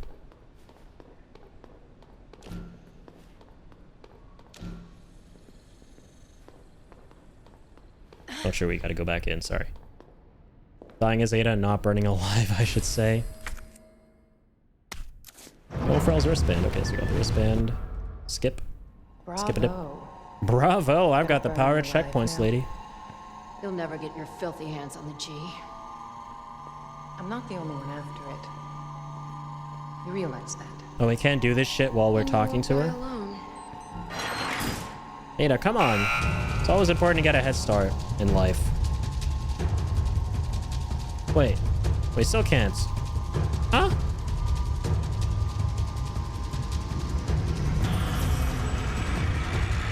What the hell is going on?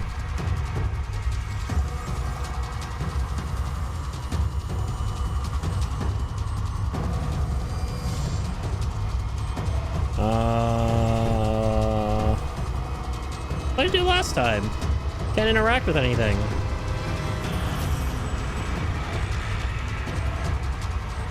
Oh, there we go. Fuck. Forgot it's at the bottom. Dude, we're dying again. No. It took too long to find it. I forgot that it starts at the very bottom. Shit. I'm really good at this video game. I want to load. Oh, no, no, no, no, no. Bad idea. Those are hard saves. I can't restart my checkpoint. Shit. Oh, it was right there. Wait, we're not burning. Never mind, now we are. The fire was polite. It waited for me. The fire was very polite. Okay, I promise my brain works. I remember where I have to start this time. Not gonna lie, mine is just the thought of being like tortured to death. My sister made me watch Hostel parts. Oh fuck, yeah, I saw the Hostel movies when I was like 11, man. Because I was with my cousin and he was watching them and he's like almost 20 years older than me. And it just happened to be there. One of the worst decisions I've ever made in my life. That shit traumatized me as a child. So yeah, I'm right there with you on that, man. I do not want to go out through burning, and I do not want to go out through being abducted by some weird ass dudes who torture me for a bunch of money. No thank you. Yes, very unlikely scenario, exactly. It took the words out of my mouth, but it definitely still gives me the heebie fucking jeebies.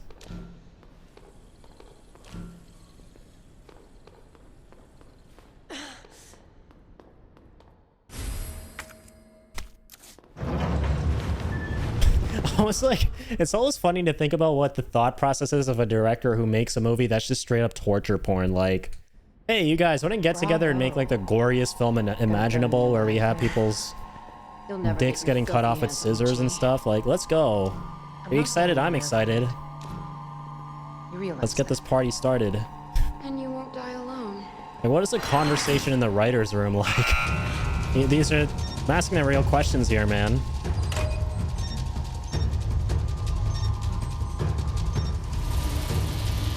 Yeah, the Saw movies were just, they were goofy.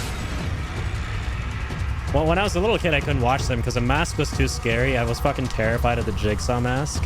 Then I saw them like a while ago, right? But not when I was too young. And I was like, okay, this is like the fun kind of horror, the funny, goofy, over the top kind of horror. Okay. So we're diverting this now.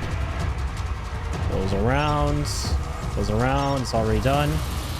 Nice. 2 down this time. This one now. Okay, okay, okay, okay, okay. Almost there. Yes. Come on, Ada. Only 5 seconds. Someone actually said that. I think Ada did to herself. Nice. Even Ada was like, come on, Ada. Okay, beautiful. We made it. We got the wristband. We can go through here. Visitor clearance confirmed. Let's go. Is authorized until October 1st. Thanks, ChatGPT. Before this date. What's on the other side? Anything good, hopefully? I mean, the area is blue, so I'd assume there are no items we can pick up and stuff. Just a dead end. Okay. Maybe Mr. X is gonna bust through here at some point and create a shortcut. I don't know. I don't want to manifest that. Why did I even say that? Why? The first Saw was a legit good movie, but God, they ruined it with the rest. I remember the first had like a really good plot twist at the end, right? I don't remember what the twist was, but it was pretty fucking mind-blowing.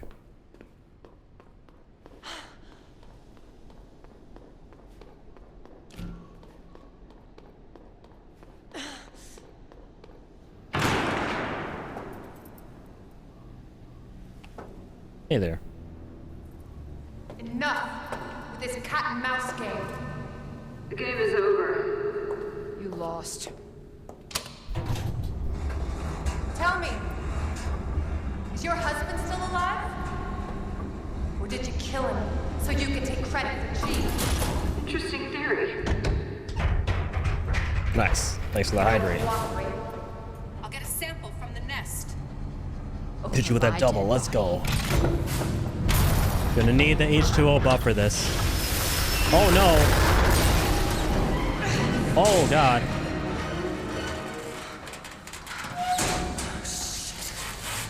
Shit is right.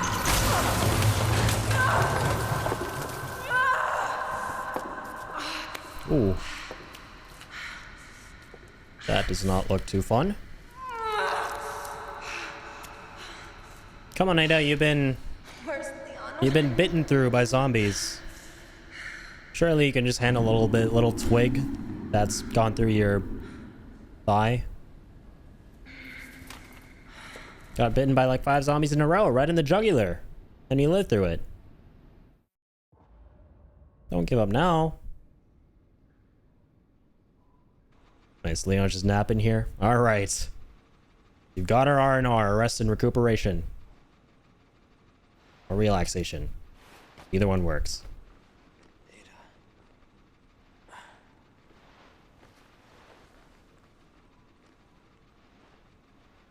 Ada? Here we go. Damn it. Back to Leonese. That's so cool how his appearance changes throughout the game. Where are you? Right? Now he's like bandaged and stuff. He's not decked out in his full set of police gear. The guy in the middle of the room wasn't dead. And oh, yes. Now I finally remember the twist. Yeah, it turns out Jigsaw was the dude. I mean to say something not allowed. Oh, there was like was there a word you might have typed or something that got caught by the automod? But no, yeah, I remember, yeah, I remember it was something along the lines of that, like in the middle of the movie. Or like something, it turns out that this one dude who you didn't know was Jigsaw was actually Jigsaw. Who you thought was dead. I think that was like the first time they show his face too and everything. Okay, let's go. It sure was. That's alright. I'm sure like as I have a bunch of words typed in there that if like people use them in a bad context, then I obviously don't want to see them in the chat, but I'm sure you didn't mean anything by it.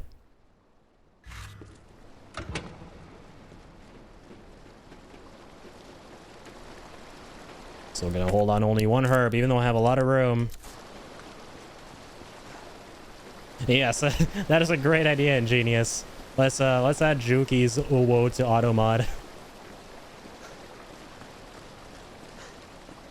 Can't have people saying that word, man. Oh shit, and I cannot have myself being in here right now. This is a place that caused me a lot of despair when I played the game originally. This is the moment to actually turn the game to easy. Let's see how this goes now. Let's go. Very curious to see how this plays out.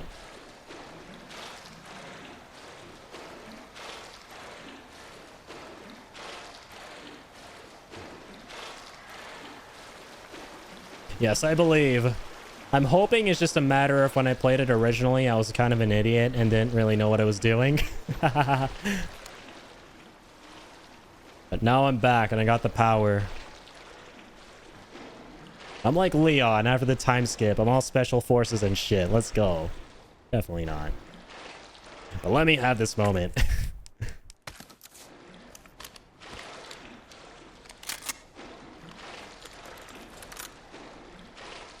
Had trouble with the G adults? G adults? Maybe.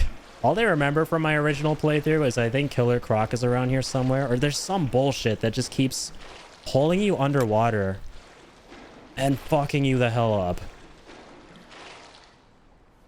I just ran through them, mostly only killed them when I had to. Those things were so annoying. I remember my problem was I had like no ammo. I had no way of dealing with them. And so I was like, what the hell do I do? I can't think of anything to do other than setting this to easy because I don't know where I can backtrack to get more ammo for my gun. Oh, a cassette tape. Damn, it has been 84 million years since I got one of those. Since Resident Evil 7. By the way, guys, the other day I was kind of thinking to myself, what is my favorite puzzle in all the Resident Evil games I played? And then I remembered the birthday tape VHS puzzle that you play as when you're Clancy in Resident Evil 7. And I think that's 100% my favorite puzzle, man. I just love how it progresses. I love how it's challenging, but not so hard to the point where it's like you have no idea what to do. You eventually figure it all out. It comes together, and then you think you're going to get out of it, and then you just burn horribly at the end. Which is, again, my least Least preferred way to die. So good. That was a horrific sequence. And I'm missing all my bullets. And this guy looks really friendly, actually, so I'm gonna leave him alone. I'm not gonna go in here. And I can't open that. Yeah, that was a pretty legendary stream, man. I spent a good bit trying to figure out what to do there. But I never once felt like it was frustrating, you know? Once I kind of realized what I had to do, it all clicked. And I was like, okay, yo, this makes sense now. Now this makes sense as to why I'm... You know, this little thing that I'm doing here. And interacting with. To then get this and then do that. It all kind of came together in the end. And then only for things to just end horribly. So I think that is probably my favorite puzzle. Oh, we can't open these, I forgot. In any Resident Evil anything ever so far.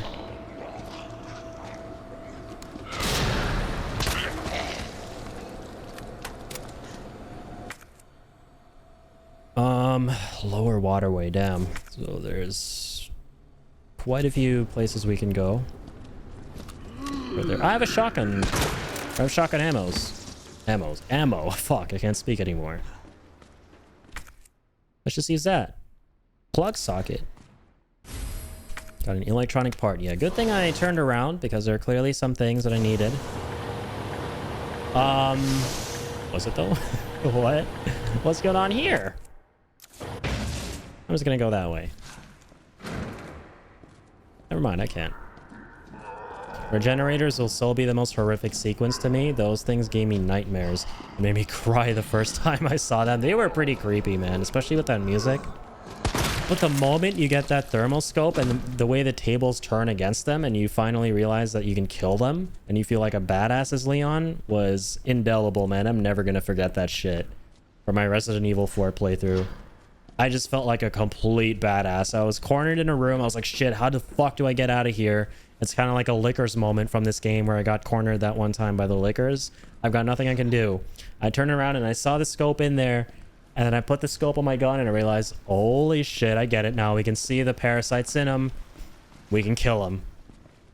If it bleeds, if it bleeds, we can kill him moment from, what is it? Predator? That's how I felt. If we can see the parasites, we can kill it. What the heck did I get myself into here? I'm gonna put the electronic part back in.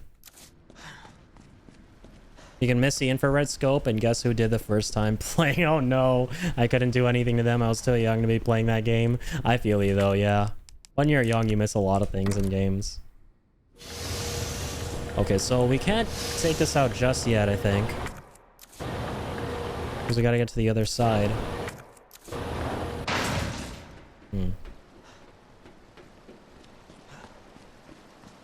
Gotta give mine an RE3 remake, turning on the things in the power appliance. I gotta experience that.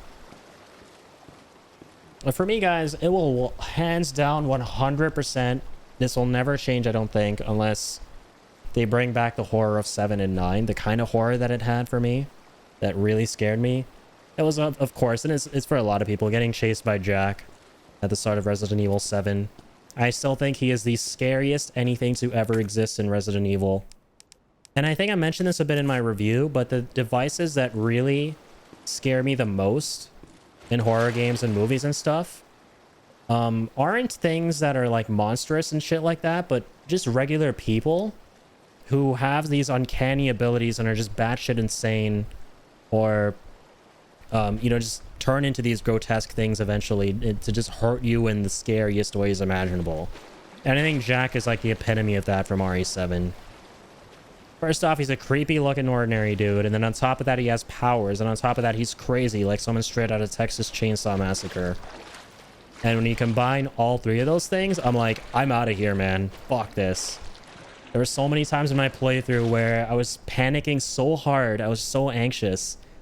There's just so much anxiety in that game because I didn't know, like in this game, where I had to go or what I had to do in the house, and Jack was chasing me the whole time. He had like the same energy as the Tyrant, but just 10 times scarier. Let me catch up here. I don't know what it is. It's so early in the game and it's not even hard, but the claustrophobic environment, the lighting, the noises, the bugs, I'd rather fight Nemesis 20 times than do that sequence. Yeah, and the claustrophobia in most of these situations really adds to that too, right? Especially the Rose thing. I was just going to say, the encounter with the mannequins as Rose in Shadows of Rose DLC. God damn. I think that's the scariest third-person Resident Evil has ever been to me. Hands down. No debate. Uncle Jack was the scariest first-person experience. And Rose versus Mannequins was the scariest third-person. Big shit. Okay, so now we're in the lower waterways. We really need to meet Lisa Trevor in the remake of RE1. OMG, you'd love Lisa Trevor and Itchy Tasty. I don't know what these words are in chat, but my curiosity has peaked. Yeah, I really do want to try out RE1 and 3 at some point. Now that I'm really playing through a bunch of the mainline games and enjoying them a lot. Oh, we don't have the crank for this. I had one a while ago, but we gave it away because the game told me to. The game was being weird. Okay, this part. Okay, here we are. These weirdos hiding underneath. What the heck? That's so cool how he carries his shotgun in one hand. I mean, I noticed that before, but I noticed he carried it in a weird way before, but kind of not like that, where one hand's up here too, and one's just carrying it like it's as light as paper. That's cool. Okay. That's another underrated little thing, the way Leon carries his weapons in these games. Very distinct and cool. And the way he aims and shit too, like in the demo for 4. It's pretty badass. I think I pointed that out too. Probably should have shot him. I thought I could sneak around him. Great idea. That worked out though. Oh my god. I forgot he's an actual boss here. Okay, it's coming back to me.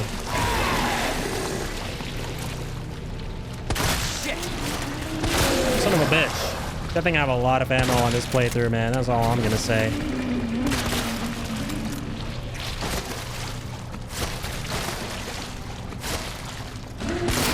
Nice. Direct hit. Better be dead. He is dead. My god, I am so glad that I took the time to deck myself out with all this crazy ass weaponry and really take my time with the game. I remember coming here with the starter pistol. I don't even think I had any of the other weapons, you guys. And let me tell you, this was a nightmare to say the least. Is that it though? There's no way. Was that the whole sequence? Well, that's where we came from. We need the crank. Ain't no way this is the area that gave me all that trouble back then. Felt like it lasted an eternity and it was way longer. Cable car. Interesting. You're actually kidding me. My god. I thought it was multiple of them. That's how it felt when I played it originally. Yeah, I guess I just really wasn't prepared at all when I played this game for the first time. Oh, that's later. Okay. I'm getting ahead of myself. Getting way ahead of myself. Okay, let's not do that. Let's not bring the wagon before the horse. Oh, another safe combo. Or safe puzzle. Whoa, this seems like an important letter. Emails to Umbrella HQ. Something to Director Owens. There are alarms going off all over Nest. I don't know what's going on, but I can hear gunfire and I can't reach my section chief. We're trapped. Please send help. Situation is dire. Oh my god, he thinks the director is on their side and helping them, but he's behind it. That's kind of dark. So each page is like them, or the dude writing this kind of updating Owens on the situation. Can't stop coughing. Why won't you answer me? Damn, it was you all along. And he couldn't finish. Shit. That was dark. God damn it, Director Owens. I trusted you. I actually have no idea who you are. Okay. So just shoot him early enough and then run past on your left. Yeah, and I thought about doing that, but I was like, yeah, maybe I can be cheeky and just kind of save ammo. This room is Claire's run and Hunk's escape is rough. Oh. Part for Hunk as a death trap always ruin my runs here. I gotta try out this Hunk thing you're talking about where you play as that dude. Sounds real interesting.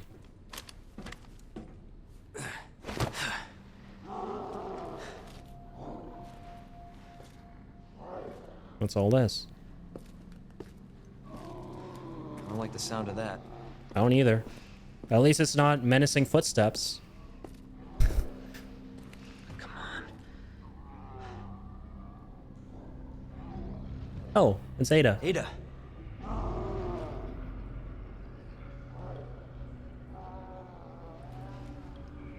I'm coming, Ada. Sewer company pamphlet.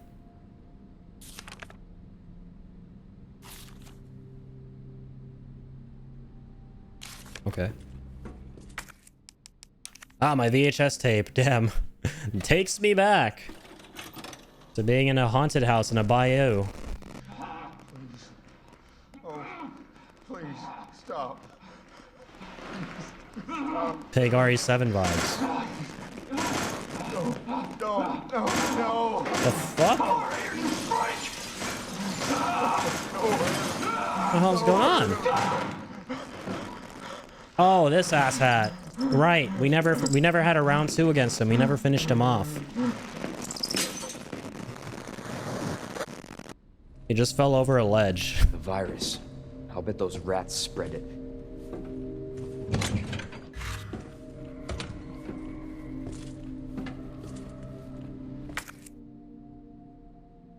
Oh.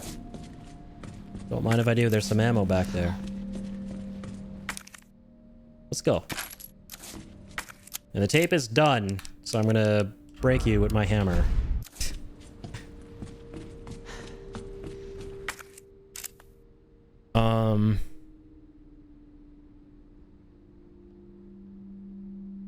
When he finally...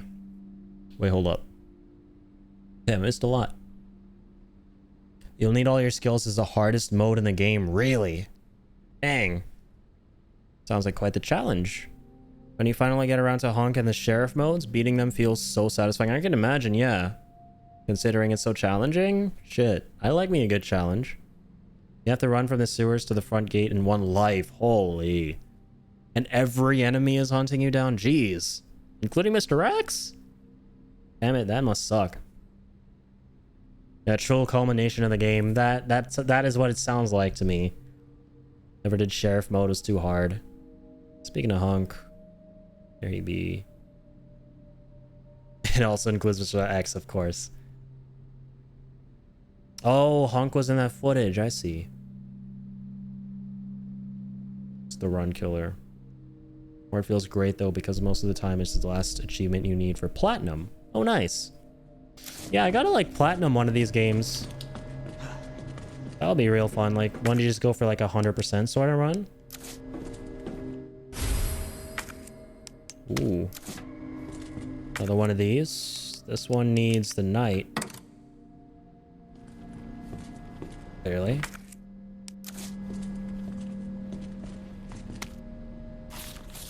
Alright, unlocking the U area door.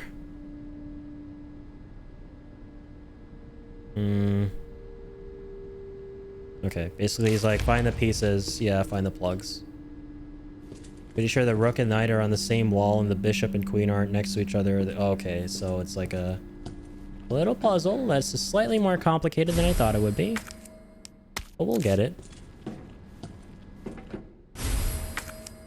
You can actually 100% the game without doing the DLC mode. Thank God for that. Yeah, and that's much appreciated usually for me. I like it when games keep it simple when it comes to 100%ing them. Like Bloodborne is I think Bloodborne has the greatest set of trophies I've ever seen in a game. Because it's just the right amount of challenge, right? It's not, none of the trophies are ridiculously impossible or absurd to get, but none of them are stupidly easy. And I platinumed that game twice. I think that was the most fun game for me to ever platinum, that I went and made a second account just to play through everything all over again and get all the trophies a second time. Such a fun fucking game. And it's probably the most replayable game of all time to me. I can play Bloodborne like any number of times and never get bored of it.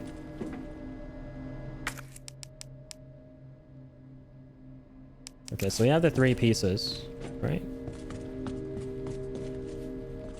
We just gotta put them in the right order. Pretty sure the Rook and Knight are on the same wall. Bishop and Queen are next to each other. Okay, and the Queen and the Rook were opposite each other too.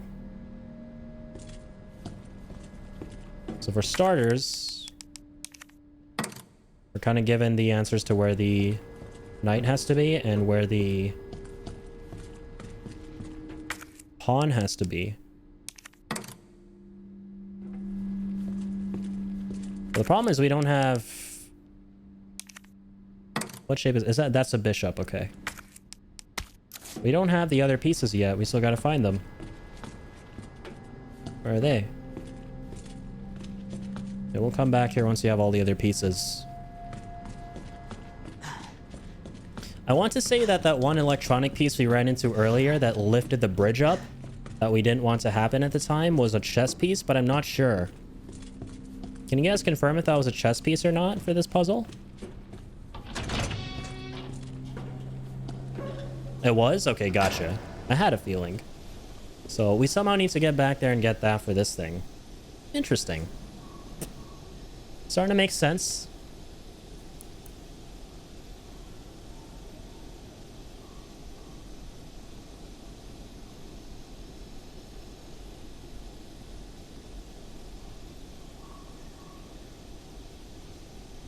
All right.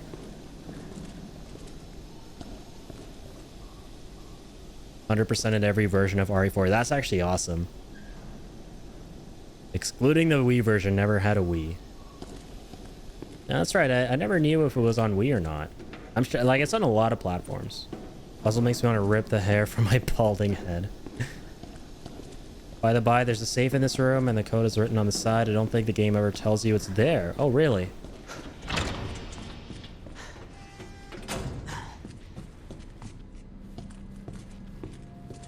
Gonna have to check that out.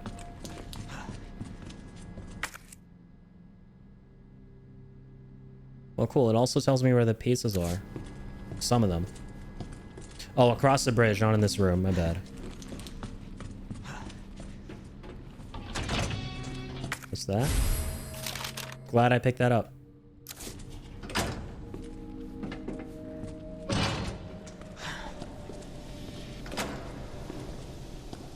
Pull that.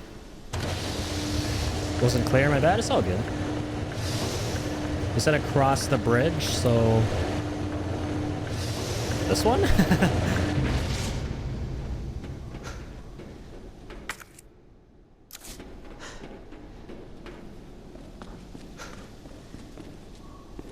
There's a map there. Are you shitting me? Never knew. That's awesome. I love how you guys are still learning new things.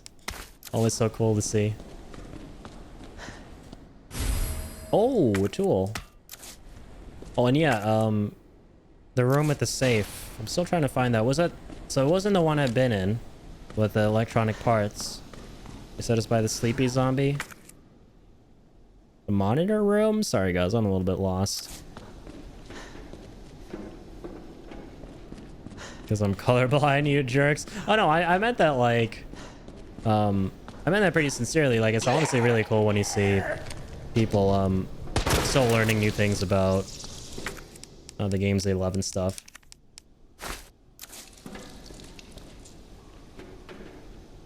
Yeah, that's also a very valid excuse. I totally understand. I'm not actually mad at Mimisha. Yeah, I gotcha. Just had to clarify. It's so true, though. I had no idea second liquor appears in the attic after coming back to the RPD the first time. Wait, oh, yeah. So that's... You didn't know that before either, and that's something new that you learned as well, Ingenious? Yeah, that was awesome, man. Yeah, it's crazy how much more It's honestly just crazy how I didn't even remember that the Lakers are in this game at all. Like, I swear there's like a huge gap in my memory when it comes to this game, and the Lakers are a big part of it. And it's all coming back to me. It's pretty awesome. All right, so there's a safe. Yeah, so this is the safe we were talking about. Okay. And did we get the combo for it somewhere already?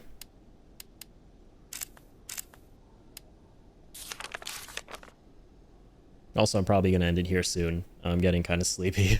And I'm not able to form coherent sentences anymore, I don't think. Written on the side in chalk. Gotcha. Guys, when you guys get sleepy, is it just me, or do your tummy start rumbling? Like, I'm not hungry because I ate a whole bunch, but I also kind of feel hungry at the same time. It's weird. All right, so 2, 12, 8.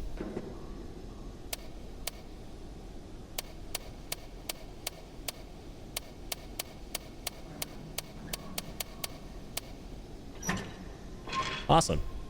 Thank you guys for the shout. You're snacky. That's a good way to put it. I'm gonna remember that one. Gotta write that one down. I like it. I think I'm just midnight snacky. I've never been a midnight snack person. It's weird. But I think I just might have to start, you know? After this stream ends, I'm probably gonna go downstairs and make myself a little something. Heat up some leftovers, maybe. Gaming does that to you, especially the new kind of approach I have to gaming now. Because not long ago, I abolished my schedule. I used to have a schedule for streaming that was, I think, Mondays. I don't know. Was it? I don't even remember my own schedule. Shit, I have a really bad short-term memory. I think it was the weekends and Wednesdays. Yeah, so Saturday, or no, Friday, Saturday, Sunday, and Wednesdays. And I got rid of it, and it's a decision I'm actually really happy with in hindsight. And now I kind of just stream when I know I'm going to have time, and I stream like at 9 o'clock Eastern, and I go for a long period of time when I know that there's nothing I have to do the next day.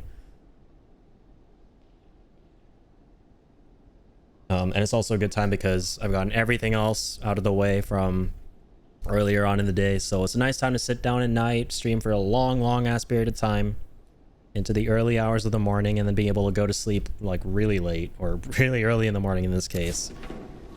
And kind of wake up in the afternoon. It sounds really shitty. It sounds like I have a terrible sleep schedule, but and it is bad. But surprisingly, and I was worried about it going into this new kind of like mode of streaming that I'm doing, but surprisingly, when I'm not on a stream, right, when I don't come on to do like a stream at 9 p.m. Eastern, or stream at all for that matter on most days, I'm able to like easily go back to my routine of sleeping early and waking up at a reasonable time. Which is kind of new and surprising for me, because I wasn't ever able to do that. Like, if I adapted a new sleeping routine of going to bed at a certain time and then waking up at a certain time as a result, that would be like, that would be it. That would just be my routine for the rest of the week. Even if I tried to sleep earlier at a different time, my body would not listen, and it would just default to that routine. But right now I'm actually kind of, it's cool. Somehow I adopted this new superpower of being able to change it on the fly. I don't know how that happened, but it just did.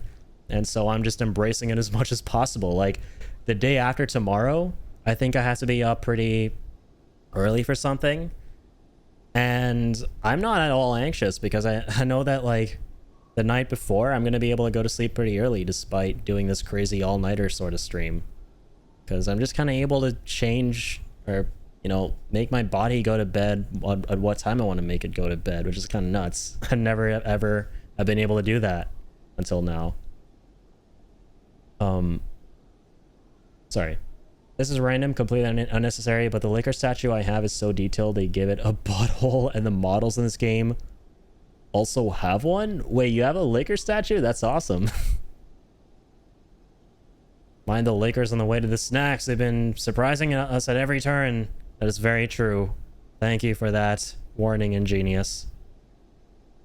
Hey, I actually get to watch and lurk all night while I power wash stuff. Glad to hear it, Traxim, and I appreciate you tuning in, man. And I hope I... Wait, but by power wash, do you mean like the power wash simulator game, or actual power washing? I have to ask, I'm sorry, because there's been a lot of buzz around that power wash simulating game, but I can't tell. I'm not sure, I don't know. That's my sleep schedule too. Yes, the simulator. Okay, cool. Otherwise, I was gonna be concerned. I was like, damn, man, you're up like all night power washing shit while watching the stream. Like, that sounds like hectic as fuck. I will definitely not shame you for the simulator version, man. I'm happy it's the simulator version. And I gotta try that myself. I saw a bit of Max Dude playing the FF7 update to Power Wash Simulator, and it was so fucking funny. I gotta free up some time to play that. Yeah, what is sleep anyway, man? What is sleep? Can we define sleep? We gotta get Vsauce in here. I play that game every day before work. Is it actually that good? Unironically? Have you given Croft Manor a good deep cleaning? Oh yeah, those are a Lara Croft update. Just finished Croft, or... Sorry, is Croft Manor related to Lara Croft? I apologize. It might be something else. 3 a.m. here. It's 6 here. So I'm probably gonna play another half an hour, like, right before the sun comes up, because it always feels like shit when you realize you've been playing so long. And you see the sun rising outside your window. But at the same time, it's no regrets, because obviously these streams are amazing and I really enjoy doing these things with you guys and playing these awesome games. I'm sorry, I'm super absorbed into the chat. What am I doing in the game? So we made the bridge. Now I guess we can go down there. You've not been there before, I don't think. That was a lot of shit. Huh? What the hell? Yo, Jay, have a very good night, man. And, happy belated birthday again, dude. Jesus. Hope you have a great day. I know you said you have classes, but still. Have a blessed day, man. Keep on keeping on. But thank you very much for tuning in. As always. The heck? My menu! Ah! Just sworn there was a way to go here directly. Oh no! Oh man, this is the downside of playing games at 6 in the morning. I did not see that there. I should have combined it with this. Fuck. Oh no. Man, okay, fuck. Whatever, I'll have that. It's okay. Mistakes happen. That's cool though, yeah. So it's straight from Lara Croft, or I'm sorry, Tomb Raider 1. Alright, nice. At least I'm progressing, man, and not going in circles. I hope. So I'm guessing that puzzle with the chess pieces is entirely optional, right? Considering that we're leaving that place now. We may not have to go back. I can't see any reason why we would have to go back. Oh, it's mandatory? Okay, cool. Is that guy living? No, we killed him. Shit, no, we're back to where we were before. Oh, yo, but that's right. We have the tool now. So now we can turn that thing earlier. Or from earlier. Thing from earlier. Ah! Okay, now is where it gets crazy. Now there are more of them. Son of a bitch. Yeah, the son of a bitch is right. I have no ammo. But why did I switch back?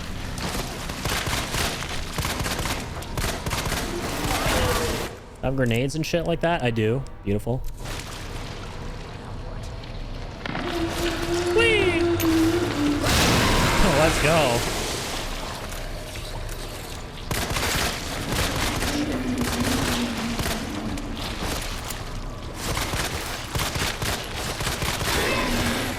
The eyeball. The Eye of Sauron.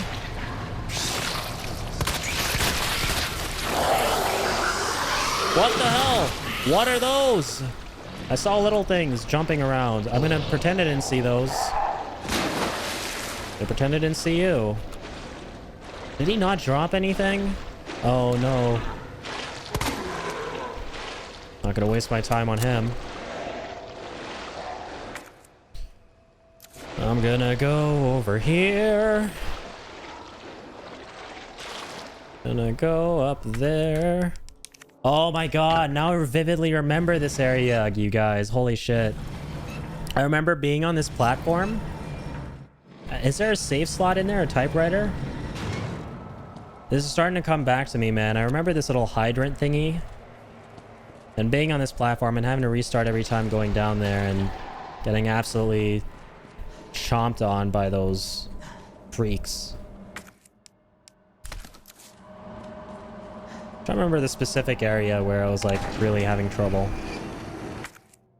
But best not to dwell on the dark past.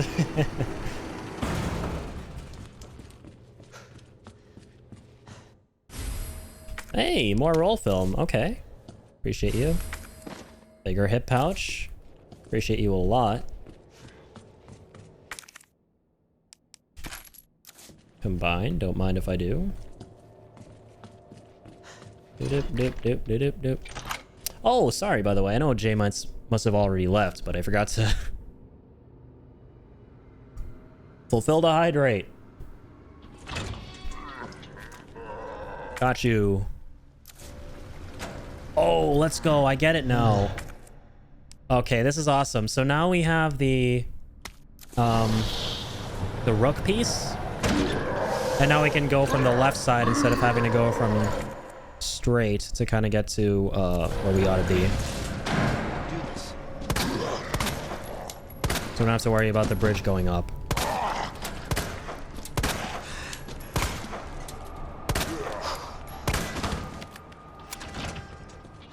All right, so we have the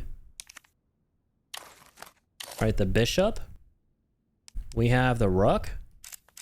And if we open the map, it tells us that the other two pieces were I think they were the pawn and the knight. Were there any others? Are there any others they need to collect? I think it's just these four for the puzzle, right? Oh, there's the queen. Yes, king and the queen.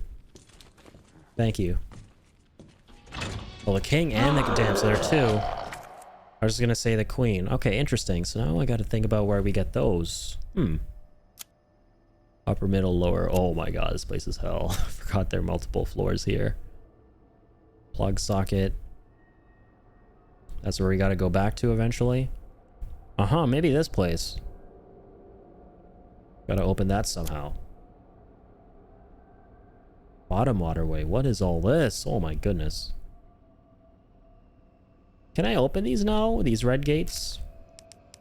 Maybe I can now that I have the tool or something. I know that the red gates are typically ones that you need bolt cutters for. Or not bolt cutters, maybe a different tool that we were using earlier. They're like the shutter. Yeah, okay, cool. So they're like shutters, and now we have the tool to open them like in the RPD. I see. Awesome. So I was on the right track. Thank you, thank you. So now we need to go back. Okay, I'm just trying to figure my way around this map now. Now the map's getting kind of crazy. Like, seeing shit like this gives me so much anxiety on a map. Like, what is that? What am I looking at? Even though I know what it is. Sorry. So we're just gonna go back this way. For starters. Oh no, not if you have anything to say about it. Blech. So go down here. Right, so that's the lift. And it takes us to lower. And now we can go kind of around there, then whoop, and then whoop. Okay. I see now. Oh, and should we actually... Okay, whatever. I was gonna be like, we should probably save. It'll probably be a really good idea to do that.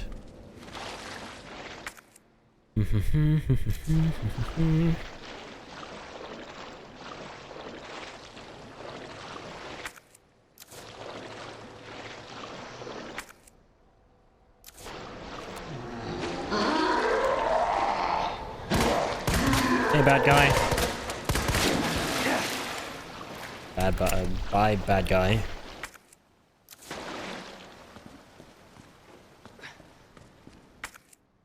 Oh, was that the Geodalt? Damn. Or no, are the Geodalts the giant blobby things I've been fighting?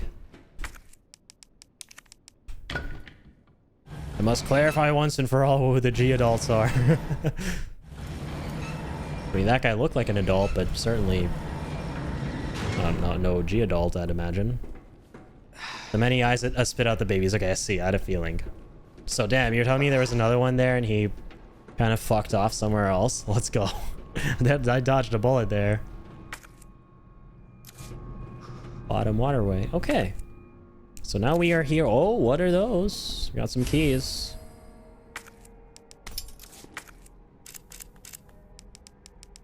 Remember, we must examine everything. Oh. Interesting. Actually seeing chess pieces on here. Is that a clue towards the puzzle or something? Key to a certain section of the sewers.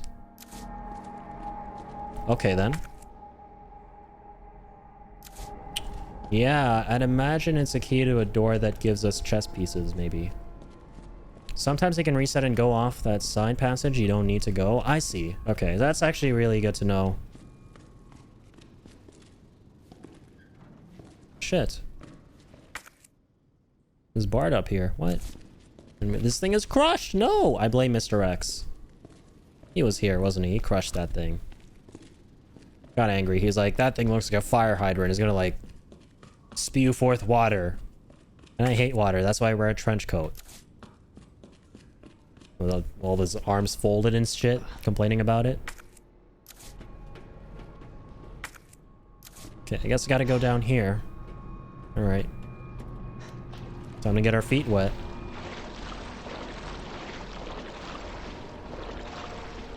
Oh no, yes. Oh, fuck, I remember this part now. I remember this area. Shit. You gotta go all the way to the end, and I remember it being kind of rough. But again, said that about a lot of things so far, and we have come out on top pretty damn well, I would say, compared to my first playthrough. So I have faith. We may not have a lot of ammo though. Oh wait, we have shotgun shells finally. What the hell was that? Fuck. Please don't wake up. This is getting worse. No shit. You think?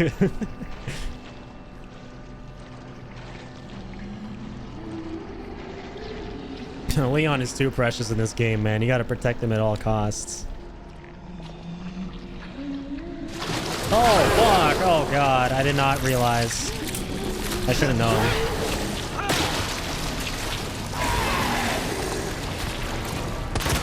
Oh, what the hell? What? Did I actually seriously miss all those direct hits? Oh, you son of a bitch. Can't believe it.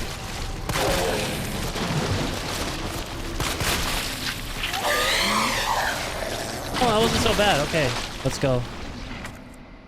Like, I remember shit, even on assisted mode, man. God damn.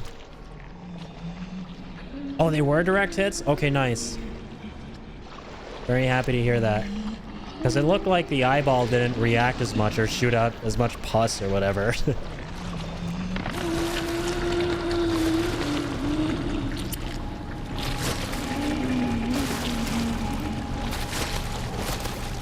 Gonna make every shot count.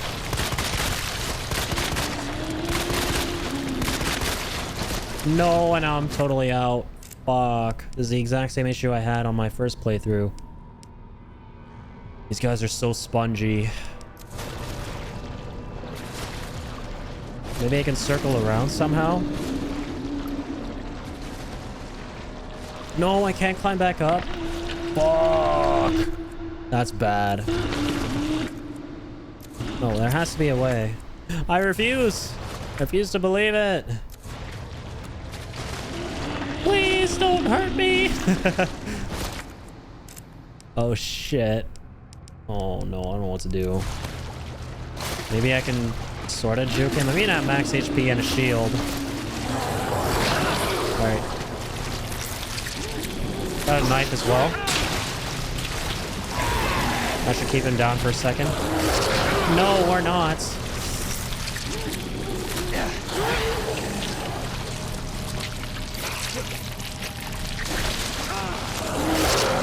That's bad. Okay, nice, nice, nice. He takes a little second to recuperate there before he attacks me again.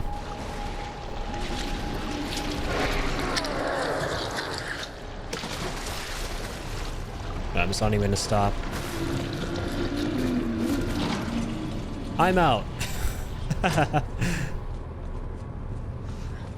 Smell you later. Rather not, though.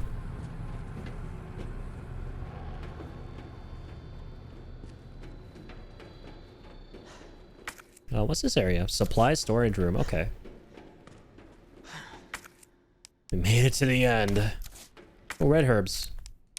You combine those with those. Now I just need a green. Yeah, I guess if all else fails, just tank everything and stock up on herbs and just heal yourself. Oh shit, what the hell? I came here to get the pieces, not insert the pieces. You're kidding me. Oh, wait.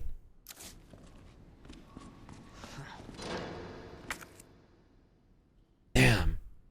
The piece is in there. Gotta get to it somehow.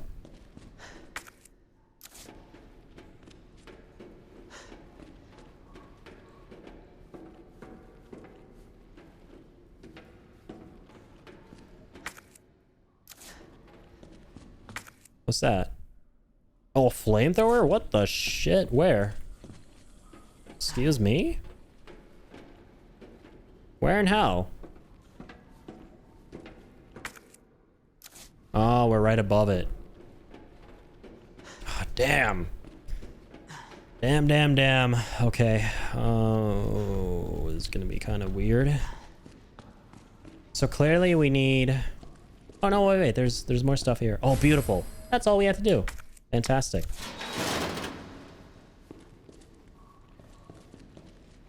Now I just need the flamethrower. Gimme.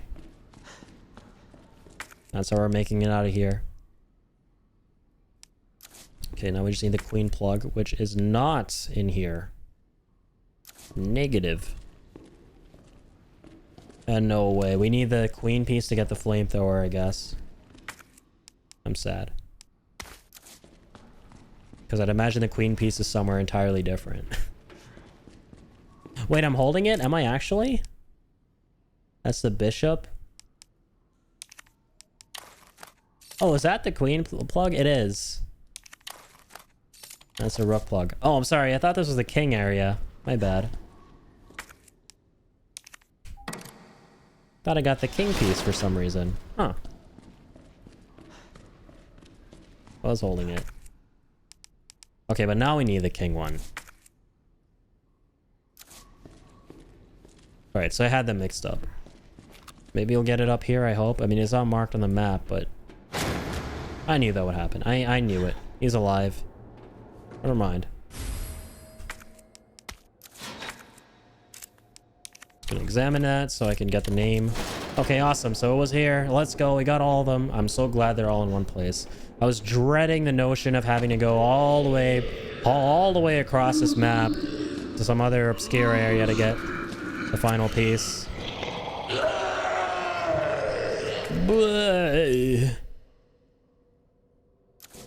Brains. Okay. We're gonna get this and we're gonna dip in style. No ammo, no problem. Alright, here we go. Chemical flamethrower. The longer you torch a target, the bigger the flames you'll create. Alright, time to get smoky. Let's open that. Oh shit, fuck.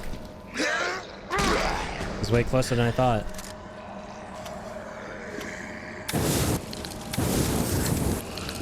I don't want to waste my shit on him. Fuck. I really want to save it for the adult G's. I feel like the adult G's are going to be weak against this. Kind of like in Dead Space, like a lot of the monstrosities that kind of looked like the adult G's are really weak against fire. That's all I'm going off of. Oh, fuck. If you take the queen plug now, you'll lock him in? Oh, wait. So if I put it in? Wait. Oh, I don't have it. Shit. You're right. I gotta take it and lock him in. Fuck, it's too late. My bad. no. I'm in a puzzle without even realizing it. Gotta get out of here with the pieces. Ah. This is a challenge. And to open the doors, I need the pieces. Shit, man. I hate that he's in here with me. Stop being alive. Or undead. Okay, let me do this in peace.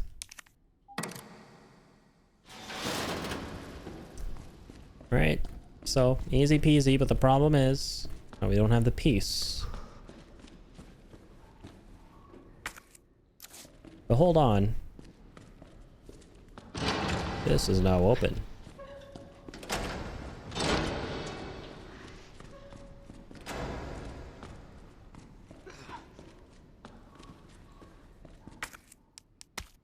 Alright, we'll figure this out. We always do. Let me try something here.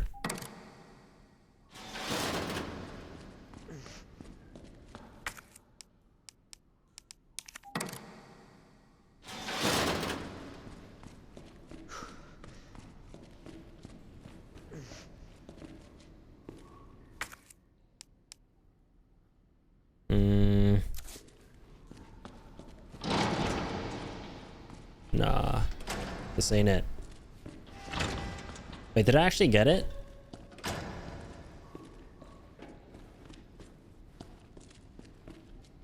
Wait, I did? Okay, hold on. How do I...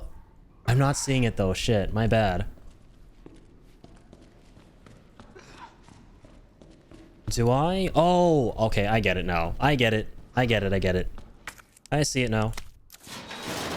Took me a little second.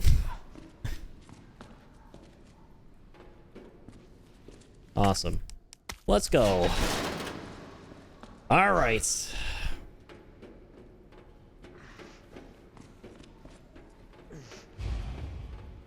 Use the plugs to open the door. Beautiful. I'm probably going to save that for tomorrow, aka tonight, though. I'm probably going to go and hit up a save and then call it there. Or you know what? Yeah, let's do the puzzle because it's right next to the typewriter. Oh no, I shouldn't go that way. Oh fuck. Because that we established we can't climb out from there. I don't want to die, please. Fuck, and I'm poisoned. Son of a bitch. Wait. Fuck, I don't have any concoctions. I do, wait. Reduces damage and guards against poison. Out of the way! Bitch! Nice! Flamethrower doing work on them. Run, Leon! Oh my god, please! Let that be the end of them. No surprise, there's no nothing. None of that, please. What? What? No! What the fuck? I did not mean to do that.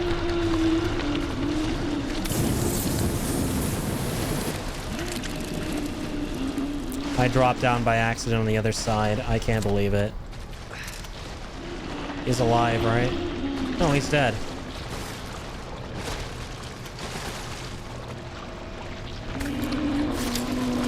Couldn't see where I was going.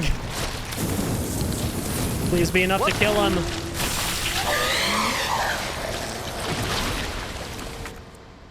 That was enough. Okay.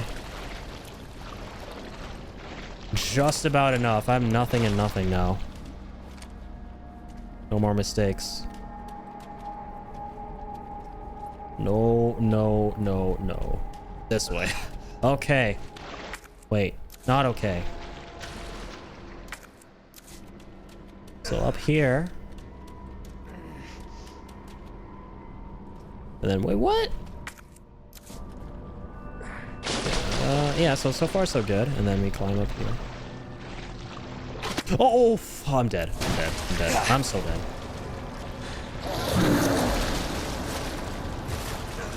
Oh my god, we have to get past him. You're joking. Get down there, Leon. Run! Oh, I couldn't. I have a knife. I have a knife. I'm not. Use a knife. Let's go. Let's go. Let's go. It's the very last thing I have. And now I'm out. Holy shit, that knife came in clutch. Fuck. Literally the last thing I had. And I'm so glad I had it. And it was down to its last use. That shit was rusty AF. My god. Leon is not having it, man. I just woke up from a nap. He just woke up from a nap. That's not where I meant to go. Shit. That was way too close, man. Made it by like a hair. Oh. Must be really careful. I really appreciate that shot, man. Right when you go through the doorway. Fudge. I have nothing. Oh no.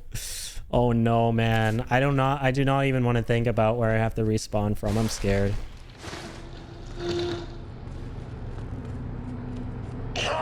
There he is. I should have ran through. He was slow. My bad. Oh, he's going back. Curse you, if only I had ammo. Fuck you. Yeah, exactly what Leon said. Fuck you.